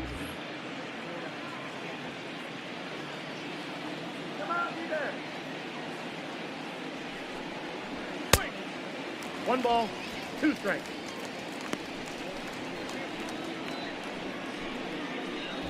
Did I read that right? Did I say Alex Wood is warming up in the Dodgers bullpen? Because that would be the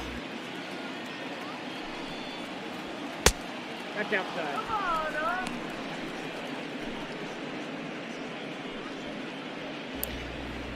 I don't want to know what's happening. Wait, I said Diamondbacks bullpen. Alex Wood pitches for the Dodgers. Does anyone know what's happening? Make takes a strikeout to end the 4th. I'm not sure where my brain's gone. Oh, Alex Young, not Alex Wood. Thank you, NP. I thought I was gone there for a second.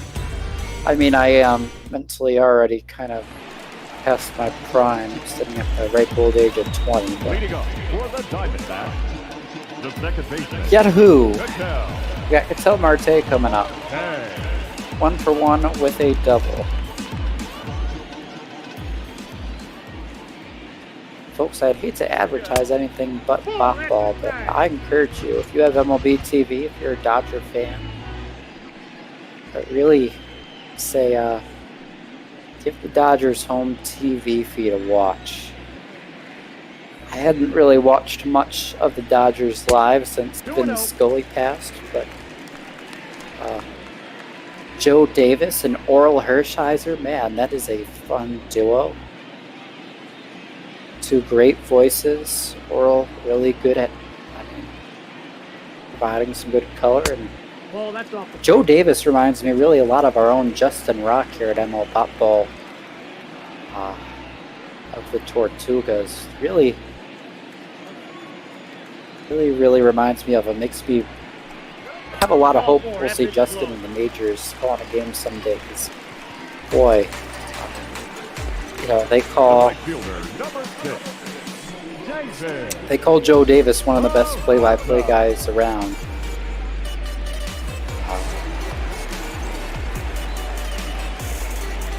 Draw comparisons to him, I think.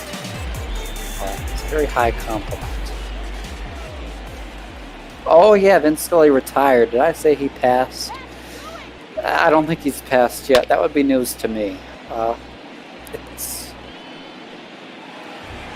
like I told you guys, I'm past my mental prime. I think my brain is very slowly deteriorating.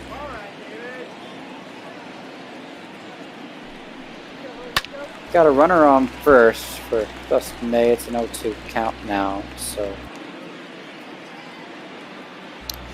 Ketel Marte was able to reach for the second time. Day ripped the double back in the first. David Peralta takes ball one. Double plays in order. We'll see if May pitches down in the zone. That's really what you want to see from your starter when you got that runner on. Try and get that double play.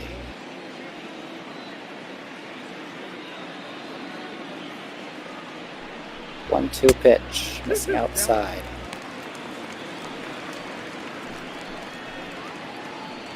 Gotta say, I didn't know the Dodgers broadcasting crew until I watched that game. And then I was kind of shocked that it was Oral Hershiser, a legend in MLB The Show, especially fitting the meta this year. Fly ball to left for Soler, he'll get it easily. But Joe Davis is like, I'm Joe Davis joined by Oral Hershiser. I'm like, oh, just nonchalant, you got Oral Hershiser in the booth, okay. I mean, yes, please, but man, that threw me for a loop for a second. Really great career for Oral Hershiser. Dodgers legend. Should be in the Hall of Fame if you ask me.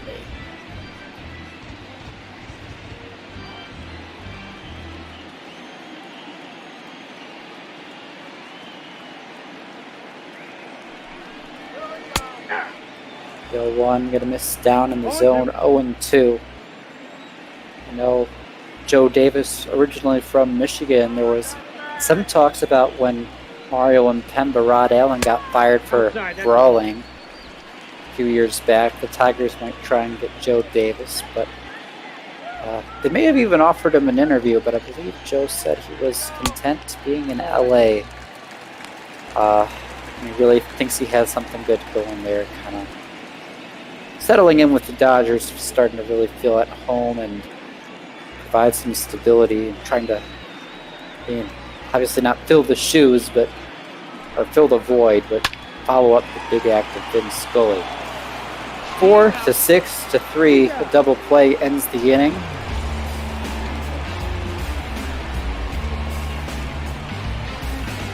And he mentioned Matt Vasgersian offered the Dodgers play-by-play job. Santa Maria. I love Matt Vasgersian's calls too, just not when he calls the show. Number 49. Really needs to settle in the show. He needs to record audio with them for about a week. straight to sit there talking, calling baseball games. Give them some more content to work with, because I can't hear them say the same thing over and over without going crazy. But yeah, the Tigers ultimately went with Matt Shepard, kind of a Swiss Army knife play-by-play man in Michigan's, called anything you can think of, really. College to pro level sports in the studio and the booth. So it's really exciting to see Matt get his shot.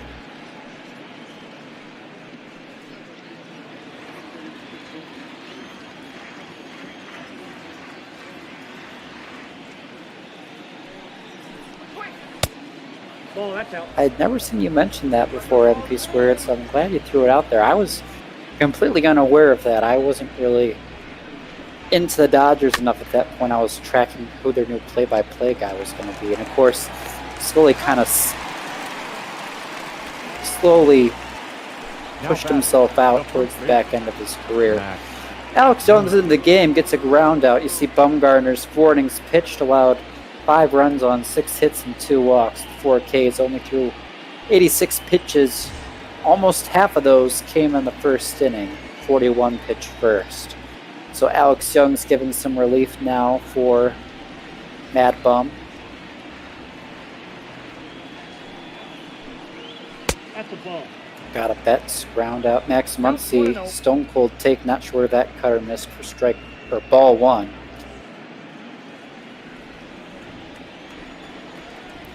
Yeah, it's interesting in real life. They have Muncy leading off and Betts at second for the Dodgers. That's what Dave Roberts has been going with.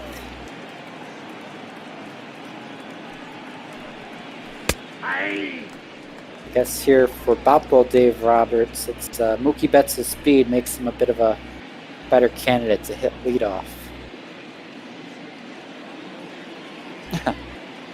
And he couldn't hit that one with an oar. It's good to show line, EB. 2 balls, 2 strikes.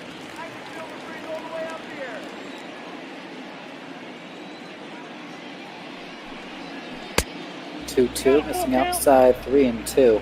So it's a full count. Jorge Soler's on deck for Max Muncy. Soler worked to walk, I believe his last time, as Muncy will go down. I think Soler got a base hit his last time. He walked his first time, so he's been on base twice today. Still keeping that hot year going for Soler. Big pickup by these Dodgers, I'm telling you. He is the definition of a difference maker. 1-for-1 with a single, scored a run, 2 back in that first, and he'll dribble this one right up the middle, but with the shift on, it's a play for Keuchel Marte. He's made a couple plays with the shift on today. Nails him for the out, so 1-2-3 go the Dodgers. A nice job by Young. And it'll be Beer, Walker, and Escobar, 5, 6, 7 for the Diamondbacks. Heidi Watney checks in, reminding you to donate to Meals on Wheels. Gets food to the elderly. That's essentially their mission. A bunch of community-driven programs around the country. So I encourage you, toss some coin to Meals on Wheels. Do some great stuff. I know our very own Beardy Buddha has done some work with them in the past, one-on-one. So leading off for the Diamondbacks. It's not like this is an organization that you're tossing money at, something you have no idea where it's going. It's something that's near and dear to a lot of us here at Pop Ball, especially with the second wave of COVID hitting and trying to keep our elders safe. 5, 6, 7. He'll deliver a pitch. Strike fouled off by Seth Beer.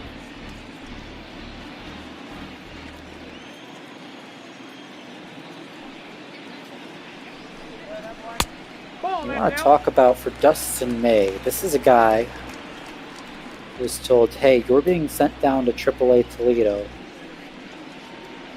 We just acquired somebody. He's going to take your place. Then yesterday he was told, all right, listen up. There's a chance we might be trading you away for Christian Yelich. And this morning they were told, Andrew Heaney never told us his arm was worn off. You're back to pitch for us. So what a roller coaster of emotions May must have been on, but here he is. He's thrown 4 1/3 innings, just allowing a couple hits to Keuchel Marte. It's the strikeout of Beer, Walker, ball 1.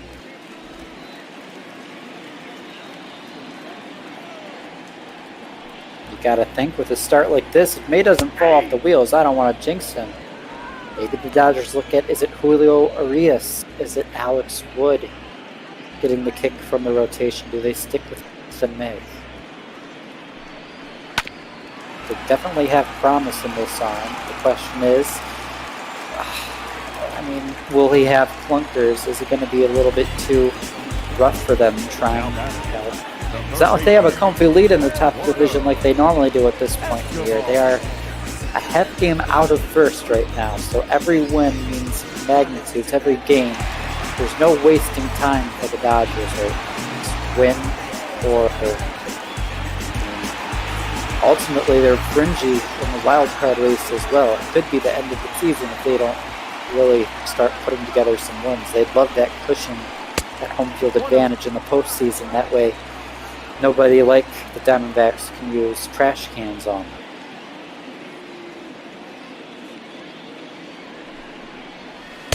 Ball left outside.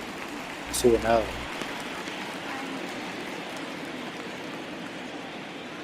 Yeah, Amish, that's right. You talk about middleman. That is kind of what it's been. Dustin May, but what a great job to bounce back and be good here today.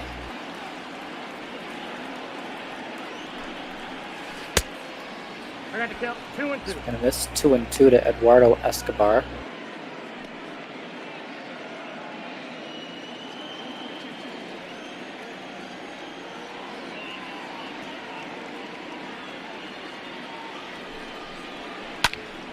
And, oh, that was a hanger. That ball is driven. It's deep. Jorge Soler's back, and he will make a catch in the gap on the warning track, right at the edge of the track for out number 2. What a job by Jorge Soler. He's not known for his glove. He had to cover a lot of ground to get there. That would have been an RBI double if he hadn't got there. But what a web gem right there. Makes it 2 out now for Nick Ahmed. And it'll be a pinch hitter due up, presumably, unless they want to keep Alex Young out there. Ahmed would reach. If not, it'll be a pinch hitter to start the next inning. And it looks like that will be the situation for the next inning as Taylor flips it to Lux for the out. Horseplay at second.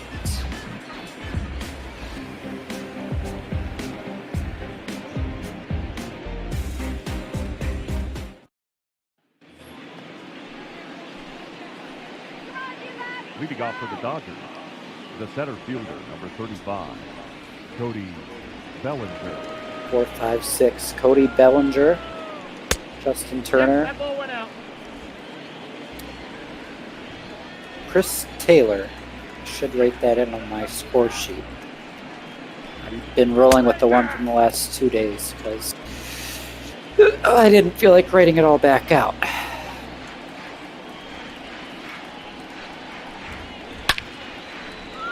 What a rip by Cody, goes foul.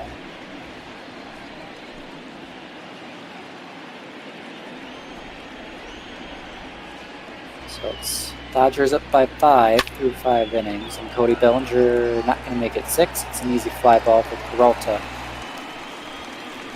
in right. Now batting, the third baseman, Justin Turner. So looking forward, folks, I encourage you all to tune in Monday, Tuesday in our prime time, 7:15 to 10:45. Those 2 blocks, the 7:15 and 9 o'clock games won't be bop ball. We've started a broadcaster league here. 12 of your favorite broadcasters playing each other in a 33-game season, mostly off air, but we're going to be airing 5 games on Monday and 5 games on Tuesday for you. So I encourage you to watch. If you are interested and following, chatting, throwing shade, just getting in on the fun of that broadcaster league, go to the hashtag favorite team channel on the Discord. You can react and get a role to get access to that category, chime in on the broadcaster league funsies as Justin Turner's having a good day today. That gets right over Ahmed for a base hit. Yeah, those games will be highlighted with Jeremy and Jaden were two of the best in our All-Star Game tournament.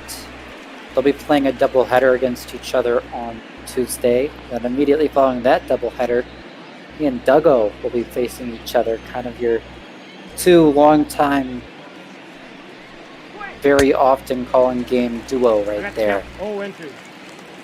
Facing off. And of course, on Monday, we have a lot of other guys. P. Mister and Hines call a lot of games for us. They're in that league as well. JD Gregory, Jake Zimmer. All guys you can expect to see. JD Gregory getting the call in the game before this. Matter of fact, one of our newer people around here, but he's been a lot of fun for the league. He actually handed me my first loss. I lost to him 2-0 last night.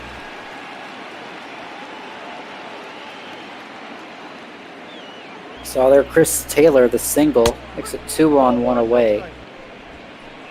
Kevin Lux takes ball 1.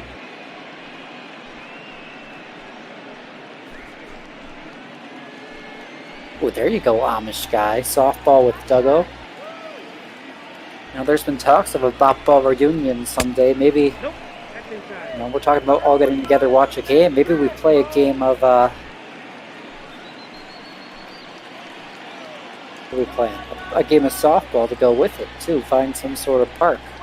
Play a pickup game. Could be fun. No, we'll get Duggo on strikes, though. Either that or he'll hit a home run off us. 2-1. Fly ball. Left field. Going to be playable for Beer. He's not too drunk. He tracked that one well. It's going to be out number 2. Young. Few cracks here so far in the 6th, but it's a job to get that big out number 2, make you 1 out from getting out of it. Will Smith's 1 for 2 with a single coming up. That he's your last obstacle. I even consider intentionally walking him to load the bases here because then you're facing pitcher May. That's just me. I do some pretty unorthodox things when I manage. MP Squared saying real life Dodgers game has D-backs up by 1. There's your scoring update, folks. Very sad to see that. Because go Dodgers. And the Diamondbacks are evil. The evil empire. Pop-up Escobar has it for out number 3. So still 5-0. Snakes in the bottom of the 6th look to chip away into that score column. You're watching MLB Ball. Twitch TV here in... Ladies and gentlemen, your attention please. Arizona. Or National League, really. I guess that's what we're televising. Alex Young will be out of the game. Tim LaCastro, speediest man in baseball, as Duggo so often taught. So I think he's fast, but saying fastest, I mean, I don't see that being a unanimous thing. I gotta think guys like Gerard Dyson and Malik Smith, at least some sort of thought in that talk. At least used to. I haven't really followed speed in baseball that close, so I could be sounding like a complete idiot right now. I know in a lot of StatCast categories, Tim LaCastro was really liked. This time between bases, which is sprint time.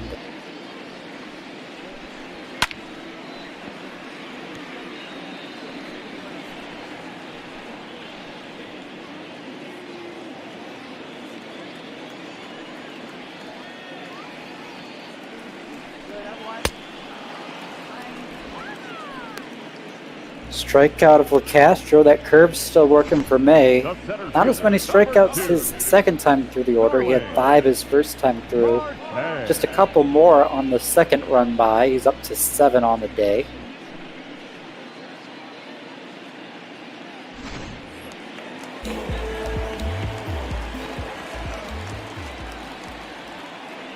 So it'll be Starling Marte. Amish, not 100% sure what you mean by that time reference. Are you talking on the Tim LeCastro? He's not the fastest guy in 2020? I could make that argument too, but I mean, I guess we just really don't have the tools to figure that out. We don't get StatCast like in real life and bat ball. As there you go, Starling, get off the schneid, knock base hit. Oppo single. Tell Marte 1 for 1, double and a walk. It wasn't a single. I was talking through his last at bat, but he was the only really other guy to get on base today that I remember. So raced. No, I think there was some traffic at the 5th, but through the first 4 or 5 innings, Marte was the only guy. Stranded on second in the first after a 1-out double, race on a double play in the 4th after a leadoff walk.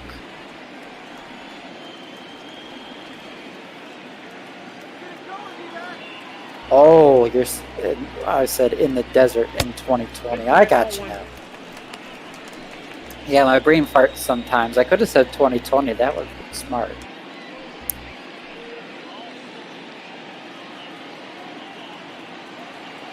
They call me Grandpa Cookie. Throw over. He's back.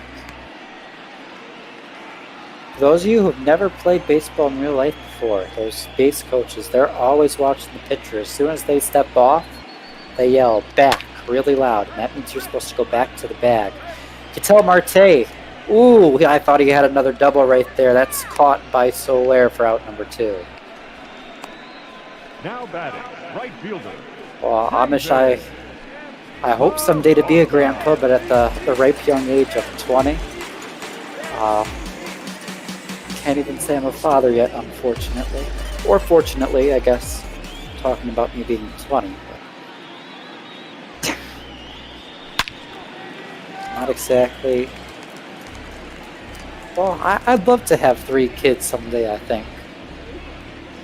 At least 1 boy and 1 girl. The third one can be just a surprise. Not that you get to choose, but that'd be me. But first I'd like to graduate college and get a job and pay off loans and buy a house and, actually find somebody to marry is usually a good move as well. So,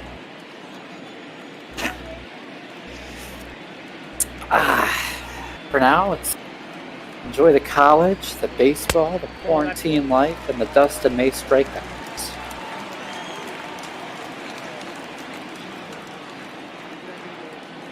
Got a new apartment I'm living in this year. 3 other guys. There's a flag up in our main living area. It says Saturdays are for the boys. I think if that's not college boys, I don't know what is. Well, other than a lot of messes, but that's not me. I like things clean. Peralta works the walk. So that'll put 2 on, 2 out, and number 6. Thank you very much. It was nice to get out of my apartment last year. That was kind of a hot mess. But I'm thankful to be with a group of new great guys at school. Be able to be out here. I guess none of my classes are actually in person this semester, but to be in focus and to kind of feel back on campus, kind of. It's an absolute pleasure. You see Marte on second, Starling that is. Peralta on first. James McCann's 0 for 2. A big hit here would change the complexion of the ball game. Maybe misses inside with the change.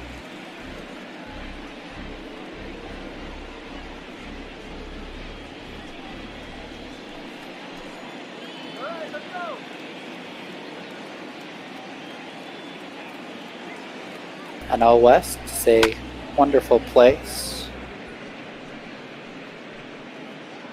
so long as you are a fan of Dodgers or Diamondbacks.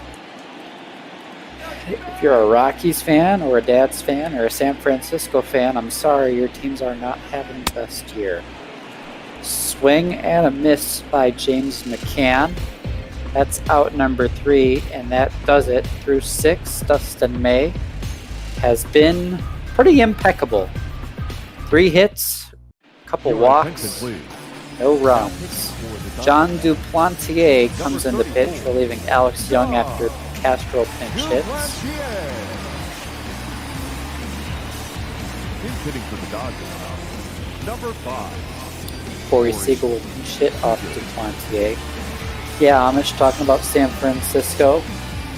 Really nice to see them working, building that farm. They got some really nice young pieces out there.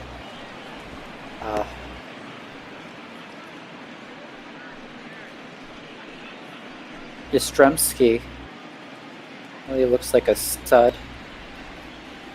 Of course, the Padres have had one of the best farms in all of baseball for a while. Seeing Tatis Jr. finally break into the majors, so a few more right breaks for them. They could really be a nasty team for years to come. Rockies, though, I mean, I don't know what to say to you. Arenado and Story are kind of, forget which one of the two it is, but weren't one of them demanding to be traded, and that's really all you got on your squad. You haven't been able to compete. Plantier gets a strike. Corey Seager thought it was ball 4. Yeah, that's the question. I'm just saying, what are the Rockies going to do out there pitching? That's really everybody's question, because that's just how it goes, being up in that elevation, the upper elevations there in the Rockies. Sucks to be a pitcher there. Hard to get free agent pitchers to want to sign with you, and hard to develop pitchers internally to be successful. They've had a few young guys come through, and they had a stretch. They were, a nice competitive team back in the late 2010s. But it's looking like that window's kind of closing for Arizona, and I'm not sure what the next move is. Corey Seager, nice job to smack that the opposite way off to Plantier for a base hit.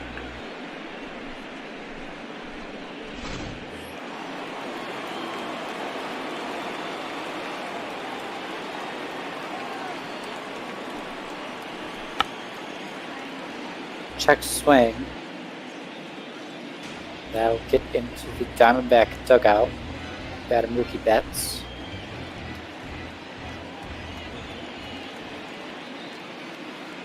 So we're 2/3 of the way through, folks. Top of the 7th.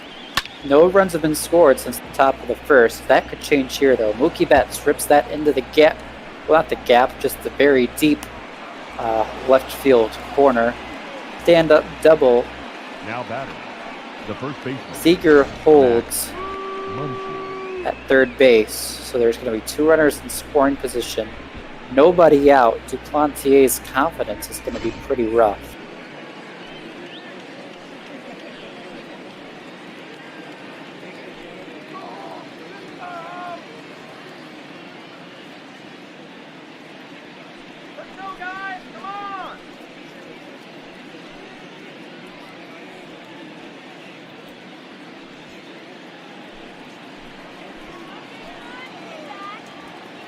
Can't tell Amish, are you talking about the Rockies? Because that's Bud Black. The Torey Luvello is of the Diamondbacks, who,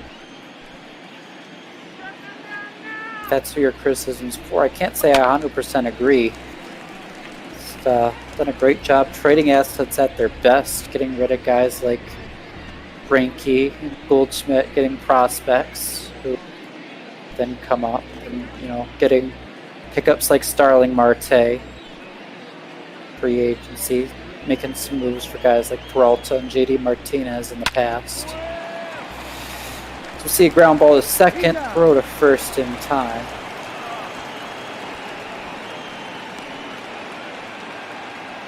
Now batting, left fielder, Jorge Soler. Oh, maybe I did switch gears, Amish. I have no idea what I'm saying half the time. But yeah, I mean, this Arizona team's been one of the best in the National League. I think the Cubs and Nationals have no doubt been better, but Diamondbacks have a strong case to be number 3. You could argue the roster is overperforming, though. Although, I mean, through a 4-month sample size, it's hard to keep that argument up. Snap throw to third. Seeker's back. It's a rotation with 4 guys with a sub-3 ERA. That's ball 2. Or at least had 3 guys sub-3. I don't know if Bumgarner's up over 3 after a 5-run, 4-inning performance today. No, that's low. Regardless, all 5 are sub-4. Pretty nice bullpen. Not the best, but Miller and Gallegos picked up at the trade deadline this year. Gives them depth. It's hard to point to a position of weakness around Diamond for the Diamondbacks. Peralta and the Martes are great in the outfield. Beer and Walker at first. Tell at second. Ahmed at short. Escobar at third. None of those guys are bad. And the way James McCann's played since the trade, he's given them a really good catcher. That was maybe the one true weakness other than the back end of the bullpen for this team. Before the trade deadline, this team's looked a lot different. Really good. Gotta question the long-term sustainability of it, especially with the Dodgers and their money division.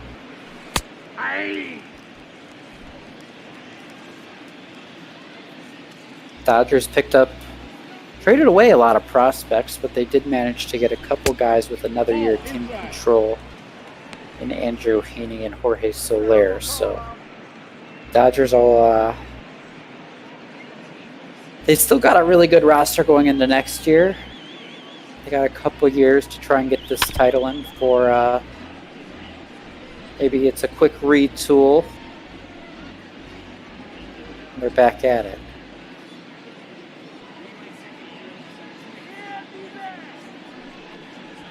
2-2. Swing and a miss. Bellinger goes down.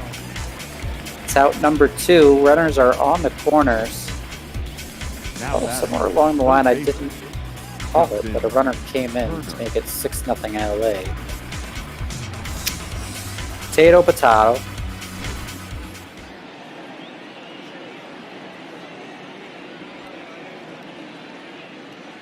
Runners on the corner. 2 away. Justin Turner. Strike 1.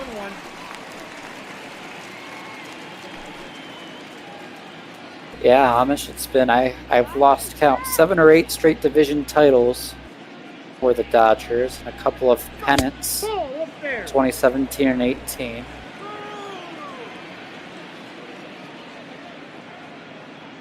It's worth noting the Dodgers were eliminated by the eventual champion in the postseason, or the eventual champion in the postseason the last 4 years.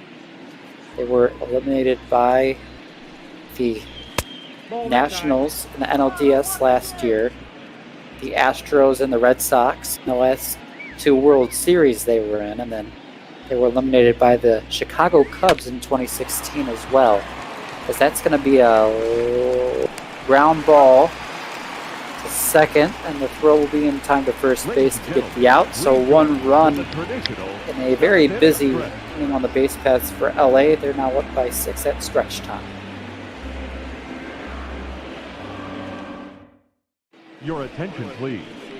Now pitching for the Dodgers. Yeah, Chicago Cubs beating the Dodgers. I believe that was the NLCS in 2016.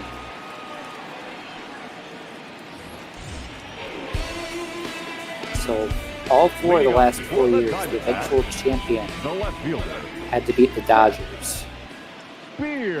Obviously, the year before that, the Kansas City Royals won and the Dodgers were in the World Series. So the streak ends there, but we'll see this year. Maybe this is the Dodgers year, or if not, my money's on whoever the Dodgers are eliminated by, because that's where it's gone the last 4 years. Oh! Well, how about this? Julio Urias bumped the bullpen. Due to start tomorrow's game, has entered the game.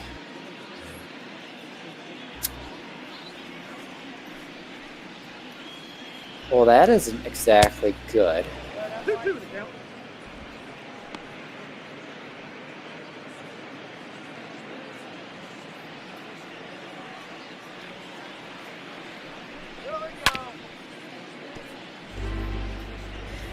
So for those curious, before the game started today, the rotation was kind of screwed up. Andrew Heaney was slotted in. That pushed Julio and Clayton Kershaw both up a day. So we called Dustin May back up to start tonight, keep Urias and Kershaw on 4 days rest. Swinging a deep drive there. Betts gets there to make the catch.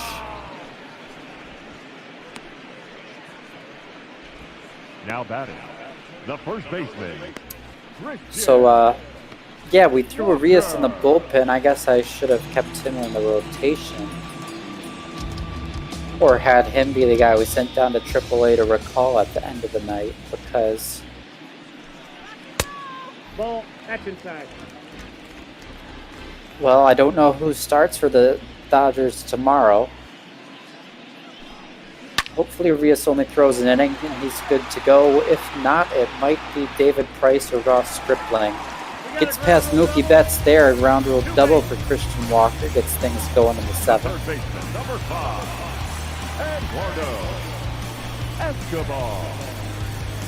Should have made Urias a setup man, then he wouldn't have pitched. Comes Eduardo Escobar.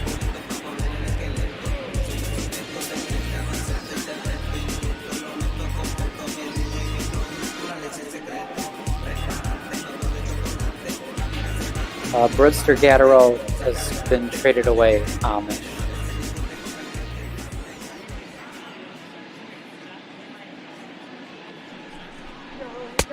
Counts 1-0. Duggo, I think, just getting here.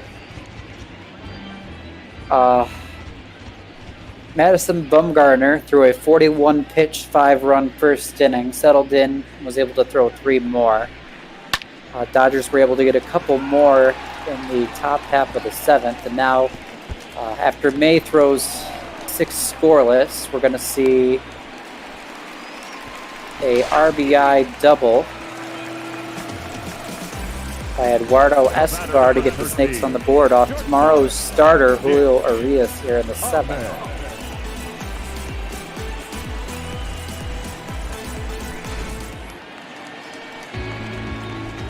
So now it's 6-1 Dodgers. Nick Ahmed coming up.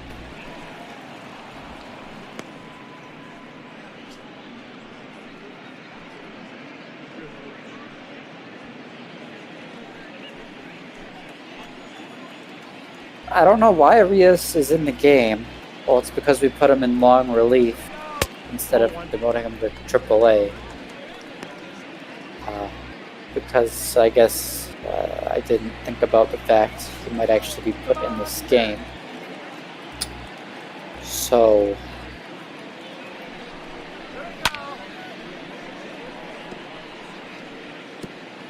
I guess Julio's pitching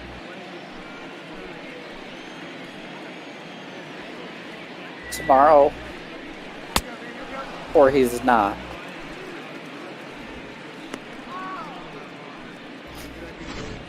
Now batting, the pitcher. Well, there's a nice K, at least, making himself useful. Yeah, he probably shouldn't pitch tomorrow, although his stamina should regenerate anything that day. We'll have to make that a game time call. Number 15. You can bet it'll be Urias, or it will be May. Or not May. May starting today. It'll be between Urias, Ross Stripling, and David Price to pitch tomorrow. or Clayton Kershaw on 3 days rest. I suppose is the fourth option. That'll be handled in night moves. I guess I'm not going to bed early. 2-0 to Ildemaro Vargas, pinch hitting here. Mila Castro, pinch hit a while back, as did someone else. Dang. It's 2-1 now to Ildemaro.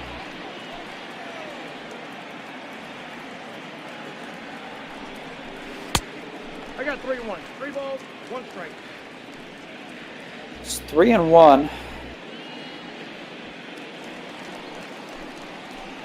This has to lock down. Ripped foul.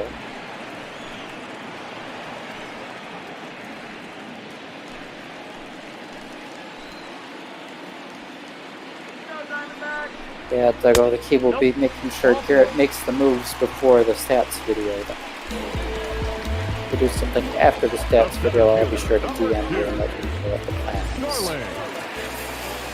Both of you, for that matter, EP and Duggo. So it's a 2-out walk to Ildemaro Vargas. Starling Marte singled his last time after an 0-for-2 start. Has 2 runners on with 2 away in the 7th. A chance to break this one open, make it a ball game. Again.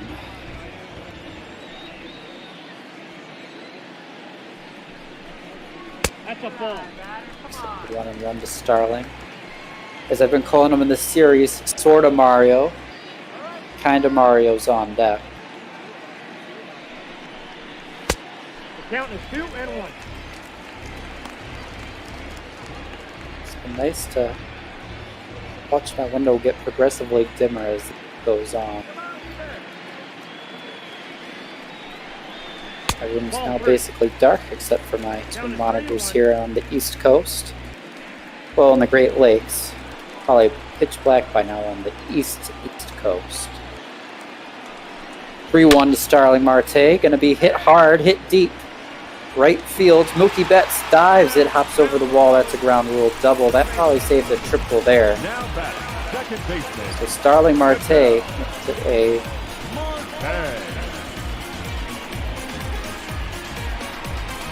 Be the 6-2 game. Your attention, please. Runners on second and third. For Los Angeles, number 68, Ross. So Ross Stripling will make his 35th appearance. So I guess cross him off the names of people who will be potentially starting tomorrow.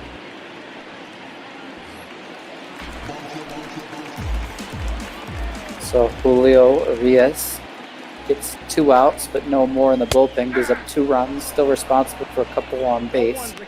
Ross Stripling will clean it up. I'm sure we'll see David Price in the 8th inning.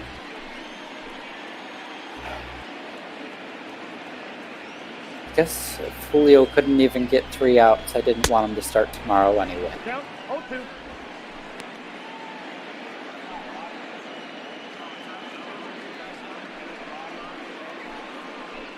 Of course, if Stripling only throws 1 out right here, he'll be good to go tomorrow.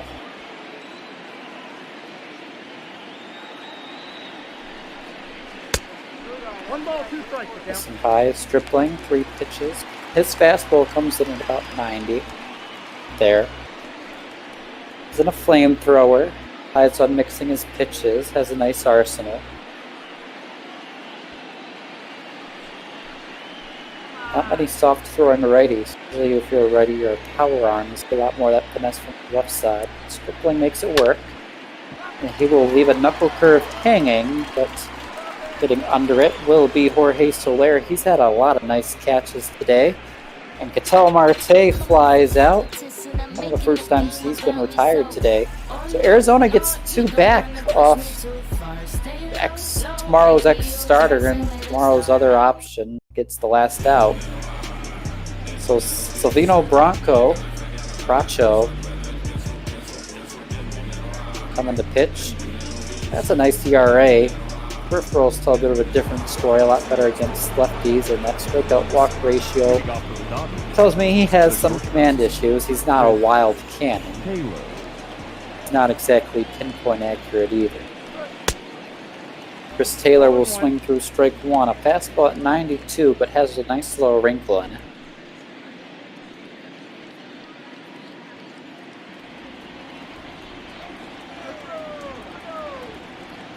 Chris Taylor's 2 for 3. He had a big 3-run bomb that really broke this game open in the first inning. That's what made it 5-0 LA with 1 out. Before Gavin Lux got on and was caught stealing second, and Will Smith struck out to end the inning. I mentioned 41 pitches for Madison Bumgarner. Makes it 2 straight starts. He's really struggled. That ERA probably up over 3 for him now. Those clunkers, and those show just how much a few bad starts can affect your season-long numbers. It's like every pitcher we talk about. Oh, if you exclude this start, numbers are way better. But the fact of the matter is, all starts are starts. Now batter, second baseman. Definitely most of things are trending the wrong way for Mad Bum late in the year, post All-Star break. Is Bracho, I don't care what his name is, gets a strikeout. Out number 1. Dodgers looking for insurance. They still have to get outs, up by 4. Gavin Lux took that walk in the first, was caught stealing. 0 for 2 cents, 2 for 11 in the series.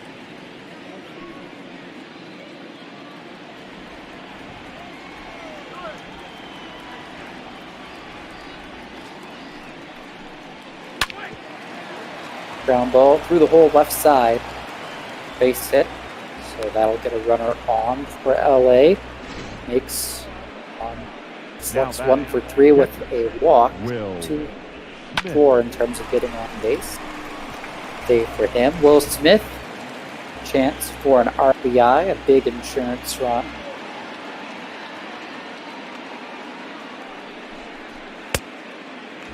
Yes.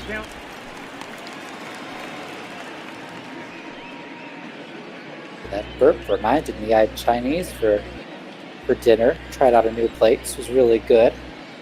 Encourage you all to check it out. I'll tell you where it was because I know where I live. If anyone ever comes to visit me, I'll take you to this Chinese place. It was worth a visit.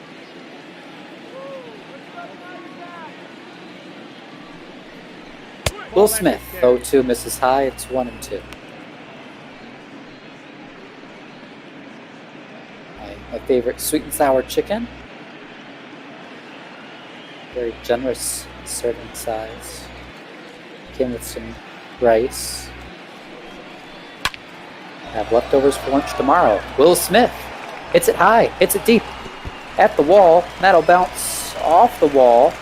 Had to wait to see if Peralta would catch it. Lux will have to hold at third. It will be a stand-up double for Will Smith.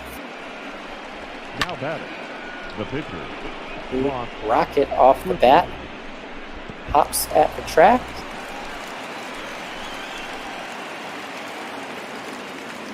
Point. Your attention, please. About 5 feet shy of being a 2-run bomb. Matt Beatty back in the majors after DJ Peters was traded away as a part of that Andrew Heaney deal. Get his cuts. 187 with a homer in limited action here. Where's my number 45 though, so I'm a fan of it. So there you go, EB. Stripling does only throw one inning of work, or 1 out of work. So he should be a viable option for tomorrow if that's what the Dodgers decide they want to go with.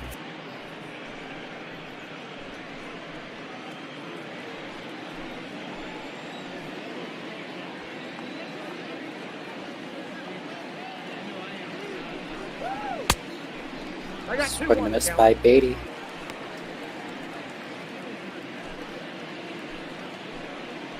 I really wouldn't want to go with Keuchel on short rest, especially not in the postseason. I mean, Keuchel does sometimes go on short rest in the postseason. No postseason Keuchel. It's going to be a big game against the Diamondbacks tomorrow. The score holds here tonight. Dodgers will be up a half game and leading the NL West for the first time in Man, it has to be about a month. Game tomorrow will be the difference between them being up a game and a half at the end of this series, or them being back to a half game out, splitting this set 2-2, making no gains in the stands. So tomorrow's game is a big one, and of course that's all dependent on the game here tonight happening. So Edwin Rios hits a homer in the real Dodger game. Boy, I had never heard of this kid doing great things for the Dodgers. Matt Beatty, I'm not sure where you thought that pitch missed. That was right down the middle for a strikeout. Stopped by Savino. Mookie Betts has hit a couple doubles. Another one here would score 2. 2 outs in the 8th. Everyone got our score in the real Dodger Diamondback game? Is that a tying home run? I know Diamondbacks were up early today. 2-1 Dodgers. There we go.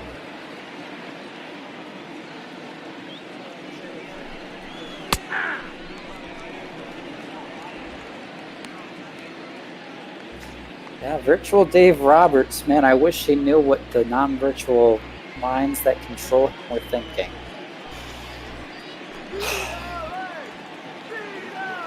Oh well. As far as he was concerned, it was Kershaw starting tomorrow, so I guess that's on general manager, whoever the heck Dodgers general manager is, for not telling me.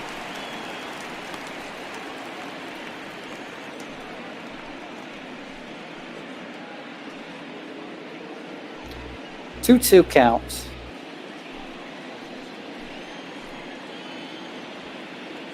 Betts is waiting. Righty on righty matchup. 2 runners in scoring position, and he's going to line this one. And it'll drop in. It's a base hit. They're going to send both runners. One runner's home. The throw way. What? Now batting, the first baseman. So Betts gets the first easily. The throw comes home. How about that? That throw just the wrong side of the bag, and that gave just enough splits of a second for Will Smith to get in there. I thought for sure they would have been able to gun him down there. That is a bad throw by David Peralta. I mean, it wasn't a bad throw. It didn't pull him off the bag, but boy, that throw needed to be about 3 more feet to his right, towards the third base line. Makes it an 8-2 game. Kind of puts this one back out of reach. Keeps it back to what was a 6-run difference earlier. Max Muncy's not had a great day. 0 for 4. 1-1 count with his buddy Mookie Betts down at first base. And he'll hit a high pop-up. Center field. And Starling Marte will make the catch, coming on strong. So we're heading to the bottom of the 8th. 3-4-5, middle of the order coming up for Arizona. They are down by 6. Ladies and gentlemen, your attention. They'll be please. facing Now pitching Dodger for the Dodgers, legend, MLB legend Joe 17. Kelly. Joe 2.84 ERA. Not the best peripheral numbers, though, at least in the batting average against. leading up for the Diamondbacks. The right fielder. Keuchel is up in the pen. Keuchel.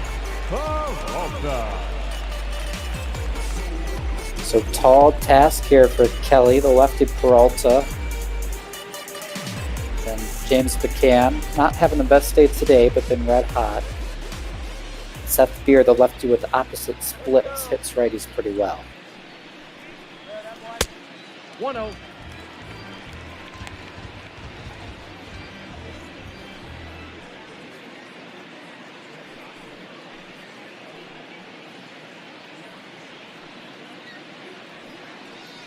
Joe Kelly.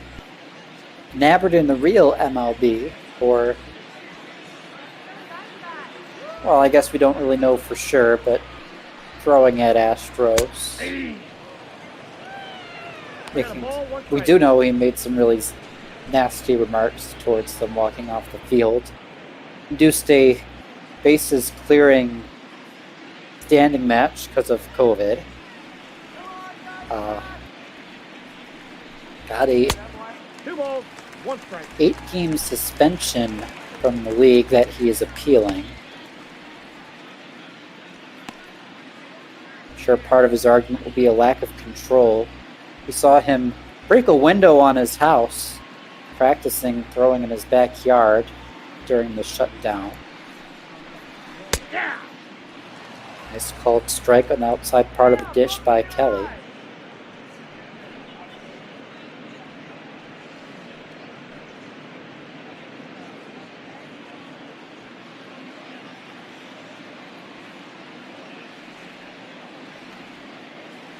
It's worth noting an 8-game suspension, prorated 60 games. That would translate to a 22-game suspension in the regular season. That's how long he would have. The equivalent of the meaning of how long he'd be out for 8 games would do. So, not a fan of that punishment. Ripped, but foul off the bet of Peralta. Done a nice job working the count. 3-2. Kelly's thrown 6 pitches. Peralta fouled off. The full count pitch just there. We'll see what he does with the next one. He'll swing through it for a strikeout. 2-seamer at 101 for Joe.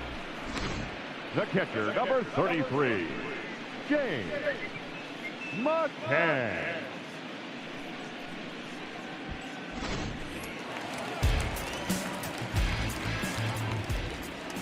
So 1 away.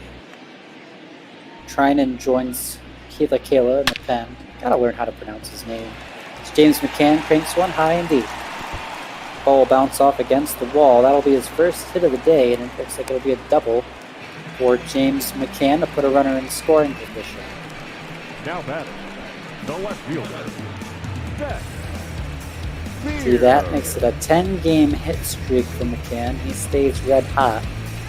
Curious to see how long it keeps up. Someone who watched James McCann play for many a year,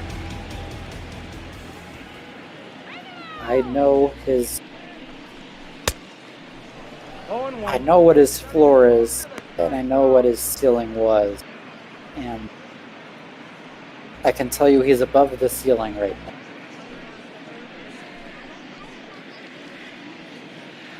Obviously had a breakout year with the Sox. He tweaked something with his swing. Look out, 1-1. Big part of last year for him as well was luck. Somehow he's been even better, getting even more lucky early on with Arizona. With time, 1 ball, gotta 2 think strikes. he'll regress, but we got 2 months to wait for that to happen. Today doesn't matter. If they make it to the 2 balls, postseason, 2 strikes. can in a slump that matters. 2-2, Seth Beer. He is legal, so he can drink beer. Some rookies aren't yet legal. 3-2. It's a full count. Christian Walker is on deck.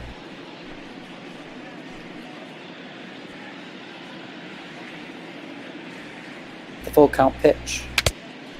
Swing and a miss. Knuckle curve. Out number 2 for Kelly.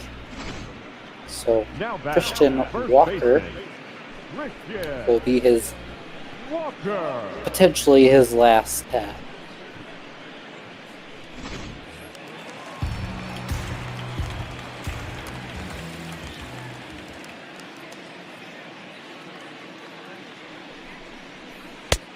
Ball 1, no strike.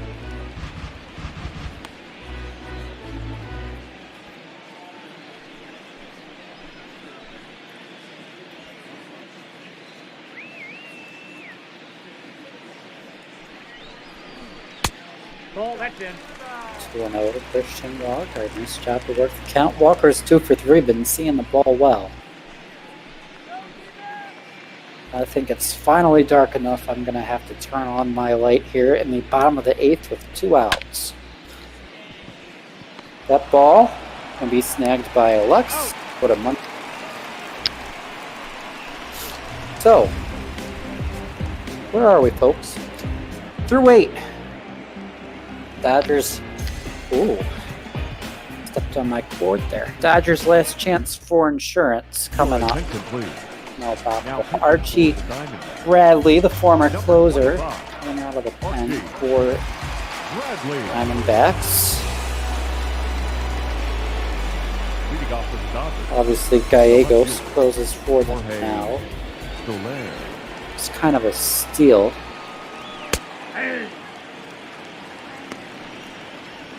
But the Diamondbacks paid to get Gallegos and Andrew Miller.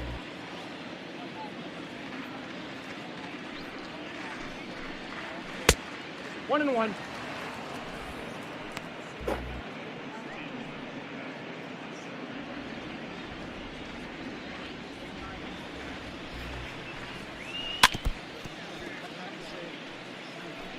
One and two, so this is one back. Now I'm messing with my chair now that I'm all fidgety. Going, everybody. You shouldn't have let me got up to turn on my light.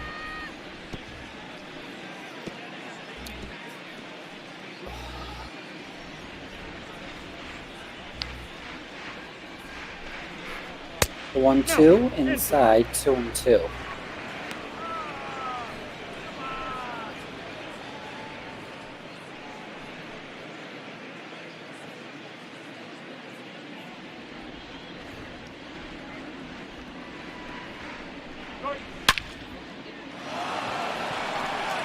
We got high deep drive, left field, and Jorge Soler.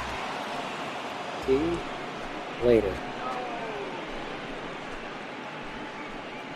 Home run number 46, 100 miles per hour off the bat.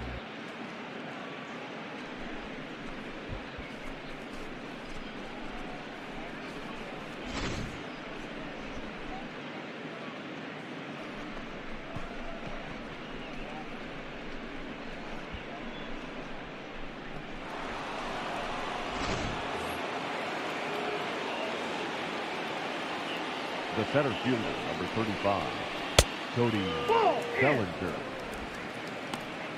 So Cody Bellinger's 1-0. Oh, yeah.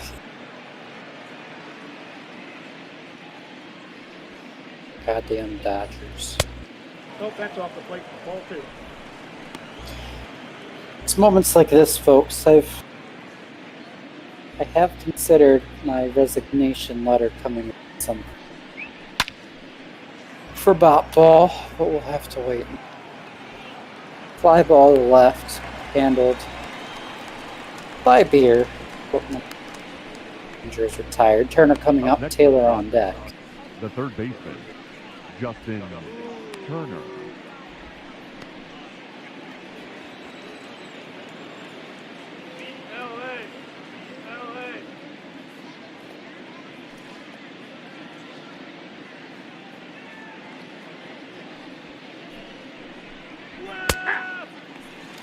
Strike one.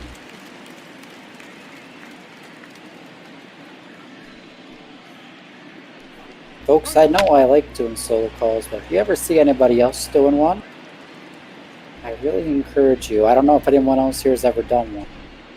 Give those guys a big, good job, thank you, whatever at the end of the call. I tell you, it's not as easy as it looks as we see Turner go down on strikes, because in a typical game, you know, you bounce, you have some conversation.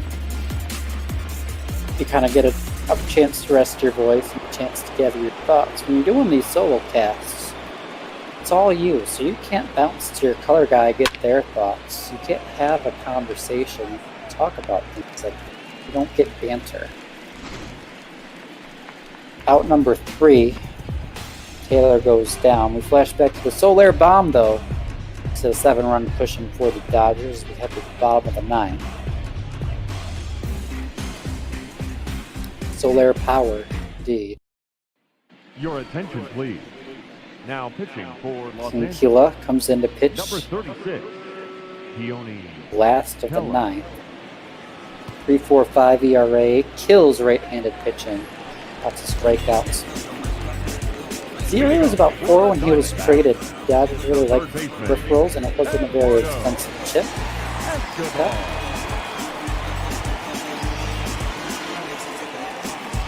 MP updating us, real life Dodgers have a 3-2 lead.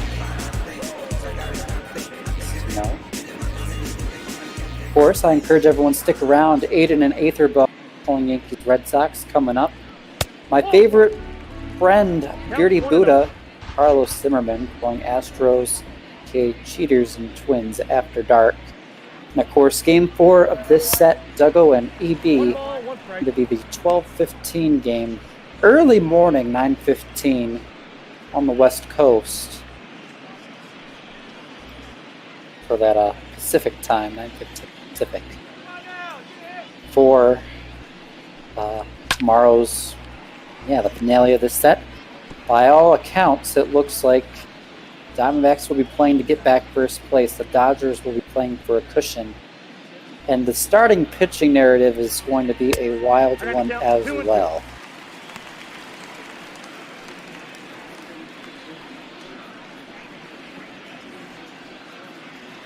Your coffee and ball, folks. I'll probably have that game on while I know what I'm going to do tomorrow. I think I call a game tomorrow. Not shortstop, Nick. Ahmed. Oh, I'm going to get a paddle in here. I haven't confirmed. Make sure you confirm your games, folks. The schedule for next week came out. If any of our broadcasters are listening, avoid the paddlings.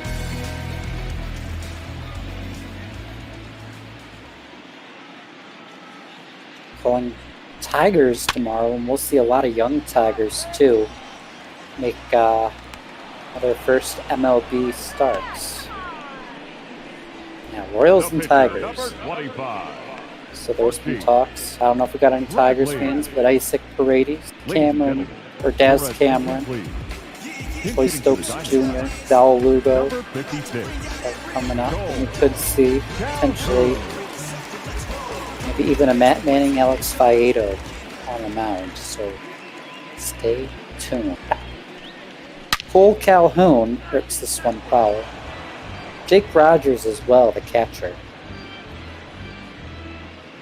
Obviously for the Tigers, Austin Romine, Cameron Maben, Jonathan Pope, Ivan Nova, and Alex Wilson. 5 rentals were shipped out. Outside, that's a ball. They held on to CJ Crone and Jordan Zimmerman. They did a nice job putting the rest of those guys for some prospects. Now we're going to get to see the youth wave. 2-1 to Cole Calhoun. Keela's got 2 down. Diamondbacks are down to their last out. I would tell you who's starting the game tomorrow for both sides. I don't know the Diamondbacks rotations, and I didn't do that in my prep work. And I had it in my prep work for yesterday because Duggo did the prep work, but I don't want to open that. And the Dodgers starter is to be announced. Yeah, probably Price or Strickland. Full count, 3-2. Luke Weaver for Arizona tomorrow. Thank you, Weaver. He would know that. He's calling the game. And a swing and a miss. So there we go. How about that, EB? It would have been tomorrow's matchup would have been today's real life matchup until Urias came out of the pen. So Dustin May, 6 shutout innings. He's the story of the day, if you ask me. Chris Taylor could be player of the game, though, that 3-run bomb. Troy Lavelle's not happy, so the Dodgers, maybe I should be a bit more excited, lead the National League West by a half game. It's time for Dodger baseball indeed. So Dustin May is actually the player of the game, 6 innings pitched. 8 strikeouts, 3 hits, 2 walks. Doesn't allow an earned run. Gotta think he's earned himself another start. Madison Bumgarner allows 5 runs on 6 hits, 2 walks, 4 innings work. No save to be had here. We look through the highlights. Billinger started with a grounder into single, was an RBI base knock. He drove in, I believe it was Betts there. Soler stood at third base at that point. Then Justin Turner doubled. Center got a run in.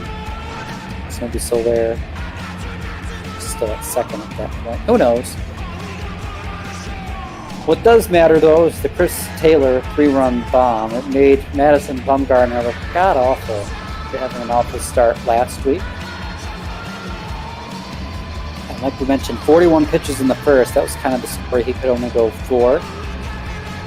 Though he did a nice job of slowing down for the next 3. You saw Dustin May gets the K at James McCann.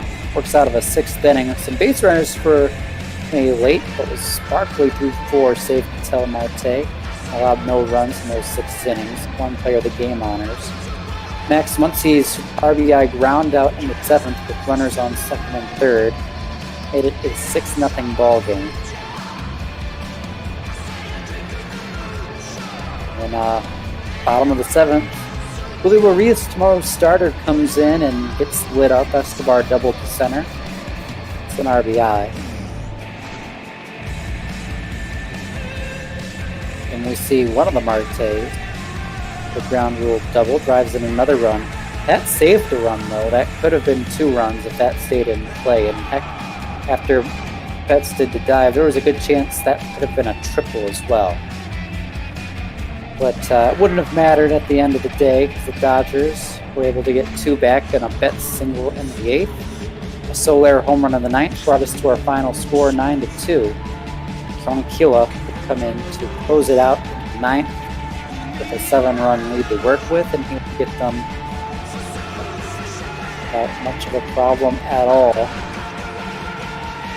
We'll flash here now to see him get that last strikeout of Cole Calhoun. Maybe a little bit extreme of a celebration, but hey, the Dodgers lead the National League West by a half game for the first time in a very long time. So big night for the Dodgers. They look to take the series, winning 3 of 4, coming up a game and a half tomorrow at 10:15. Aiden Blank and Great Aether Boss, also known as GAB Gab, are on the booth. How are you two doing tonight? Cookie, I'll tell you, this race might just be a little bit less good than the race in the American League Central. This and the American League Central, best 2 races right now as we finish up the season in Bop Ball. Yeah, that's a 3-horse race there in the AL Central. So, Aiden, I think you're right. That does make it a little bit more exciting. There will be more playoff teams in that division than teams that miss the playoffs. We'll put it that way. Aether Boss, how are you doing? I'm doing fine. It's always nice to see a former Red Sox named Mookie Betts doing relatively good. Miss you, come home, please. But I'm looking forward to the best rivalry in the not just the AL East, but the entire Major League Baseball setting, and of course Major League Ball, the Red Sox and the Yankees. Me being a Red Sox fan and Aiden being a Yankees fan, there's definitely going to be some chipper, some nice little quotes back and forth to each other. I'm ready for it. At least we can agree that this is a better rivalry than Dodgers-Giants. Oh, far and away.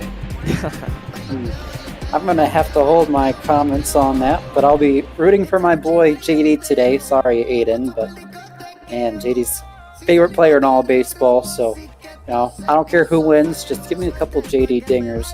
I'm going to sign off, though, for Cookie. Thanks for tuning in. Stick around, because these two are going to have a great call, great rivalry, the best rivalry in all baseball coming up. Take it away. Yeah, thanks very much, Cookie. This should be an absolute blast. Gab, what can you tell us about this Red Sox team? I know they're not horrible. 15 games out, yes, but they're 51-59, so they're close at least to 500. What can you tell us about this team and their struggles so far? Well, of course, the main struggle going into the season was the loss of Mookie Betts, the loss of David Price, and then you add in a bit of Chris Sale, nice little salt there of him having Tommy John surgery, and you got a wonderful spice known as we're not really having the best of times. Pitching wise, we're doing okay. We made a few deals near the trade deadline here in ML Bot Ball, but hitting was our main focus going into the trades. But we've realized that a lot of the issues were more of just pitching not fully living up to the expectations when we need them to, and the run support should be coming more often now. Of course, the Red Sox reacquired Rick Porcillo, as I love calling him, for Danny McGrath from the New York Mets earlier in the trade deadline in Bot Ball. And I'm looking forward to seeing him come back and start for us. We made a few moves. We made a few roster changes. Hopefully the pace picks back up to a point where we can at least finish somewhere near the hunt for the wild card. For the Red Sox, they're 51-59. That's good for 15 and a half games out of first place in the American League East, which is held by the Yankees at 66-42. They are 36-21 on the road. They're good at home, but they're even better on the road. And I think, the hitting has come on for this team as we get a look at Marcus Walden, and he's not done great. 2-10 with a 2.53 ERA. Not the best numbers, but always a chance to improve. Yeah, of course. We always say that a record doesn't always mean everything. I've said so many times so far this season, Marcus Walden has had arguably his best season. The only problem being that he hasn't had the run support that he really needs in order to get those decisions coming his way. So you look at that 2-10 and say, oh, it's not the best. But at the same time, the ERA is much better than I expected, or really any Red Sox fan expected. And it's all a matter of, will he actually continue this, or will the losses start being more his fault than the offense? Here's DJ LeMahieu to lead off the afternoon, already ahead of the count 1-0, and smashes that one foul, so a ball and a strike. Aiden Blank and Grade Aether Boss, the penultimate game of this Saturday slate across Bot Ball, and beautiful afternoon shade at Fenway. I always say Fenway is the best place to watch a day game. A night game, yes, but I always love watching those shadows during a day game. 3 balls and a strike for LeMahieu. Yeah, Fenway Park is easily one of the most beautiful stadiums in Major League Baseball in real life, and both in ML Bot Ball as well. The team has done a great job of keeping it intact, keeping it from really going those major renovations that other places have had to go under over past years, and it keeps the history alive and all the nostalgia that some people feel. 88 degrees at first pitch, but there is a 9-mile-an-hour breeze, so good to start. LeMahieu will ground this one to second, fielded by Peraza, who gets the start there today, and there's one away, so Walden able to retire the leadoff batter, a red-hot LeMahieu. But it doesn't get much easier because Torres, who has really come of age this season, is hitting even better than the leadoff man LeMahieu. Yeah, Gleyber Torres, acquired from the Cubs in that big old blockbuster trade back in 2016 for Aroldis Chapman. He's been easily one of the best players on this Yankees lineup, with the baby boomers really coming into play. But see there, a nice little fly out over to Verdugo in right field. He can still be a threat no matter what, and I'm not expecting that to be the norm for this game. So Walden off to a pretty good start, retiring 2 of the hottest hitters, not just on this team, but in Bot Ball. And here comes Aaron Judge with 2 outs in the first.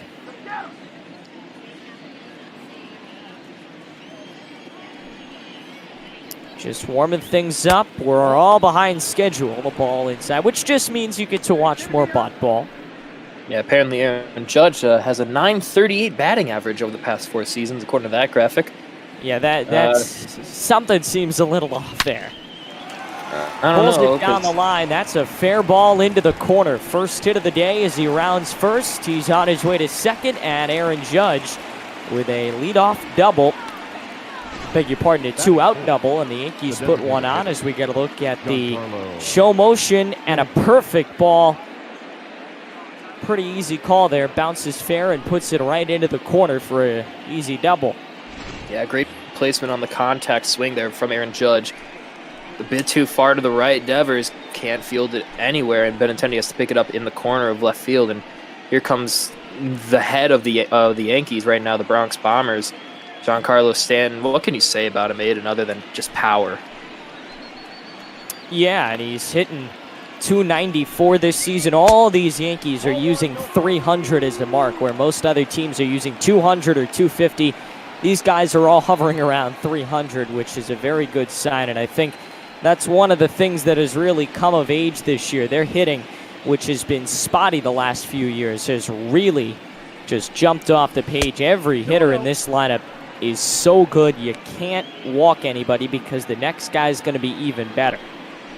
Yeah, and as much as it hurts for me to admit, I have to say, I have some respect. I show some respect for the fact that the Yankees managed to rebuild themselves from a mid-table wild card-esque team in the early 2010s into the Giants that they have re-become in the late 2010s and early 2020s at this point. 2 balls and now 2 strikes. As we get a look at the umpires, Parker, Matt Ross, Dave Lawrence, Ricky Holiday.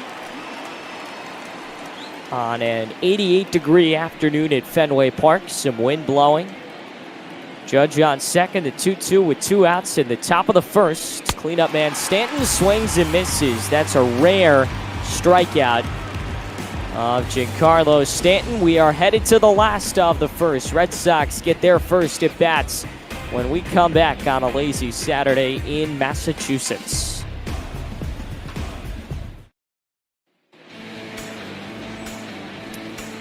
Domingo Germán, maybe not in real life, but in our virtual world, will take the mound. He was suspended, so this is only his 7th start, but he's 3-2 and has been pretty solid for the Yankees in just over 40 innings to start his 2020 year. Leading off for the Red Sox, the second baseman, okay. And he'll face the veteran Jose Peraza to start things off. We saw him take care of a ground ball back in the first, and he's way out in front of that first pitch. Yeah, Peraza hasn't been the best in the world when it comes to being a leadoff hitter for the Red Sox, but leadoff hitting has always been kind of a problem, especially now that Mookie's gone. He was originally our main guy to get on base in the first place, but Peraza's definitely, hitting 260. He's definitely not the worst, and he's still a service winner of this team, and we're glad to have him. And I think that's the beauty of having a Red Sox team that's rebuilding right now. They're still looking for position players. Nobody other than maybe Verdugo is a star on this team. So you have the opportunity to try multiple guys out in that leadoff spot and see who works. And right now, Peraza's getting a chance. He probably doesn't hit in the top 3 on any other team in baseball. But because the Red Sox are in a rebuilding, he's able to benefit from that a little bit. Yeah, I wouldn't call the Red Sox right now rebuilding per se. I think that we're just having a couple pieces of bad luck. Of course, our main goal in the offseason was saving money, which was why we traded away Mookie, got rid of David Price's contract. Around half of it is being paid by the Dodgers. The other half is being paid by us. And of course, as much as we don't agree with the move, is there you see Peraza striking out, chasing a very nice little curveball by Germán. It's definitely not the best season, but I wouldn't call us in a rebuilding phase just yet, Abe. Peraza goes chasing for out number 1, and Germán, I mean, it's always tricky when you got a guy that has missed more than half the season. This is only his 7th start. He didn't play at all in the first half. He's rejoining this team, starting to get into the groove, but I mean, that just shows you how good of a pitcher Germán is. This is his 8th start. The Red Sox certainly have tough hitters in this lineup as Benintendi stands in. I mean, he is not missing a beat. Yeah, Benintendi, I can never not say a great thing about Benintendi. He is my favorite player on this Red Sox team. I'm glad and honored to have a command in the ML Botball Twitch and Discord that actually screams Benny Bomb whenever it goes. I believe the command is Aether. Amazing. I love Benintendi. I'm sad that he's not doing the best that he's done right now in Botball, but he definitely can do well. It's a 2-1 count. It's definitely his advantage right now. 2-1, he goes chasing another one of those breaking balls, which may be a problem today for this Boston team. Here's Germán's 2-2, and he got him. Another perfect breaking ball at 83. His 2nd strikeout of the day, and Benintendi is gone. Really good start, a strong start for Domingo Germán. Yeah, first 2 batters, first 2 strikeouts. I don't even think he's reached 10 pitches. Definitely wheeling and dealing, but here's a guy who you're really going to want to strike out, JD Martinez. JD Martinez, a high strike, 0-1, and clearly Herman has the quality control. He's been able to hit his spots so far on the breaking balls, and with that fastball, it's been very, very good. Misses on that breaking ball, a ball and a strike. Herman, again, coming off that suspension, but has really earned his spot in the Yankee rotation. Check, another breaking ball and another swing from Martinez. So now he's down 1-2. Martinez, probably one of the tougher batters to face in this Red Sox lineup. Him and Verdugo, the count now 2-2. Hitting 270 on the season, the 16th pitch from Herman, and the count runs full. I will say it, and I'm a bit surprised you haven't mentioned a lot about Xander and Rafael Devers, especially with the whole star situation you mentioned earlier. I feel like those 2 guys are 2 of our main cornerstones. There's a interesting walk by Herman, especially after the first 2 strikeouts, but not too big of a little loss there, Aiden. I feel like he definitely can still at least strike out Xander Bogaerts potentially. That's what he's hoping to do.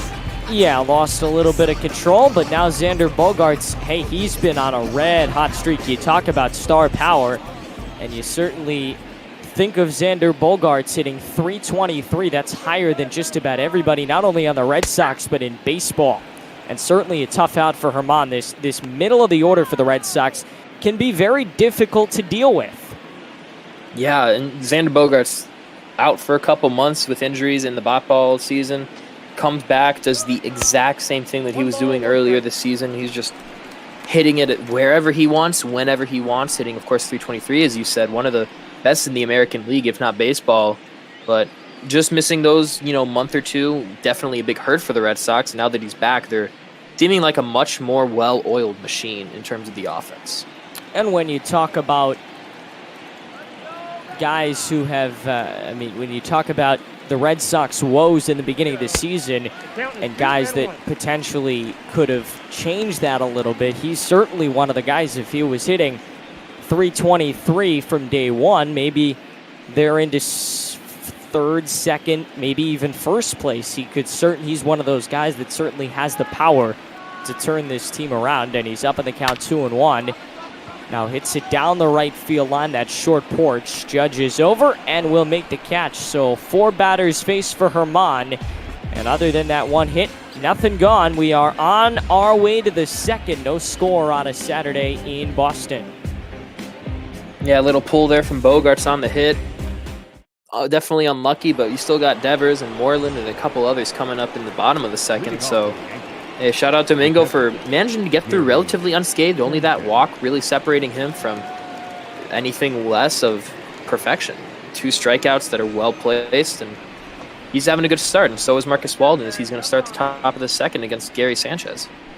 Yeah, you look at Gary Sanchez, and he certainly doesn't have great numbers away from home. 324 hitter at Yankee Stadium, 219 away from the Bronx, and you talk about guys who have come and really benefited from the unique dimensions of Yankee Stadium as he bounces it foul. He's certainly one of the guys that has done so very well in the stadium, and then he's just about an average hitter everywhere else.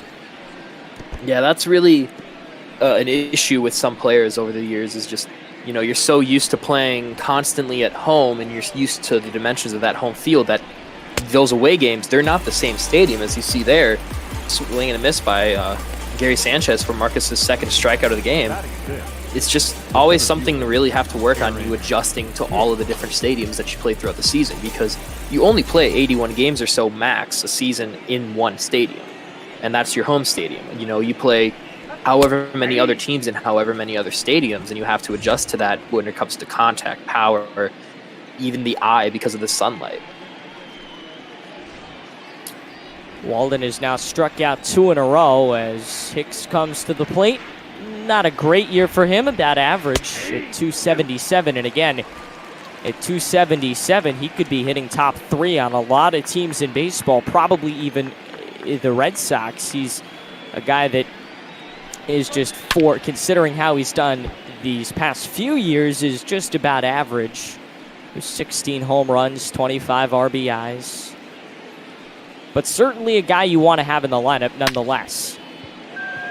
Into right field. Back going is Verdugo. Chases it to the wall, turns around and watches it go.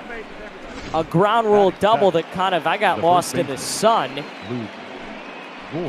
Hicks is on with one out here. It bounced on the warning track. Ball really looked like it could carry. And a ball that probably doesn't leave many other ballparks, but that short porch in right playing to Hicks's advantage. Yeah, for a second I thought it was out too, and I think everybody in Fenway really thought that it was out, but they're very lucky to have it only be a ground rule double by mere feet. And you see Luke Voigt coming up to the plate, hitting .328, and you saw a career high in homers as well so far this season. This is really a career year for him. Second straight inning, the Yankees put a runner into scoring position. This is Luke Voigt. Yeah, I mean, you talk about guys that are a tough out. Luke is top of that list. Hitting .319, 3 triples on the season. He's a power guy and a good guy to have up late in the order. Hicks off of second. Here's the 1-1. And Luke rips it foul, 1-2. Yeah, he was looking to bring not only Hicks, but himself home as well with that hit. But hooking foul, it's a 1-2 count. He's definitely in a spot here. 2 balls and 2 strikes. A runner on and 1 out in the top of the second. Yankees looking for their first run of the day as Voigt stays alive, bouncing it foul. Aiden Blank and Grade Aether Boss, the penultimate matchup of this Saturday slate on ML Bot Ball. And Luke is hung up on a perfectly placed third strike. Not sure what he was looking at, but it's Walden's third strikeout of the day. Yeah, great placement by Walden. Right down the middle on that four-seamer. Voigt just staring blankly ahead.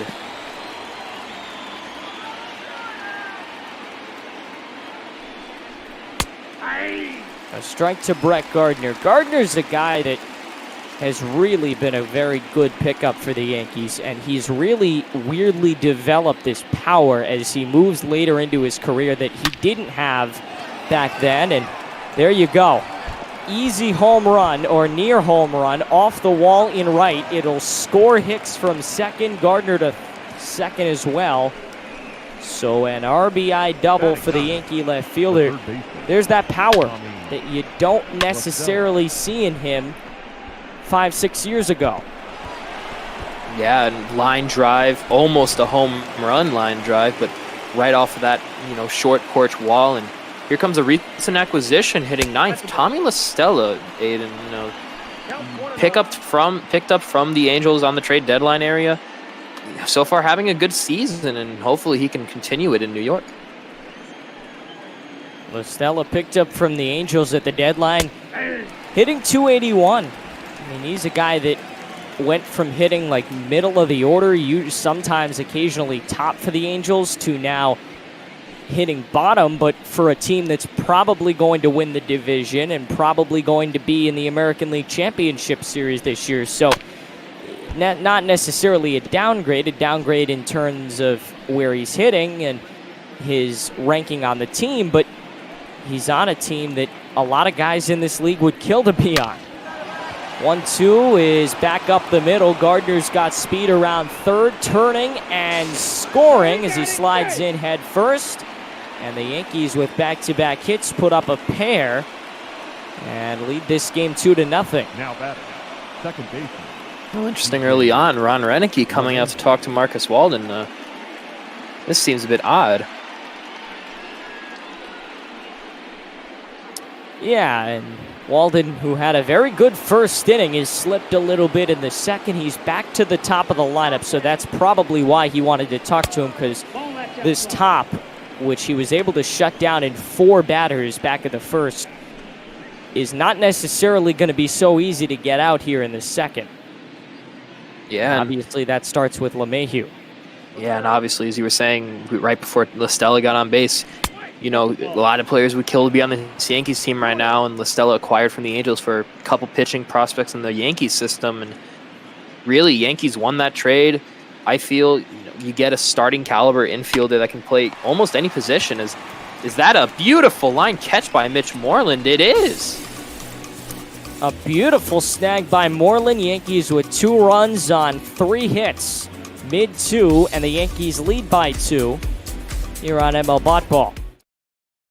Aiden Blank in grade A through boss. The Yankees put up 2 runs in that last inning on 3 hits, no errors, and a man left on base. We are on to the bottom of the 2nd, and we start things off with Rafael Devers, a 5-hitter, who's having a very good year and takes a strike from Herman, who is really dealing out of the mound. But as we saw with Walden, it's really going to be inning by inning in this game, especially with the way these 2 lineups have produced this season. But he's doing well in his leadoff batter, 0-2 the count. Yeah, Devers right now doing very good in the 5th position. He was moved up to 4th earlier this season during the injury to not Gleyber Torres, sorry, to Xander Bogaerts, and struggled it a little bit. Kind of dipped in his average and his home runs production. And once he moved back down to 5th after Xander came back, it really helped him improve. Fortunately, the guy that I mixed up with, Xander, Gleyber Torres, is going to quickly throw him out at first.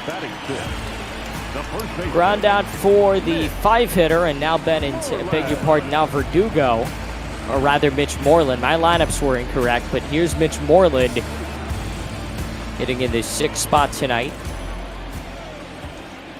Don't worry, Aiden. Most of those averages look the same, so you're going to mix them up a lot. 1-0. 1 ball and no strikes.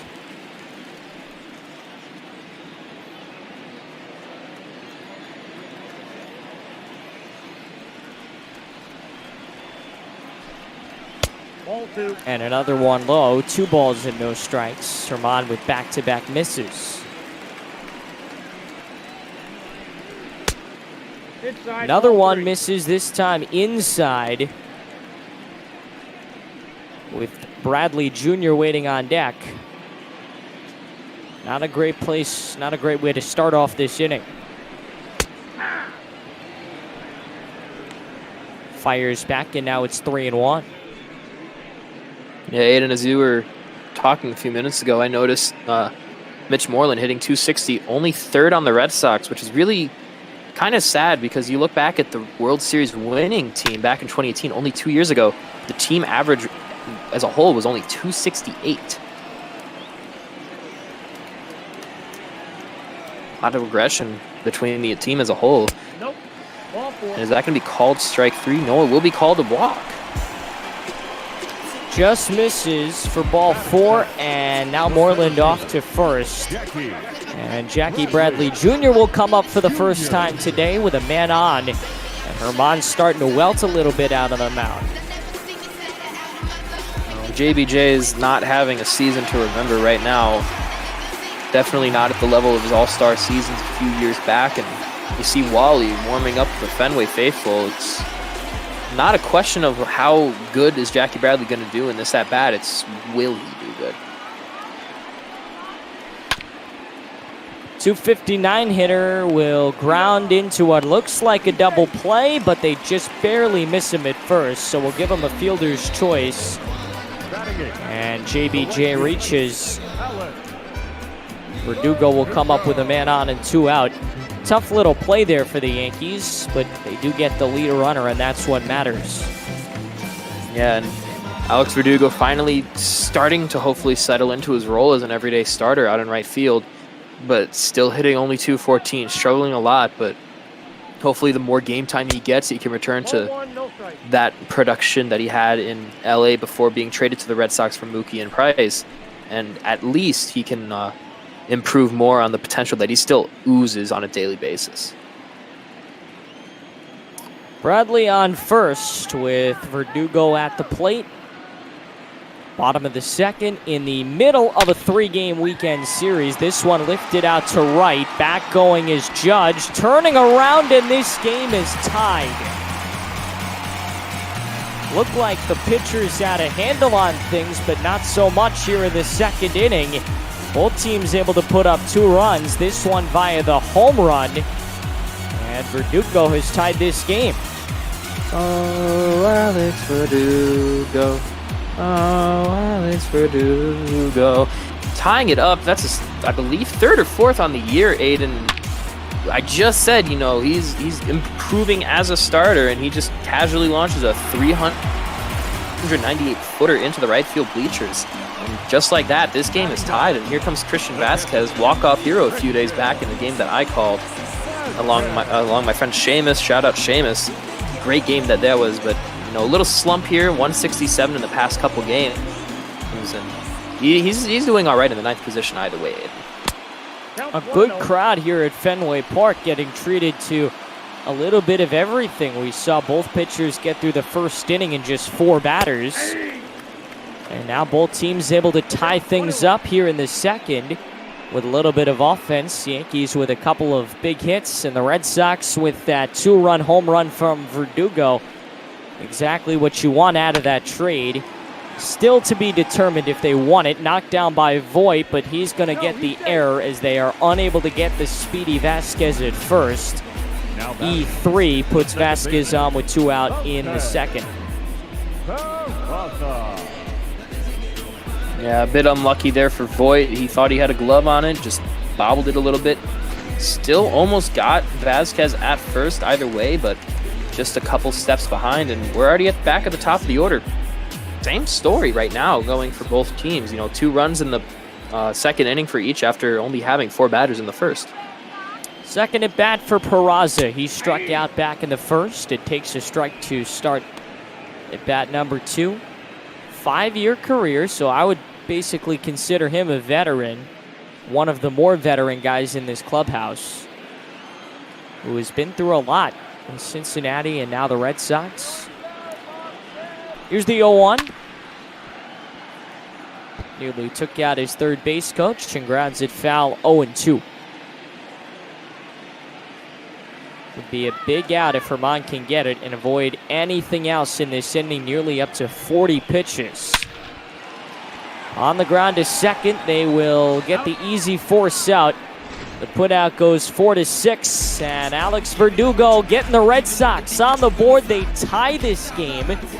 The offense is waking up in the second. We're off to the third on Bot Ball. Aiden Blank, great Aether Boss, and Gleyber Torres set to lead off after a flyout in the first. He will lead off in the third for this Yankee order that has put up 2 already on this Saturday afternoon. First pitch from Walden, in for a strike.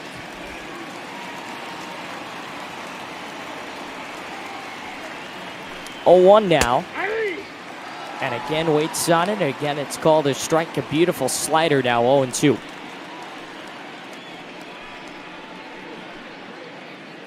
Red Sox with just 1 hit in that last inning, which was the Verdugo home run. The count is 1-2. Count now 1-2.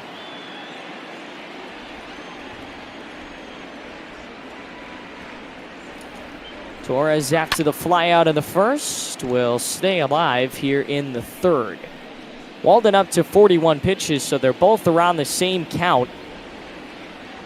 Got through the first relatively quickly, but stumbled in the second, and a bounce back to start the third with a strikeout from the Red Sox ace. Number 99, Aaron Judge. Yeah, 4th on the night. Marcus Walden having some nice wheeling and dealing here. Unlucky on those couple pitches so far. Of course, both of them easily could have been home runs, and now he's hoping that he has some more of that heat to throw to Aaron Judge. He had that double back in the first inning that really started things for this entire game. Judge is only 2 for 9 in this series. Red Sox pitching has really been able to attack him. Good job in the scouting department. They knew what they needed to do, and other than today, they've really had his number. 2 balls and no strikes. Second in the American League in strikeouts. That just continues to be a problem that will likely plague him for the rest of his career. But again, it's the same debate that Yankee fans have always had. he strikes out, but when he doesn't, he just has such a powerful bat, and you've seen that already today with the double that nearly left the park back in the first. 2-1 is back up the middle by the glove of Peraza. It gets down on Bradley out in center. And Judge is 2 for 2 today, now 3 for 10 in the series. Yeah, and already a double and a single. You see here too, Marcus Walden's stats so far, 5 hits in the first 2 and third inning. Still got 4 strikeouts and no walks, which is very interesting. Walden has had sometimes control issues, and luckily he's been down to a minimum so far in this game, but he's hoping to really improve on it a lot against Giancarlo Stanton. Yeah, I would argue that he doesn't really have control issues. Today, at least, he struck out 4, walked none. The problem has just been the Yankees have gotten really good at hitting him, and that shouldn't really change as we move along. Maybe a shallow start for him.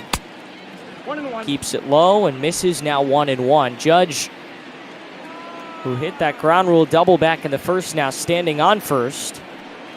The 1-1 with an out in the third. Stanton checked his swing and held up.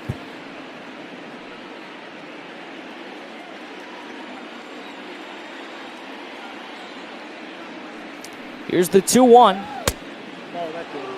And now behind 3-1. Yeah, you're absolutely right. He's been on and off all season long. Today doesn't seem to be a bad day in terms of control issues, but the Yankees have really gotten adjusted to it and are really liking this matchup with Stanton and Hicks and LeMahieu and Torres versus Walden.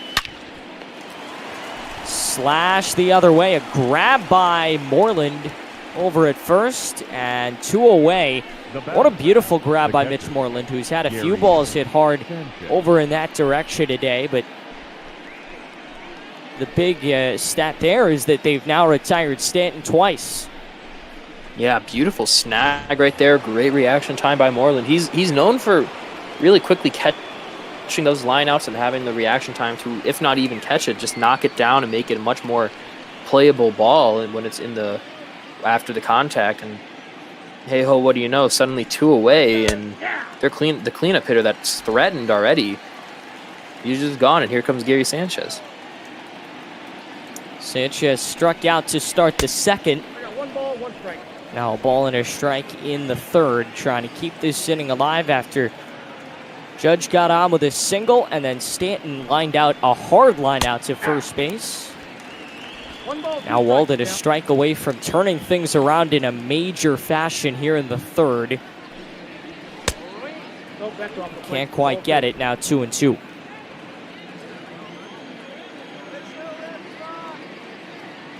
Two with a runner on here in the third. Just barely misses. That's a tough call. Hicks waiting on deck, and now a full count to Glaber. I beg your pardon, Gary.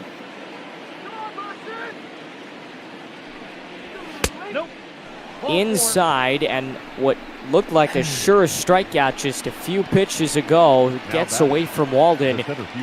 And now Hicks, who was another one of those guys that hit a ground rule double back in the first, will stand in the third with 2 on and 2 out. And a long drive, but foul. Well, he thought that was out of there for a second, and going back to the last at bat with Gary Sanchez, that 2-2 pitch right on the top of the strike zone looked like it was in, but called it a ball, and next thing you know, it's men on first and second, 2 outs, top of the third. 1 ball and 1 strike, and this is back up the middle. It's down to left center field. They're going to send Judge around third. He will score. Sanchez goes to third, and into second with an RBI double is Aaron Hicks. So now 2 in scoring position. Just 2 batters ago, the Yankees looked like they were going to put up a goose egg in this inning, but now they've gotten the lead right back, and their bats just continuing to hit.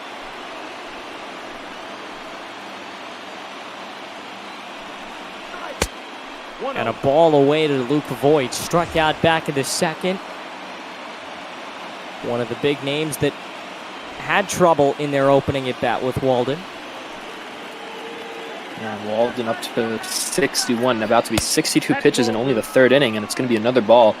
I believe that's 25 pitches in this inning alone, 13 of them balls, 12 of them strikes based on the graphic that just popped up, Aiden. This is a rough inning for Marcus. Hopefully he can get out of it, only 1 run in. But it's a 2-0 count with men on second and third. This is a very interesting at-bat that could change the entire game. 3 balls and no strikes. You're absolutely right. We hate to say that this early, but with Gardner on deck, we know the damage he can do. Certainly could be a big at-bat as he walks him on 4 pitches, and now Gardner comes up with the bases loaded. Now batting, the left fielder, Brett Gardner. Doubled and scored a run back in his first at-bat, and Walden is just struggling out on the mound. 3 batters ago, he was a strike away multiple times from ending the inning in just 4 batters, but now he's up to 64 pitches. As we mentioned early, could be a shallow start. Gets the strike inside, avoids a 5th straight ball. We talked a little bit about it in his first at-bat. Gardner has developed so much power as he has moved along in this career that has won him a world championship and given him so many different accolades. And the one thing he just never had, which he has now, is power. Yeah, and you think that, there's been guys other than Brett Gardner playing on the Yankees. No, Brett Gardner has been here this whole time since he was drafted back in 2005. He's been a Yankee full, and as that one's dropped into the ground, goodness gracious, good old... Whew. Luckily, it was stopped. No runs will score, and as I was saying, Brett Gardner been here for nearly 15, 16 years, Yankee faithful right there. Bounce to first, and they're able to get out of the bases loaded jam, but not before Aaron Hicks. Able to hit one into the gap in left center that plated a run, and the Yankees have now scored in back-to-back innings. They lead it 3-2 in America's best rivalry. Leading off for the Red Sox, the left fielder, Andrew Benintendi.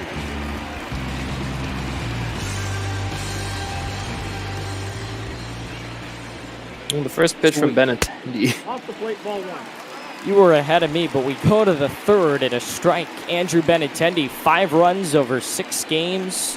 A couple of them versus the Yankees. He's been a solid guy in the 2 spot for the Red Sox, and struck out at his first at-bat. Will look to change things here.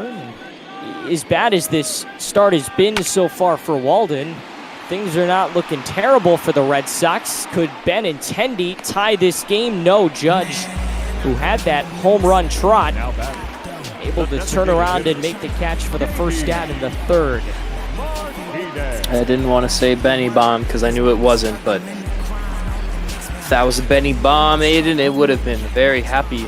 Grady for Boston, this little nice booth with you. Would have been the 2nd straight inning they hit a home run to tie the game. And it's only the bottom of the 3rd. Well, here's a guy who can easily hit a home run if he wants to. JD Martinez, I believe he walked back in the first inning. And that one's going to be called a strike, bottom outside corner. And the nice 4-seamer by German. 1 ball and 1 strike, now up to 2 balls and 1 strike. Herman has not exactly blown it by these guys. There's been a few batters that he's succeeded on, but those have usually been individual cases. Everybody else has been putting the ball into play, which is not necessarily a bad thing because the Yankees have one of the best defenses in all of baseball. Well, one thing's for sure, though, that curveball he has breaks beautifully, and it continues to break in a place where Red Sox batters just aren't really able to hit it, if at all. And if he wants to rely on that, he can definitely get through a few more innings unscathed and not giving up a lot of homers, if not runs. 2 balls, now 3 balls and 2 strikes to the left fielder, or rather the DH today, with Bogaerts on deck. Both of them looking to get hits for the first time. Martinez looking to reach for the second. This is a shallow ball. Judge comes in and catches his 2nd straight fly ball. A couple of 9 unassisted putouts to start the day, or start the inning rather, for number 99. And now Bogarts comes up with 2 outs in the third, and Herman, just like Walden, toying with a very good bounce back inning. Ball 1, no strikes. 1 ball and no strikes, but if that last inning taught us anything from Walden, it's that the inning's not over till you get that final out. He loaded the bases after being just a strike away from ending it in 4 batters. Here's the 1-1 to the cleanup man from Boston, now 2-1.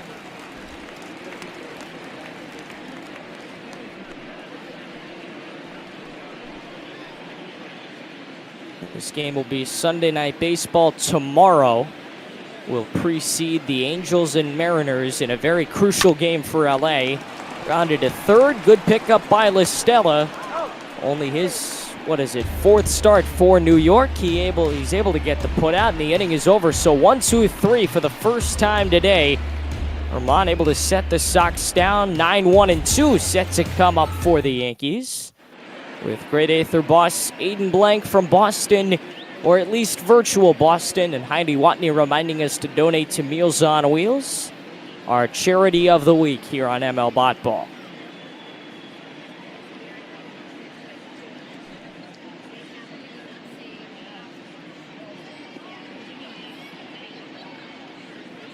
Aaron Boone chatting with his coaching staff as we get set to go ahead with the 4th.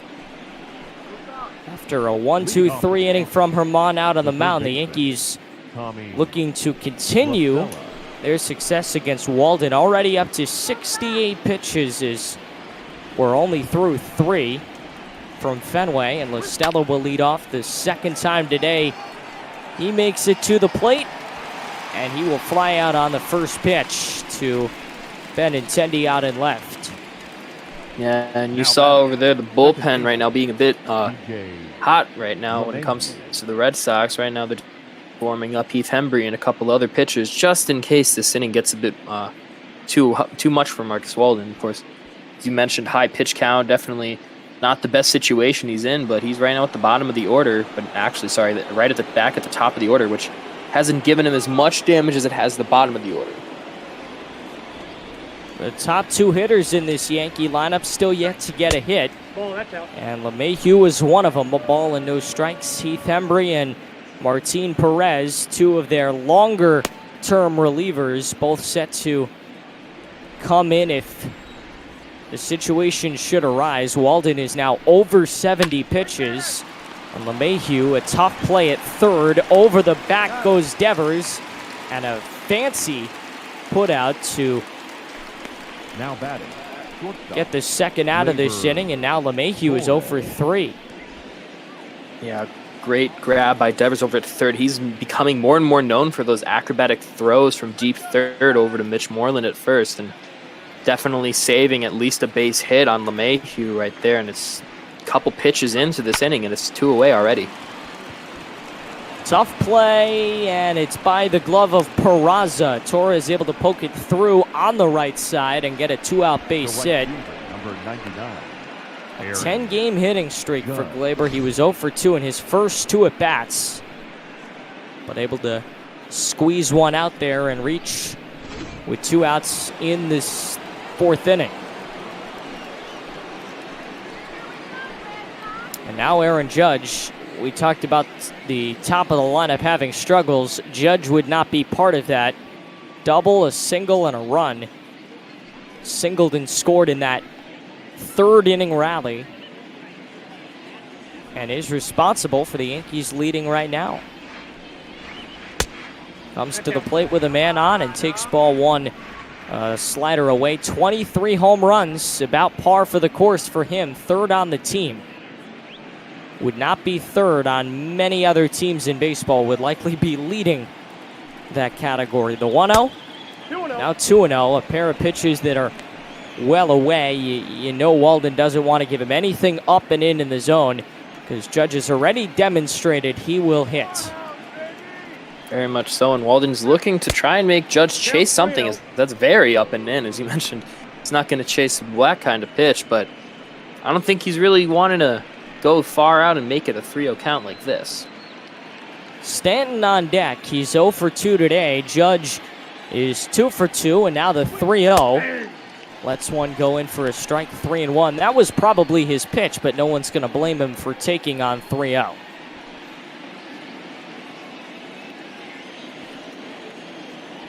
Torres on with the 2-out single, and now Judge at the plate with a full count as he's baffled by that changeup.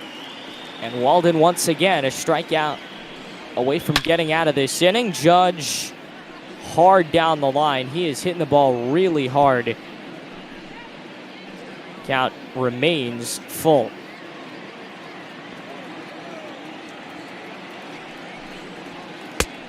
Swing and a miss. Walden able to work out of a jam and faces just 4 in the 4th. Yankees still on top. The Red Sox will try to get some offense back up and running when we get back here on Bot Ball. Yeah, you know, bit of a problematic issue early on, early 3-0 count on Aaron Judge, but shout out Marcus Walden for managing to fix it and get the strikeout to end this top of the 4th. And hey, look, it's Heidi Watney here to remind us again to donate to Meals on Wheels with the donation links down below. Yeah, back-to-back reports from Heidi. She'll also let us know that the heart of this Red Sox order set to come up with Devers, Moreland, and JBJ, all looking for their first hit of the day. Moreland looking to reach for the second time. 5, 6, and 7 here in the 4th, and a strike from Herman. See that shift? Listella, Torres, LeMahieu, and Voit all shifted off to the right. Although it's really only Listella and Torres who have moved. LeMahieu and Voit have been relatively the same, and he hits it right through that shift. A base hit off into left center field, and Devers has his first hit of the afternoon.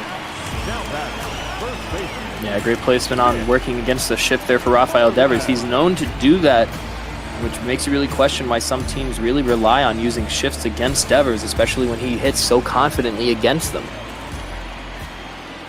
Now we go to the 6th hitter, Mitch Moreland.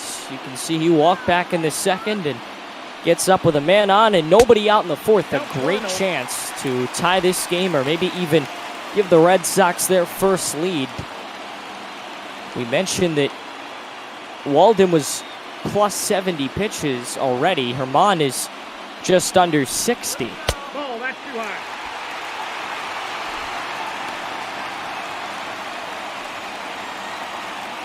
Good crowd on hand at Fenway Park, regardless of how these two teams are doing, regardless of records, that is. Always seem to get some fun crowds and some fun games when these two meet up. 2 balls and a strike, especially now that the next generation of Yankees and Red Sox are both very much in the spotlight. And it's always a wonderful sight to see so many fans consistently showing up to Red Sox games. You know, Red Sox Nation and Yankee fans both just always willing to support their team no matter how good or bad the team may be doing as a whole. Herman a strike away from retiring Moreland for the first time today, and he can't quite do it. Into the dirt, now 3-2. Runner on, nobody out. Bottom of the 4th. Offense has really dominated this game. And a walk from Herman, who's still shaking out the cobwebs. He's 8 starts into the season now, but after missing more than a half of a year, he's still kind of shaking off the dust, and you can't expect him to be perfect.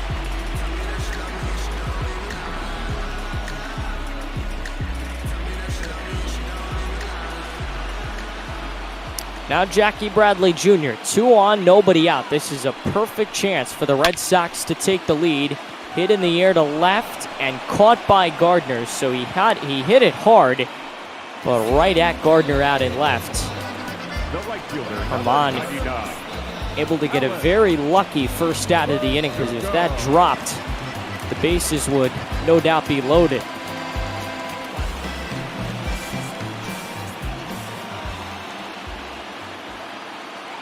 Well, Aiden, And here's now a guy that you can go. I'm sorry. No, go ahead. I was just gonna say, well, here's a guy who definitely emptied the bases last time he was up. Alex Verdugo with that homer last time. Yeah, Verdugo tied this game back in the second on a 2-run home run after Bradley reached on the fielder's choice. Now he gets up with 2 on and 1 out in the bottom of the fourth, looking to not only tie this game, but give the Red Sox a lead. Fans certainly hope so. He's up in the count, 2 balls and no strikes against Herman, who's been shaky at best. Drops a breaking ball in for strike 1. 1 strike.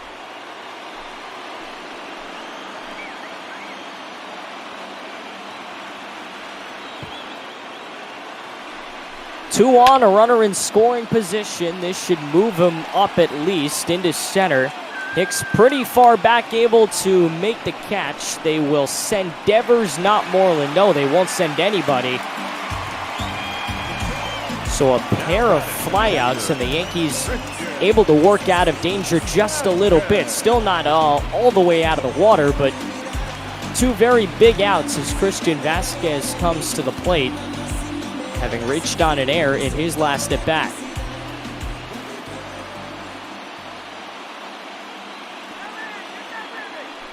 Moreland and Devers both on the base paths. No balls and a strike. You talk about the Red Sox and the reasons for this blunder that they've had. Well, the inability to get runners on base home is a big one. They've just struggled with that. That's not new. This into center field. It is caught by Hicks, and they just prove my point. First 2 runners reach. Next 3 batters are retired. And the heart of this Yankee order will look to expand on the lead when we come back. Your attention, please. Now, and they will go to the bullpen with Heath Hembry. Yeah, Aiden Heath Hembry. I can't really say anything great or terrible about him. You know, that 4.08 ERA isn't the best in the world, but he's been a very valuable inning eater in these types of situations where our pitchers are just really high on pitch counts early in the game, having to be taken out in the 5th or even the 4th sometimes, at latest the 6th inning. And, you know, Hembry definitely can eat up 1, 2, even 3 innings if he manages to keep his pitch count down low, and that's always something important. And that might be to left, and it's gone. Giancarlo Stanton breaks out of his slump with a home run to lead off in the 5th. Sometimes I wonder why I'm talking about good things when it comes to the Red Sox, because almost always something bad immediately happens. Not always. Just specifically this time. This one time that I didn't want Giancarlo Stanton to hit a home run, and hey-ho, what do you know? He hits actually his 2nd home run against Heath Hembry. I saw on the graphic he was 2 for 5 all time against him, and now 3 for 6 with 2 homers. Get you the final numbers on Herman as Stanton. We act like it's natural because it is. Not at all surprised that he was able to hit a blast. Another big hit from this Yankee lineup today. Yeah, especially when you look at all of the hits earlier in the game, all those ground rule doubles, that 1 double bouncing off the wall. The Yankees have been threatening all day in terms of hitting 1 out of the field, and it was only a matter of time. And top of the 5th inning, you know, hey ho, what do you know? There's that homer that they've been looking for all game. Final line on Marcus Walden. Over 4 innings, he gives up 3 runs, 7 hits, a walk, and he did strike out 5, so he wasn't horrible. The Yankees just had the hot bats today. A ground out to, believe that was Bogarts playing beyond second. Aaron Hicks. Yeah, that's really been the inning recorded. Yeah, that's really been something that not only Marcus Walden, but the Red Sox rotation as a whole this season so far. As I mentioned earlier, run support being an issue, but another one being having great games.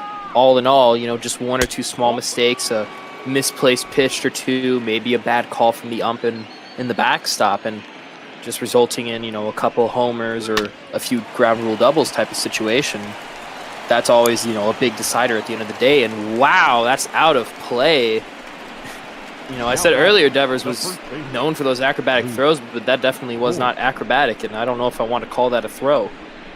Yeah, he went against the shift. Hicks able to reach. Not even Moreland, who's a big guy over at first, could reach it. So Hicks is on with now 1 out. Should have been 2, but now 1 out in the 5th. And Luke Voigt looking to get his first hit of the day after a walk and a strikeout. Swings and misses it. His first pitch. 2 for 6. Not horrible in his career versus Hembry, but not a lot to go off of. Yeah, not to mention, because of that error being thrown by Rafael Devers, the runner moves up to second base instead. And now, just like that, instead of it being, either a routine groundout or even a single, it's instead just a runner in scoring position all of a sudden. Here's the 1-1 pitch, and it's low, now 2-1. Hembry comes in a tricky situation. This game doesn't feel out of reach, but with the way Herman has turned things around after a tough second inning, it really does feel like a mountain for the Red Sox offense, especially now down 2. But in reality, they could tie that up in 2-3 swings. Hembry entering the game, if you're just joining us, after Marcus Walden gave up 4 runs, 7 hits over... Beg your pardon, 3 runs, 7 hits over 4 innings. Not a great start for him. Domingo Germán has been hanging in there for the Yankees, but the offenses have dominated tonight. This pull to the left side. Can Devers redeem himself? Yes, but a little short for Mitch Moreland, who loses that foot race. So we'll give Voigt an infield single. That wasn't necessarily Devers' fault. As Voigt reaches and Hicks remains on second. Now Brett Gardner trying to bring him in.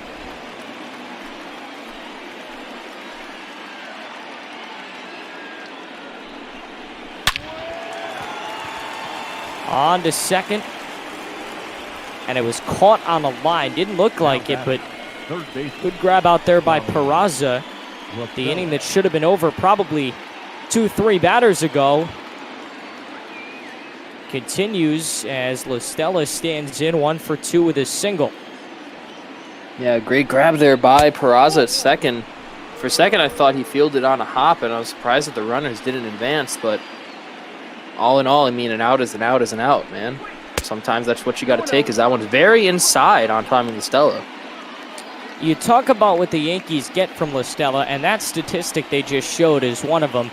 333 with runners in scoring position. Statistically, he's got a pretty good chance to bring at least one of these guys home, and now ahead 3-0. He's got a lot of control in the count. This is a very good position for him to be in with runners on. Yes, there are 2 outs, but he's very much in control, and now the bases are loaded for the second time this game. Up next for the Yankees, the second base. Stella goes to first, and LeMahieu comes up with a chance to blow this game open. Yeah, another situation where bases loaded for the Yankees. Not looking all the greatest for the Red Sox right now, and again, 2 away. This is a carbon copy of a few innings back, and hopefully just, a routine grounder or a lazy fly ball can help. But LeMahieu, 367 with runners in scoring position right now, Aiden, definitely can do at least some sort of damage to really take down the Red Sox early in this game. Well, Stella on first, Voigt on second, Hicks on third, and a 2-0 count to DJ. Heath has had control issues. That's been a big reason why the bases are loaded. Up to 23 pitches. Couldn't think he would last more than an inning or 2 if he can't settle down. This is chopped foul into the stands. So he fights back a little bit, now 2-1. Late afternoon shadows from Fenway, and the count now 3-1.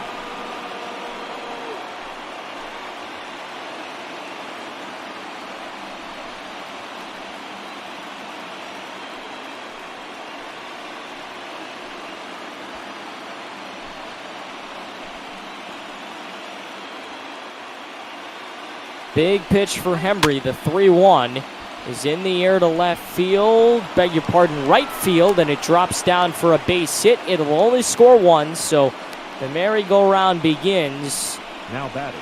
Hicks on his way home, Voigt to third, Stella to second, and LeMahieu with a pretty piece of hitting with an RBI single. Yeah, well, I said lazy fly ball. That was pretty lazy, but nobody really managed to get to it in time before it fell. And on the bright side, it was in a position where only one run really had to score, and any more would be a complete risk. But here's a guy who can also hit it well and far out of this ballpark. All but one Yankee has reached, I beg your pardon, every Yankee has reached. All but one of them have gotten a hit today. Good stuff to see, hitting all around for this New York lineup that has struggled at times, but not today. 5-2 lead, the bases are loaded with 2 out in the 5th. The Yankees looking to take their 3rd straight, potentially a 4-game sweep if they can win tomorrow. Ground out to first as Morton takes it himself, and the inning is over. Yankees with a whole bunch of hits, and they now lead by 3, mid-5 in Boston.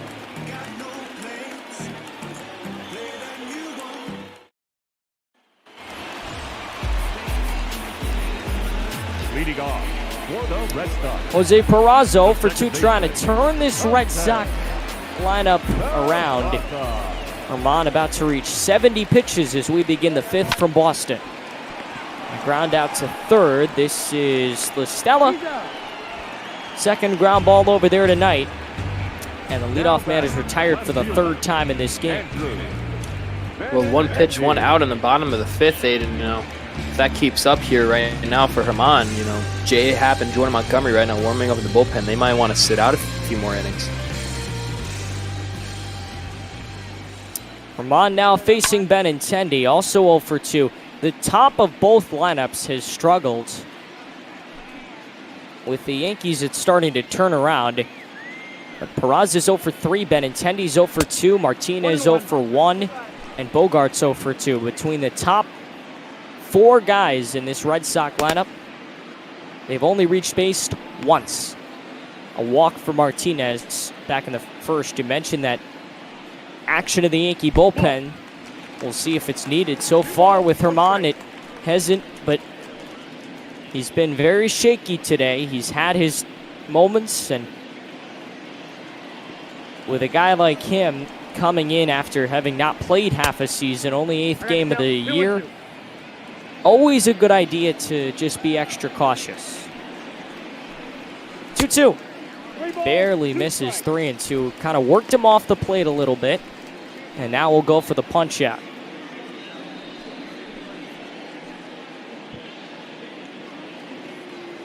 Well, 3/4 of a century into the 100 pitch mark right now for Herman. Payoff pitch coming in. That's, oh, please. Down the line, it is a fair ball that drops in on Judge. Another one of those that kind of has barely made it out of the infield. But a good piece of hitting from Benintendi, and he reaches for the first time today. It's the first hit that any of the top 4 hitters have had for the Red Sox this afternoon. That tells you a lot. It's been the bottom of this lineup that has done the little work that the Red Sox have. Yeah, and that's always something that I find interesting, That's really baseball in a general sense. You think that these guys are going to show up and these guys are going to be kind of more of the, yeah, we're here just to be here type of situation. And sometimes, it completely changes up and the entire upper order of the lineup just completely going cold in the bottom order, really showing up and showing out. And I've seen that more than a few times in ball. I've seen that more than a few times in real life. And it's a wonderful little sight to see. Back up the middle and by the glove of Torres. So Benintendi off to second. Back-to-back hits for the Red Sox off Herman. And now Boone may be moving a little bit closer to the bullpen phone. We'll see what happens as Bogart stands in looking to reach base for the first time in his day.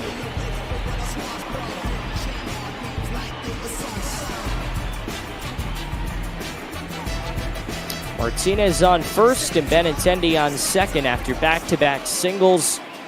1 out in the 5th. Yankees with a comfortable lead, but Herman has been shaky to say the least.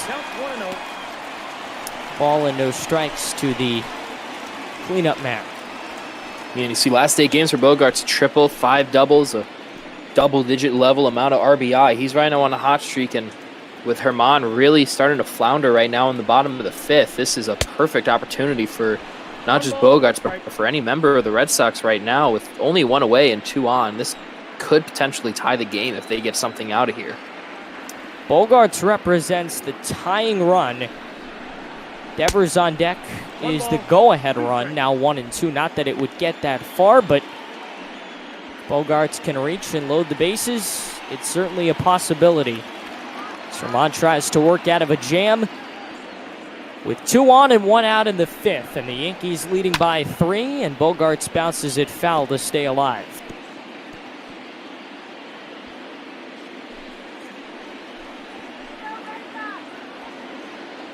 '88-degree afternoon. Not the day for a jacket.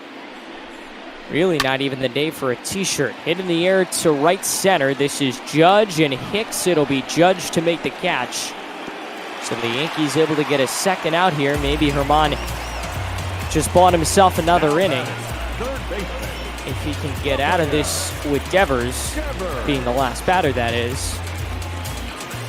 There is a potential he'd come on for the 6th, but couldn't see much more.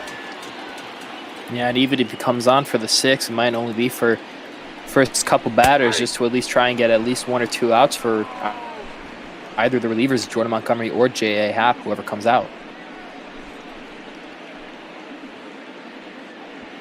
No balls, 1 strike to the 5-man who singled and reached in his last at-bat.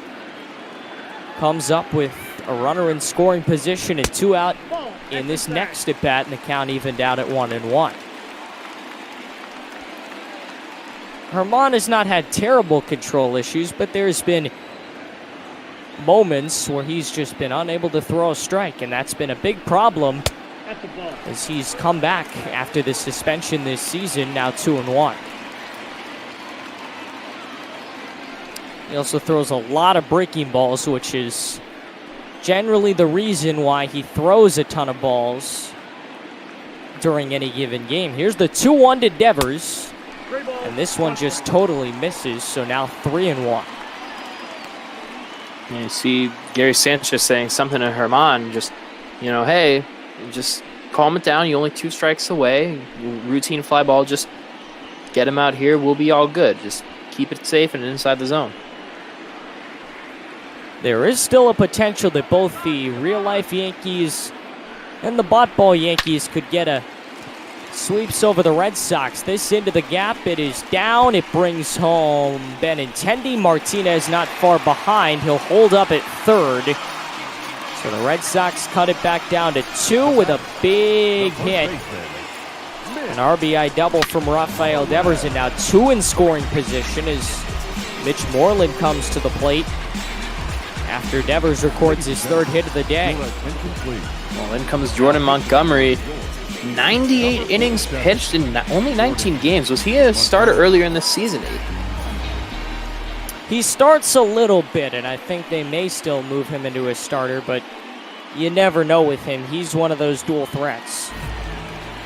Yeah, well, he clearly has managed to hold it down in both the starting and long relief roles. ERA looking relatively nice. Upper 70s to upper 30s strikeout to walk ratio, always something to really be impressed with. And hopefully Mitch Moreland looking to do something. He walked back in the 4th inning. He reached on an error in the 1st. This is his first legitimate at-bat of the game, most Ball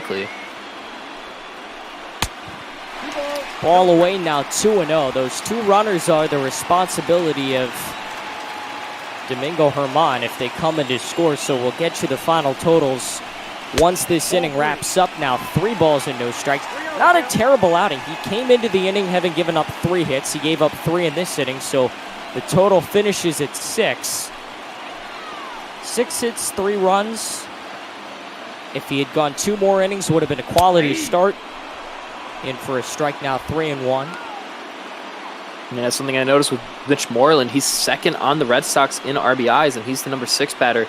You and I mentioned earlier, Aiden, the bottom half of the order for both teams has been really showing up, and Mitch season-wide has been showing up, but he's going to get a walk, and he still has no official at-bats in this game, and he's had 3 times up at the plate. Yeah, it's Moreland's 3rd walk of the day. It'll load the bases. And now Jackie Bradley Jr. with 2 outs in the 5th, trying to keep Montgomery in this game and tie it with a base hit. The tying run is Martinez, beg your pardon, Devers. He's on second. Moreland the go-ahead run on first, and JBJ Insurance at the plate now 0-2. Yeah, JBJ hitting a very, very paltry 159 with runners in scoring position. I'm not saying that this is really a gimme for Jordan Montgomery, but if he can't get this final strike, it's a really bad situation. He absolutely does. But Rafael Devers headlines the Red Sox 2-out rally. Brings that lead back to 2 as we are through 5 here at Fenway.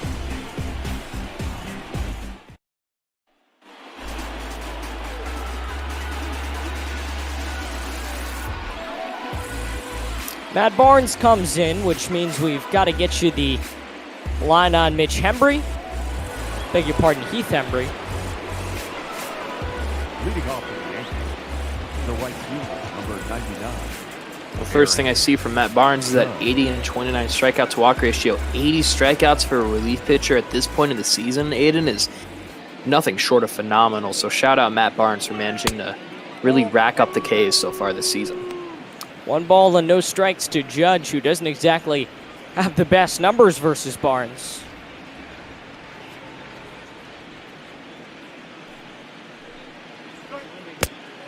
Two balls, no strikes.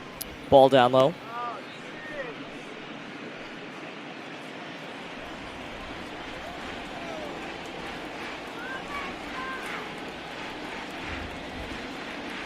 That's ball 3. And another one inside now, 3-0.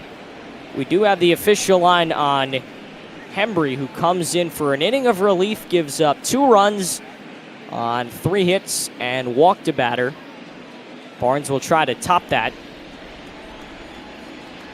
And we've also got the line on Domingo Germán as that last inning finished up without any extra runs to his name. In for a strike now, 3-1. Germán goes 4 2/3, giving up 6 hits, 3 runs, 3 walks, and 2 strikeouts. So I wouldn't say it's a terrible day for him, especially if the Yankees are able to finish this thing up and get a win, but maybe, obviously, not ideal for a guy who's probably going to start at least 1 game in a playoff series as Judge reaches on the walk. The batter, the designated hitter, Well, Trevor Hildenberger and Ryan Brazier right now warming up in the Red Sox bullpen in case Barnes gets into some trouble. He's prone to get into a couple bad situations every so often, and somebody that he really doesn't want to get into a situation with is this guy, Giancarlo Stanton. Hit that solo shot just 2 innings ago, Aiden. He is 1 for 3, struck out, lined out, and hit that home run, that laser home run back in the first. Here's the 0-1. Inside, that's his kind of pitch. He can't get it. 0-2. Judge has done a little bit of everything. He's walked, singled, doubled, and struck out. So that's an interesting all cycle around for sure. tonight. Yeah, that's an interesting cycle for sure, but there's strike 3 on Giancarlo. Great pitching by Matt Barnes there. Yeah, the second strikeout of the day for Stanton.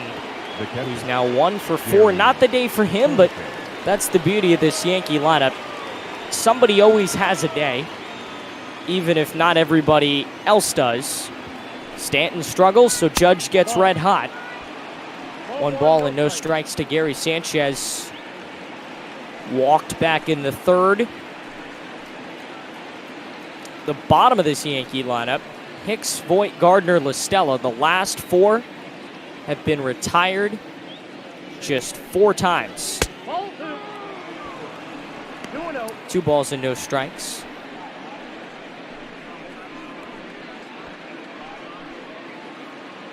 They are 8 for 12 today.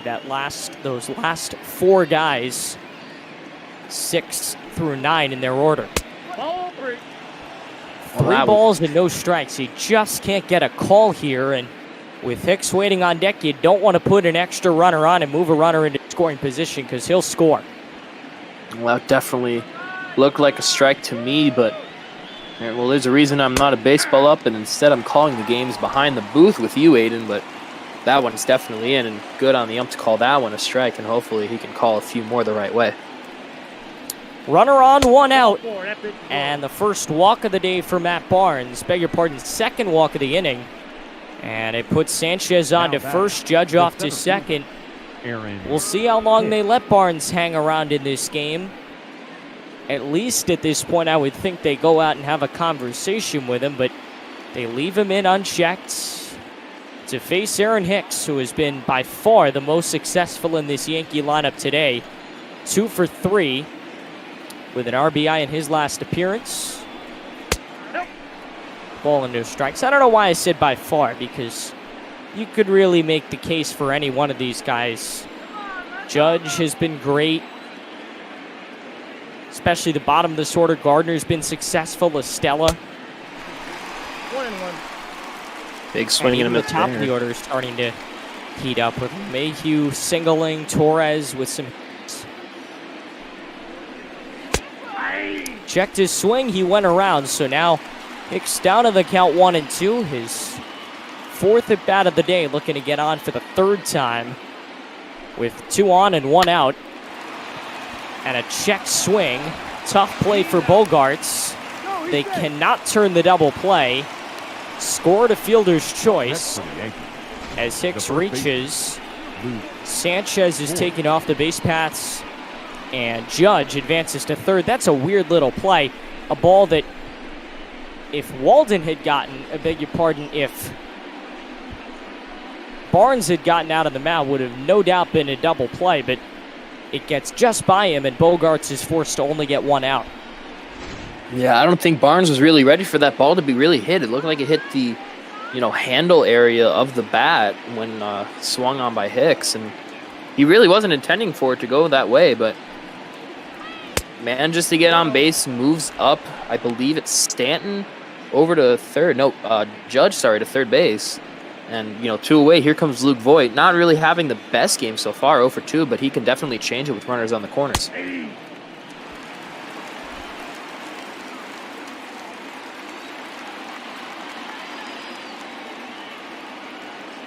One ball and 1 strike to the first baseman, now behind 1-2. He's been the only Yankee that has really, you could say, struggled. I actually have him down for a hit back in the 5th. I don't know why they're saying he's 0 for 2.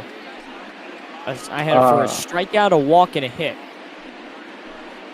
Did he move up to second at any point?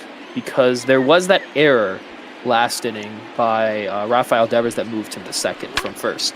I had him moving to 3rd, but probably this is down the line and off the monster. It'll score 1 run. That was Judge.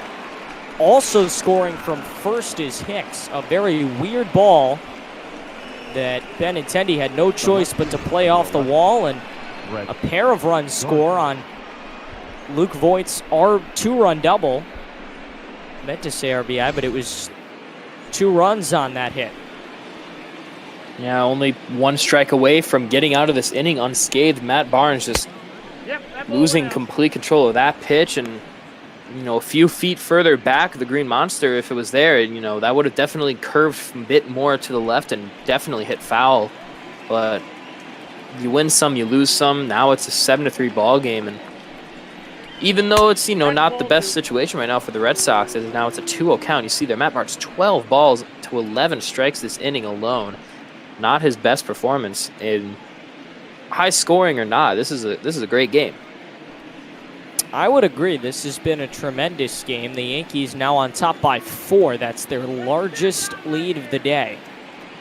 Gardner is 1 for 3. Big hit back in the first. Nearly had one there. But slashes it foul. Beautiful day at Fenway Park with great Aether Boss. I'm Aiden Blank here on ML Bot Ball. we remind you to donate to Meals on Wheels, our charity of the week. And stay tuned. We do have one more game, and a very important one, at least for one of the teams, between the Houston Astros and the Minnesota Twins. They'll play the middle of that series coming up next. Should be a blast. I know one of the Beards is waiting on deck to call it as the count goes to 3-2. Obviously, that game will start immediately following this one.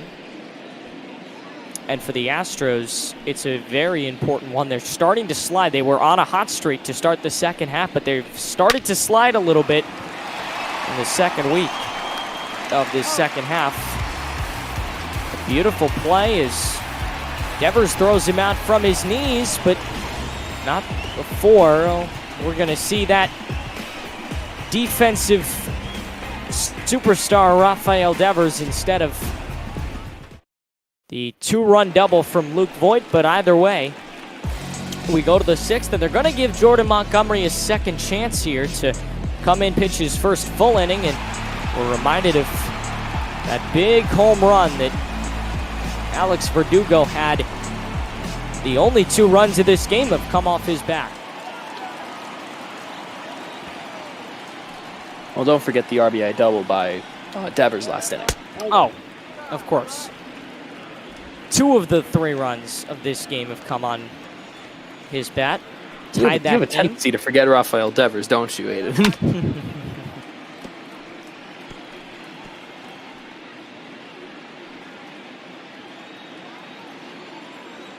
Sky's starting to darken out here in Fenway, and we're going to definitely be able to hopefully see the beauty that is nighttime here in Fenway, but that one going to roll foul. Yes, it will indeed. Just barely 1-2 now. Keep in mind, just from looking at my scorebook, the stat that jumps out to me, the Yankees have left 11 runners on base today.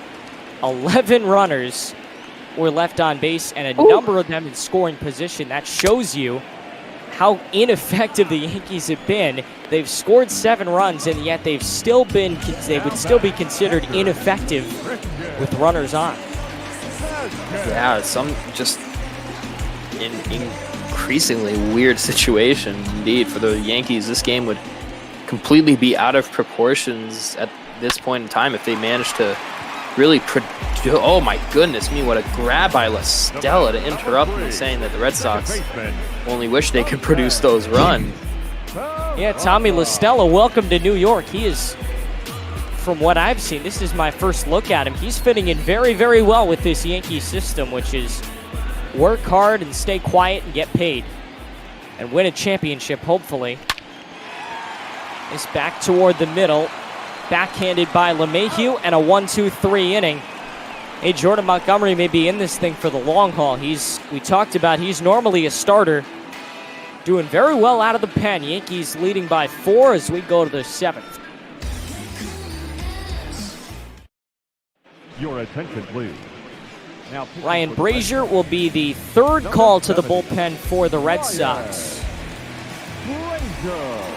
Great 8th, they just need somebody to weather the storm at this point, the storm of Yankee bats. Well, if there's anybody that I really rely on right now for the Red Sox bullpen at this point, Ryan Brazier is definitely one of the top ones. Matt Barnes not having the worst game of his life, without a doubt, but, unlucky pitches like we mentioned earlier with the same thing with Walden, and Brazier hopefully can keep those unlucky pitches to a minimum as his first pitch is going to be inside for ball 1. Get you those numbers on Barnes as we move along.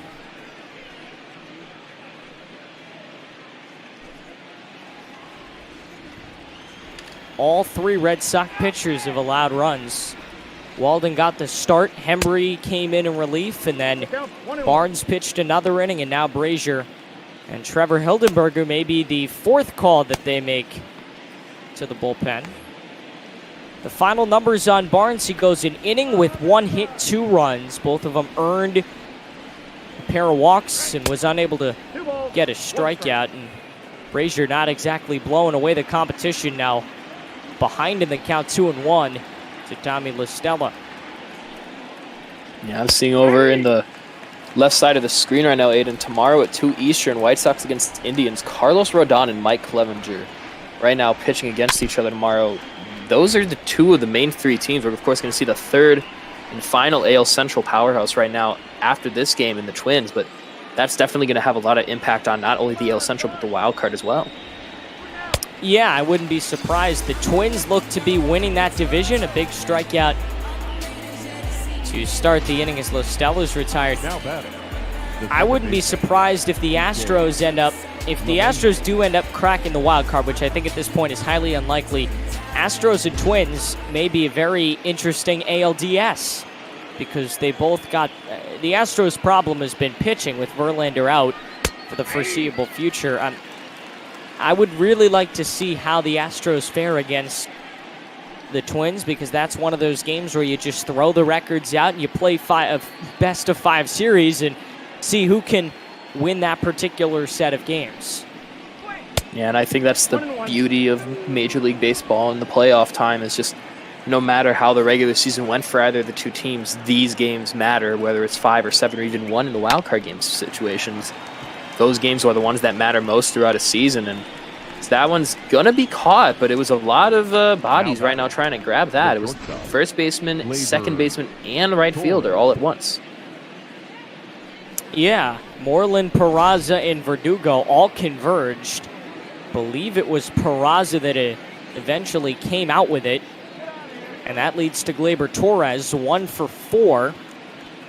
And Brazier's been very effective in this game so far. Not saying that will continue, but he's been able to get 2 quick outs, maybe a second or even third inning in his future. That one hit very hard but very foul off the bat of Torres, who is 1 for 4, a single back in the 4th, and a strikeout to his name as well. Here's the 0-2. That one kind of just escaped from him. He'll look for the bounce back on 1 and 2. Can't quite get it. Again, misses away, 2 and 2. Brazier looking for a 1-2-3 inning. Would be the first clean inning the Red Sox have had since the 4th, and he gets it. So a pair of strikeouts out of the bullpen for Ryan Brazier. The Red Sox trailing by 4, not impossible. We'll see if they can come back as we move along on Bot Ball. Leading off, Aiden Blank and Great Aether Boss from the great city of Boston, Massachusetts on a pretty Saturday afternoon. The Yankees took the first 2 of this series. Look like they may be on their way to a series victory today, and then we'll see tomorrow on Sunday Night Bot Ball if they can get the 4-game sweep and really demolish their rivals. Well, it's that time again, Aiden. It's that time again, boys. It's the 7th inning stretch, the 10-second 7th inning stretch that I wonderfully and terribly do at the same time. Take me out to the ball game, take me out to the crowd, buy me some Venus Cracker Jack. I don't care if I'll ever get past root for the Red Sox. They don't win, it's a shame. For it's 1, 2, 3, 4, start the old ball game. Let's give a quick shout out to that guy who's the lead singer of Death Cab for Cutie. I don't know his name. Wonderful rendition as always. Bottom of the 7th, and the Yankees leading by 4 after the stretch. Base hit to start the inning off for Boston after a 1-2-3 inning. Got Yankees' hopes up for Montgomery. The Red Sox starting to figure him out a little bit here in the 7th. Good piece of hitting by Andrew Benintendi.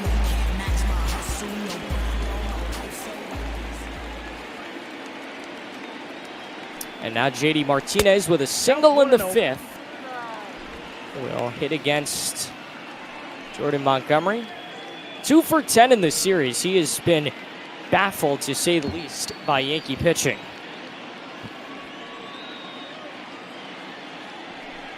And now the 1-0, in for a strike 1-1. Montgomery's done a very good job at painting the corners. And that's something that Herman did very well, and the Red Sox hitters don't seem to be too fond of.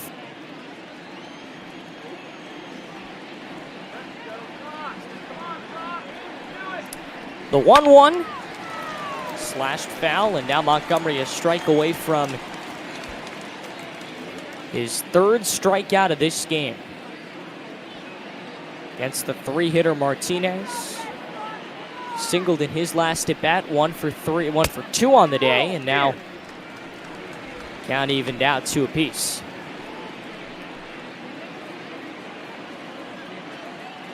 A runner on first. Go ahead. Sorry, I was going to say Carlos Zimmerman in the chat did manage to help me. It's Ben Gibbard being the lead singer of Death Cab for Cutie, and he does agree that Gold Rush is an amazing song. Which is very true. Very true. It's like the one song I listen to on FIFA 19 because the other soundtrack is garbage. Fourth strikeout, beg your pardon, third strikeout of this game for Jordan Montgomery, who has really controlled this Red Sox lineup very well. Now a runner on and 1 out for Xander Bogaerts.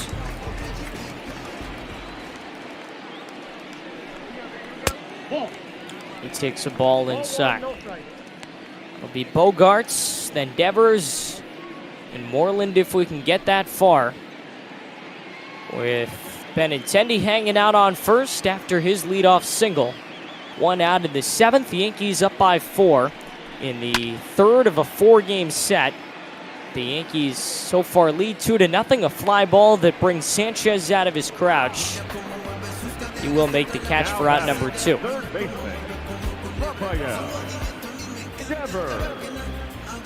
Bogaerts is 0 for 4 today. We mentioned, we talked when he first came up about how hot he has been. He has not proven us right. 0 for 4. 3 flyouts and a groundout. So at least he's putting the ball in play, but he has not lived up to the reputation as Devers swings and misses. Devers certainly has. He's 2 for 3 with singles in the 4th and 5th, both of which were intricate in rallies that the Red Sox put together in those innings. So Bogaerts has kind of taken the day off, but Devers has been carrying a lot of the weight of this Red Sox offense. On the ground, a diving stop by Torres, and the fielder's choice will end the inning. 4 face for Montgomery. Will he come back for the 8th? We're going to find out. But Gleyber Torres pulling his weight over at short. The flick from his stomach. And the Yankees go to the 8th, leading by 4. And Austin Bryce is next up out of the Red Sox pen. Hoo boy. Austin Bryce is not really the best guy I want to see in this situation. It's not terrible. 2.77 ERA is definitely not the worst on this bullpen. Problem is, limited innings, especially in these types of situations, I wouldn't really put him in, even if it's more along the lines of just, hey, can you stop the bleeding, please, Austin? Can you just, calm him down? I don't expect anything less than maybe a couple base runners and maybe a run scorer. Get you the numbers on the third Red Sox reliever, Brazier, in a second. I actually thought he probably deserved another inning. Came in, did his job better than expected against, but they just didn't want him going up against the top of this Yankee lineup. Attendance 32,771. That's a pretty good attendance number, especially for Yankee Red Sox, as Judge strikes out for the 2nd time today. And we get a look at the starter comparison. Neither one did great, but I think the edge probably goes to Herman.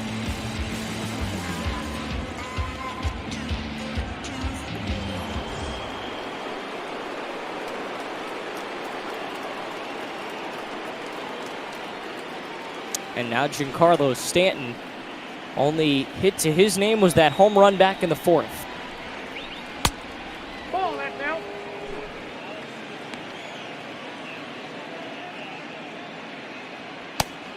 Nathan Eovaldi, Trevor Hildenberger, both up in the Sox bullpen. Get you the line on Brazier. It wasn't really much. I got 1 ball, 1 strike. No hits, no runs, no walks. All that I put down in my scorebook is 2 strikeouts over an inning, which was a 1-2-3 inning. So not a bad day in relief for Brazier. Hopefully for Red Sox fans, Adam Bryce can have that same fate. His team trailing by 4. His only job here, get him out of the inning and get him back in the dugout. 1 ball, 2 strikes to Giancarlo Stanton, looking to avoid a 3rd strikeout today.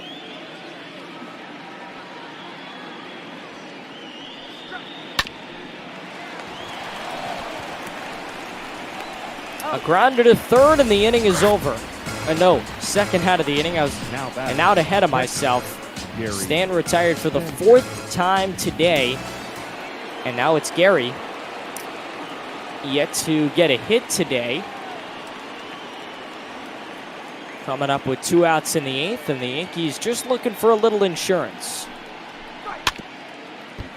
Yeah, really, at this point, regardless of whether or not we win, my personal player of the game right now for the Red Sox is Devers. Not really contributing on offense as much as I would have loved. I mean, he does have the RBI double back, I believe, in the 5th inning, maybe the 4th. It was in the 5th inning, I believe it was. But, you know, all the great defensive plays, even with that error earlier in the game, he's managed to hold off a lot of potential runs for the Yankees. 2 balls and a strike, 2 out in the 8th, and a long drive out to left. Forget about it. No, it's foul. You should forget about it because it was just a strike. And now the 2-2, and he swings and misses. What looked like a Gary bomb turns into the 2nd strikeout of a 1-2-3 inning for Austin Bryce. Very good inning of relief. He skips off the mound, deservingly so. Red Sox trailing by 4, mid-8. From Gary Bomb to Gary Saab. Aiden emotions all over the place here on that mobile. Hey, Jordan Montgomery. If you were to give him an emoji, it would be the probably the happy-faced emoji. Very true. He has managed to... You can't go with the fist pump emoji. There is no fist pump emoji, to my understanding. Usually we just do the, you know, fist pointing upwards for the pit thump. Pissed thump? I don't even know. Fist bump. 1 ball and 2 strikes. Montgomery's been really good. The Yankees have only needed 2 pitchers in this game. If Montgomery goes 1 more full inning, if they keep him in to close this out, which I doubt they'll do, but if they do, he would end up going just a 1/3 of an inning short of outlasting Domingo Germán, because he came in with 2 outs already in that inning. So he never got credit for that full inning, which was why he wouldn't end up tying or outlasting Germán. If we were to go to extras, probably not. But if we were to go to extras and he were to pitch, he would end up outlasting Germán. 4th strikeout for him to start off the 8th. Yeah, Montgomery managing to really hold things down. Would he get credited with the save if he does manage to go all the way, Aiden? I'm not sure, actually. He may get credited with the win.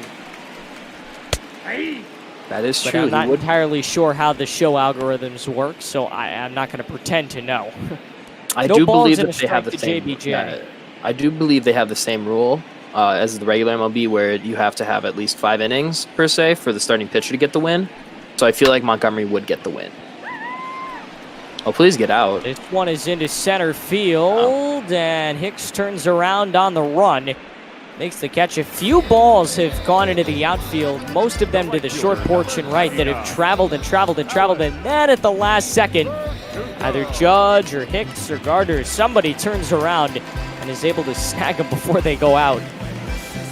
But the bats have just been not dead. I'm not going to pretend they're dead, because they've been hitting Montgomery. They've just been hitting it right to the wrong places. A fly out to the shallow outfield. LeMahieu is just beyond second base. And another 1-2-3 inning. That's 6 in a row retired for the great Jordan Montgomery. We are on to the 9th, and the Yankees leading by 4. Ladies and gentlemen, So to the top of the ninth we go, and what do you know? Another call to the bullpen. Nathan Eovaldi is likely the final Red Sox reliever to enter this game. Yeah, Nathan Eovaldi, a couple days ago after the trade deadline, we moved him to the bullpen after Rick Porcello was traded back to the Red Sox from the Mets, as you mentioned earlier, on the deadline day. And just not the best season at all. He really hasn't proven his worth on the contract that he signed after the 2018 postseason.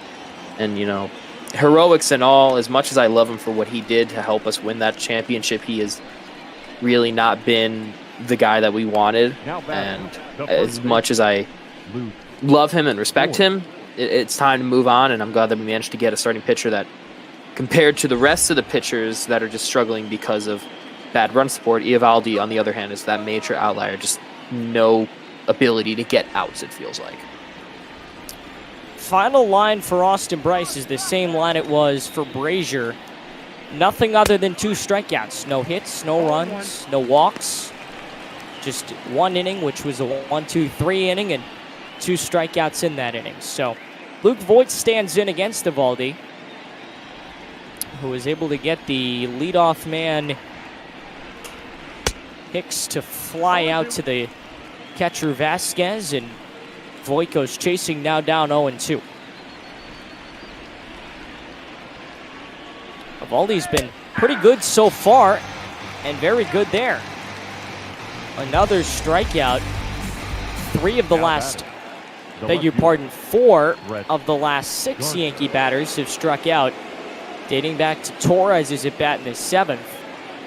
Now Gardner hits in the 9th and looks to start a 2-out rally for New York, who is just looking for insurance at this point, ahead by 4. This has been a very good afternoon for them. Didn't start very well, but again, I'll stand by my assumption that Germán had a very good day. Germán had a solid day on the mound. Maybe not as solid as you would have liked, but he did his job. He's probably going to at least contend for the win. At the very least, he threw some very good innings. I think it was a very successful day for a guy who's only thrown in 8 games this season. 2-1 to Gardner. Sliced, knocked down at short. I would give him an infield single for that. I don't think they're going to be cruel enough to score an error. But Bogart's unable to come up with it, and Gardner reaches with 2 out in the 9th. They will give him an infield single. And now it is Tommy La Stella, the newcomer who hasn't done much at the plate. Sliced foul. Walked, singled, struck out, and flew out. But in the field, he's been very solid, and I think he's, again, like I said earlier, going to fit very well into this Yankee system. A very good pickup for our Yankee representatives. 0-1 with Gardner off first, 2 out in the 9th. Checked his swing. Gardner's going, and he's safe. Really? How about Brett Gardner? And really? Maybe not the most realistic decision, but he wanted an extra stolen base, and he certainly got it. He has lost a little bit of speed, but not very much. He is just pretty fast still. Not as fast as he was back in the prime of his career, but he's still able to get a stolen base. Kind of caught everybody off guard. A runner in scoring position, and the 0-2 to La Stella. Swing and a miss. He goes chasing for his 2nd strikeout of the day. One last chance for the Red Sox. They trail by 4. Got to come up with those runs here at home. Yeah, that great Ether Boss guy. My pure unbridled disdain for Brett Gardner and everyone he loves stonks. Go to the 1. That guy has the right idea, not going to lie. Now pitching for the New York Yankees. So Montgomery won't come in to finish. It'll be Jonathan Holder. He will come in to close for New York. Leading off. Into the lineup, Montgomery, who threw pretty well. 3 1/3 for him. I'll get you the line as we go along.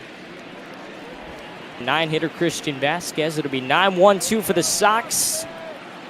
Vasquez, Peraza, Benintendi fouled away now 1-1. Beg your pardon, 1-2.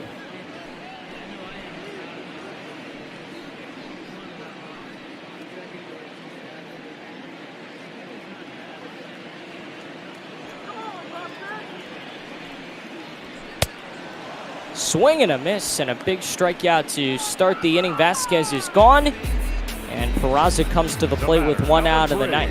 Second baseman,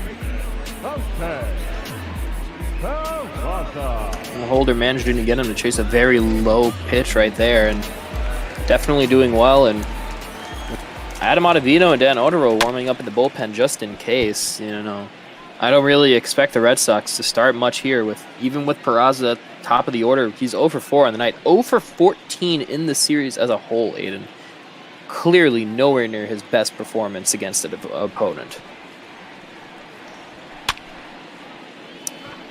It's a shallow fly ball. It'll stay on the infield and grabbed by Voigt for the second out. And now Benintendi is up to try and keep this game alive for Boston, although at this point might be better just to take the losses. They're going to go tomorrow on Sunday Night Football, likely just to salvage 1 of 4 in this series, which is, when you're a Red Sox team that is hovering around 500, taking a deep dive, yes, but hovering around 500, you don't want to be losing 3 of 4 like this. Yeah, very much so, especially against not only division rival, but against, of all teams, the New York Yankees. Red Sox Nation definitely not happy with the outcome of this game. I'm not happy with the outcome of this game, as we're down to our last strike, as the changeup just in there on the inside for strike 2. Here's the 0-2, and that'll do it. The strikeout of Benintendi, his second of the day, and the Yankees get a big win on the road. They have won the series. They'll go for the sweep tomorrow night.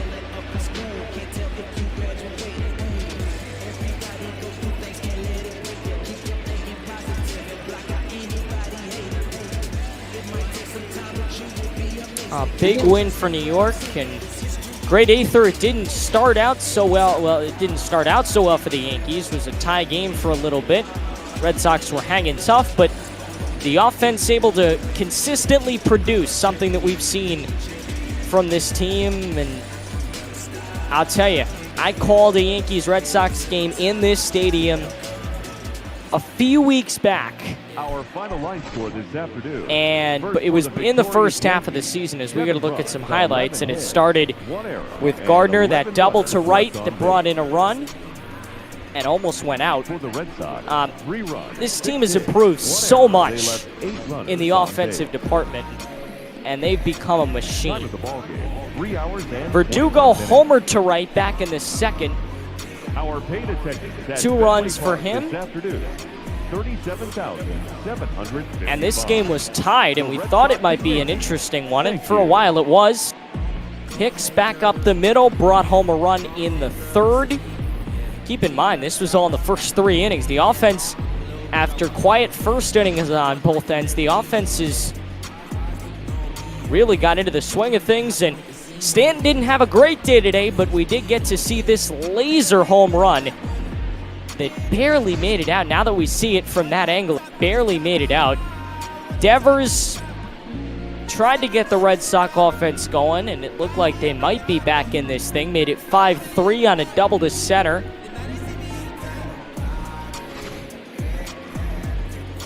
But the Yankee offense was just so good today. Voigt nearly hit it out. A ball that kissed the line and the green monster out in left. 2 runs came in. The Yankees would lead at 7-3. Some flashing of the leather over at third. Devers had a few tough plays, made a few errors, but that was certainly not one of them. The flashing of the leather was on both ends as Devers grounded out to Torres at short. Another interesting play for Rafael Devers in the hot corner. Again, had some errors, but also had some highlight reel worthy moments. And then in the 9th, it was Jonathan Holder on for the save while Aroldis Chapman is still out injured. Strikes out Benintendi, and Great Ether, it's a solid win for the Yankees as Jordan Montgomery gets the win. A very solid day for them all around, and they're able to take a 3rd straight game here at Fenway. Yeah, you know, closer game earlier in the day, but it just did not end the way that I wanted it to, and I actually want to see something really quickly on the Yankees side. Oh, so close. I saw 9 pitches for Holder in the bottom of the 9th, and I thought that he had 3 strikeouts for a second. I thought we had an immaculate inning that we just casually glossed over, but only 2 strikeouts. Still great job by the bullpen for both the Yankees and, to an extent, the Red Sox, managing to stop the bleeding after a couple rough 5th and 6th innings. And all in all, tough game for the Red Sox. Great game for the Yankees. We're going to go at it again tomorrow and see if there's anything that changes. And Beardy Buddha and Carlos Zimmerman are both here a little later than scheduled, but guys, you guys might have a more interesting game in terms of what it means in the standings. We saw a pretty good one, but yours is probably going to be more interesting in terms of what it means for both teams. Yeah, the Astros just trying to keep pace with the Athletics, who have been on a tear, got the sweep over Houston, I believe, and still hold that 7-game lead in the West. Twins clinging to a 1-game lead against those Cleveland baseball people, and so big implications in the AL Central. Houston won 8-3 last night, and yeah, should be a good one here to cap things off on a Saturday night on ML Bot Ball. Looks like we're about to get into your game. Great Ether, final thoughts before we hand things over. I miss Kevin Millar. I wonder what he's doing right now.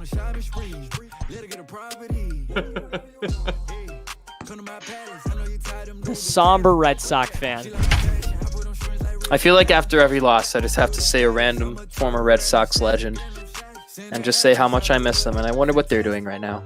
I saw Kevin Millar come back for the St. Paul Saints and hit a home run at age 45. I have a Kevin Millar and Bill Murray bobblehead in my basement. I'm looking at it right now.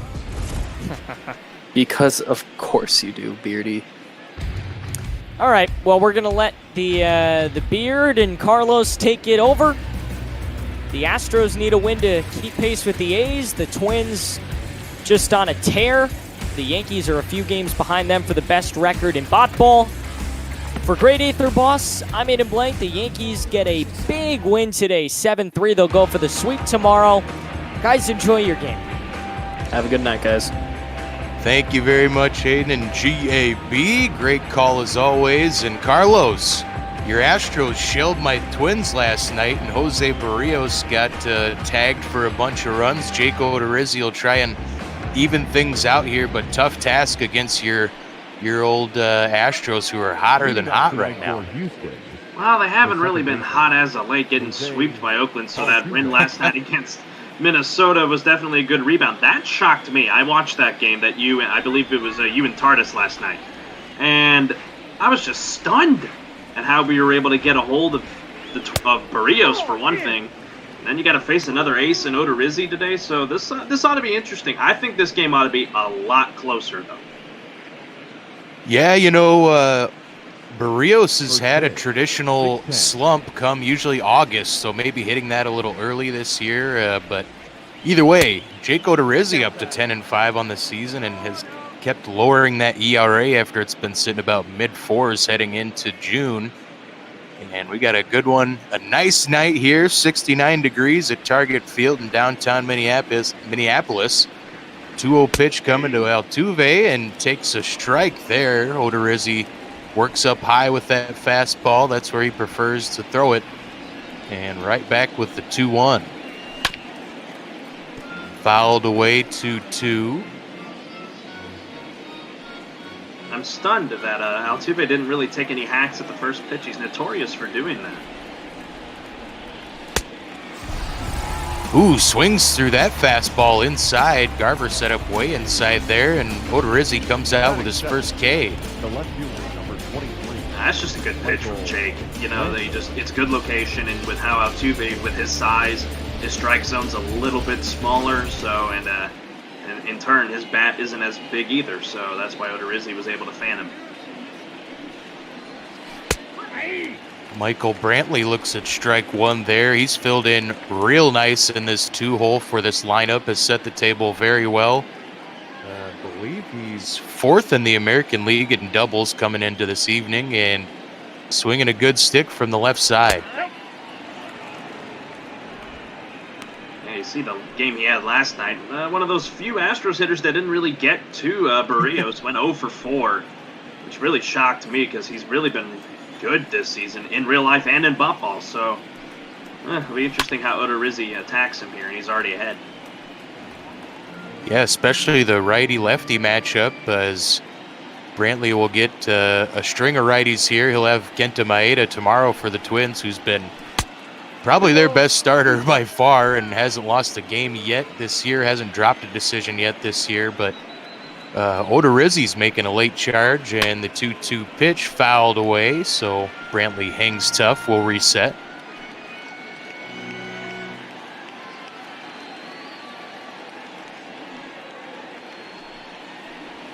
Garver wants it outside. Brantley reaches for it. Sano has a tough play to his right and can't handle it.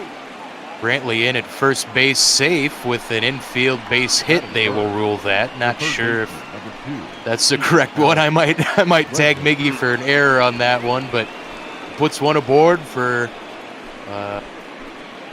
a best hitter 1A or 1B in the American League, probably Alex Bregman. Yeah, I've been saying in a lot of the calls I've had, and so have my colleagues. You know, Bregman would be top gun for the MVP right now, if not for the guy that's in the on-deck circle. It's almost like there was kind of talk of that. I remember back in 2006 for the Twins when Mauer and Morneau were both having excellent seasons. There was talk that they might cancel out some MVP votes for each other. I remember that. Yeah. Throwing it way back, of course, to my old Twins and Gardy glory days in the Metrodome. The 1-1 to Bregman. This is up high.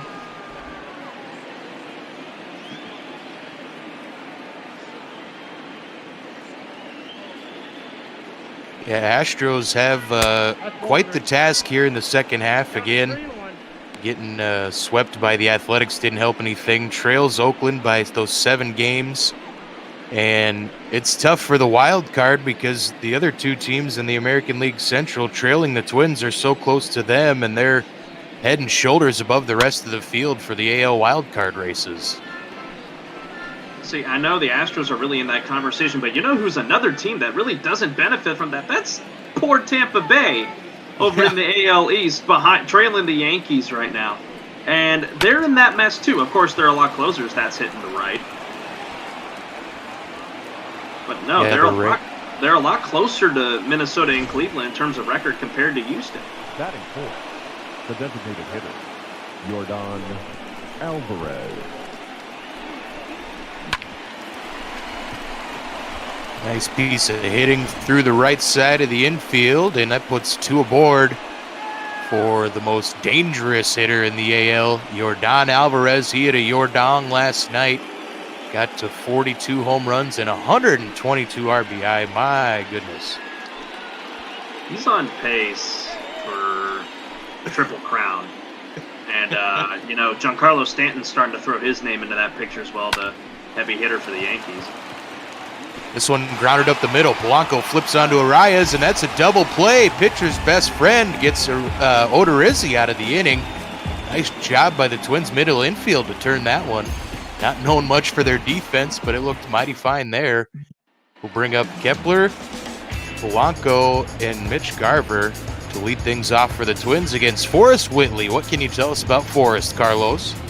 Forrest, he's arguably one of the highly sought-after prospects for the Astros, and now they brought him up in a time where, you know, Josh James, who's now with the New York Mets, he was starting to struggle. And he's really trying to figure it out. He's 1-1, 5.23 ERA, so not ideal, but he's young, so I understand. But this is gonna be interesting how this leadoff group. This is a group I think that can start teeing off on Whitley if the case were to bring itself. Yeah, some interesting pitch mix, I think, from Forrest Whitley. He'll throw the 4-seamer, 2-seamer, slider, curveball, and changeup. So a wide arsenal. Not sure how much he throws of each. I'm guessing, obviously, that 96-mile-an-hour heater, which goes in for a strike there at 98, will feature heavily. Yeah, that's what he relies on, is that fastball. But his off speed works too, but he's been burned with the changeup in his 2 starts, so he may want to limit that a little bit more. Another nice pitch with the 98 heater, so tossing him well here. Bottom of the 1st inning, Forrest Whitley has Twins right fielder Max Kepler 1-2. And Kepler fans at the changeup outside, so Whitley gets that one working for punch out number 1, his first batter faced. Well, he shut me up really quick about his changeup, so that's just it's well set up by Ramos. First of all, that's a guy I'm not really used to being catcher. But yeah, Whitley, he did that one well, and now he's got another lefty in Polanco. Yeah, Polanco, the switch hitter, he prefers hitting from this lefty batter's box, and the home runs up to 20. He had 22 in all of last year, and a similar all-star campaign. Fell off a little bit in the second half, but he's had a little bit of a power surge here the last week or two, and he's done very well in this 2-hole for this Twins lineup, helping set the table even when Kepler can't get it done, and he swings through that one. Whitley spinning him well here early. Yeah, it was a good curve from him. I wouldn't be surprised if he burned him with the heat. Little excuse me swing, and it pulled the throw from Bregman. He had to come in charging to his right.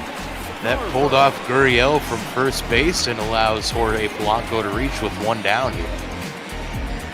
Garver steps up. Man, that's the errors are starting to ramp up for Bregman, and he's such a good defensive third baseman. It's just with the shift on there, I knew it was going to be a tougher play compared to if Correa was the one in position. Well, we'll see later. Jorge Polanco's not known for his defense, so he might pay him back in this one later. Now, Beardy, this is an interesting thing here I love about this Twins lineup. A catcher batting third. He's going! Yeah.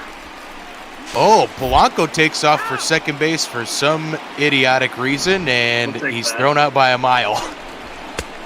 Yeah, that was not a good jump by him, and he really was testing Ramos's arm there, and he probably knows better. That was actually kind of closer than I anticipated, but good play by Altuve to be able to lay the tag down and get him out, but wow, quickly, Forrest Whitley's got 2 outs. Yeah, not sure why you want to erase the base runner ahead of Mitch Garver, as he's the guy with only 30 home runs and 23 doubles, and fouls that one off to the right. We'll go 2-2 again. Yeah, I was going to say, though, a catcher batting third, Twins fans were used to that for nearly a decade with Joe Mauer, the backstop, and winning Silver Sluggers at the AL catcher position. And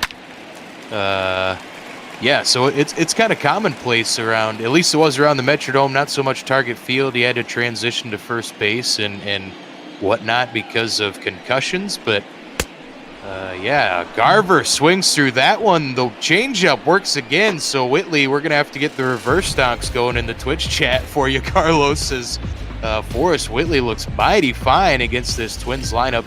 Zeros across the board. We'll see if his offense can pick him up here, top of 2. Leading off for the Astros, the shortstop, Carlos Correa. Carlos Correa stands in, had a solo shot down the left field line in the third deck. He crushed it for home run number 14 on the season last night. We'll see how he does here against Odorizzi, who starts him out with ball 1. against him. Correa, he's had a bad tendency, especially with Oakland pitchers, and now include Odorizzi in that, of not hitting well against their starters. He tends to do a lot better against teams' bullpens, so Correa is the guy that usually comes to life middle innings if a reliever is in the ballgame.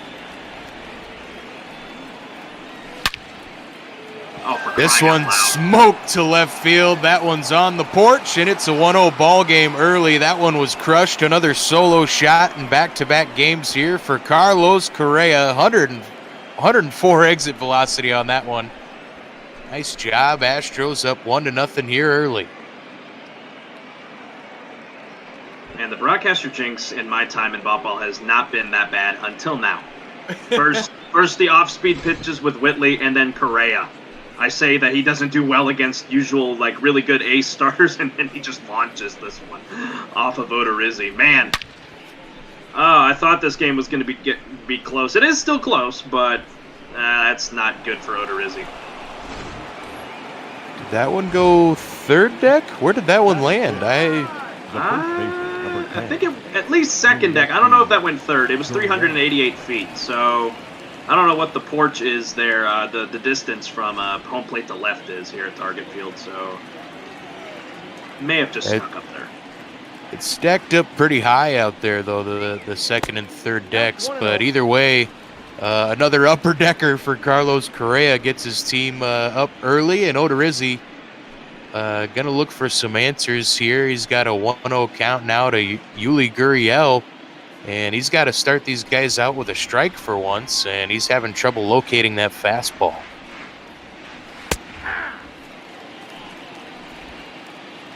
Gets the splitter in there. If that pitch works for him, he can salvage a start, but he really needs to establish that high fastball if he wants anything to work. And he kind of left a splitter up high there. I'm surprised Gurriel didn't punish it there. Nah, that probably would have went in at his hands, and it probably would have just been a pop-up on the infield, so I don't blame him for swinging at it. Yeah, Odorizzi's got this splitter working a little bit here. That one's inside on him a little bit. Blanco will go to his right into short left field and squeeze it for out number 1. Batting 7, the center fielder, number 4, George. Get a look at Minnie and Paul out there in center field. I recommend if you ever come up to Minneapolis and visit Target Field, do yourself a favor, buy a ballpark access ticket instead of a seat.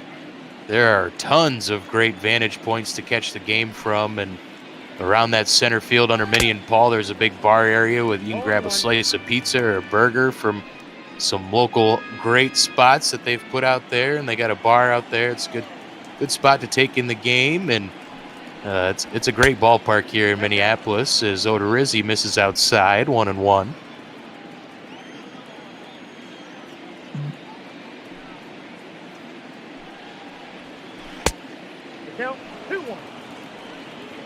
Curveball misses. Odo doesn't throw that too much, so maybe trying to keep it away from Springer, who launched 2 home runs in yesterday's ball game, racked up 5 ribbies. As Houston won 8-3. All their runs came via the long ball. I got 3-1. 3 balls, 1 strike. It's kind of what it was for them in that last game of the series against Oakland. They lost 11-7, but God forbid, 6 of their runs came by the long ball. That's a team that's really good at that. Well, that ain't going nowhere. This one popped up to the right of home plate. Garver will squeeze it for out number 2 on the 3-1 count. So the green light doesn't work for Springer. That brings up former Twin himself, Wilson Ramos, of course, famously sent for proven closer Matt Capps for some dumb reason. I could tell you were being sarcastic when you said good closer Matt Capps. Oh, yeah. Twins fans still very salty about that trade. Of course, one of the Bill Smith blunders, but nice to see Wilson have a long career here and now in the thick of potentially a playoff hunt on an AL team out west. As a trade rep for the Astros, me and Jordan Smith, my fellow rep, we knew we needed to fill a hole at catcher with Garrett Stubbs going down with a torn ACL, and Ramos fit the bill. grounds out here to Miguel Sano. That'll end the top half of the second inning, but Carlos Correa launches one again. And a 1-0 ball game here is that one. Jeez Louise, that was crushed. Let's see where this lands. Second deck. Okay, second deck. Yep, that little notch of a second mezzanine type level there, and Nelson Cruz gonna lead things off here, bottom of the second for the Minnesota Twins. Now this is a guy that Whitley really needs to really pitch well against. I have this guy in ESPN Fantasy Baseball, and my oh my, was he great for me last season, and so far this year as well in this shortened season. Yeah, if he could only face the White Sox in every series. I saw somebody after this last series he crushed against the White Sox, somebody on Wikipedia changed the owner and GM and all those positions to Nelson Cruz on the Wikipedia page of the White Sox. So it's crazy seeing a 40-year-old still being able to swing a bat like he does. And if you give him a fastball to hit, he's going to plant it somewhere deep.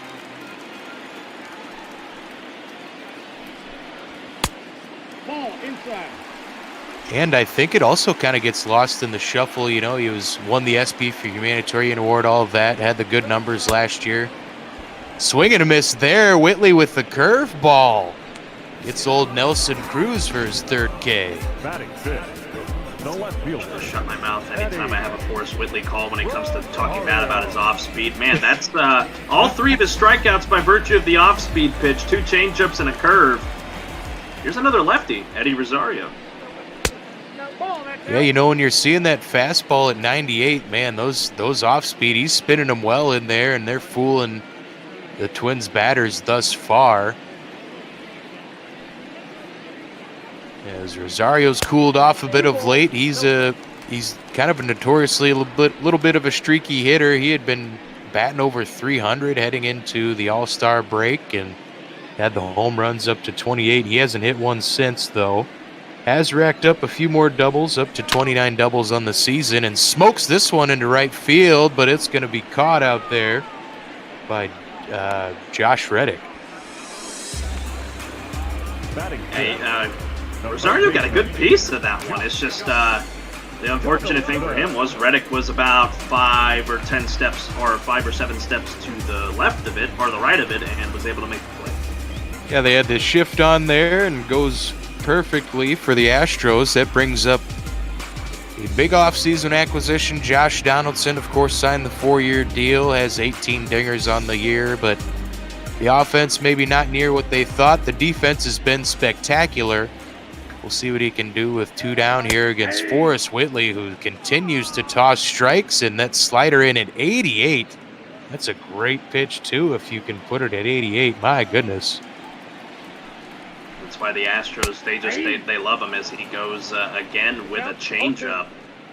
Wow.